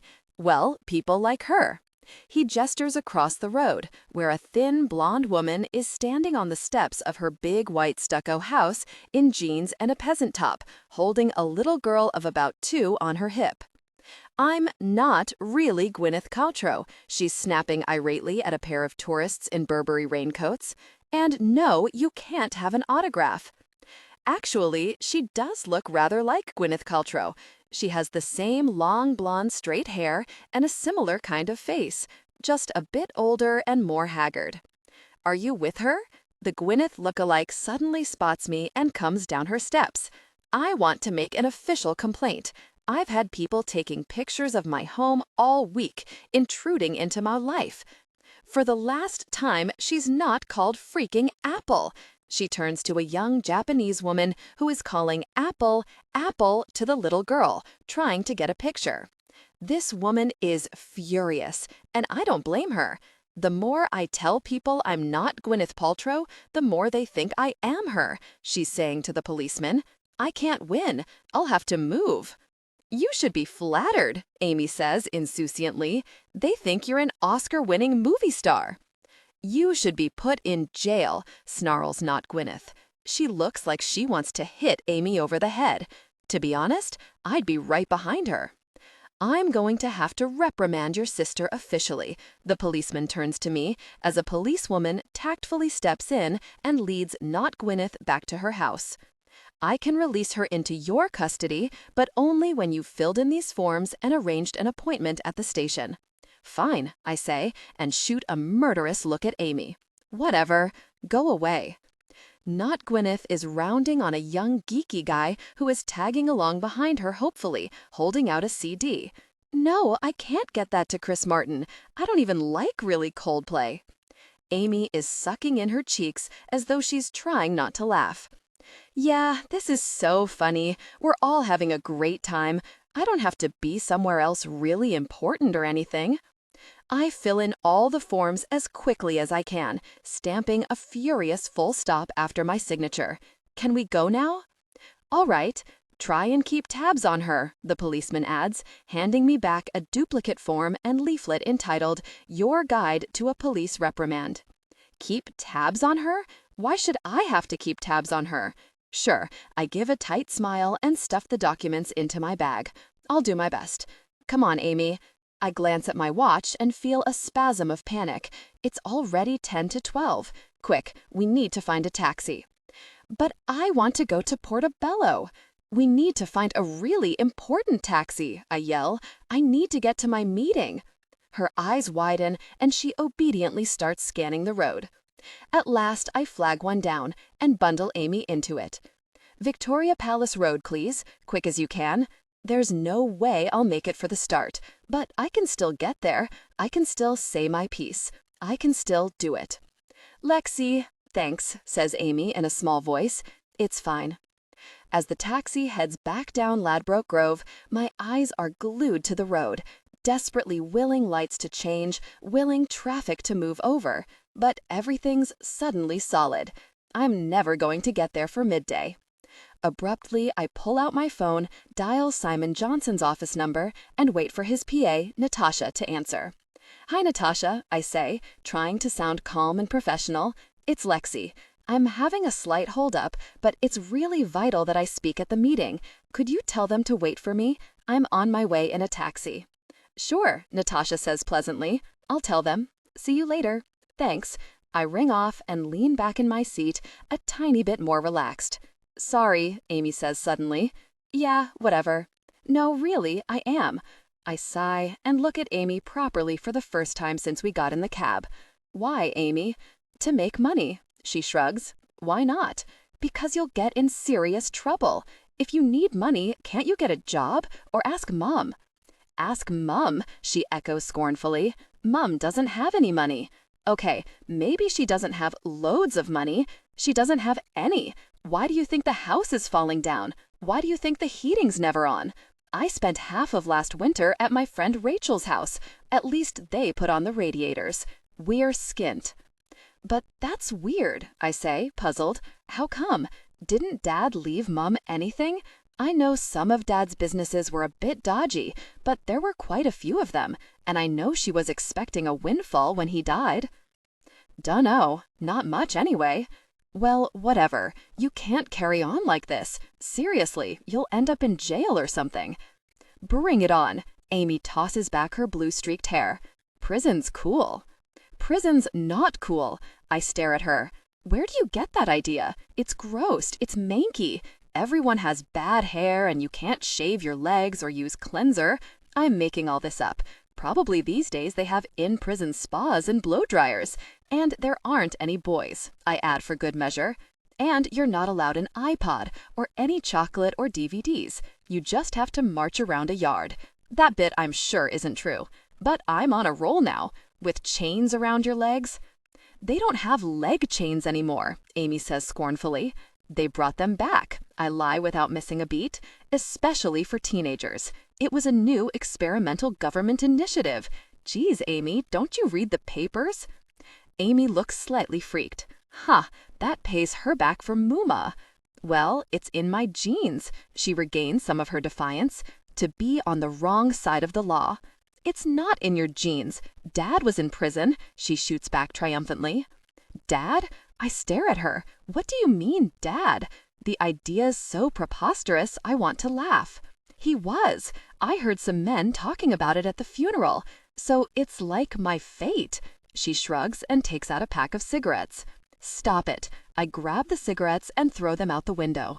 Dad didn't go to prison. You're not going to prison. And it's not cool. It's lame. I break off and think for a moment. Look, Amy, come and be an intern at my office. It'll be fun. You can get some experience and earn some money. How much? She shoots back. God, she's annoying sometimes. Enough. And maybe I won't tell Mom about this. I flick the yellow leaflet. Deal? There's a long silence in the taxi. Amy is peeling at the chipped blue varnish on her thumbnail, as though it's the most important thing in the world. Okay, she says at last, shrugging. The taxi pulls up at a red light, and I feel a spasm as I consult my watch for the millionth time. It's 20 past. I just hope they started late. My gaze drifts to the yellow leaflet again, and a grin reluctantly creeps over my face. It was a pretty ingenious scheme. So, who were your other celebrities? I can't help asking. You didn't really have Madonna? I did. Amy's eyes light up. This woman in Kensington looked just like Madonna, only fatter. Everyone totally fell for it, especially when I said that proved how much airbrushing they did. And I had a Sting, and a Judi Dench, and this really nice milkman in Highgate who looked the spitting image of Elton John. Elton John? A milkman? I can't help laughing. I said he was doing community service on the quiet. And how on earth did you find them? Just went looking. Gwyneth was my first. She gave me the idea. Amy grins. She really hates me. I'm not surprised. She probably gets more hassle than the real Gwyneth Paltrow. The taxi moves off again. We're nearing Victoria Palace Road now. I open my presentation folder and scan my notes, just to make sure all the important points are fresh in my mind. You know, they did say Dad had been in prison.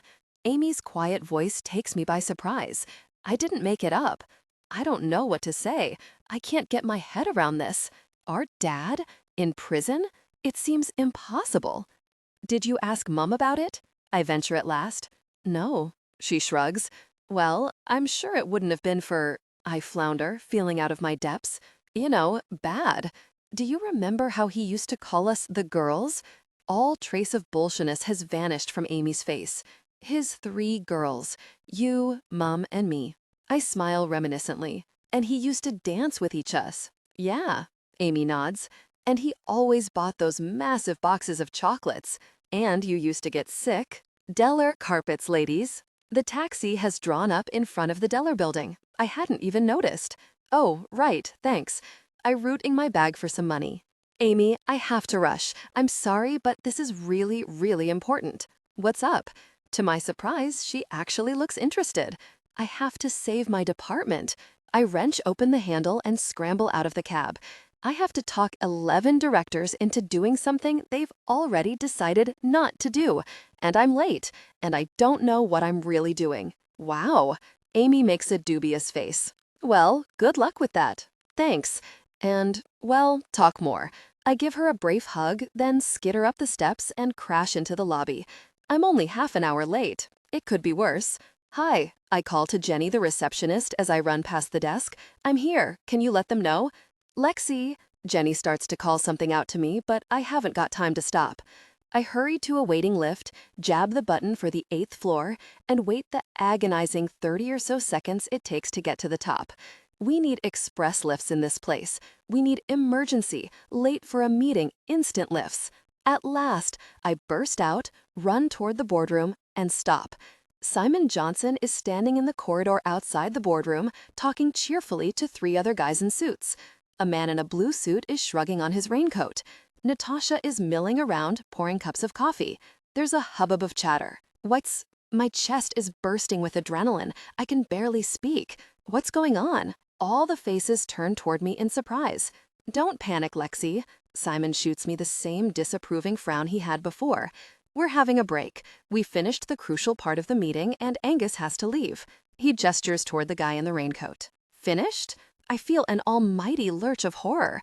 Do you mean we voted in favor of the reorganization?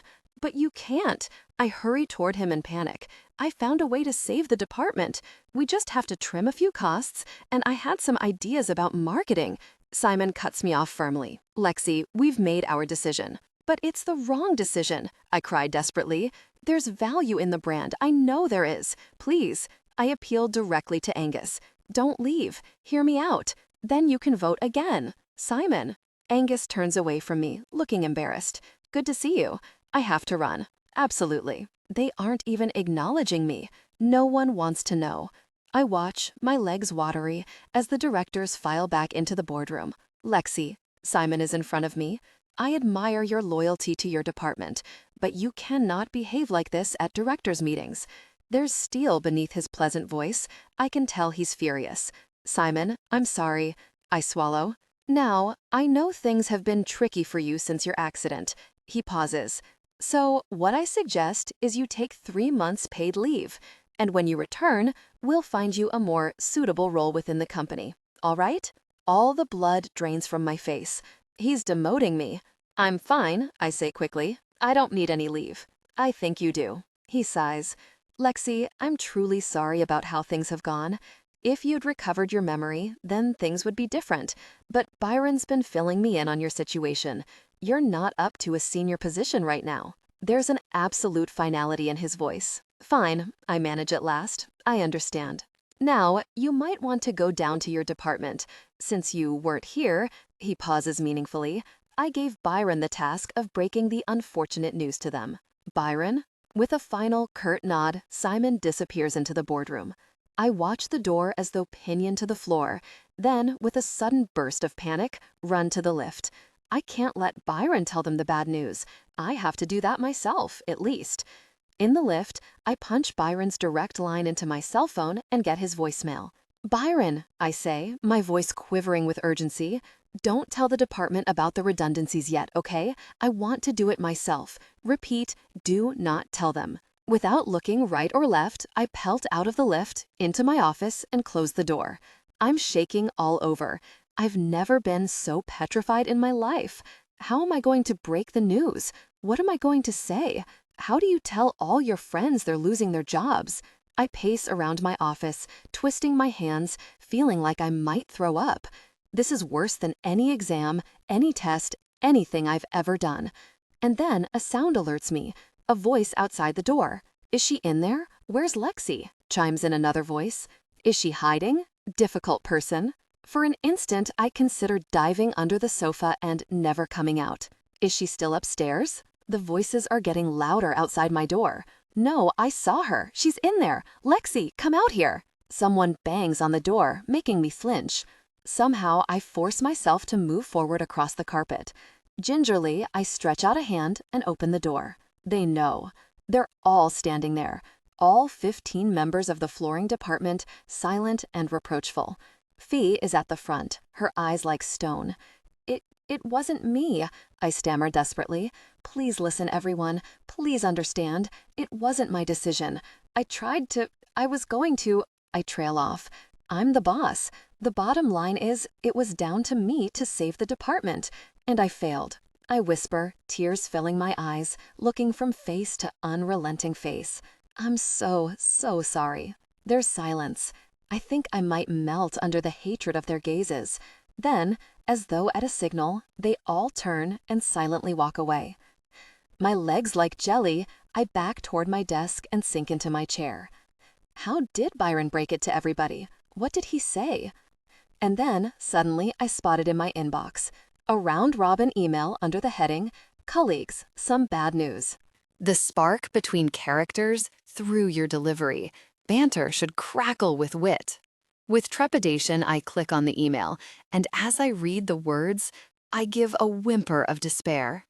This went out, under my name, to all colleagues in flooring. As you may have noticed, the performance of flooring has been appalling of late. It has been decided by senior management to disband the department. You will all therefore be made redundant in June. In the meantime, Lexi and I would be grateful if you would work with improved efficiency and standards. Remember, we'll be giving your references, so no slacking or taking advantage. Yours, Byron and Lexi. Okay, now I want to shoot myself. When I arrive home, Eric is sitting on the terrace in the evening sun. He's reading the Evening Standard and sipping a gin and tonic. He looks up from the paper. Good day? To be honest, no, I say, my voice quivering. It was a pretty terrible day. The entire department is being fired. As I say the words out loud, I can't help it. I dissolve into tears. All my friends, they're all losing their jobs, and they all hate me, and I don't blame them. Darling, Eric puts down his paper. It's business. These things happen. I know, but these are my friends. I've known Phi since I was 6. Eric seems to be thinking as he sips his drink. At last, he shrugs and turns back to the paper. Like I say, these things happen. They don't just happen. I shake my head vehemently. You stop them from happening. You fight. Sweetheart, Eric appears amused. You still have your job, don't you? Yes, the company's not collapsing, is it? No? Well then, have a gin and tonic. How can he respond like that? Isn't he human? I don't want a gin and tonic, okay? I feel like I'm spiraling out of control. I don't want a bloody gin and tonic. A glass of wine, then. Eric, don't you understand? I almost shout. Don't you get how terrible this is?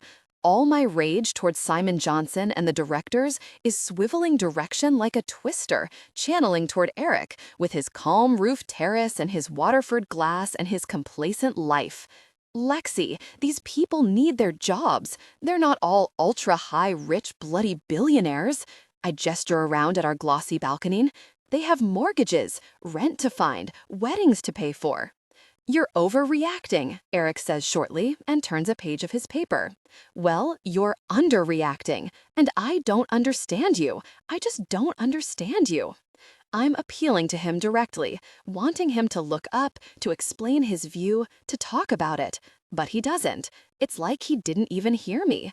My whole body is pulsating with frustration. I feel like throwing his gin and tonic off the balcony. Fine, I say at last. Let's not talk about it. Let's just pretend everything's okay and we agree, even though we don't. I wheel around and draw a sharp breath. John is standing at the doors to the terrace. He's wearing black jeans and a white t-shirt and shades, so I can't see his expression. Hi. He steps down onto the terrace. Gianna let me in. I'm not intruding? No. I turn away swiftly so he can't see my face. Of course not. It's fine. Everything's fine. Of all the people to show up, just to make my day complete. Well, I'm not even going to look at him. I'm not going to acknowledge him. Lexi's a little upset, Eric says to John in a man-to-man undertone. A few people at her work are losing their jobs. Not just a few people, I can't help expostulating. A whole department, and I didn't do anything to save them. I'm supposed to be their boss, and I really messed up. A tear creeps down my cheek, and I roughly wipe it away. John. Eric isn't even listening to me. Let me get you a drink. I've got the Bayswater plans right here. There's a lot to talk about. He gets up and steps into the sitting room. Gianna, are you there? Lexi. John comes across the terrace to where I'm standing, his voice low and urgent. He's trying it on again. I don't believe this. Leave me alone, I round on him. didn't you get the message before? I'm not interested. You're just a womanizing deceiver. And even if I were interested, it's not a good time, okay? My whole department has just crumbled to nothing. So unless you have the answer to that, go away. There's silence. I'm expecting John to come back with some cheesy chat-up line, but instead he takes off his shades and rubs his head as though perplexed. I don't understand. What happened to the plan? Plan? I say aggressively. What plan? Your big carpet deal. What carpet deal? John's eyes snap open in shock. For a few moments, he just stares at me as though I have to be joking. You're not serious? You don't know about it? Know about what? I exclaim at the end of my tether. I have no idea what you're really talking about. Gosh, John exhales. Okay, Lexi, listen to me. You had this massive carpet deal all lined up in secret. You said it was going to change everything. It was going to bring in big bucks. It was going to transform the department. So, you enjoy the view, huh? He seamlessly switches track as Eric appears at the door, holding a gin and tonic. Massive carpet deal? My heart is beating fast as I stand there, watching Eric give John his drink and pull out a chair under the huge sunshade. Ignore him, says a voice in my head. He's making it up. He's playing you. This is all part of the game.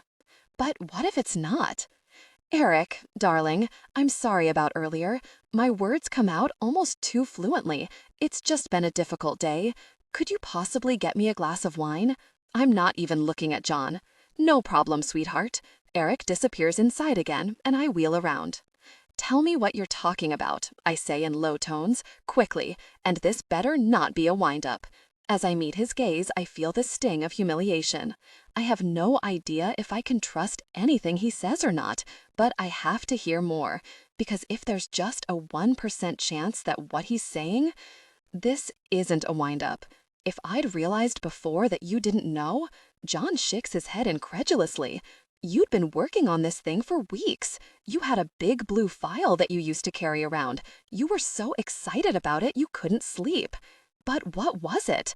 I don't know the exact details. You were too superstitious to tell me. You had this theory I was a jinx.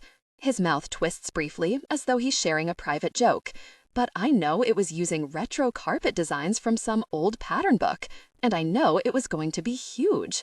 But why don't I know about it? Why doesn't anyone know about it? You were keeping it quiet until the last moment. You said you didn't trust everyone at the office, and it was safer not to. He lifts his voice. Hey, Eric, how's it going? I feel like I've been slapped in the face. He can't stop there. Here you are, Lexi, Eric says cheerfully, handing me a glass of wine. Then he heads to the table, sits down, and gestures at John to sit. So the latest is, I spoke to the planning officer again. I'm standing perfectly still as they talk, my mind racing, torn apart with uncertainty. It could all be nonsense. Maybe I'm a gullible fool, listening to even a word. But how would he know about the old pattern book? What if it's true? My chest constricts with a deep, painful spasm of hope. If there's still a chance, even a tiny chance? Are you all right, Lexi? Eric shoots me an odd look, and I realize I'm standing stock still in the middle of the terrace, my hands clasped to my face. Fine. Somehow I gather myself, retreat to the other end of the terrace, and sit down in a galvanized steel swing seat. The sun is hot on my face. I'm barely aware of the distant roar of traffic below. Over at the table, John and Eric are studying an architect's drawing. We might have to rethink the parking completely. John is sketching on the paper. It's not the end of the world. Okay, Eric sighs heavily. If you think it can be done, John, I trust you. I take a deep swig of wine, then pull out my phone. I cannot believe I'm about to do this. With fumbling hands, I find John's number and type a text. Can we meet? L.I. I press send, then immediately slip my phone into my bag and stare rigidly out at the view. The spark between characters through your delivery. Banter should crackle with wit. A moment later, still sketching and without looking anywhere near me, John takes his phone out of his pocket with his other hand. He checks it briefly and types back a return text. Eric doesn't even seem to notice. I force myself to count to 50, then casually flip open my phone. Sure. J. We've agreed to meet in a cafe called Fabian's in Holland Park, a small, cozy place with terracotta painted walls and prints of Tuscany and shelves full of Italian books.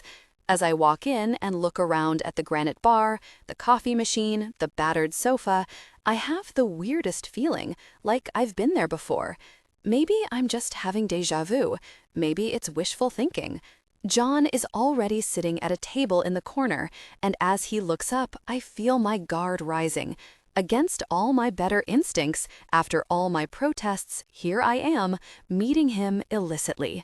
Just like he wanted all along. I feel like I'm falling into some kind of trap, but I don't know what the trap is. Anyway, I'm meeting him for business reasons. As long as I remember that, I'll be fine.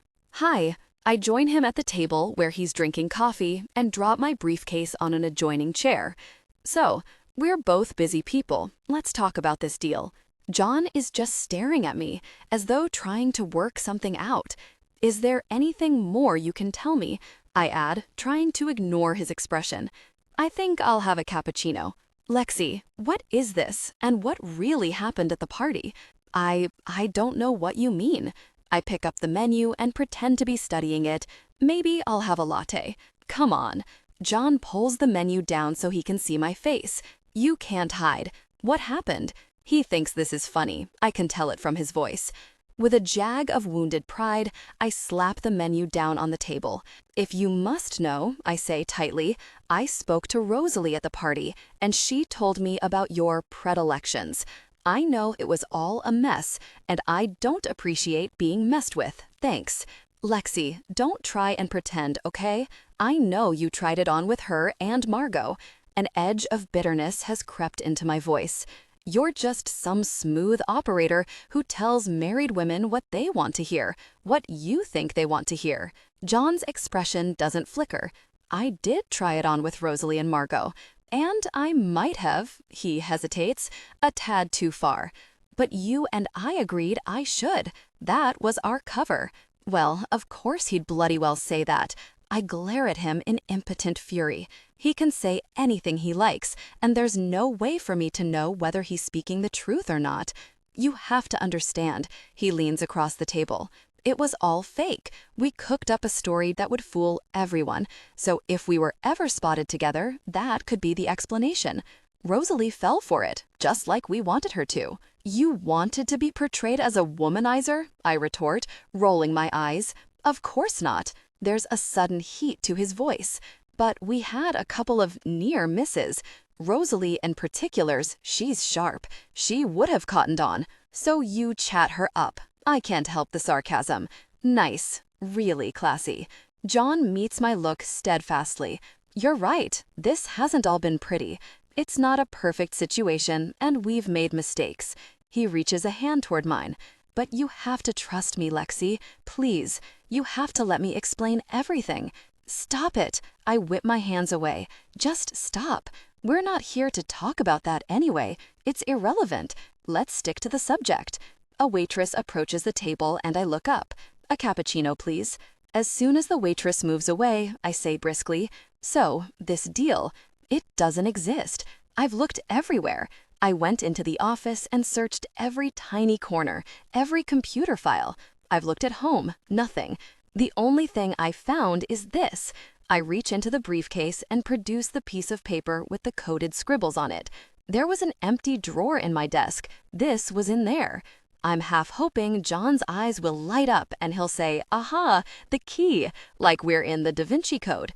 Instead, he glances at it and shrugs. That's your handwriting. I know it's my handwriting. I try to keep my patience, but I don't know what it means. In frustration, I throw the paper down. Why on earth didn't I keep my notes on the computer? There's a guy at work, Byron. Yes, I say guardedly. What about him? You didn't trust him. You thought he actually wanted the department to be disbanded. You thought he'd try and screw things up for you. So you were going to present the whole thing to the board when it was already done. The door to the cafe swings open and I jump in guilt, imagining it's Eric. I'm already with an excuse at the tip of my tongue. I was just out shopping and guess what? I bumped into John by total coincidence. But of course, it's not Eric. It's a cluster of teenagers who start talking in French. So you don't know anything else. My guilt makes me sound aggressive, almost accusing. You can't help me? I didn't say that, John replies calmly. I've been thinking back, and I did remember something. Your contact was Jeremy Northam. Northwick, something like that. Jeremy Northpool? The name pops into my head. I can remember Claire thrusting a post-it at me with his name on it, along with the other 35 post-its. Yes, John nods. That could be it. Northpool. I think he called while I was in hospital, several times. Well, John raises his eyebrows. Maybe you should call him back. But I can't. I drop my hands on the table in despair. I can't say, "Hi, this is Lexi Smart. Do we have a deal? Oh, and by the way, what's your business?" I don't know enough. Where's all the information? It's there. John is stirring his coffee. It's there somewhere. You must have moved the file, hidden it somewhere, or put it somewhere for safekeeping. But where? The waitress arrives and puts a cappuccino down in front of me. I pick up the little freebie biscuit and distractedly start unwrapping it. Where would I have put a file? Where would I hide it? What was I thinking? I remember something else. John drains his cup and gestures to the waitress for another. You went down to Kent. You went to your mother's house. Really? I look up. Just before the accident. Maybe you took the file down. To my mom's house? I say skeptically. It's worth a chance, he shrugs. Call her up and ask her. I stir my cappuccino moodily as the waitress brings over another coffee for John. I don't want to ring up Mum. Ringing Mum is bad for my health. Come on, Lexi, you can do it.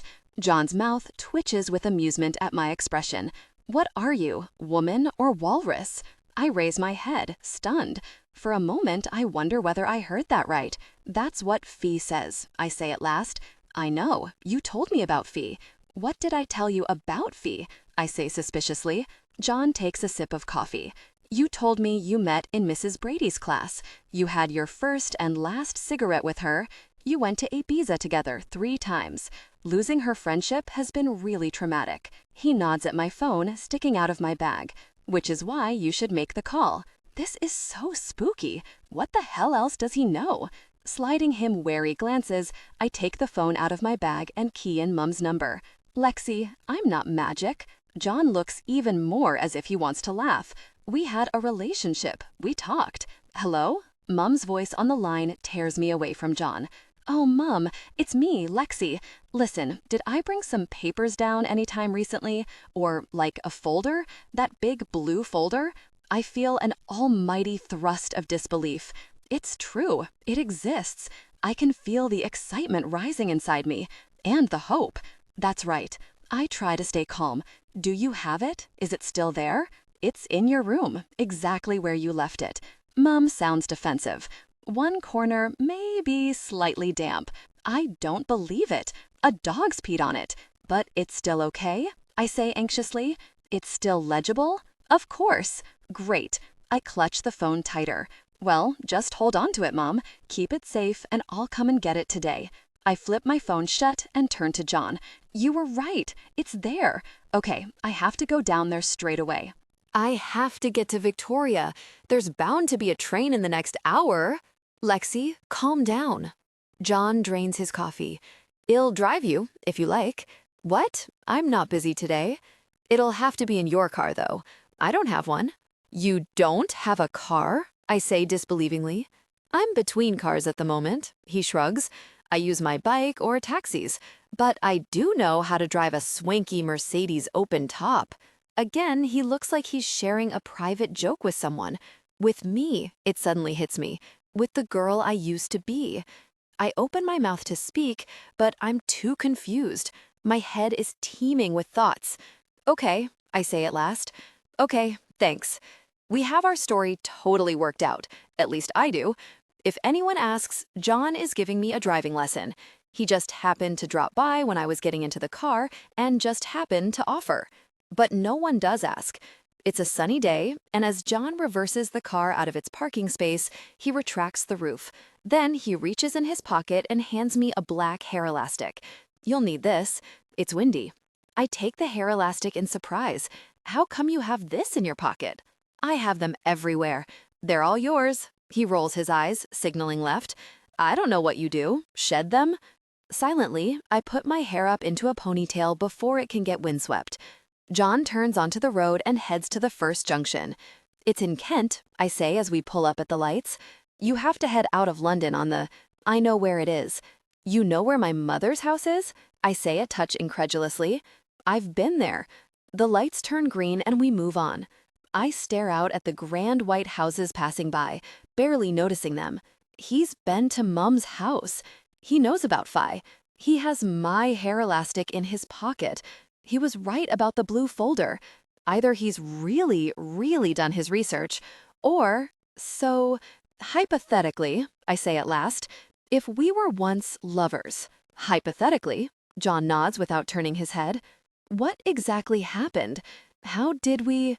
Like I told you, we met at a launch party. We kept bumping into each other through the company. I came over to your place more and more.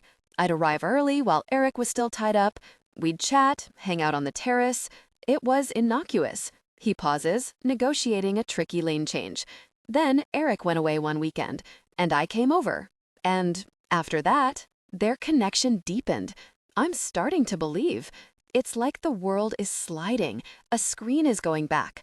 Colors are becoming sharper and clearer. So what else happened? I say. We saw each other as often as we could. I know that. I cast around. I mean, what was it like? What did we say? What did we do? Just tell me stuff. You crack me up. John shakes his head, his eyes crinkled in amusement. That's what you always said to me. Tell me stuff. I like hearing stuff. I shrug defensively. Any old stuff. I know you do. Okay, any old stuff. He drives silently for a while, and I can see a smile pushing at his mouth as he thinks. Everywhere we've been together, we've ended up buying you socks. Same thing every time. You rip off your shoes to be barefoot on the sand or the grass or whatever, and then you get cold and we need to find you socks. He pulls up at a crosswalk. What else? You've got me into putting mustard on fries. French mustard? Exactly. When I first saw you, I thought it was an evil perversion. Now I'm addicted. He pulls away from the crossing and turns onto a big dual carriageway. The car is speeding up. He's harder to hear over traffic noise. One weekend, it rained. Eric was away playing golf, and we watched every single episode of Doctor Who back to back. He glances at me. Should I keep going? Everything he's saying is resonating. My brain is tuning up. I don't remember what he's talking about, but I'm feeling stirrings of recognition. It feels like me. This feels like my life. Keep going. I nod. Okay. So, we play table tennis. It's pretty brutal. You're 2 games ahead, but I think you're about to crack. I am so not about to crack, I retort automatically. Oh, you are. Never. I can't help grinning. You met my mom. She instantly guessed. She knows me too well to kid her. But that's okay. She's cool. She'd never say anything. John pulls into another lane. You always prefer the left side. I don't know how to reply to that. John's gaze is focused ahead. His face is intense. Should I keep going? He says at last. Yeah. I clear my throat huskily. Keep going. As we drive through the Kent countryside, John has exhausted all the details he can give me about our relationship. Obviously, I can't supply any of my own, so we're sitting in silence as the hop fields and oast houses pass by. Not that I'm looking at them. I grew up in Kent, so I don't even notice the picturesque Garden of England scenery. Instead, I'm watching the GPS screen in a trance, following the arrow with my gaze. Suddenly, it reminds me of my conversation with loser Dave, and I heave a sigh. What's up? John glances over. Oh, nothing. I just still keep wondering, how did I get to where I am? What made me go after my career, get my teeth done, turn into this other person? I gesture at myself. Well, says John, squinting up at a sign, I suppose it started with what happened at the funeral. What do you mean? You know, the thing with your dad. What about my dad? I say, puzzled. I don't know what you're talking about. With a screech of brakes, John stops the Mercedes right next to a field full of cows and turns to face me. Didn't your mother tell you about the funeral? Of course she did, I say. It happened. Dad was cremated or whatever. That's it? I rack my brain. I'm sure Mom didn't say anything else about the funeral. She changed the subject when I brought it up, I suddenly recall. But, I mean, that's normal for Mom. She changes every subject.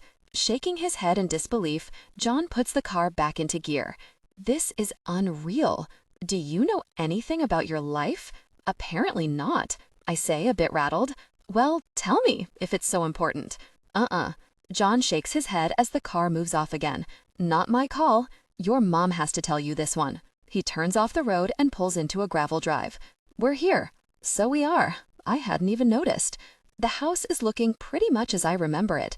A red brick house dating from the 1900s with a conservatory on one side and Mom's ancient Volvo parked in front. The truth is, the place hasn't changed since we moved in 20 years ago. It's just got more crumbly. A length of gutter is hanging off the roof, and ivy has crept even farther up the walls. Under a moldy tarpaulin at the side of the drive is a pile of paving stones that Dad once dumped there. He was going to sell them and start a business, I think. That was 8 years ago? 10? Through the gate, I can just glimpse the garden, which used to be quite pretty, with raised flower beds and a herb patch. Before we got the dogs. So you're saying Mom lied to me? John shakes his head. Not lied. Edited. He opens the car door. Come on. The thing about whippets is they look quite slight, but when they stand on their hind legs, they're huge. And when about 10 of them are trying to jump up on you at once, it's like being mugged. Ophelia, Raphael. I can just about hear Mum's voice over the scrabbling and yelpic. Get down. Lexi, darling, you really did rush down here. What is all this? She's wearing a corduroy skirt and blue striped shirt with fraying hems at the sleeves, and she's holding an ancient Charles and Diana tea towel. Hi, Mom, I say breathlessly, manhandling a dog off me. This is John, my friend. I gesture at John, who is gazing a whippet straight in the eyes and saying, put your paws on the floor, step away from the humans. Well, Mom seems flustered. If I'd realized, I would have rustled up some lunch. How you expect me to cater at this late notice, Mom? We don't expect you to cater. All I want is that folder. Is it still there? Of course. She sounds defensively. It's perfectly all right. I hurry up the creaky green carpeted stairs and into my bedroom, which still has the floral Laura Ashley wallpaper it always did. Amy's right. This place stinks. I can't tell if it's the dogs or the damp or the rot, but it should get sorted. I spot the folder on top of a chest of drawers and grab it, then recoil. Now I know why Mum was defensive. This is so gross. It totally smells of dog pee. Wrinkling my nose, I gingerly extend 2 fingers and open it. There's my writing. Lines and lines of it, clear as day. Like a message from me to me. I scan the first page, trying to glean as quickly as possible what I was doing, what I was planning, what this is all about. I can see I had written some sort of proposal, but what exactly? I turn the page, my brow wrinkled in bewilderment, then turn another page. And that's when I see the name. Ugh, my God. In an instant, I understand. I've got the whole picture. I raise my head, my heart thudding with excitement. That is such a good idea. That is such a good idea. I can already see the potential. It could be huge. It could change everything.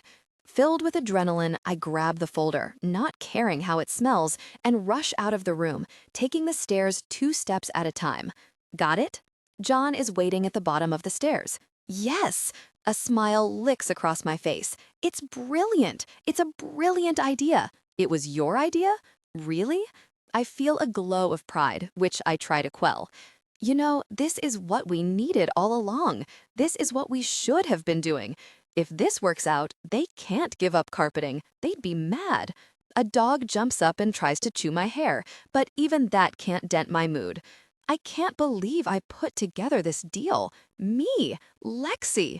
I can't wait to tell everyone. Now, Mum is approaching bearing a tray of coffee cups.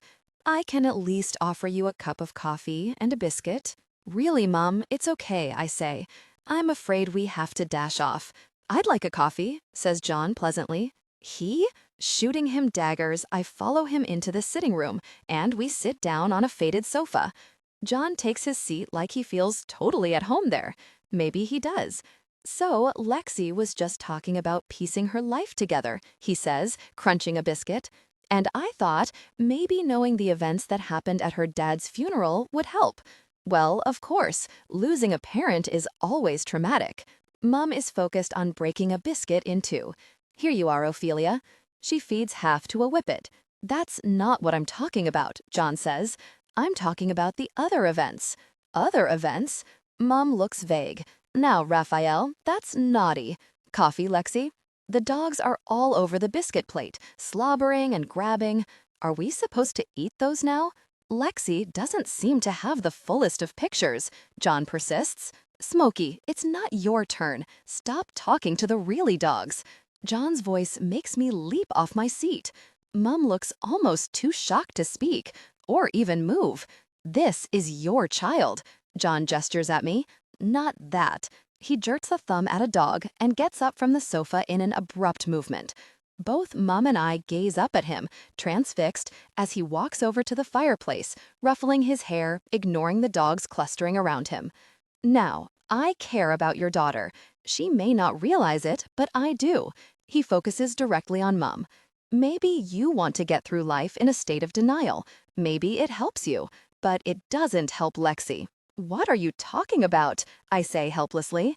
Mum, what happened at the funeral? Mum's hands are fluttering around her face as though to protect herself. It was rather unpleasant. Life can be unpleasant, John says bluntly. It's even more unpleasant if you don't know about it. And if you don't tell Lexi, I will. Because she told me, you see. He crunches the last of his biscuit. All right. What happened was... Mum's voice descends into a whisper. What? The bailiffs came. Her cheeks are growing pink with distress, right in the middle of the party. Bailiffs? But they came with no warning, 5 of them. She's staring straight ahead, stroking the dog on her lap with an obsessive, repetitive motion. They wanted to repossess the house, take all the furniture, everything.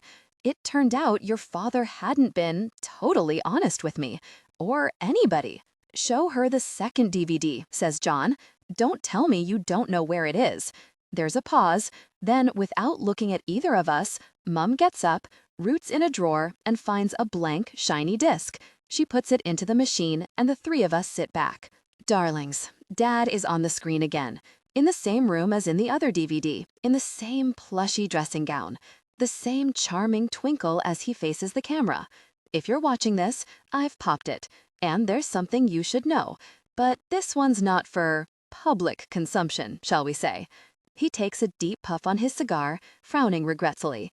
There's been a bit of a catastrophe on the old moolah front. Didn't mean to land you in it. You girls are clever. You'll find a way to sort it out. He considers for a moment. But if you're stuck, ask old Dickie Hofford. He should be good for a bit. Cheers, my dears. He lifts his glass up. Then the screen goes dark. I wheel around to Mum. What did he mean, catastrophe? He meant he'd remortgaged the entire house. Her voice is trembling. That was his real message. That DVD arrived in the post a week after the funeral, but it was too late. The bailiffs had visited. What were we supposed to do? She's stroking the whippet harder and harder, until, with a sudden yelp, it escapes from her grasp. So, what did we do? We would have had to sell up, move to another area. Amy would have been taken out of school. Her hands are fluttering around her face again. So, my brother very kindly stepped in, and so did my sister. And so did you. You said you'd pay off the mortgage, as much as you could afford. Me? I sink back into the sofa, my mind reeling with shock, trying to fit this into the picture. I agreed to pay off Dad's debts? Is it an offshore mortgage? I say suddenly. Is the bank called Uni something? She nods. Most of Daddy's dealings were offshore, trying to avoid the taxman. I don't know why he couldn't just be honest. Said the woman who kept her daughter in the dark, expostulates John. How can you even say that? I can't help catching some of his exasperation. Mum, you knew I couldn't remember the funeral. You didn't tell me any of this. Can't you see how it might have made things clearer for me? I had no idea where that money was going. It's been very difficult. Mum's eyes are swiveling from side to side. I've been trying to keep it quiet for Amy's sake, but I break off as something else even darker occurs to me. Mum, I have another question. Was Dad ever in prison? Mum winces as though I've trodden on her toe. Briefly, darling, a long time ago. It was a misunderstanding. Let's not dwell on that. I'll make some more coffee. No! In frustration, I leap to my feet and stand right in front of her, trying to get her single-minded attention. Mum, listen. You can't just live in a bubble pretending nothing's happened. Amy's right. You have to break out of this time warp. Lexi, Mum says sharply, but I ignore her. Amy heard about Dad going to prison. She got the idea it's cool. No wonder she's been getting in so much trouble. Gosh, suddenly the pieces of my life are slotting together like a Tetris puzzle. That's why I suddenly got ambitious. That's why I was so single-minded. That funeral changed everything. You told me what happened, John says. When the bailiffs arrived, she went to bits. He glances scornfully at Mum. You had to hold them off, Lexi. You had to make the decisions. You took it all on yourself. Stop looking at me as though it's all my fault. Mum suddenly cries out, her voice shrill and quivering. Stop heaping blame on me. You have no idea about my life. None. Your father, that man. She breaks off, the words hanging in the air, and I catch my breath as her blue eyes meet mine. For the first time that I can remember, my mother sounds true. The room is totally still. I hardly dare speak. What about Dad? My sotto voce whisper still feels too loud. Mum, tell me. But it's too late. Already the moment's over. The spark between characters through your delivery. Banter should crackle with wit. Mum's eyes are shifting sideways, avoiding me. With a sudden pang, I see her as though for the first time. Her hair girlish in its Alice band, her hands wrinkled, Dad's ring still on her finger. Even as I watch, she's feeling for a dog's head and starting to pat it. It's nearly lunchtime, Agnes. Her voice is bright and brittle. Let's see what we can find you, Mum. Please. I take a step forward. You can't stop there. What were you going to say? I don't know what exactly I'm hoping for, but as she looks up, I can tell I'm not going to get it. Her face is opaque again, as though nothing just happened. I was simply going to say, already she's regaining her old martyred spirit, that before you start blaming me for everything in your life, Lexi, that chap had a lot to answer for. That boyfriend of yours at the funeral.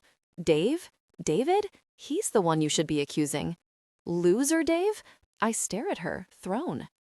But Loser Dave wasn't at the funeral. He told me he offered to come, but I turned him down. He said, I peter out as I see John just shaking his head, his eyes raised to heaven. What else did he tell you? He said we broke up that morning, and that it was beautiful, and that he gave me a single rose. Oh, gosh, what was I thinking, even half believing him? Excuse me, I march outside into the drive, fueled with frustration at Mum, at Dad, at myself for being so gullible.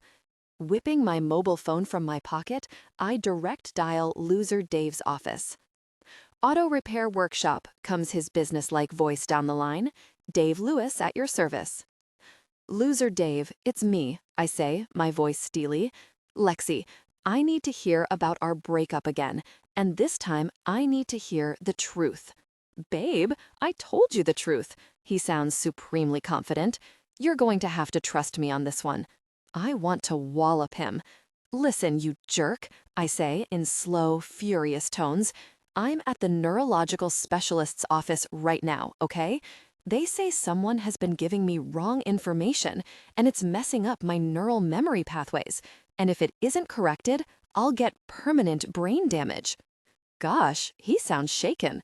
Straight up, he really is stupider than one of Mum's whippets. Yeah. The specialist's with me right now, trying to correct my memory circuits. So maybe you want to try again with the truth? Or maybe you'd like to speak to the doctor. No. Okay. He sounds totally unnerved. I can just picture him breathing harder, running a finger around his collar. maybe it wasn't exactly like I told you. I was trying to protect you. Protect me? From what? Did you come to the funeral? Yeah, I came along, he says after a pause. I was handing out canapes, being helpful, giving you support. And then what happened? He clears his throat. What? Shared a moment of intimacy with one of the waitresses. It was the emotional stress, he adds defensively. It makes us all do crazy things. I thought I'd locked the door? I walked in on you, I say in disbelief. Yeah, we weren't naked or anything. Stop. I thrust the phone away from me. I need a few moments to take all this in. Breathing hard, I crunch over the gravel, sit down on the garden wall, and look at the field of sheep opposite, ignoring the Lexi, coming from the phone. I caught loser Dave two-timinging. Well, of course I did. I'm not even that surprised. At last, I lift the phone back to my ear. So, how did I react? And don't say I gave you a rose and it was beautiful. Well, loser Dave breathes out, to be honest, you went ballistic.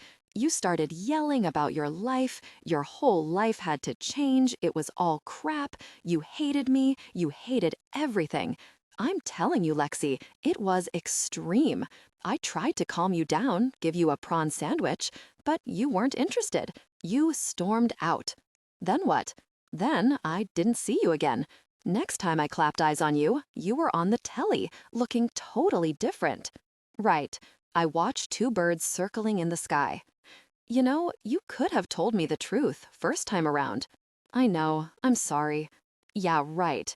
No, I am. He sounds as genuine as I've ever heard him. And I'm sorry I had that encounter with that girl. And I'm sorry for what she called you. That was well out of order. I sit up, suddenly alert. What did she call me? Oh, you don't remember, he says hastily. Nothing. I don't remember either. What was it? I stand up, clutching the phone tighter. Tell me what she called me. Loser Dave, I gotta go. Good luck with the doctor. He rings off. I immediately redial his number, but it's busy. Little rascal. I march into the house to find John still sitting on the sofa, reading a copy of Whip It World. Hi, his face lights up. How did it go? What did the waitress call me at the funeral? At once, John looks evasive. I don't know what you mean. Hey, have you ever read Whip It World? He holds it up. Because it's a surprisingly good... You do know what I mean. I sit down beside him and pull his chin around so he has to look at me. I know I told you. Tell me. John sighs. Lexi, it's a tiny detail. Why does it matter? Because it just does. Look, John, you can't lecture my mom about denial and then not tell me something which happened in my own life which I deserve to know. Tell me what that waitress called me. Now. I glare at him. All right. John lifts his hands as though in defeat. If you have to know, she called you Dracula. Dracula? In spite of myself, in spite of the fact that I know my teeth aren't snaggly anymore, I can feel my cheeks staining with mortification. Lexi, John's wincing as he reaches for my hand. No, I shake him off. I'm fine. My face still hot, I stand up and head over to the window, trying to picture the scene, trying to put myself back in my own chewed-up, flat-heeled Lexi shoes. It's 2004. I didn't get a bonus. It's my dad's funeral. The bailiffs have just arrived to bankrupt us. I come across my boyfriend in an intimate encounter with a waitress, and she takes one look at me and calls me Dracula. Okay, things are starting to make sense. On the way back, I sit in silence for a long, long while. I'm clutching the blue folder tightly on my lap as if it might try to run away. The fields are whizzing past outside. John glances at me every now and then, but doesn't speak. I'm going around and around it all in my head, trying to digest everything I've just learned. I feel like I've done a degree in Lexi Smart in the space of half an hour. I still can't believe my dad left us in trouble like that, I say at last, with no warning or anything. Oh no, John sounds noncommittal. Kicking off my shoes, I draw my feet up onto the seat and rest my chin on my knees, gazing out at the road. You know, everyone loved my dad. He was so good-looking and fun and sparky, and he loved us. Even though he really messed up a few times, he really did love us. He used to call us his 3 girls. His 3 girls. John's voice is drier than ever. A dog obsessive in denial, a teenage extortionist, and a mixed-up amnesiac. And all of them in debt. Good work, Michael. Nicely done. I shoot him a look. You don't think much of my dad, do you? I think he had a good time and left the pieces for all of you to deal with, says John. I think he was a selfish jerk. But hey, I never met the guy. Abruptly, he signals and pulls into another lane. His hands are gripping the wheel tightly, I suddenly notice. He seems almost angry. At least I get myself a bit. I chew on my thumbnail. Did I ever talk to you about it? The funeral? Once or twice. John gives me a wry smile. Oh, right. I color. All the time. I must have bored you to death. Don't be stupid. He takes a hand off the wheel and squeezes mine briefly. One day, really early on, when we were still just friends, it all came out. The whole story.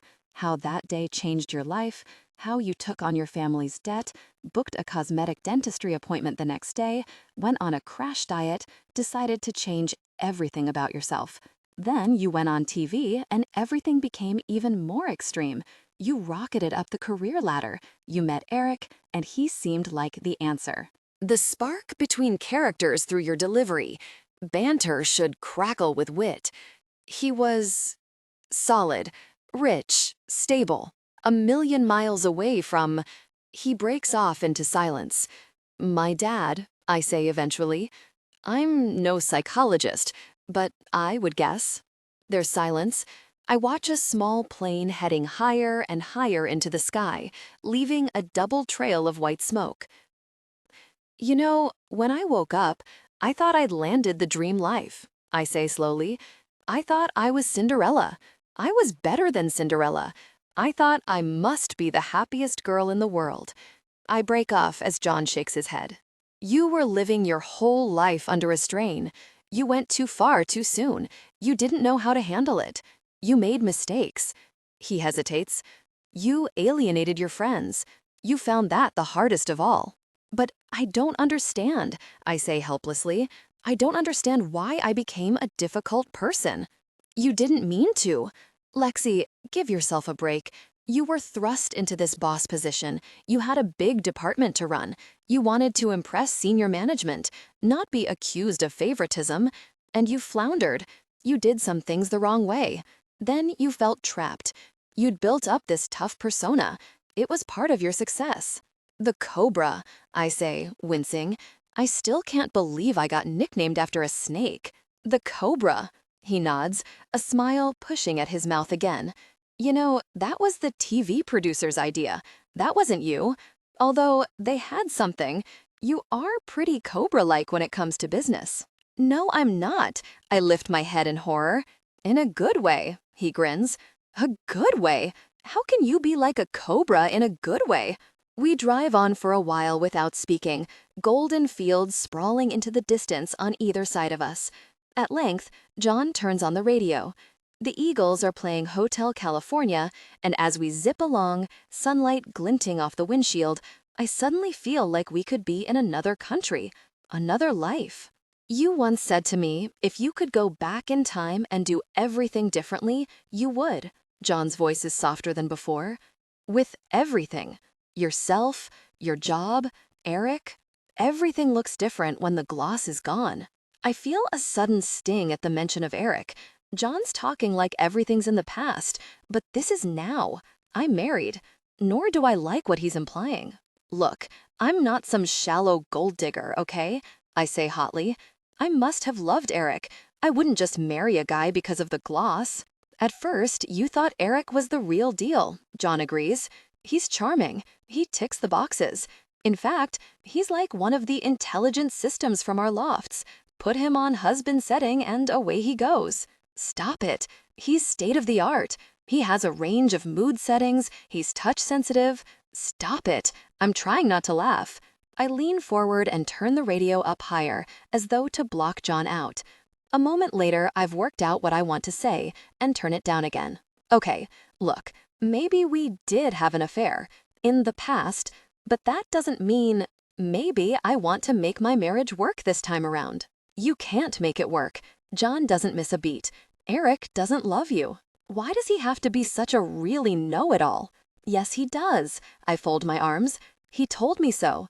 In fact, it was really romantic if you want to know. Oh yeah? John doesn't sound remotely fazed. What'd he say? He said he fell in love with my beautiful mouth and my long legs and the way I swing my briefcase. I can't help coloring with self-consciousness. I've always remembered Eric saying that. In fact, I memorized it on the spot. That's a crock of gosh. John doesn't even turn. It's not a crock of gosh. I retort indignantly. It's romantic. Oh, really? So would he love you if you didn't swing your briefcase? I'm momentarily stumped. I don't know. That's not the point. How can it not be the point? It's exactly the point. Would he love you if your legs weren't long? I don't know, I say crossly. Shut up. It was a lovely, beautiful moment. It was bull gosh. Okay, I jut out my chin. So, what do you love about me? I don't know. The essence of you. I can't turn it into a list, he says, almost scathingly. There's a long pause. I'm staring straight ahead, my arms still folded tightly. John's focused on the road as though he's already forgotten the conversation. We're getting nearer London now, and the traffic is thickening up around us. Okay, he says finally, as we draw to a halt in a queue of cars. I like the way you squeak in your sleep. I squeak in my sleep? I say disbelievingly. Like a chipmunk. I thought I was supposed to be a cobra, I retort. Make up my mind. Cobra by day, he nods. Chipmunk by night. I'm trying to keep my mouth straight and firm, but a smile is edging out. As we crawl along the dual carriageway, my phone beeps with a text and I pull it out. It's Eric, I say after reading it. He's arrived safely in Manchester. He's scoping out some possible new sites for a few days. Uh-huh, I know. John swings around a roundabout. We're into the outskirts of the city now. The air seems grayer, and a spot of rain suddenly hits me on the cheek. I shiver, and John puts the roof of the Mercedes back up. His face is set as he negotiates the lanes of the dual carriageway. You know, Eric could have paid off your dad's debt in his sleep, he suddenly says, his voice matter of fact. But he left you to it, never even mentioned it. I feel at a loss. I don't know how to reply to that. I don't know what to think. It's his money, I say at last. Why should he? And anyway, I don't need anyone's help. I know. I offered. You wouldn't take anything. You're pretty stubborn. He reaches a big junction, draws up behind a bus, and turns to look at me. I don't know what you're planning now. Now? The rest of today. He shrugs. If Eric's away. Deep within me, something starts stirring, a growing desire which I don't want to admit to, even to myself. Well, I try to sound businesslike. I wasn't planning anything. Just go home, have some supper, read through this folder. I force myself to leave a natural pause before I add, why? Nothing. John leaves a pause too, and frowns ahead at the road before he adds casually, it's just there's some stuff of yours at my flat. You might want to pick it up. Okay. I shrug noncommittally. Okay. He swings the car around and we travel the rest of the way in silence. John lives in the most beautiful flat I've ever seen. Okay, it's in a daggy street in Hammersmith, and you have to ignore the graffiti on the wall opposite. But the house is big and pale brick, with massive old arched windows, and it turns out that the flat runs into the next door building too. So it's 1,000,000 times wider than it seems from the outside. This is amazing. I'm standing, looking around his workspace, almost speechless. The ceiling is high, and the walls are white, and there's a tall, sloped desk covered in paper, next to a workstation bearing a massive Apple Mac. In the corner is a drawing easel, and opposite is an entire wall covered in books, with an old-fashioned library ladder on wheels. This whole row of houses was built as artist studios. John's eyes are gleaming as he walks around, picking up about 10 old coffee cups and disappearing with them into a tiny kitchen. The sun has come out again and is glinting through the arched windows onto the reclaimed floorboards. Discarded pieces of paper are on the floor, covered in lines, drawings, sketches. Plonked in the middle of all the work is a bottle of tequila next to a packet of almonds. I look up to see John standing in the kitchen doorway, watching me. He ruffles his hair as though to break some mood and says, "Your stuff's through here." I walk where he's pointing, through an archway into a cozy sitting room. It's furnished with big blue cotton sofas and a massive leather beanbag and an old TV balanced on a chair. Behind the sofa are battered wooden shelves, haphazardly filled with books and magazines and plants, and that's my mug. I stare at a hand-painted red pottery mug that Fod once gave me for my birthday, sitting on the shelves like it belongs there. "Yeah," John nods. "That's what I mean. You left stuff here." He picks it up and hands it to me. And my sweater. There's an old ribbed polo neck draped over one of the sofas. I've had it forever, since I was about 16. How come I look around in disbelief as more things spring into my vision, like a magic eye? That furry fake wolf throw that I always used to wrap around myself? Old college photos in their beaded frames? My pink retro toaster? You used to come here and eat toast. John follows my astonished gaze. You used to cram it in like you were starving. I'm suddenly seeing the other side of me, the side I thought had disappeared forever. For the first time since I woke up in hospital, I feel like I'm at home. There's even a string of fairy lights draped around the plant in the corner, the same fairy lights I had in my little flat in Balham. All this time, all my stuff was here. Suddenly, I have a memory of Eric's words, that first time I asked him about John. You'd trust John with your life. Maybe that's what I did. Trusted him with my life? Do you remember anything? John sounds casual, but I can sense the hope underneath. No, I shake my head. Just the stuff that came from my life before. I break off as I notice a beaded frame I don't recognize. I move closer to see the picture and feel a tiny jolt. It's a photo of me and John. We're sitting on a tree trunk and his arms are around me and I'm wearing old jeans and sneakers. My hair is streaming down my back, my head is tossed back.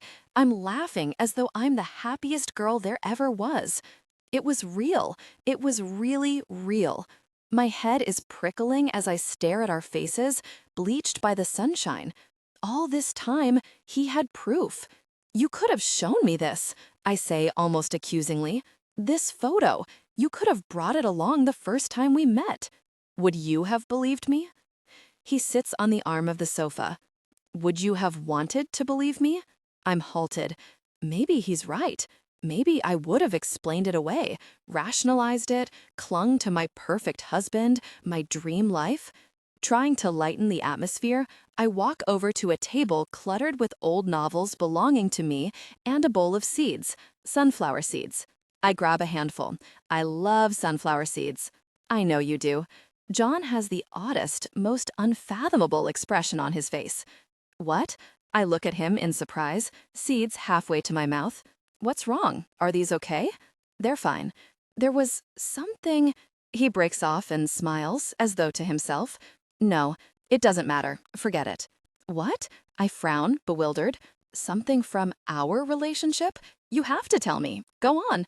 It's nothing. He shrugs. It was stupid. We just had this tradition. The first time we were together intimately, you'd been munching on sunflower seeds. You planted one in a yogurt pot and I took it home. It was like our own private joke. Then we started doing it every time, as a memento. We called them our children. We planted sunflowers? I wrinkle my brow with interest. That rings a tiny bell. Uh-huh. John nods, like he wants to change the subject. Let me get you a drink. So where are they? I say as he pours out 2 glasses of wine. Did you keep any of them? I'm looking around the room for signs of seedlings in yogurt pots. It doesn't matter. He hands me a glass. Did you throw them away? No, I didn't throw them away. He heads over to a CD player and puts on some low music, but I won't be put off. Where are they then? A challenging note creeps into my voice. We must have been intimate a few times if everything you say is true. So there should be a few sunflower plants. John takes a sip of his wine.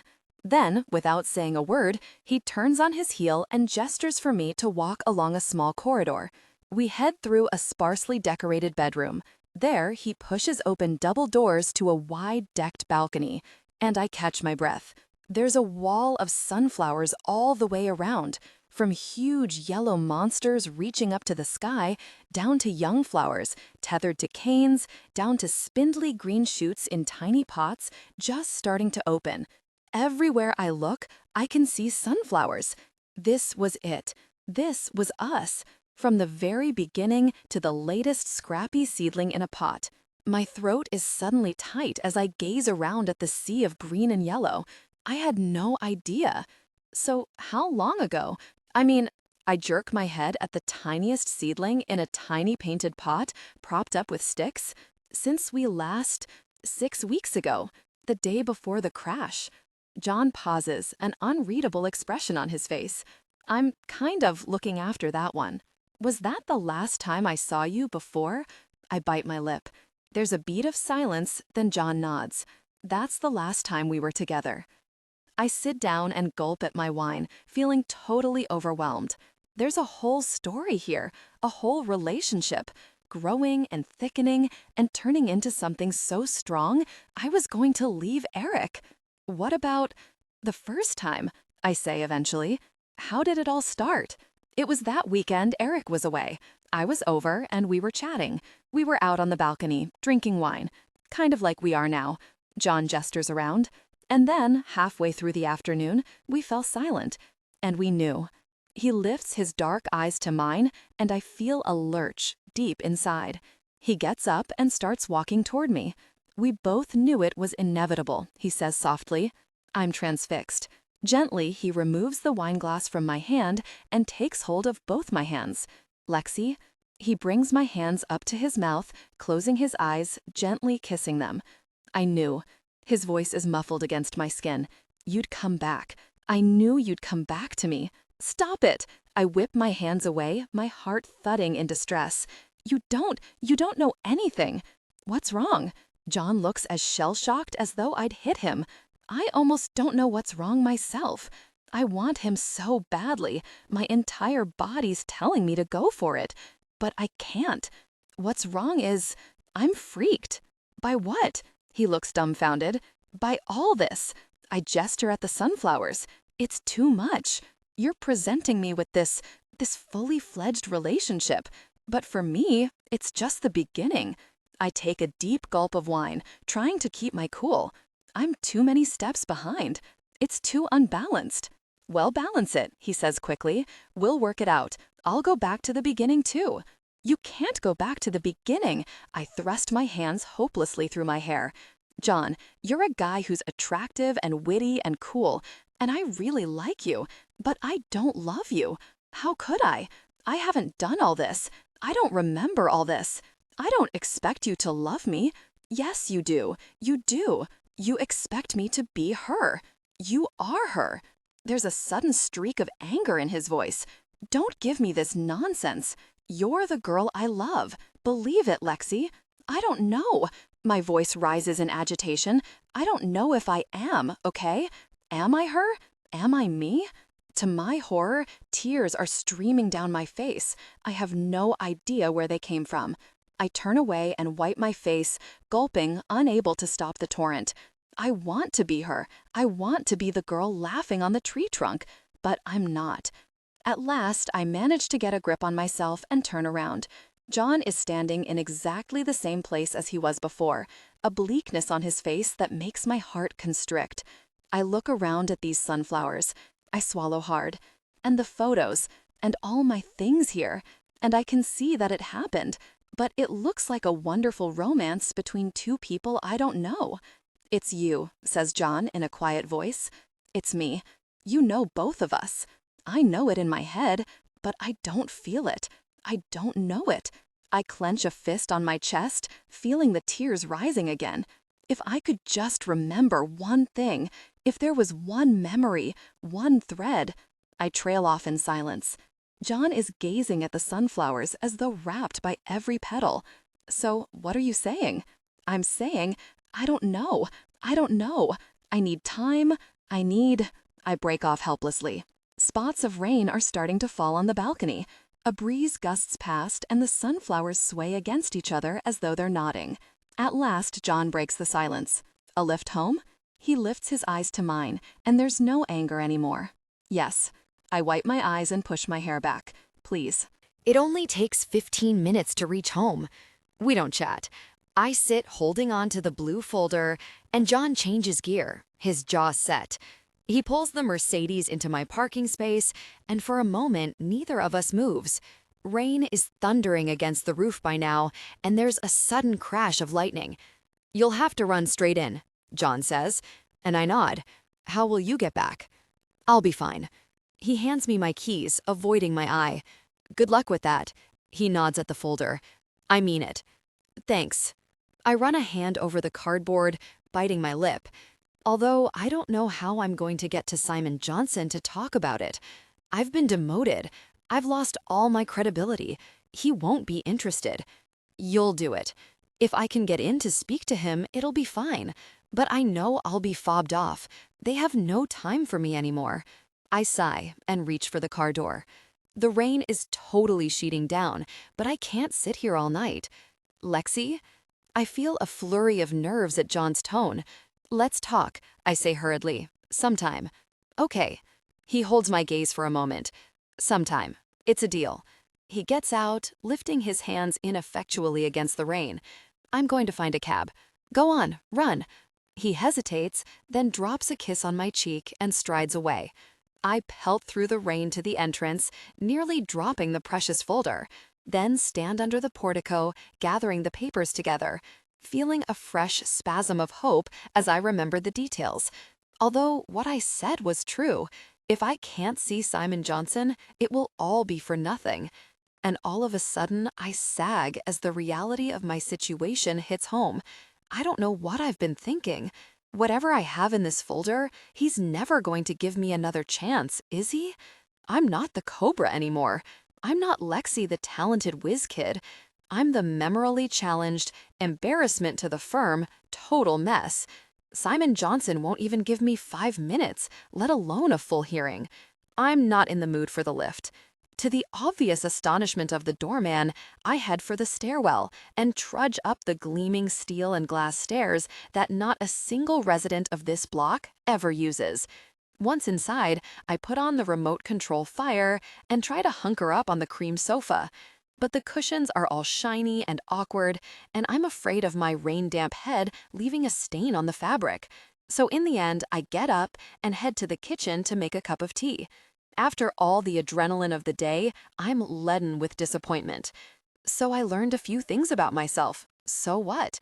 I got totally carried away, with John, with the deal, with everything. This whole day has been a pipe dream. I'm never going to save the flooring department.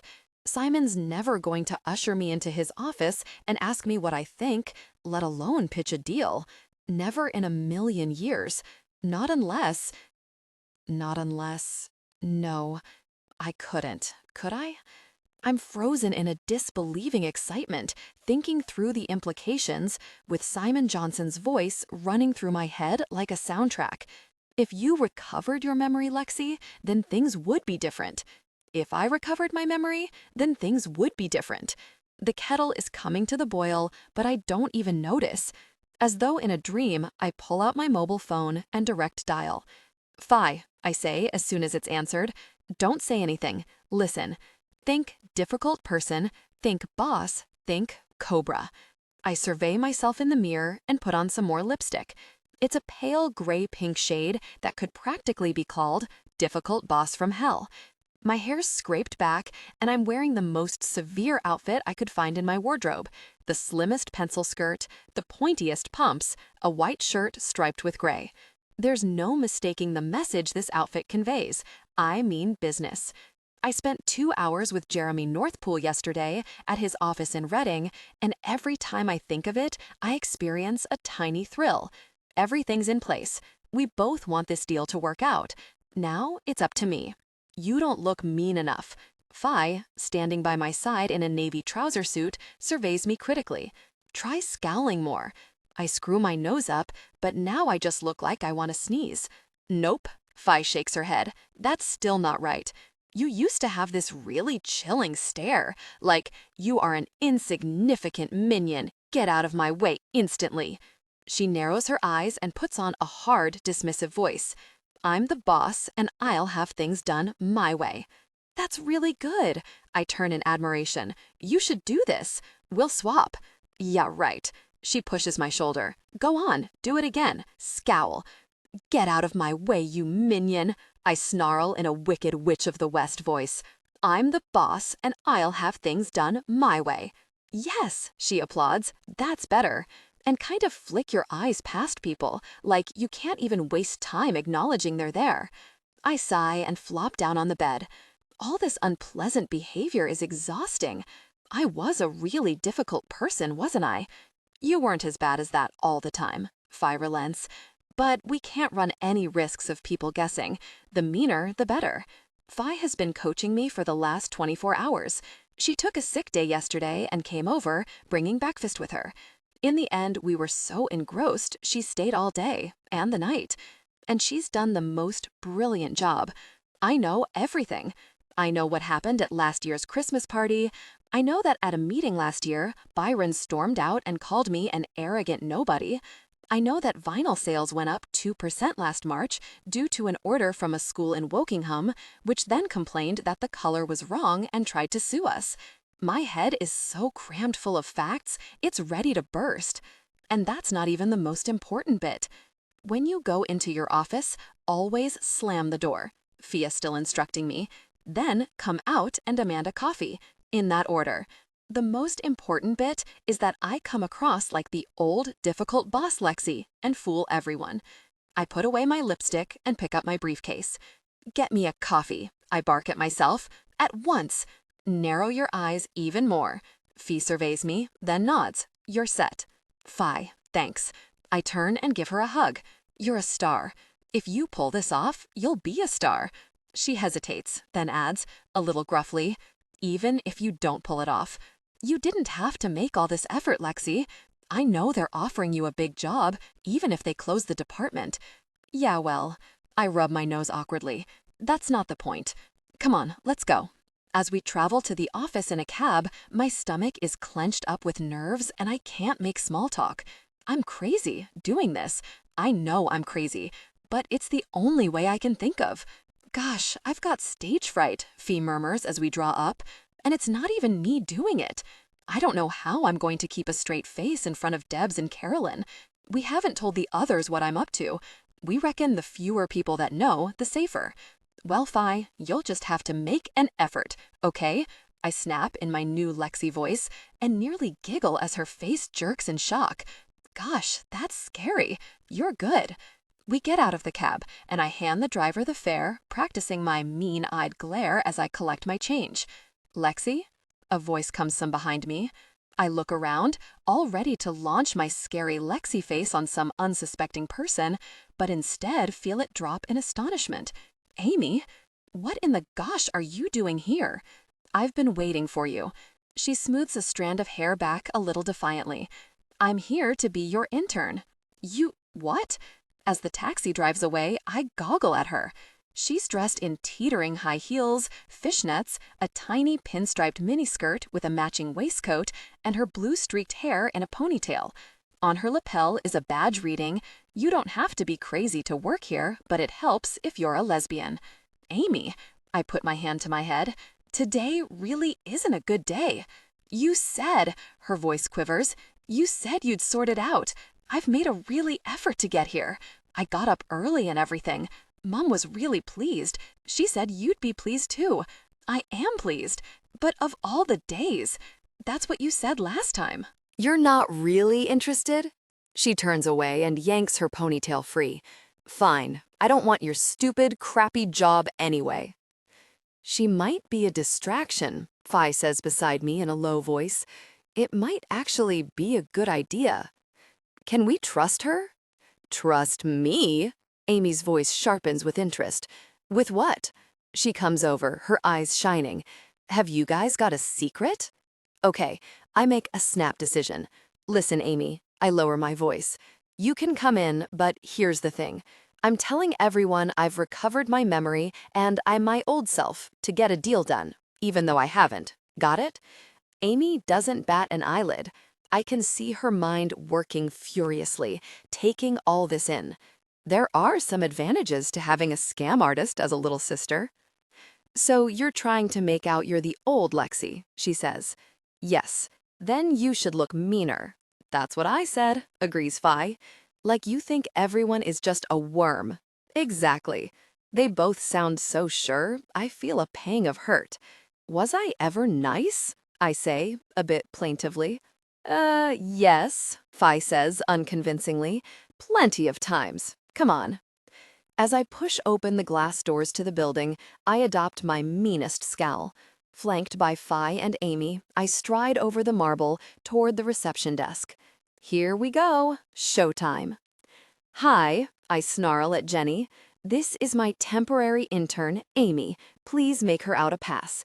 For your information, I'm fully recovered, and if you've got any mail for me, I want to know why it isn't upstairs already. Excellent, whispers Fi by my side. There's nothing for you, Lexi. Jenny seems taken aback as she fills out a pass for Amy. So, you remember everything now, do you? Everything. Come on, Fi. We're late enough already. I need to talk to the team. They've been slacking. I stride away, toward the lifts. A moment later, I can hear Jenny behind me, saying in an excited undertone, "Guess what? Lexis got her memory back." I turn back, and sure enough, she's already on the phone to someone. The lift pings. Fi, Amy, and I walk in, and as soon as the doors close, dissolve into giggles. High five! Fi lifts her hand. That was great! We all get out at the 8th floor, and I head straight to Natasha's desk outside Simon Johnson's office, my head high and imperious. Hi, Natasha, I say curtly. I assume you got my message about my memory returning. Obviously, I'll need to see Simon as soon as possible. Yes, I got your message, Natasha nods, but I'm afraid Simon's quite booked up this morning. Then juggle things around, cancel someone else. It's essential I see him. Okay, Natasha types hastily at her keyboard. I could do you a slot at 10:30. Fantastic. I stop, as Fi nudges me. That'll be fine, I amend, shooting Natasha my meanest scowl for good measure. Come on, Fi. God, this barking and snapping is a strain.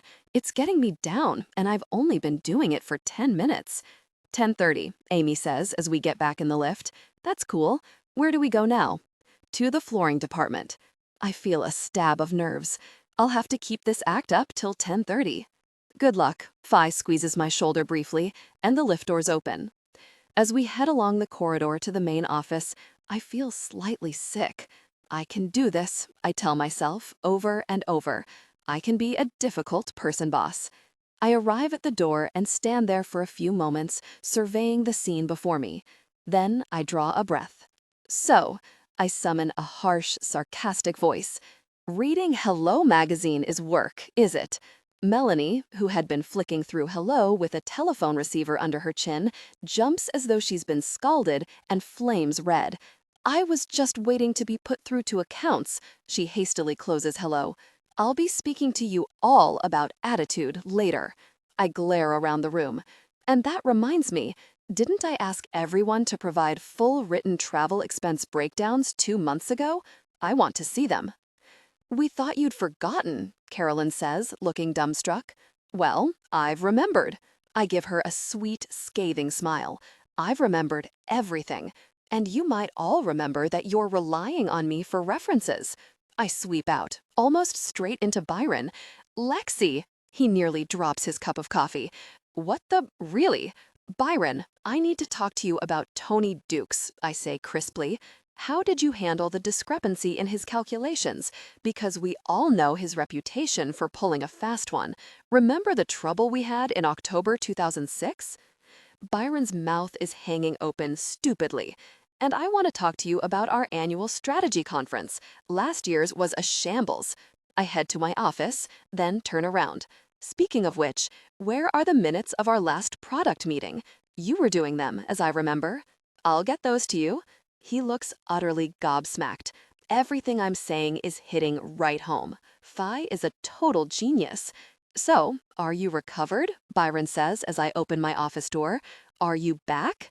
Oh yes, I'm back. I usher Amy in and slam the door. I count to 3, then I look out again. Claire, a coffee, and one for my temp, Amy. Fi, can you come in here? As Fi closes the door behind her, I collapse on the sofa, breathless. You should be on the stage, Fi exclaims. That was so great. That's just the way you used to be. I'm still cringing inside. I can't believe I said those things. So now we just have to sit it out till 10:30. Fi glances at her watch as she perches on my desk. It's past 10 now. You were a real difficult person out there, says Amy admiringly.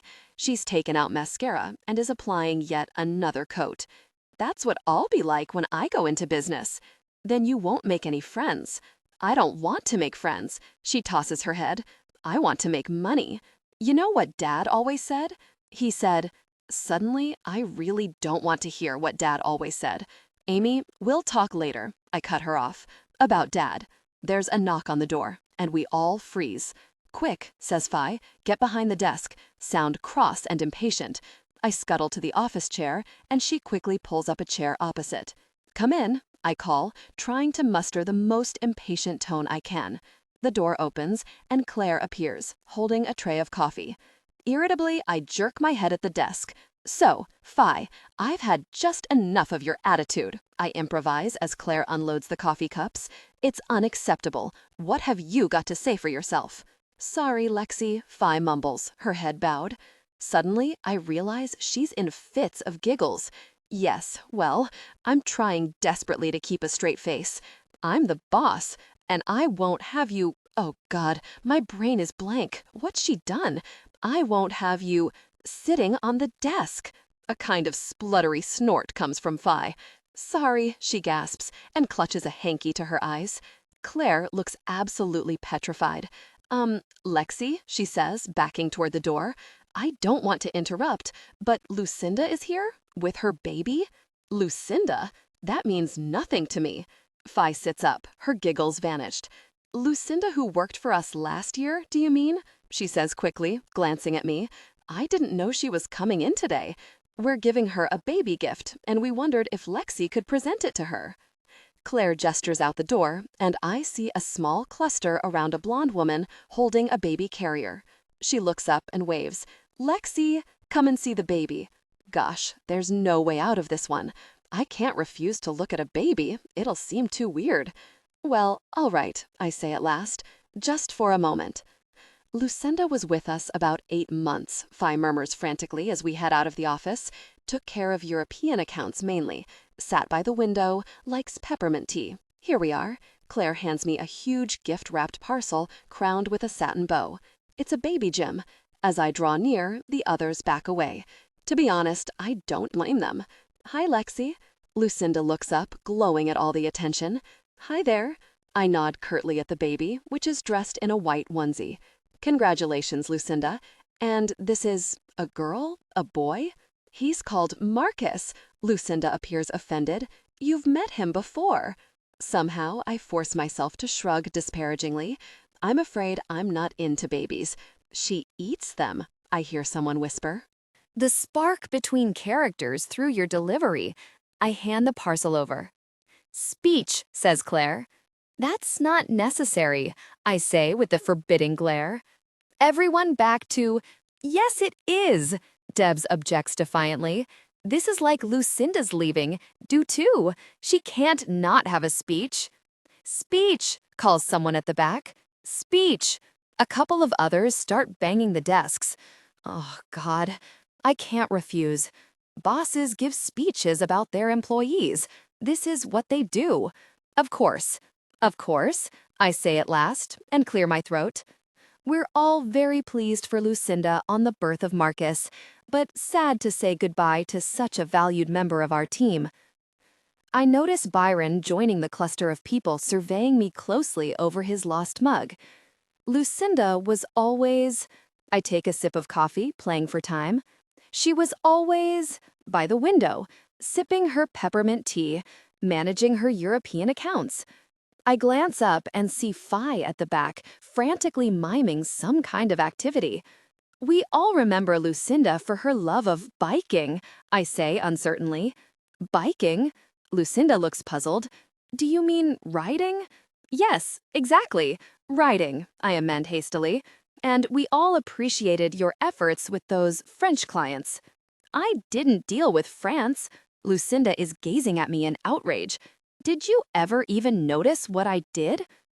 Tell the story about Lucinda and the snooker table, calls out someone at the back, and there's a chorus of laughter. No, I snap, rattled. So here's to Lucinda. I raise my coffee cup.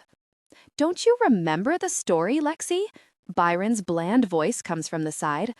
I glance at him and feel a sudden hollowness inside. He's guessed. Of course I remember it. I summon my most cutting tones. But it's not the time for silly, irrelevant stories. We should all be at work. Get back to your desks, everyone.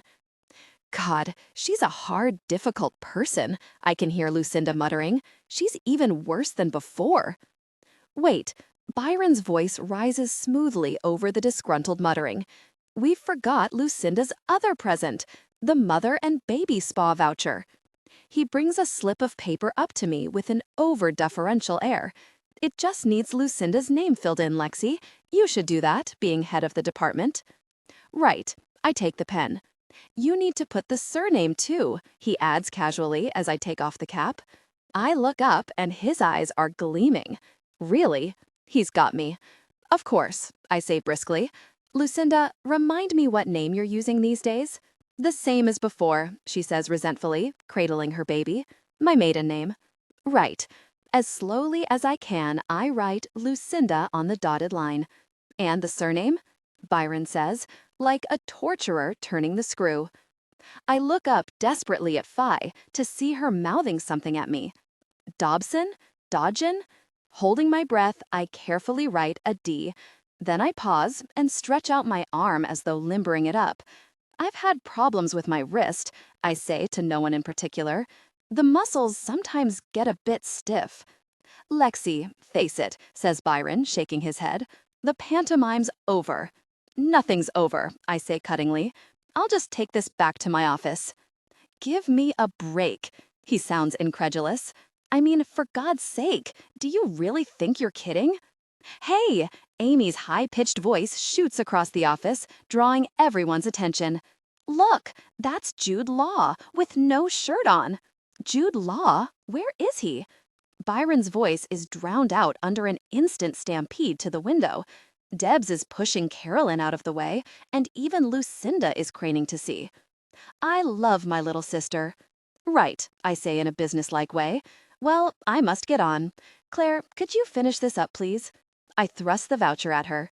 It is Jude Law, I can hear Amy insisting. I just saw him kissing Sienna. We should call OK Magazine. She hasn't remembered a bloody thing, Byron is saying furiously, trying to make his voice heard. This is all a bloody act. I need to go to my meeting with Simon, get back to work. I swivel on my heel in my best scary Lexi manner and walk rapidly out of the office before he can reply. The door of Simon Johnson's office is closed as I arrive upstairs, and Natasha gestures to me to take a seat. I sink down onto the sofa, still a bit shaky from Byron's near confrontation. Are you both seeing Simon Johnson? She says in surprise, looking at Phi. No, Phi's just here, I can't say, as moral support. Lexi needed to consult me on a sales document, Phi says smoothly, and raises her eyebrows at Natasha. She really is back to her old self. Understood. Natasha raises her own eyebrows back. A moment later, the phone rings, and Natasha listens for a moment. All right, Simon, she says at length. I'll tell her. She puts down the receiver and looks at me. Lexi, Simon's in with Sir David and a few other directors. Sir David Albright? I echo apprehensively. Sir David Albright is chairman of the board. He's the total bigwig, even bigger and wibbier than Simon. And he's really fierce. Everyone says so. That's right, Natasha nods. Simon says you should just go in, join the meeting, and see all of them. In about 5 minutes, okay? Panic is sending little shooters through my chest. I wasn't counting on Sir David and the directors. Of course, fine. Phi, I need to powder my nose. Let's just continue our discussion in the ladies. Fine.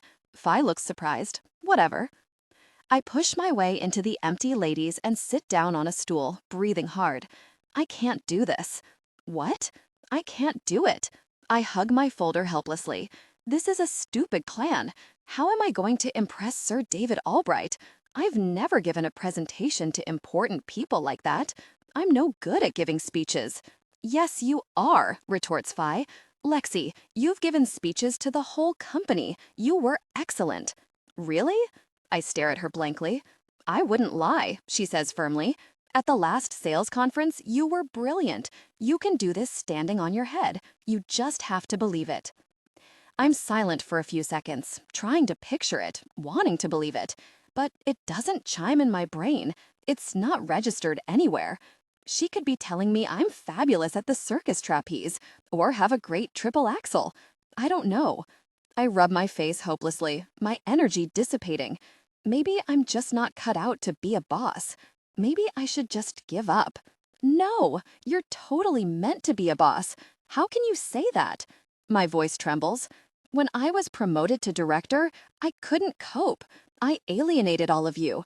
I didn't manage the department well. I really messed it up. And they realize that. I jerk my head toward the door. That's why they demoted me.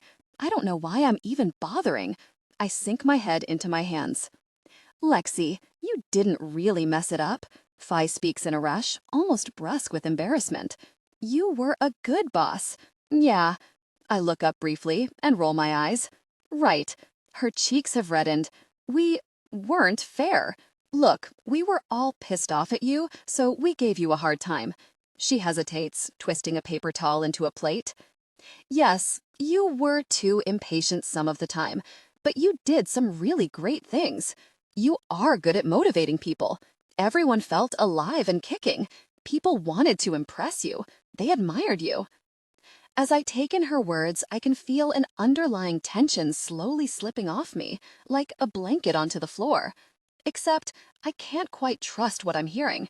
But you made me sound like such a difficult person. All of you. Fi nods. You were a difficult person some of the time, but sometimes you needed to be. She hesitates, weaving the towel through her fingers. Carolyn was taking the piss with her expenses. She deserved a bit of a rocket. I didn't say that, she adds quickly, with a grin, and I can't help smiling back. The door to the ladies opens, and a cleaner starts coming in with a mop. Could you give us 2 minutes? I say at once, in my best crisp, don't argue with me voice. Thanks. The door closes again. Thing is, Lex, Fi abandons her mangled paper towel. We were jealous. She looks at me frankly. Jealous? 1 minute you were Snaggletooth. Next thing, you've got this amazing hair and teeth, and your own office, and you're in charge, and telling us what to do. I know. I sigh. It's mad.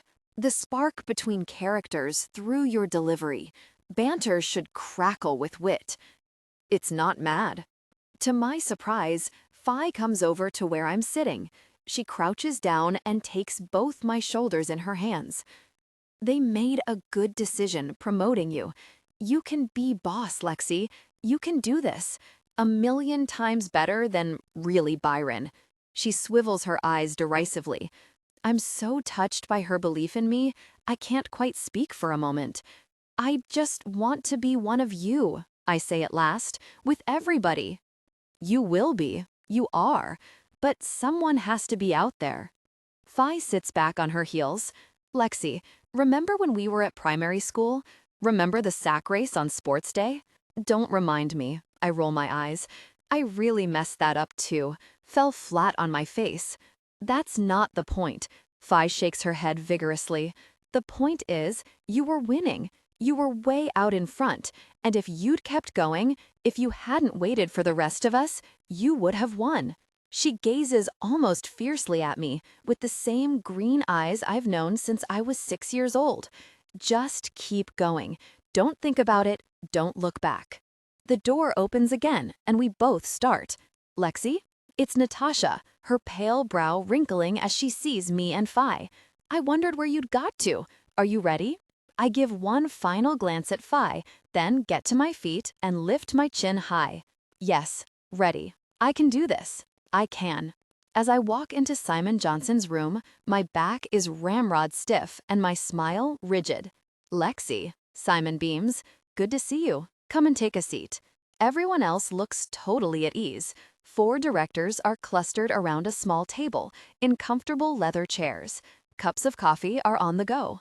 A thin, graying man, whom I recognize as David Albright, is talking to the man on his left about a villa in Provence. "So, your memory is recovered?" Simon hands me a cup of coffee. "Tremendous news, Lexi." "Yes, it's great. We're just going through the implications of June '07. He nods at the papers spread over the table. "This is very good timing, because I know you had some strong views about the amalgamation of departments. You know everyone here?" He pulls out a chair, but I don't sit down. "Actually, my hands are damp and I curl them around the folder. Actually, I wanted to speak to you, all of you, about something else." David Albright looks up with a frown. "What?" "Flooring." Simon winces. Someone else mutters, "For God's sake." "Lexi." Simon's voice is tight. "We've discussed this before. We've moved on. We're no longer dealing in flooring." "But I've done a deal. That's what I want to talk about." I take a deep breath. I've always felt the archive prints that Deller owns are one of its biggest assets. For several months, I've been trying to find a way to harness these assets. Now, I have a deal in place with a company that would like to use one of our old designs. It'll raise Deller's profile. It'll turn the department around. I can't help sounding exhilarated. I know I can motivate my department. This can be the beginning to something big and exciting. All we need is another chance. Just one more chance. I stop breathlessly and survey the faces. I can see it at once. I have made precisely no impact whatsoever. Sir David has the same impatient frown on his face. Simon looks murderous. One guy is checking his BlackBerry. "I thought the decision on flooring had been made," Sir David Albright says testily to Simon. "Why are we raising it again?" "It has been decided, Sir David," he says hurriedly. "Lexi, I don't know what you're doing." "I'm doing business," I retort with a clench of frustration. "Young lady," Sir David says, "business is forward-looking. Deller is a new millennium, high-tech company. We have to move with the times, not cling to the old." "I'm not clinging," I try not to yell. "The old Deller prints are fabulous. It's a crime not to use them." "Is this to do with your husband?" Simon says, as though he suddenly understands. "Lexi's husband is a property developer," he explains to the others, then turns back to me. "Lexi, with all due respect, you're not going to save your department by carpeting a couple of show flats." One of the men laughs and I feel a knife of fury. Carpeting a couple of show flats? Is that all they think I'm capable of? Once they hear what this deal is, they'll... I'm drawing myself up, ready to tell them, ready to blow them away.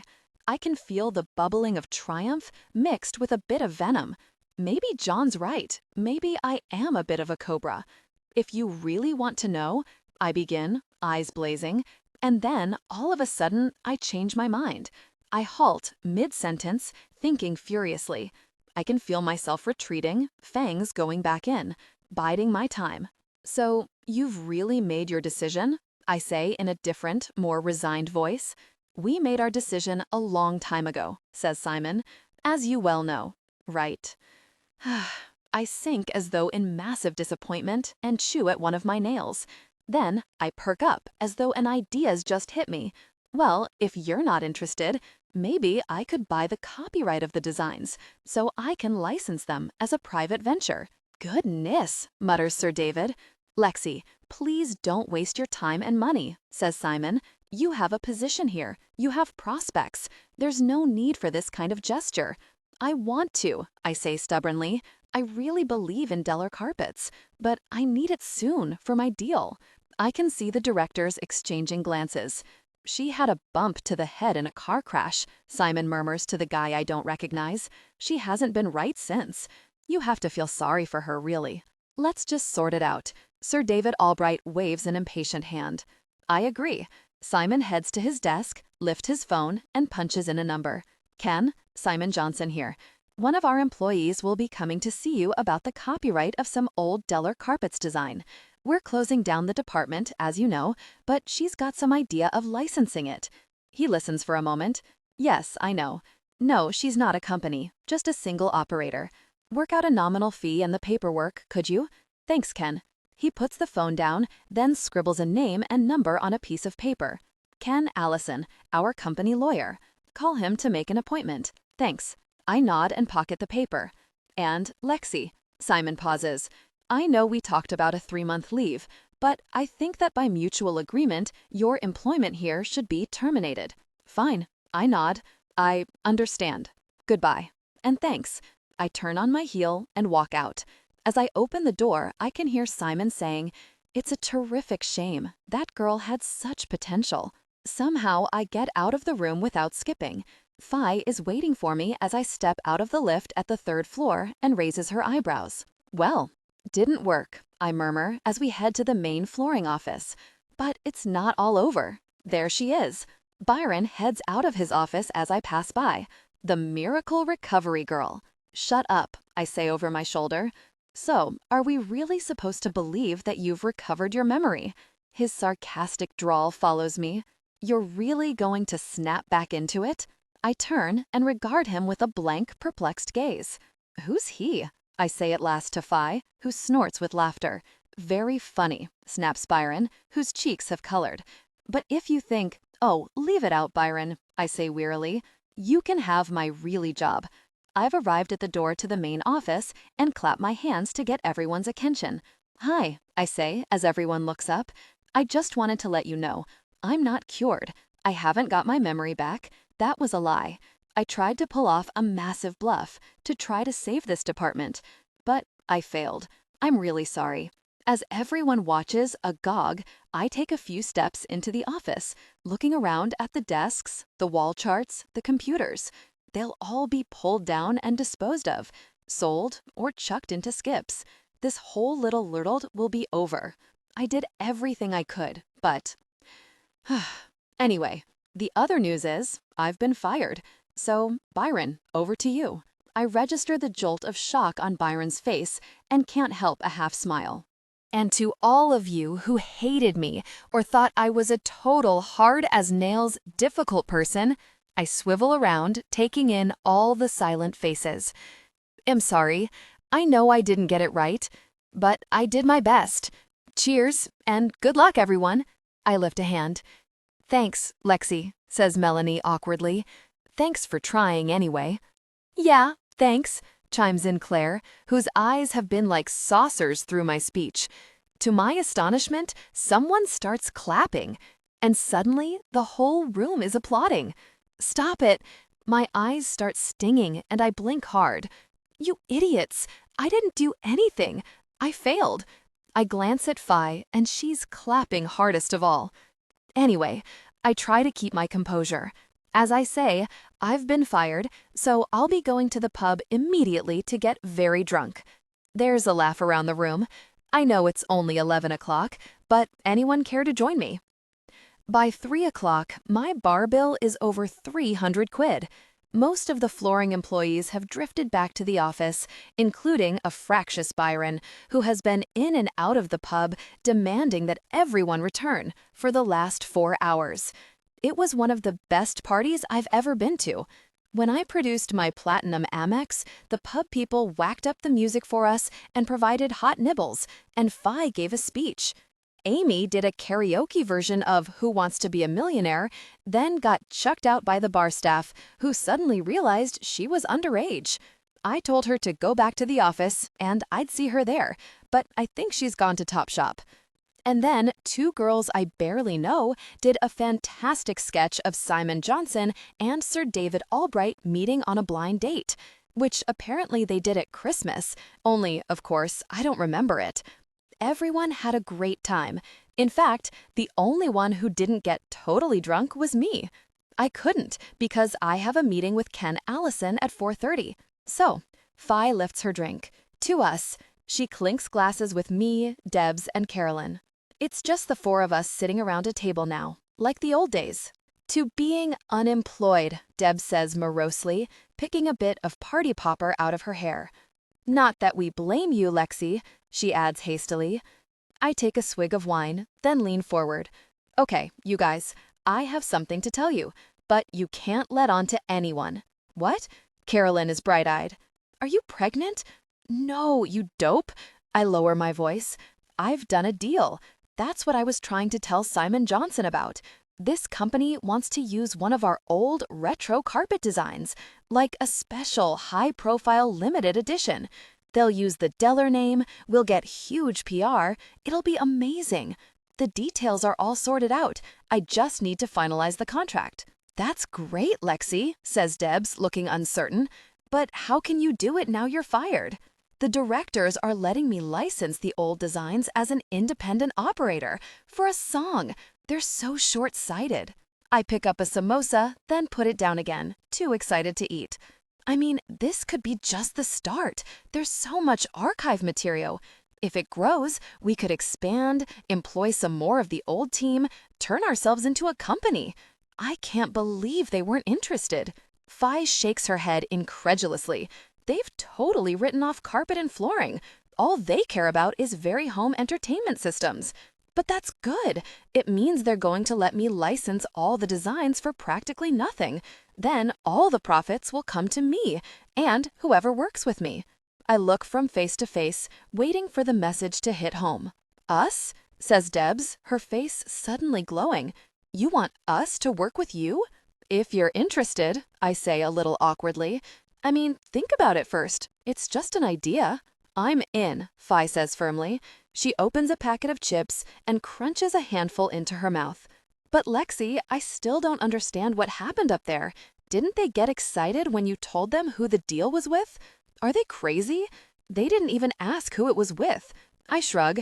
They assumed it was one of Eric's projects. You're not going to save your department by carpeting a couple of show flats. I imitate Simon Johnson's patronizing voice.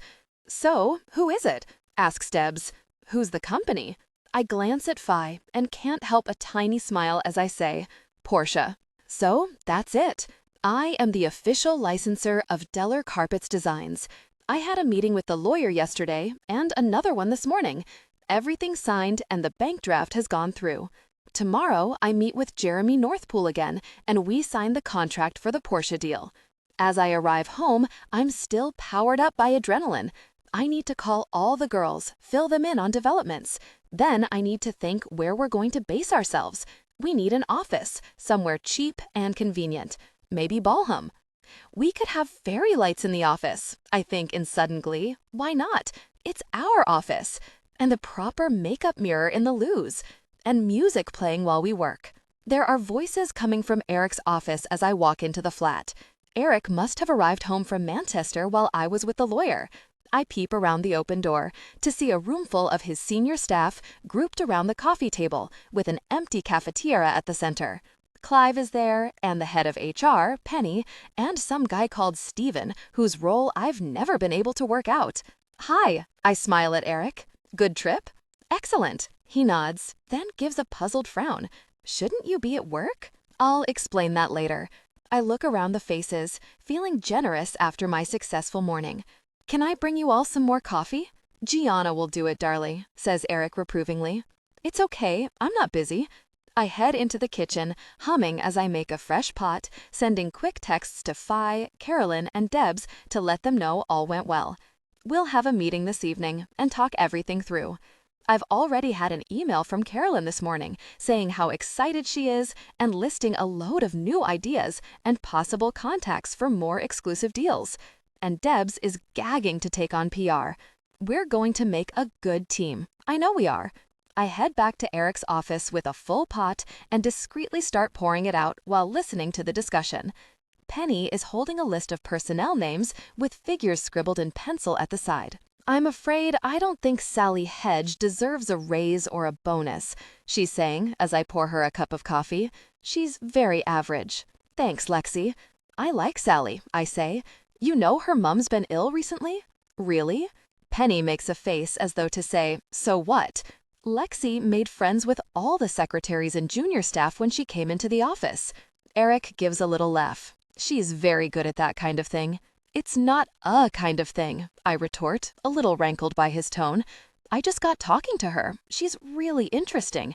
You know she nearly made the British gymnastics squad for the Commonwealth Games? She can do a front somersault on the beam. Everyone looks at me blankly for a second. Anyway, Penny turns back to her paper. We're agreed, no bonus or raise this time, but perhaps a review after Christmas. Moving on, Damien Greenslade. I know this isn't my business, but I can't bear it. I can just imagine Sally waiting for the news of the bonuses. I can just imagine her thud of disappointment. Excuse me. I dump the coffee pot on a handy shelf, and Penny stops talking in surprise. I'm sorry, can I just say something? The thing is, a bonus may not be much to the company. It's peanuts to the bottom line, but it's huge to Sally Hedge. Do any of you remember what it was like to be young and poor and struggling? I look around at Eric's managers, all dressed in smart, grown-up clothes with their smart, grown-up accessories. Because I do. Lexi, we know you're a tender-hearted soul. Stephen rolls his eyes. But what are you saying? We should all be poor? I'm not saying you have to be poor. I try to control my impatience. I'm saying you have to remember what it's like being at the bottom of the ladder. It's a lifetime away for all of you. I sweep my hand around the room. But that was me. The spark between characters through your delivery. Banter should crackle with wit. And it feels like it was about 6 weeks ago I was that girl. No money, hoping for a bonus, wondering if I'd ever get a break, standing in the pouring rain.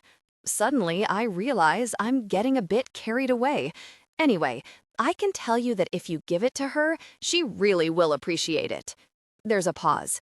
I glance at Eric, and he has a fixed, livid smile on his face. Right, Penny raises her eyebrows. Well, come back to Sally Hedge. She marks her paper. Thanks. I didn't mean to interrupt. Carry on. I pick up the coffee pot and try to creep out of the room silently, only stumbling briefly on a mulberry briefcase that someone's left on the floor. Maybe they'll give a bonus to Sally Hedge, and maybe they won't, but at least I said my bit. I pick up the paper and am just flicking through to see if there's an offices to rent section when Eric appears out of his office. Oh, hi, I say. Having a break? Lexi. A word. He walks me swiftly to my bedroom and closes the door, that horrible smile still on his face. Please don't ever interfere with my business again. Oh gosh, I thought he seemed annoyed. Eric, I'm sorry I interrupted the meeting, I say quickly, but I was only expressing an opinion. I don't need any opinions. But isn't it good to talk about things? I say in astonishment. Even if we disagree? I mean, that's what keeps relationships alive. Talking. I don't agree. His words are coming out like bullet fire. He's still got that smile on, like a mask, as if he has to hide how angry he really is. And all of a sudden, it's like a filter falls off my eyes. I don't know this man. I don't love him. I don't know what I'm doing here. Eric, I'm sorry. I won't do it again. I walk over to the window, trying to gather my thoughts. Then I turn around. Can I ask you a question since we're talking? What do you really, genuinely think? About us, our marriage, everything? I think we're making good progress. Eric nods, his mood instantly better, as though we've moved on to a new subject on the agenda. We're becoming more intimate. You've started having flashbacks. You've learned everything from the marriage manual. I think it's all coming together. All good news. He sounds so businesslike, like he might suddenly produce a PowerPoint presentation with a graph going up to show how happy we are. How can he think that when he's not interested in what I think or any of my ideas or who I really am? Eric, I'm sorry. I heave a deep sigh and slump down on a suede armless chair. But I don't agree. I don't think we are becoming more intimate. Not really.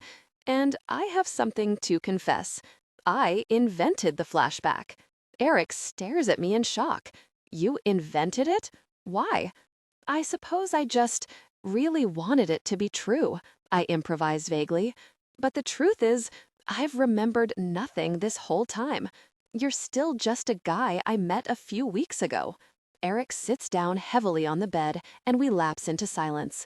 I pick up a black and white photograph of us at our wedding. We're toasting each other and smiling and outwardly blissful. But now I look more carefully, I can see the strain in my eyes. I wonder how long I was happy for. I wonder when it hit me that I'd made a mistake. Eric, let's face it, it's not working out. I sigh as I replace the picture. Not for either of us. I'm with a man I don't know. You're with a woman who remembers nothing. That doesn't matter. We're building a new marriage. Starting again. He's sweeping his hands around for emphasis. Any minute he's going to say we're enjoying marriage-style living. We're not. I shake my head. And I can't do it anymore. You can, darling. Eric switches instantly into concerned husband of deranged invalid mode. Maybe you've been pushing yourself too hard. Take a rest. I don't need a rest. I need to be myself. I get to my feet, my frustration bubbling to the surface. Eric, I'm not the girl you think you married. I don't know who I've been these last 3 years, but it hasn't been me. I like color. I like mess. I flail my arms around. I like pasta. All this time, I wasn't hungry for success. I was hungry. Eric looks totally bemused. Darling, he says carefully, if it means that much to you, we can buy some pasta. I'll tell Gianna to order some. It's not about the pasta, I cry out. Eric, you don't understand. I've been acting for the last few weeks, and I can't do it anymore. I gesture at the massive screen. I'm not into all this high-tech stuff. I don't feel relaxed. To be honest, I'd rather live in a house. A house? Eric looks as horrified as if I've said I want to live with a pack of wolves and have their babies. This place is fantastic, Eric. I suddenly feel bad for slagging off his creation. It's stunning, and I really admire it. But it's not me. I'm just not made for loft-style living. Ugh, I can't believe it. I actually did the sweeping parallel hands gesture. I'm shocked. Lexi looks truly poleaxed. I had no idea you felt that way. But the most important thing is, you don't love me. I meet his eye straight on. Not me? I do love you. Eric seems to regain his confidence. You know I do. You're talented and you're beautiful. You don't think I'm beautiful? Yes, I do. He seems affronted. Of course I do. You think my collagen job is beautiful? I correct him gently, shaking my head. And my tooth veneers and my hair dye? Eric is silenced. I can see him eyeing me incredulously. I probably told him it was all natural. I think I should move out. I take a few steps away, focusing on the carpet. I'm sorry, but it's just too much of a strain. I guess we rushed things, Eric says at last. Maybe a break would be a good idea. After a week or two, you'll see things differently, and we can think again. Yeah, I nod. Maybe. It feels weird packing up this room. This isn't my life. It's another girl's life. I'm stuffing the absolute minimum into a Gucci suitcase that I found in a cupboards, some underwear, jeans, a few pairs of shoes. I don't feel I have any right to all the beige designer suits. Nor, to be honest, do I want them. As I'm finishing, I sense a presence in the room and look up to see Eric in the doorway. I have to go out, he says stiffly. Will you be all right? Yes, I'll be fine. I nod. I'll take a cab to Phi's house. She's coming home early from work. I zip up the suitcase, wincing at its sound of finality. Eric, thanks for having me. I know this has been hard for you too. I care for you deeply. You must know that. There's genuine pain in Eric's eyes, and I feel a stab of guilt. But you can't stay with people because of guilt, or because they can drive a speedboat. I stand up, rubbing my stiff back, and survey the massive, immaculate room. The designer state-of-the-art bed, the built-in screen, the dressing room for all those millions of clothes. I'm sure I'll never live in such a luxurious place again in my life. I must be crazy. As my gaze sweeps over the bed, something crosses my mind. Eric, do I squeak in my sleep? I ask casually. Have you ever noticed? Yes, you do, he nods. We went to a doctor about it. He suggested you douche your nasal passages with salt water before retiring and prescribed a nose clip. He heads to a drawer, brings out a box, and produces a gross-looking plastic contraption. Do you want to take it with you? No, I manage, after a pause. Thanks anyway. Okay, I'm making the right decision. Eric puts the nose clip down. He hesitates, then comes over and gives me an awkward hug. I feel like we're obeying instructions from the marriage manual. Separation, parting embrace. Bye, Eric, I say, against his expensive scented shirt. I'll see you. Ridiculously, I feel near tears. Not because of Eric, but because it's over. My whole amazing, perfect dream life. At last, he pulls away. Bye, Lexi. He strides out of the room, and a moment later, I know he's gone. An hour later, I really have finished packing. In the end, I couldn't resist stuffing another suitcase full of La Perla and Chanel makeup and body products, and a third full of coats. I mean, who else will want them? Not Eric. And I've kept my Louis Vuitton bag for old time's sake. Saying goodbye to Gianna was pretty hard. I gave her a huge goodbye hug, and she muttered something in Italian while she patted my head. I think she kind of understood. And now it's just me. I drag my cases to the living room, then glance at my watch. There's still a few minutes till the taxi's due. I feel like I'm checking out of a posh boutique-style hotel. It's been a great place to stay, and the facilities were amazing, but it was never home. Even so, I can't help a massive pang as I step out onto the huge terrace for the very last time, shading my eyes against the afternoon sun. I can remember arriving here and thinking I'd landed in heaven. It seemed like a palace. Eric seemed like a Greek god. I can still conjure up that amazing lottery winner's euphoria. With a sigh, I turn on my heel and head back inside. I guess I didn't have the perfect life handed to me on a plate, after all, which probably means I was never Gandhi. As I'm locking the terrace door, it occurs to me I should say goodbye to my pet. I flick on the screen and click onto Pet Corner. I summon up my kitten and watch it for a minute, patting a ball, cute and ageless forever. Bye, Arthur, I say. I know it's not real, but I can't help feeling sorry for it, trapped in its virtual world. Maybe I should say goodbye to Titan, too, just to be fair. I click on Titan, and at once a 6-foot spider appears on the screen, rearing up at me like some kind of monster. Jesus! In horror, I recoil backward, and the next moment, I hear a loud crash. I wheel around, still shaken, to see a mess of glass, earth, and greenery on the floor. Oh, great. Stunning work. I've knocked over one of those bloody posh plant things, orchids or whatever they are. As I'm staring at the wreckage in dismay, a message flashes up on the screen, bright blue on green, over and over. Disruption. Disruption. This place is really trying to tell me something. Maybe it is pretty intelligent after all. I'm sorry, I say aloud to the screen. I know I've disrupted things, but I'm going. You won't have to put up with me anymore.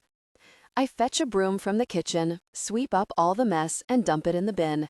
Then I find a piece of paper and write Eric a note. Dear Eric, I broke the orchid. I'm sorry. Also, I ripped the sofa. Please send me an invoice. Yours, Lexi. The doorbell rings just as I'm signing, and I prop the page up against the new glass leopard. Hi, I say into the phone. Can you possibly come up to the top floor? I might need some help with my cases. God knows what Fi will say. I told her I was only taking a shoebox full of essentials. I head to the outside landing and listen to the lift coming up to the penthouse floor. Hello, I begin as the doors start opening. I'm sorry, I've got quite a lot. And then my heart stops dead. It's not the taxi driver standing in front of me, it's John. He's wearing off-duty jeans and t-shirt.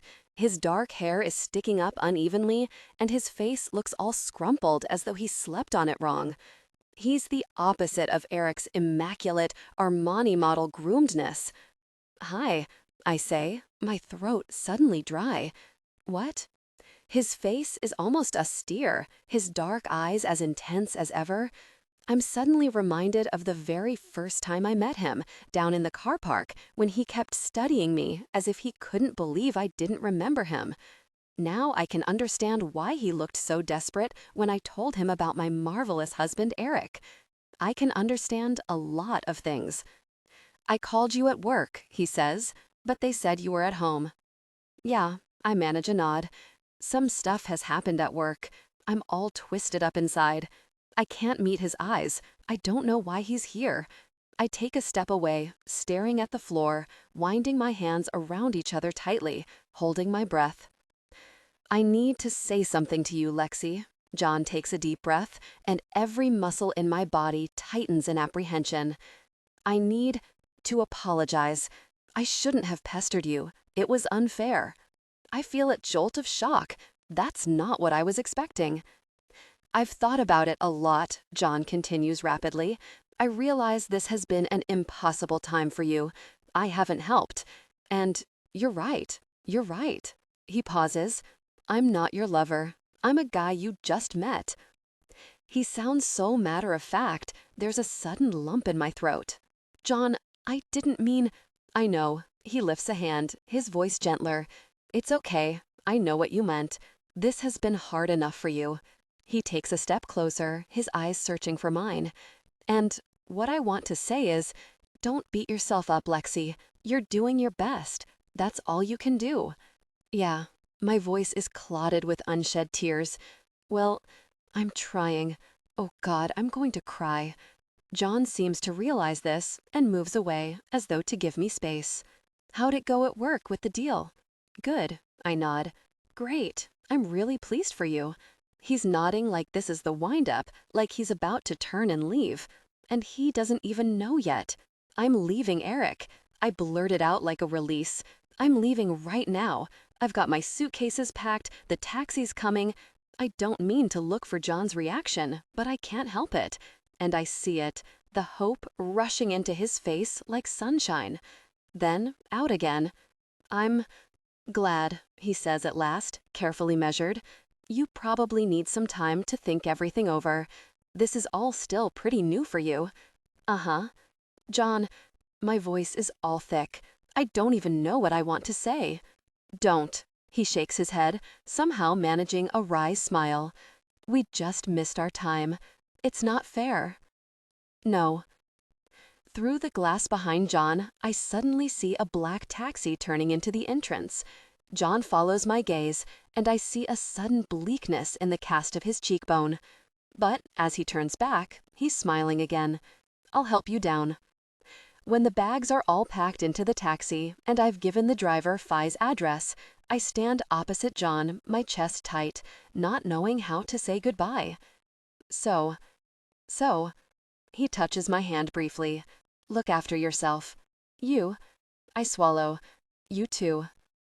With slightly stumbling legs, I get into the cab and pull the door to. But I can't yet bring myself to close it properly. I can't yet hear that horrible final clunk. John, I look up to where he's still standing.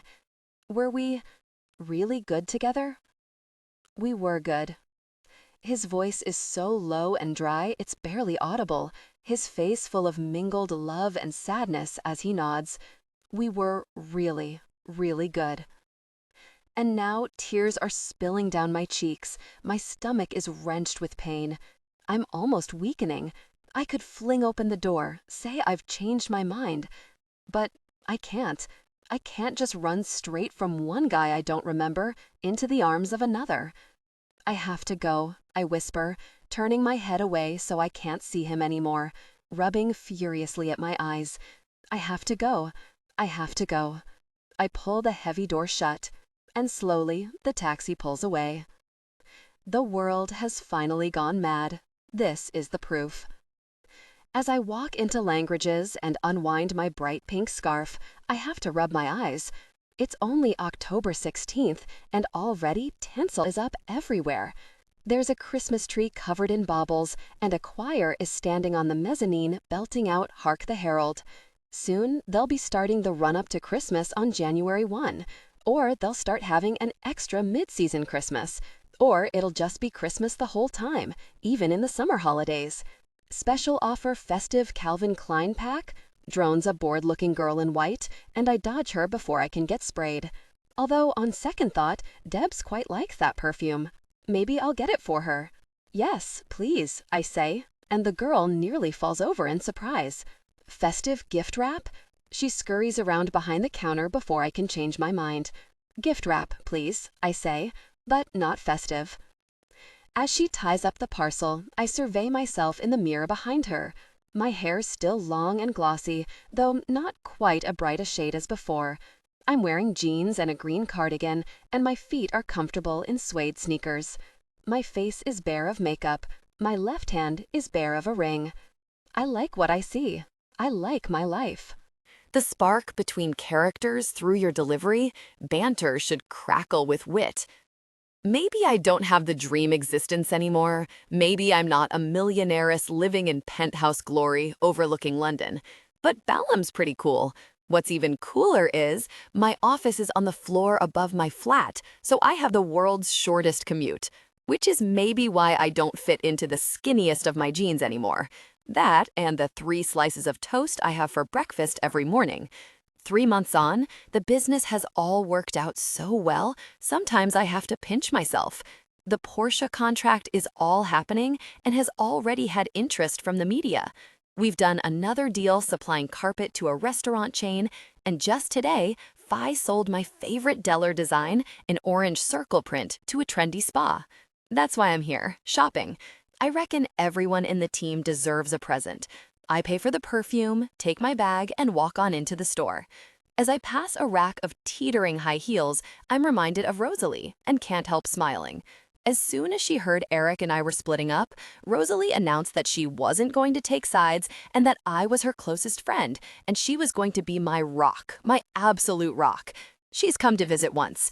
She was an hour late because she claimed her GPS didn't go south of the river, and then got traumatized by what she said was a street disturbance by yardie gangs. 2 kids messing with each other. They were 8. Still, she's done better than Mum, who's managed to cancel each planned visit with some dog ailment or other. We still haven't talked since I went to see her that day, not properly, but Amy's kept me posted. Apparently, the day after I visited, without a word to anyone, Mum gathered up a whole load of her frilly clothes and sent them to Oxfam. Then she went to the hairdresser. Apparently, she has a bob now, which really suits her, and she's bought some quite modern-looking trousers. She also got a man in to sort the dry rot and paid him to take away Dad's paving slabs. I know it doesn't sound very much, but in Mum's world, that's huge strides. And on the completely positive and fantastic front, Amy is doing spectacularly at school. Somehow, she's wangled a place in Business Studies A-level alongside all the 6 formers, and her teacher is bowled over by her progress. She's coming to intern with us in the Christmas holidays, and I'm actually looking forward to it. As for Eric, I sigh whenever I think of him. He still thinks we're on a temporary separation, even though I've contacted his lawyer about a divorce. About a week after I moved out, he sent me a typed-out document entitled Lexi and Eric, Separation Manual. He suggested we have what he called a milestone meeting every month, but I haven't made a single one. I just can't see Eric right now. Nor can I bring myself to look at his section entitled Separation Sex, Infidelity, Solo, Reconciliation, Other. Other? What on earth? No, don't even think about it.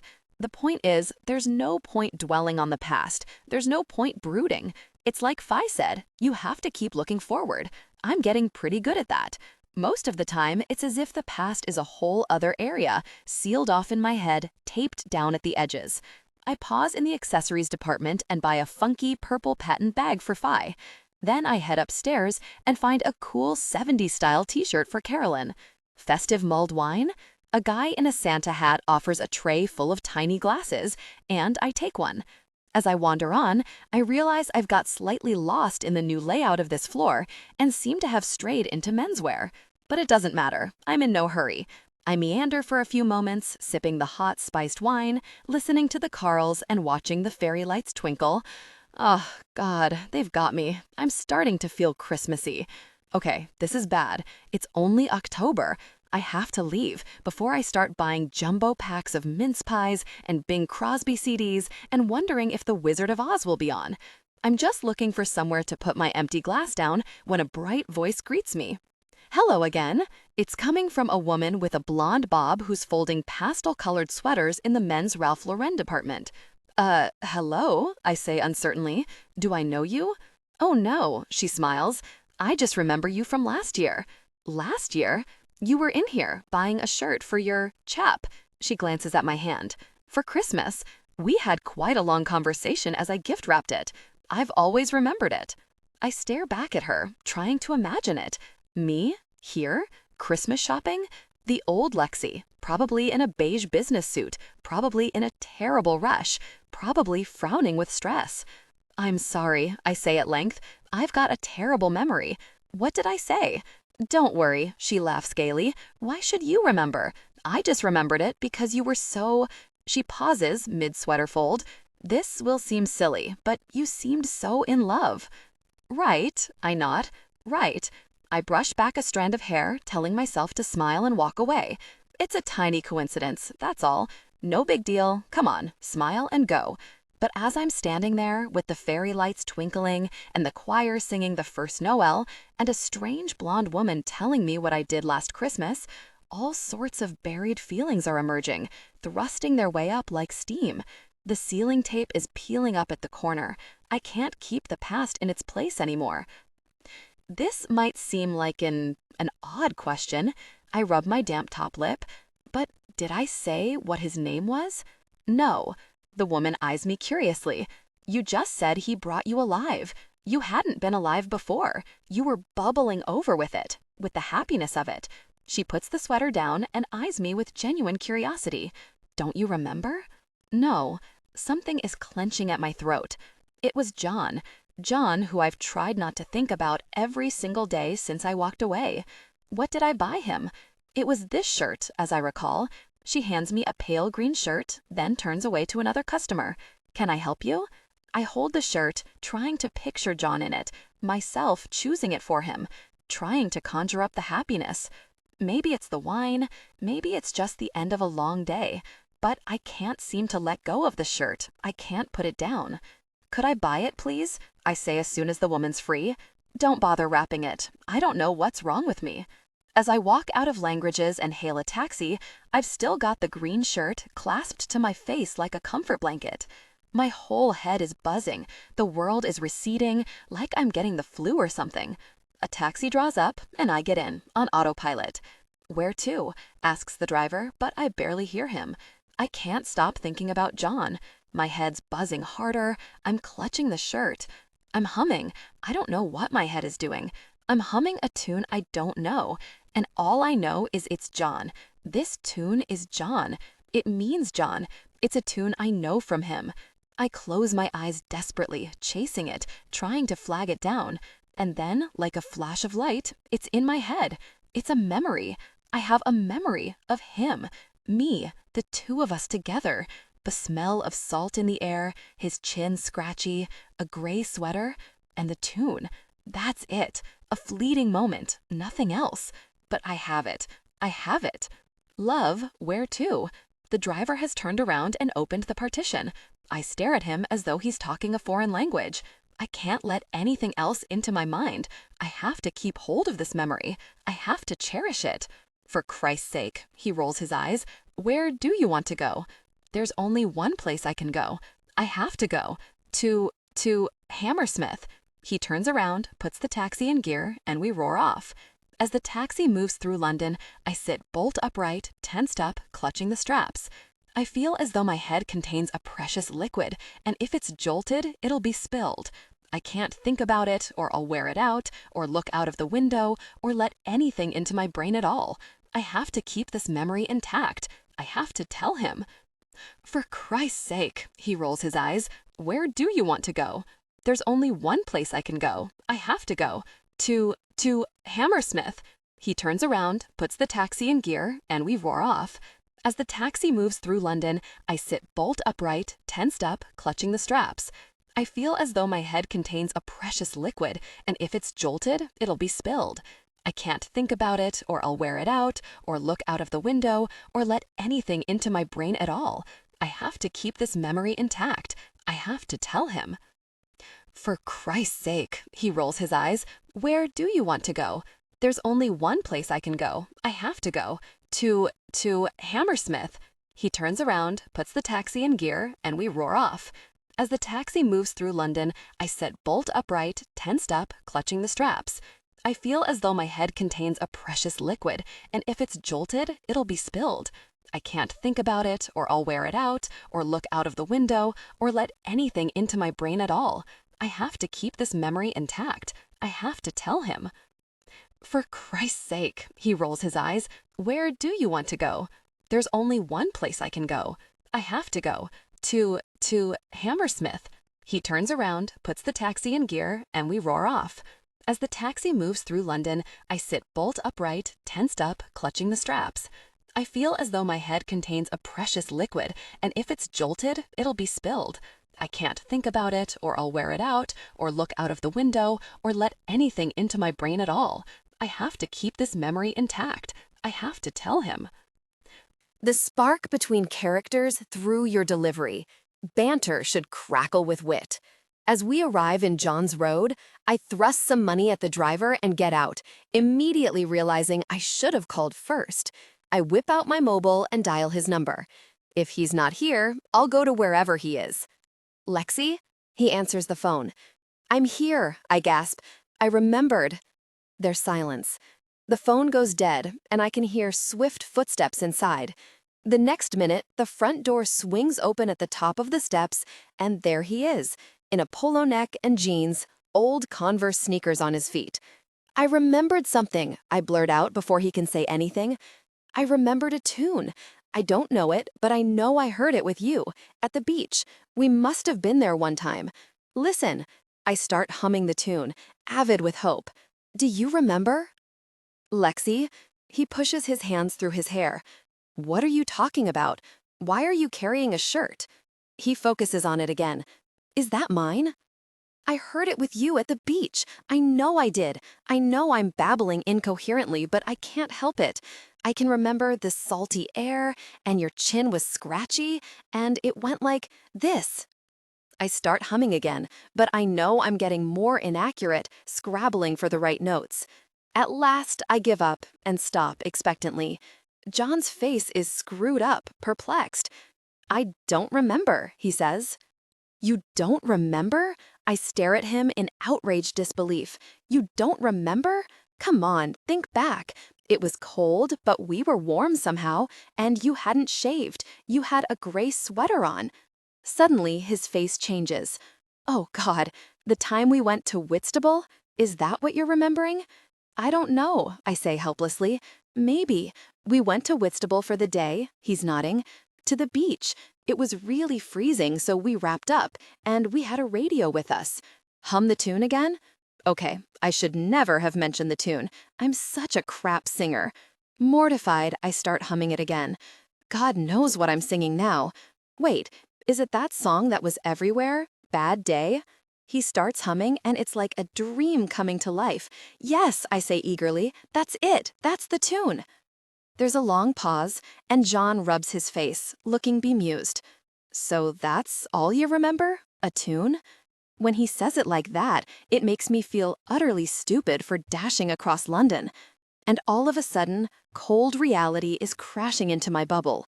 He's not interested anymore. He's moved on. He's probably got a girlfriend by now. Yes, I clear my throat, trying unsuccessfully to seem nonchalant. That's all.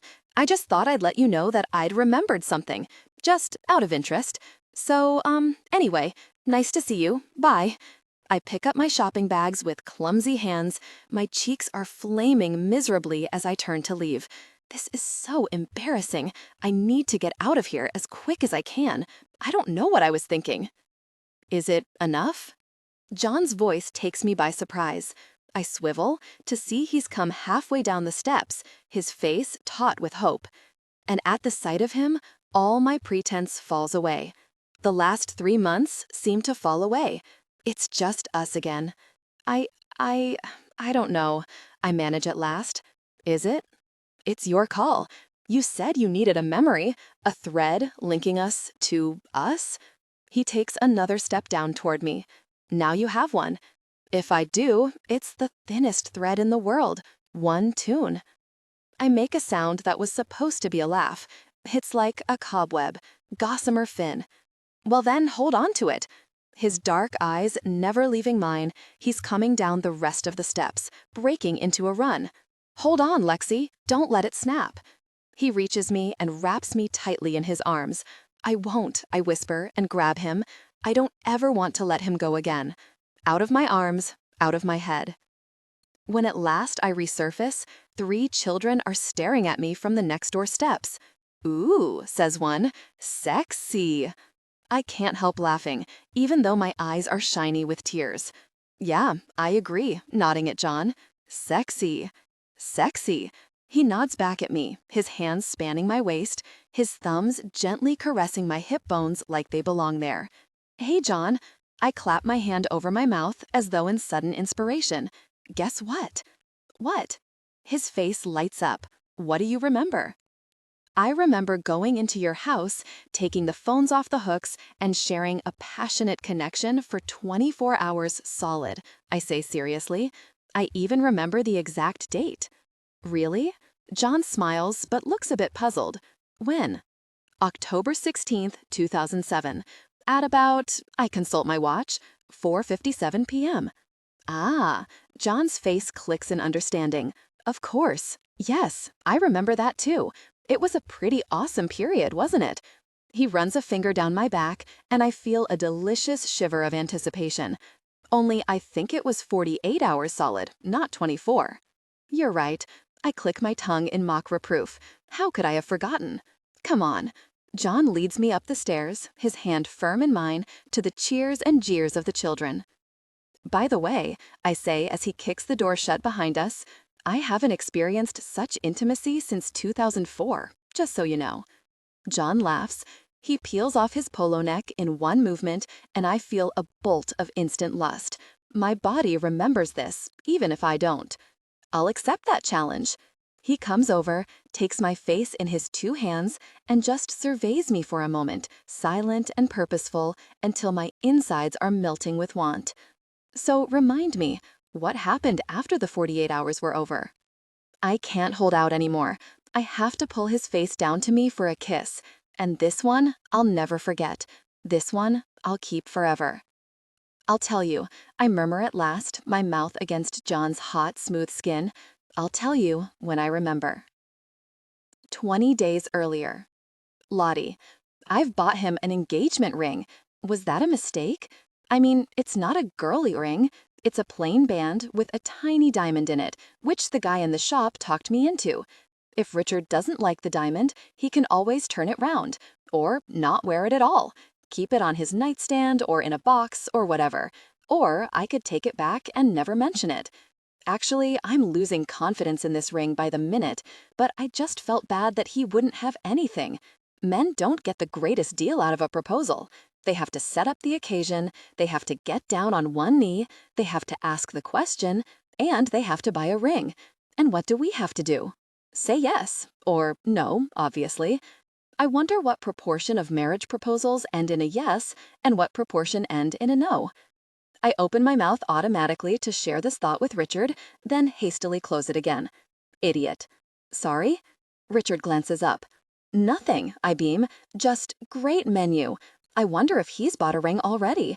I don't mind, either way. On the one hand, it's fabulously romantic if he has. On the other hand, it's fabulously romantic to choose one together. It's a win-win.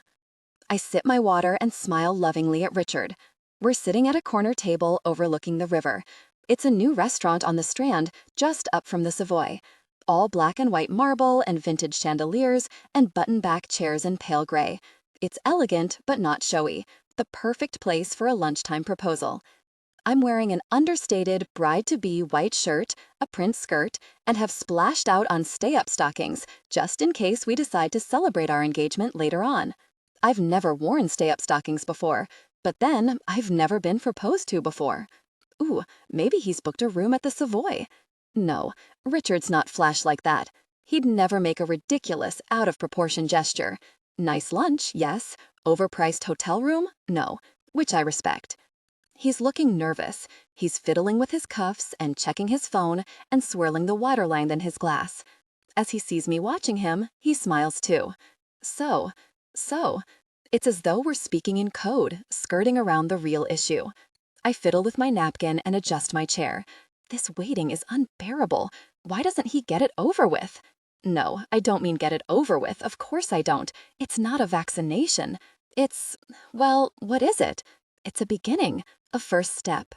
The spark between characters through your delivery, banter should crackle with wit.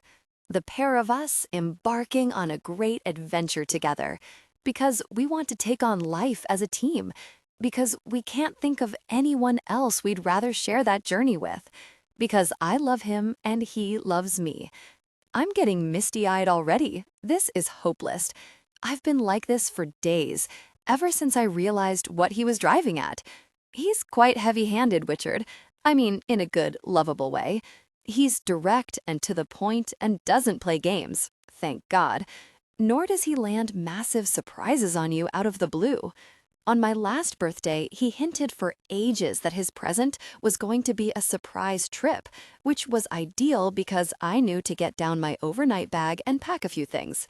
Although, in the end, he did catch me out because it wasn't a weekend away as I'd predicted, it was a train ticket to Stroud, which he had biked to my desk with no warning on my mid-week birthday. It turned out he'd secretly arranged with my boss for me to have 2 days off, and when I finally arrived at Stroud, a car whisked me to the most adorable Cotswold cottage, where he was waiting with a fire burning and a sheepskin rug laid out in front of the flames. Let's just say that intimacy in front of a roaring fire is the best thing ever. Except when that stupid spark flew out and burned my thigh, but never mind. Tiny detail. So this time, when he began dropping hints, again, they weren't exactly subtle indications. They were more like massive signposts plonked in the road. I will be proposing to you soon. First, he set up this date and called it a special lunch. Then he referred to a big question he had to ask me and half winked, to which I feigned ignorance, of course. Then he started teasing me by asking if I like his surname, Finch. As it happens, I do like it. I don't mean I won't miss being Lottie Graveney, but I'll be very happy to be Mrs. Lottie Finch. I almost wish he'd been more roundabout, and this was going to be more of a surprise. But there again, at least I knew to get a manicure. So, Lottie, have you decided yet? Richard looks up at me with that warm smile of his, and my stomach swoops. Just for an instant, I thought he was being super clever, and that was his proposal. I look down to hide my confusion. Of course, the answer will be yes, a big, joyful yes. I can still hardly believe we've arrived at this place. Marriage. I mean, marriage. In the 3 years Richard and I have been together, I've deliberately avoided the question of marriage, commitment, and all associated subjects: children, houses, sofas, herbs in pots. We sort of live together at his place, but I still have my own flat. We're a couple, but at Christmas, we go home to our own families. We're in that place. After about a year, I knew we were good together. I knew I loved him. I'd seen him at his best, the surprise birthday trip, tied with the time I drove over his foot by mistake and he didn't shout at me, and his worst, obstinately refusing to ask for directions all the way to Norfolk with broken sat-nav. It took 6 hours, and I still wanted to be with him. I got him. He's not the show-offy kind, Richard. He's measured and deliberate. Sometimes you think he's not even listening, but then he'll come to life so suddenly you realize he was alert the whole time, like a lion, half asleep under the tree but ready for the kill. Whereas I'm a bit more of a gazelle, leaping around. We complement each other. It's nature. Not in a food chain sense, obviously, in a metaphorical sense. So I knew after a year he was the one. But I also knew what would happen if I put a foot wrong. In my experience, the word marriage is like an enzyme.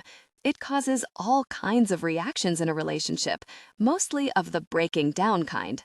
Look at what happened with Jamie, my first long-term boyfriend.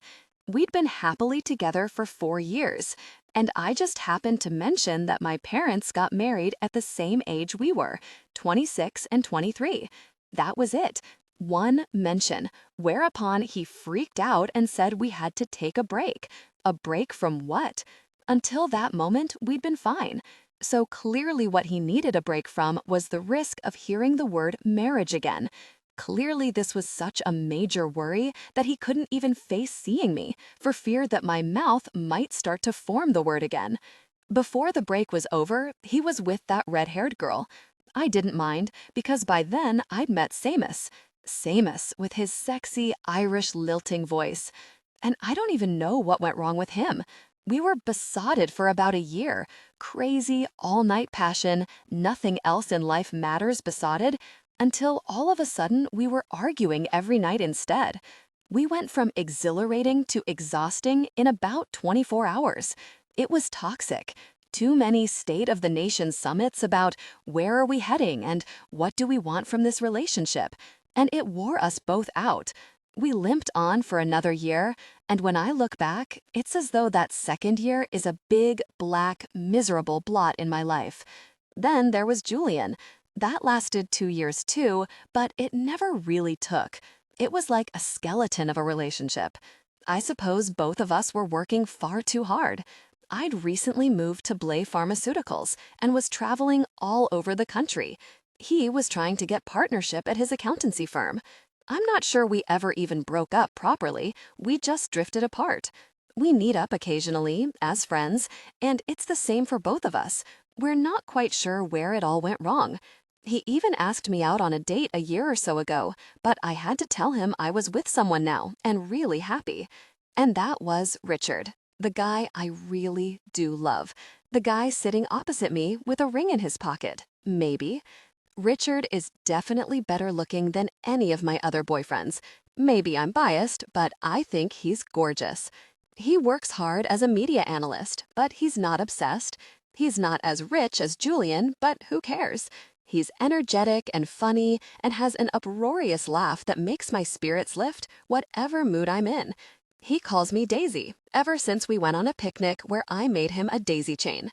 He can lose his temper with people, but that's okay. No one's perfect. When I look back over our relationship, I don't see a black blot like with Seamus or a blank space like with Julian. I see a cheesy music video, a montage with blue skies and smiles, happy times, closeness, laughter. And now we're getting to the climax of the montage. The bit where he kneels down, takes a deep breath. I'm feeling so nervous for him. I want this to go beautifully. I want to be able to tell our children that I fell in love with their father all over again the day he proposed. Our children, our home, our life. As I let my mind roll around the images, I feel a sense of readiness inside me. I'm ready for this. I'm 33 years old and I'm ready. All my grown-up life, I've steered away from the subject of marriage. My friends are the same. It's as though there's been a crime scene cordon around the whole area. No entry. You just don't go there, because if you do, you've jinxed it and your boyfriend chucks you. But now there's nothing to jinx. I can feel the love flowing between us, over the table. I want to grab Richard's hands. I want to envelop him in my arms. He is such a wonderful, wonderful man. I'm so lucky. In 40 years, when we're both wrinkled and gray, perhaps we'll walk up the Strand hand in hand and remember today and thank God we found each other. I mean, what were the chances in this teeming world of strangers? Love is so random, so random. It's a miracle, really. Oh God, I'm blinking. Lottie, Richard has noticed my damp eyes. Hey, Daisy Doo, are you okay? What's up? Even though I've been more honest with Richard than I have with any other boyfriend, it's probably not a good idea to reveal my entire thought process to him. Fliss, my big sister, says I think in Hollywood Technicolor, and I have to remember that other people can't hear the swooping violins. Sorry, I dab at my eyes. Nothing. I just wish you didn't have to go. Richard is flying off tonight to an assignment in San Francisco. It's 3 months. Could be worse, but I'll miss him terribly. In fact, it's only the thought that I'll have a wedding to plan which is distracting me. Sweetheart, don't cry. I can't bear it. He reaches out to take my hands. We'll Skype every day. I know, I squeeze his hands back. I'll be ready. Although you might want to remember that if I'm in my office, everyone can hear what you're saying, including my boss. Only a tiny flicker of his eyes gives away the fact that he's teasing me. The last time he was away and we Skyped, I started giving him advice on how to manage his nightmare boss, forgetting that Richard was in an open-plan office and the nightmare boss was liable to walk past at any minute. Luckily, he didn't. Thanks for that tip, I shrug, equally deadpan. Also, they can see you, so you might not want to be completely undressed. Not totally, I agree. Maybe just something simple. Keep it simple. Richard grins and grasps my hands more tightly. I love you. His voice is low and warm and melting. I will never, ever get sick of him saying that. Me too. In fact, Lottie, he clears his throat, I have something to ask you. My insides feel as if they're going to explode. My face is a rictus of anticipation, while my thoughts are spinning wildly. Oh God, he's doing it. My whole life changes here. Concentrate, Lottie. Savor the moment. Gosh, what's wrong with my leg? I stare down at it in horror. Whoever made these stay-up stockings is a liar and will go to hell because one of them hasn't bloody well stayed up. It's collapsed around my knee, and there's a really gross plastic adhesive strip flapping around my calf. This is hideous. I can't be proposed to like this. I can't spend the rest of my life looking back and thinking, it was such a romantic moment. Shame about the stocking. Sorry, Richard. I cut him off. Just wait a sec. Surreptitiously, I reach down and yank the stocking up, but the flimsy fabric tears in my hand. Great. Now I have both flapping plastic and shreds of nylon decorating my leg. I cannot believe my marriage proposal is being wrecked by hosiery. I should have gone for bare legs. Everything okay? Richard looks a little baffled as I emerge from under the table. I have to go to the ladies, I mutter. I'm sorry. Can we put things on pause, just for a nanosecond? Are you okay? I'm fine. I'm red with embarrassment. I've had a garment mishap. I don't want you to see. Will you look away? Obediently, Richard averts his head. I push my chair back and walk swiftly across the room, ignoring the looks of other lunchtime diners. There's no point trying to mask it. It's a flappy stocking. I bang through the door of the ladies, wrench off my shoe and the stupid stocking, then stare at myself in the mirror, my heart pounding. I can't believe I've just put my proposal on pause. I feel as though time is on hold, as though we're in a sci-fi movie and Richard is in suspended animation and I've got all the time in the world to think about whether I want to marry him, which obviously I don't, because the answer is, I do. A blonde girl with a beaded headband turns to peer at me, lip liner in hand. I guess I do look a bit odd, standing motionless with a shoe and stocking in my hand. There's a bin over there, she nods. Do you feel okay? Fine, thanks. I'm red with embarrassment. I've had a garment mishap. I don't want you to see. Will you look away? Obediently, Richard averts his head. I push my chair back and walk swiftly across the room, ignoring the looks of other lunchtime diners. There's no point trying to mask it. It's a flappy stocking. I bang through the door of the ladies, wrench off my shoe and the stupid stocking, then stare at myself in the mirror, my heart pounding. I can't believe I've just put my proposal on pause. I feel as though time is on hold, as though we're in a sci-fi movie and Richard is in suspended animation and I've got all the time in the world to think about whether I want to marry him. Which obviously I don't, because the answer is, I do. A blonde girl with a beaded headband turns to peer at me, lip liner in hand. I guess I do look a bit odd, standing motionless with a shoe and stocking in my hand. There's a bin over there, she nods. Do you feel okay? Fine, thanks. I suddenly have the urge to share the momentousness of this occasion. My boyfriend's in the middle of proposing to me. No way. All the women at the mirrors turn to stare at me. What do you mean, in the middle of? Demands a thin red-headed girl in pink, her eyebrows narrowed. What's he said? Will you? He started, but I had a stocking catastrophe. I wave the hold up. So he's on pause. On pause, says someone incredulously. Well, I'd get back out there quick, says the redhead. You don't want to give him a chance to change his mind. How exciting, says the blonde girl. Can we watch? Can I film you? We could put it on YouTube, says her friend. Has he hired a flash mob or anything? I don't think so. How does this work? An old woman with metal gray hair cuts across our discussion imperiously. She's waving her hands angrily underneath the automatic hand wash dispenser. Why do they invent these machines? What's wrong with a bar of soak? Look, like this, Aunt Dee, says the red-headed girl soothingly. Your hands are too high. I pull off my other shoe and stocking and, since I'm here, reach for the hand lotion to slather on my bare legs. I don't want to look back and think, it was such a romantic moment. Shame about the scaly shins. Then I get out my phone. I have to text Fliss. I quickly type, "He's doing it." A moment later, her reply appears on my screen. Don't tell me you are texting me in the middle of a proposal. In ladies. Taking a moment. V exciting. You make a great couple. Give him a kiss from me. XXX. Will do. Talk later. XXX. Which one is he? Says the blonde girl as I put away my phone.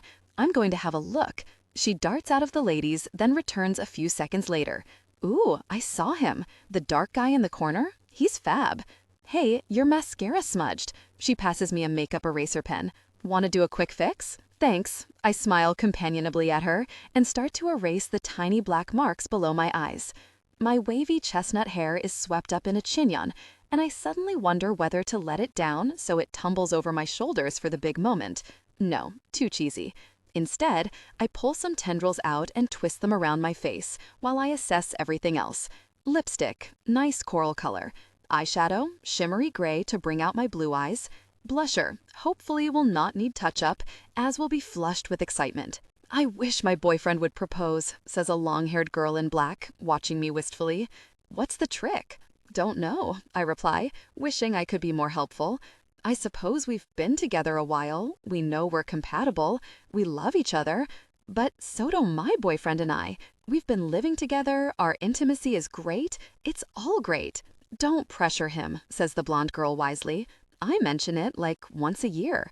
The long-haired girl looks thoroughly miserable. And he gets twitchy, and we drop it. What am I supposed to do? Move out? It's been 6 years now. 6 years. The old woman looks up from drying her hands. What's wrong with you? The girl with the long hair flushes. Nothing's wrong with me, she says. I was having a private conversation. Private. The old woman gestures briskly around the ladies' room. Everyone's listening. Aunt Dee, the redhead looks embarrassed. Shush. Don't you shush me, Amy. The old woman regards the long-haired girl beadily. Men are like jungle creatures. The minute they've found their kill, they eat it and fall asleep. Well, you've handed him his kill on a plate, haven't you? It's not as simple as that, says the long-haired girl resentfully. In my day, the men got married because they wanted sex. That was motivation, all right. The old woman gives a brisk laugh. All you girls with your sleeping together and living together, and then you want an engagement ring. It's all back to front. She picks up her bag. Come along, Amy. What are you waiting for? Amy shoots us desperate looks of apology, then disappears out of the ladies with her aunt. We all exchange raised eyebrows. What a nutter. Don't worry, I say reassuringly, and squeeze the girl's arm. I'm sure things will work out for you. I want to spread the joy. I want everyone to have the good luck that Richard and I have had, finding the perfect person and knowing it. Yes, she makes an obvious effort to gather herself. Let's hope. Well, I wish you a very happy life together. Thanks. I hand the eraser pen back to the blonde girl. Here I go. Wish me luck. I push my way out of the ladies and survey the bustling restaurant, feeling as though I've just pressed play. There's Richard, sitting in exactly the same position as when I left him. He's not even checking his phone. He must be as focused on this moment as I am. The most special moment of our lives? Sorry about that. I slide into my chair and give him my most loving, receptive smile.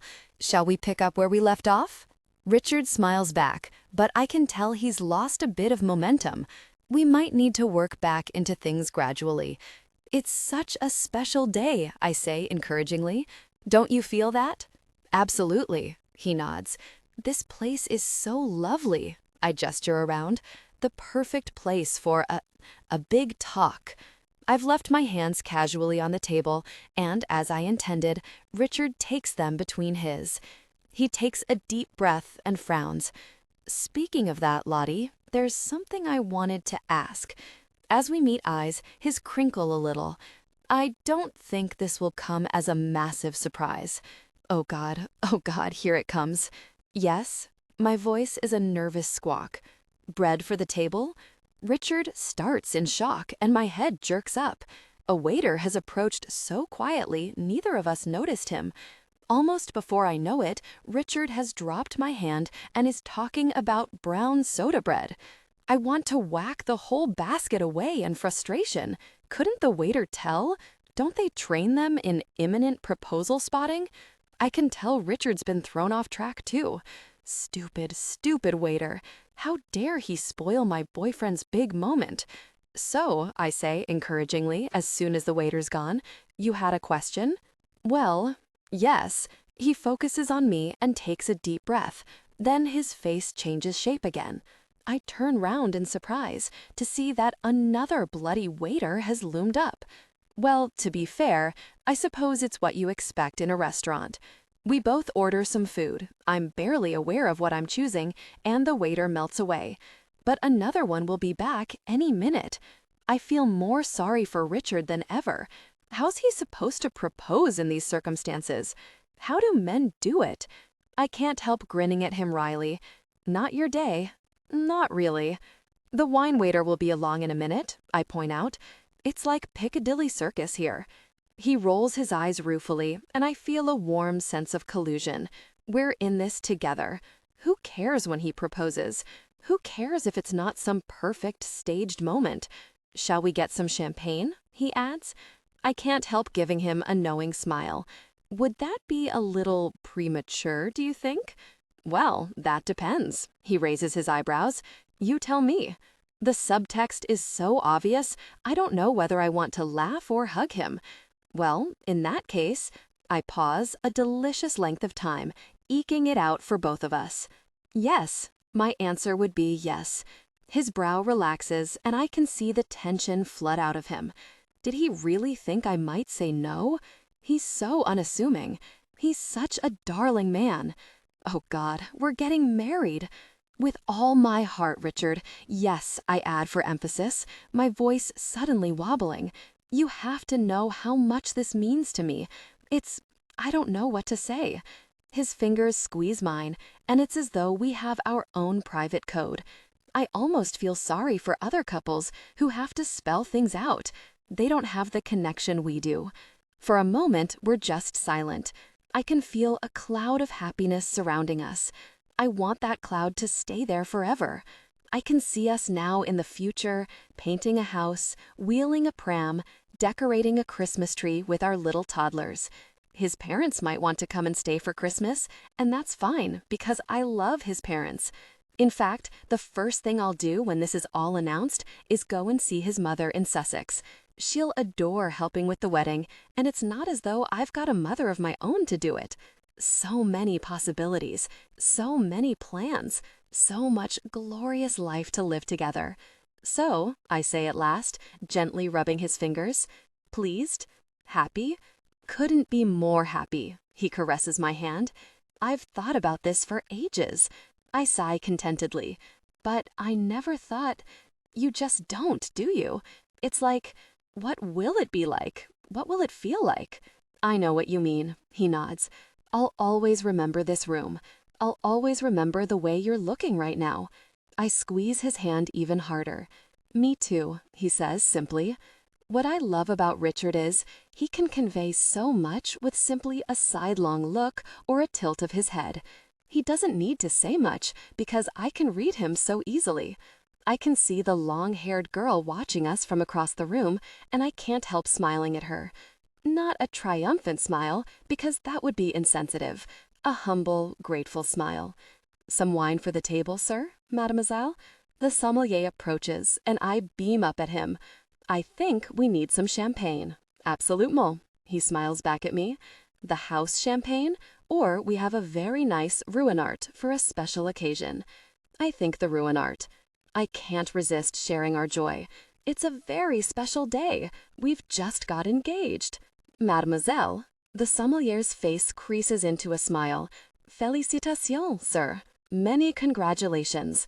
We both turn to Richard, but to my surprise, he's not entering into the spirit of the moment. He's staring at me as though I'm some sort of specter. Why does he look so spooked? What's wrong? What? His voice is strangled. What do you mean? I suddenly realize why he's upset. Of course. Trust me to spoil everything by jumping in. Richard, I'm so sorry. Did you want to tell your parents first? I squeeze his hand. I completely understand. We won't tell anyone else, promise. Tell them what? He's wide-eyed and starey. Lottie, we're not engaged. But I look at him uncertainly. You just proposed to me. And I said yes. No, I didn't. He yanks his hand out of mine. Okay, one of us is going mad here. The sommelier has retreated tactfully, and I can see him shooing away the waiter with the bread basket, who was approaching again. Lottie, I'm sorry, but I have no idea what you're talking about. Richard thrusts his hands through his hair. I haven't mentioned marriage or engagement or anything. But that's what you meant. When you ordered the champagne and you said, you tell me, and I said with all my heart, yes. It was subtle. It was beautiful. I'm gazing at him, longing for him to agree, longing for him to feel what I feel. But he just looks baffled, and I feel a sudden pang of dread. That's not what you meant? My throat is so tight I can barely speak. I can't believe this is happening. You didn't mean to propose? Lottie, I didn't propose, he says forcefully. Full stop. Does he have to exclaim so loudly? Heads are popping up with interest everywhere. Okay, I get it. I rub my nose with my napkin. You don't need to tell the whole restaurant. Waves of humiliation are washing over me. I'm rigid with misery. How can I have got this so wrong? And if he wasn't proposing, then why wasn't he proposing? I don't understand. Richard is talking almost to himself. I've never said anything. We've never discussed it. You've said plenty. Hurt and indignation are erupting out of me. You said you were organizing a special lunch. It is special, he says defensively. I'm going to San Francisco tomorrow. And you asked me if I liked your surname. Your surname, Richard. We were doing a jokey straw poll at the office. Richard looks bewildered. It was chit-chat. And you said you had to ask me a big question. Not a big question, he shakes his head. A question. I heard big question. There's a wretched silence between us. The cloud of happiness has gone. The Hollywood technicolor and swooping violins have gone. The sommelier tactfully slides a wine list onto the corner of the table and retreats quickly. What is it then? I say at last. This really important, medium-sized question? Richard looks trapped. It's not important. Forget it. Come on, tell me. Well, okay, he says finally. I was going to ask you what I should do with my air miles. I thought maybe we could plan a trip. Air miles? I can't help lashing out. You booked a special table and ordered champagne to talk about air miles? No. I mean, Richard winces. Lottie, I feel terrible about all this. I had absolutely zero idea. But we just had a whole bloody conversation about being engaged. I can feel tears rising. I was stroking your hand and saying how happy I was and how I'd thought about this moment for ages. And you were agreeing with me. What did you think I was talking about? Richard's eyes are swiveling as though searching for an escape. I thought you were, going on about stuff. Going on about stuff? I stare at him. What do you mean, going on about stuff? Richard looks even more desperate. The truth is, I don't always know what you're on about, he says in a sudden confessional rush. So sometimes I just nod along.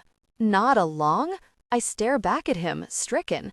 I thought we had a special, unique, silent bond of understanding. I thought we had a private code. And all the time, he was just nodding along?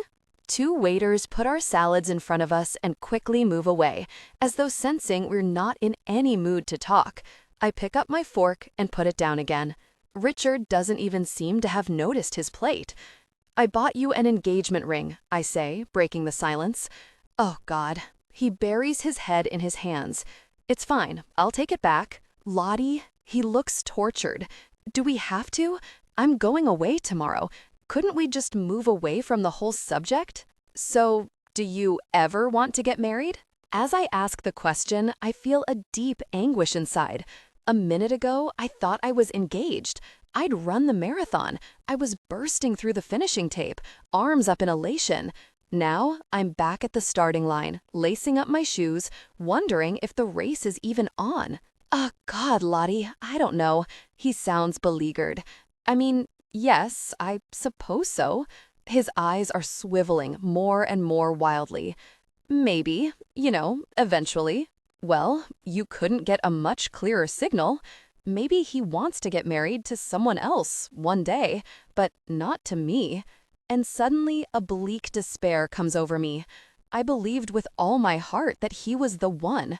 How could I have got it so wrong?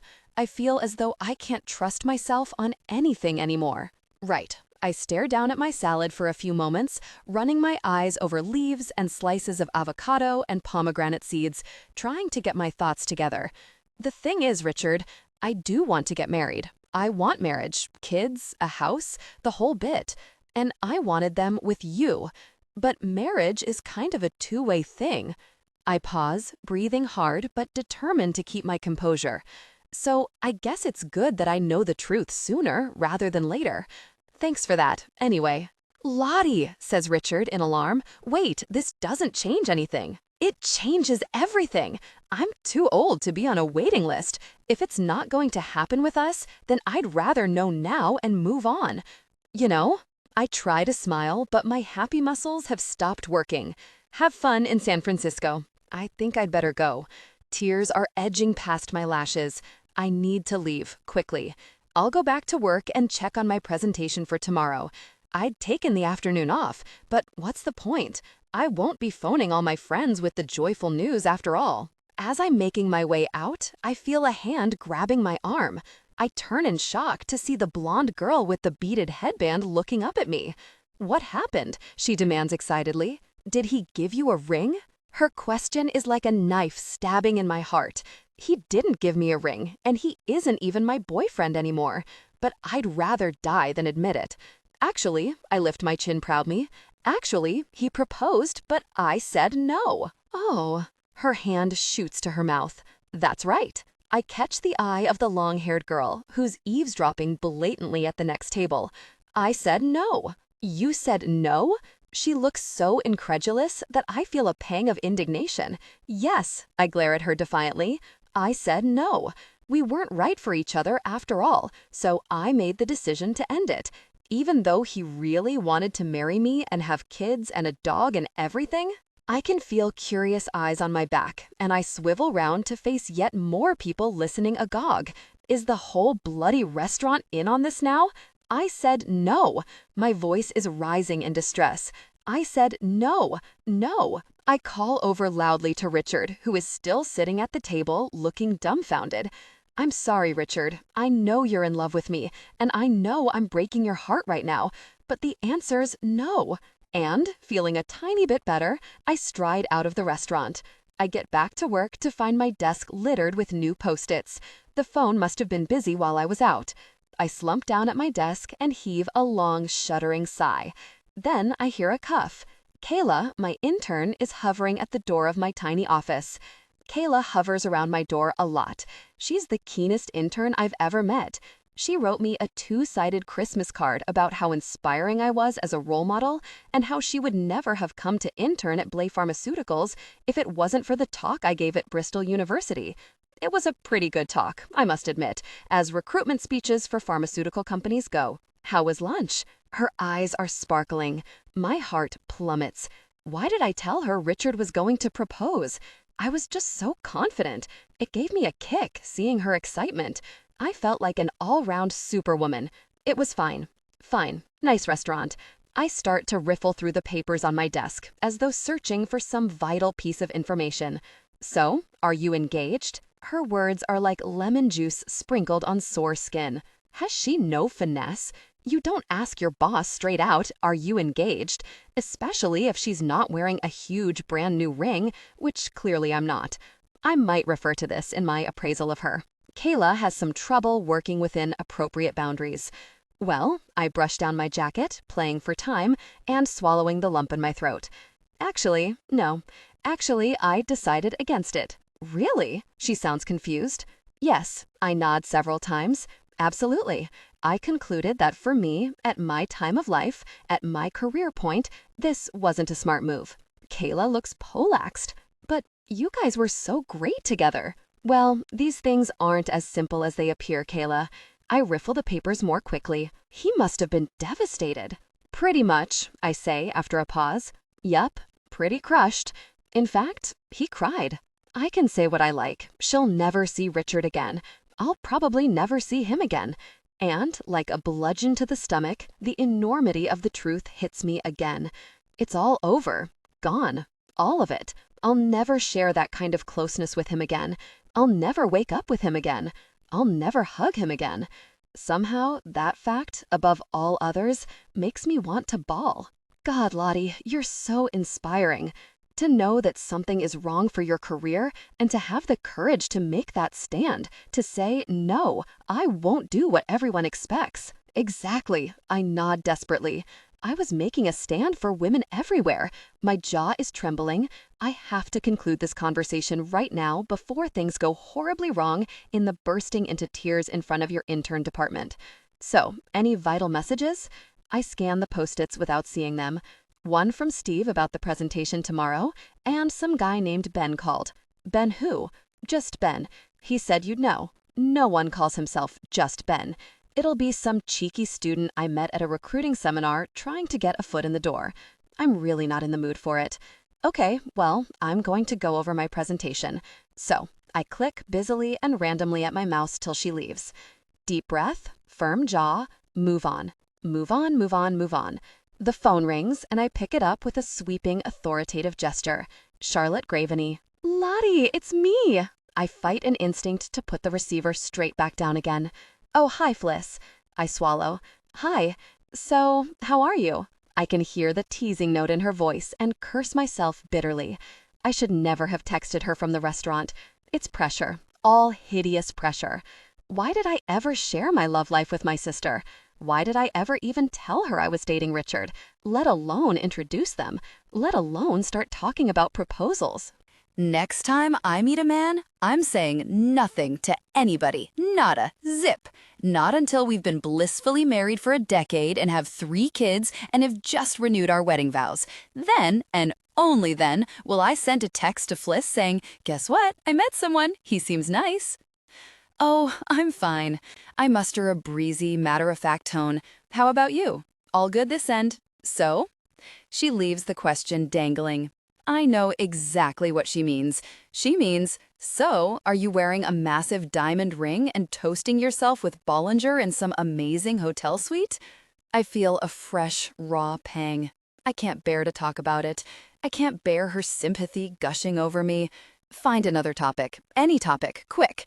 So, anyway, I try to sound bright and nonchalant. Anyway, I was just thinking, actually, I really should get round to doing that master's on business theory. You know, I've always meant to do it. I mean, what am I waiting for? I could apply to Birkbeck, do it in my spare time. I am ready. Think?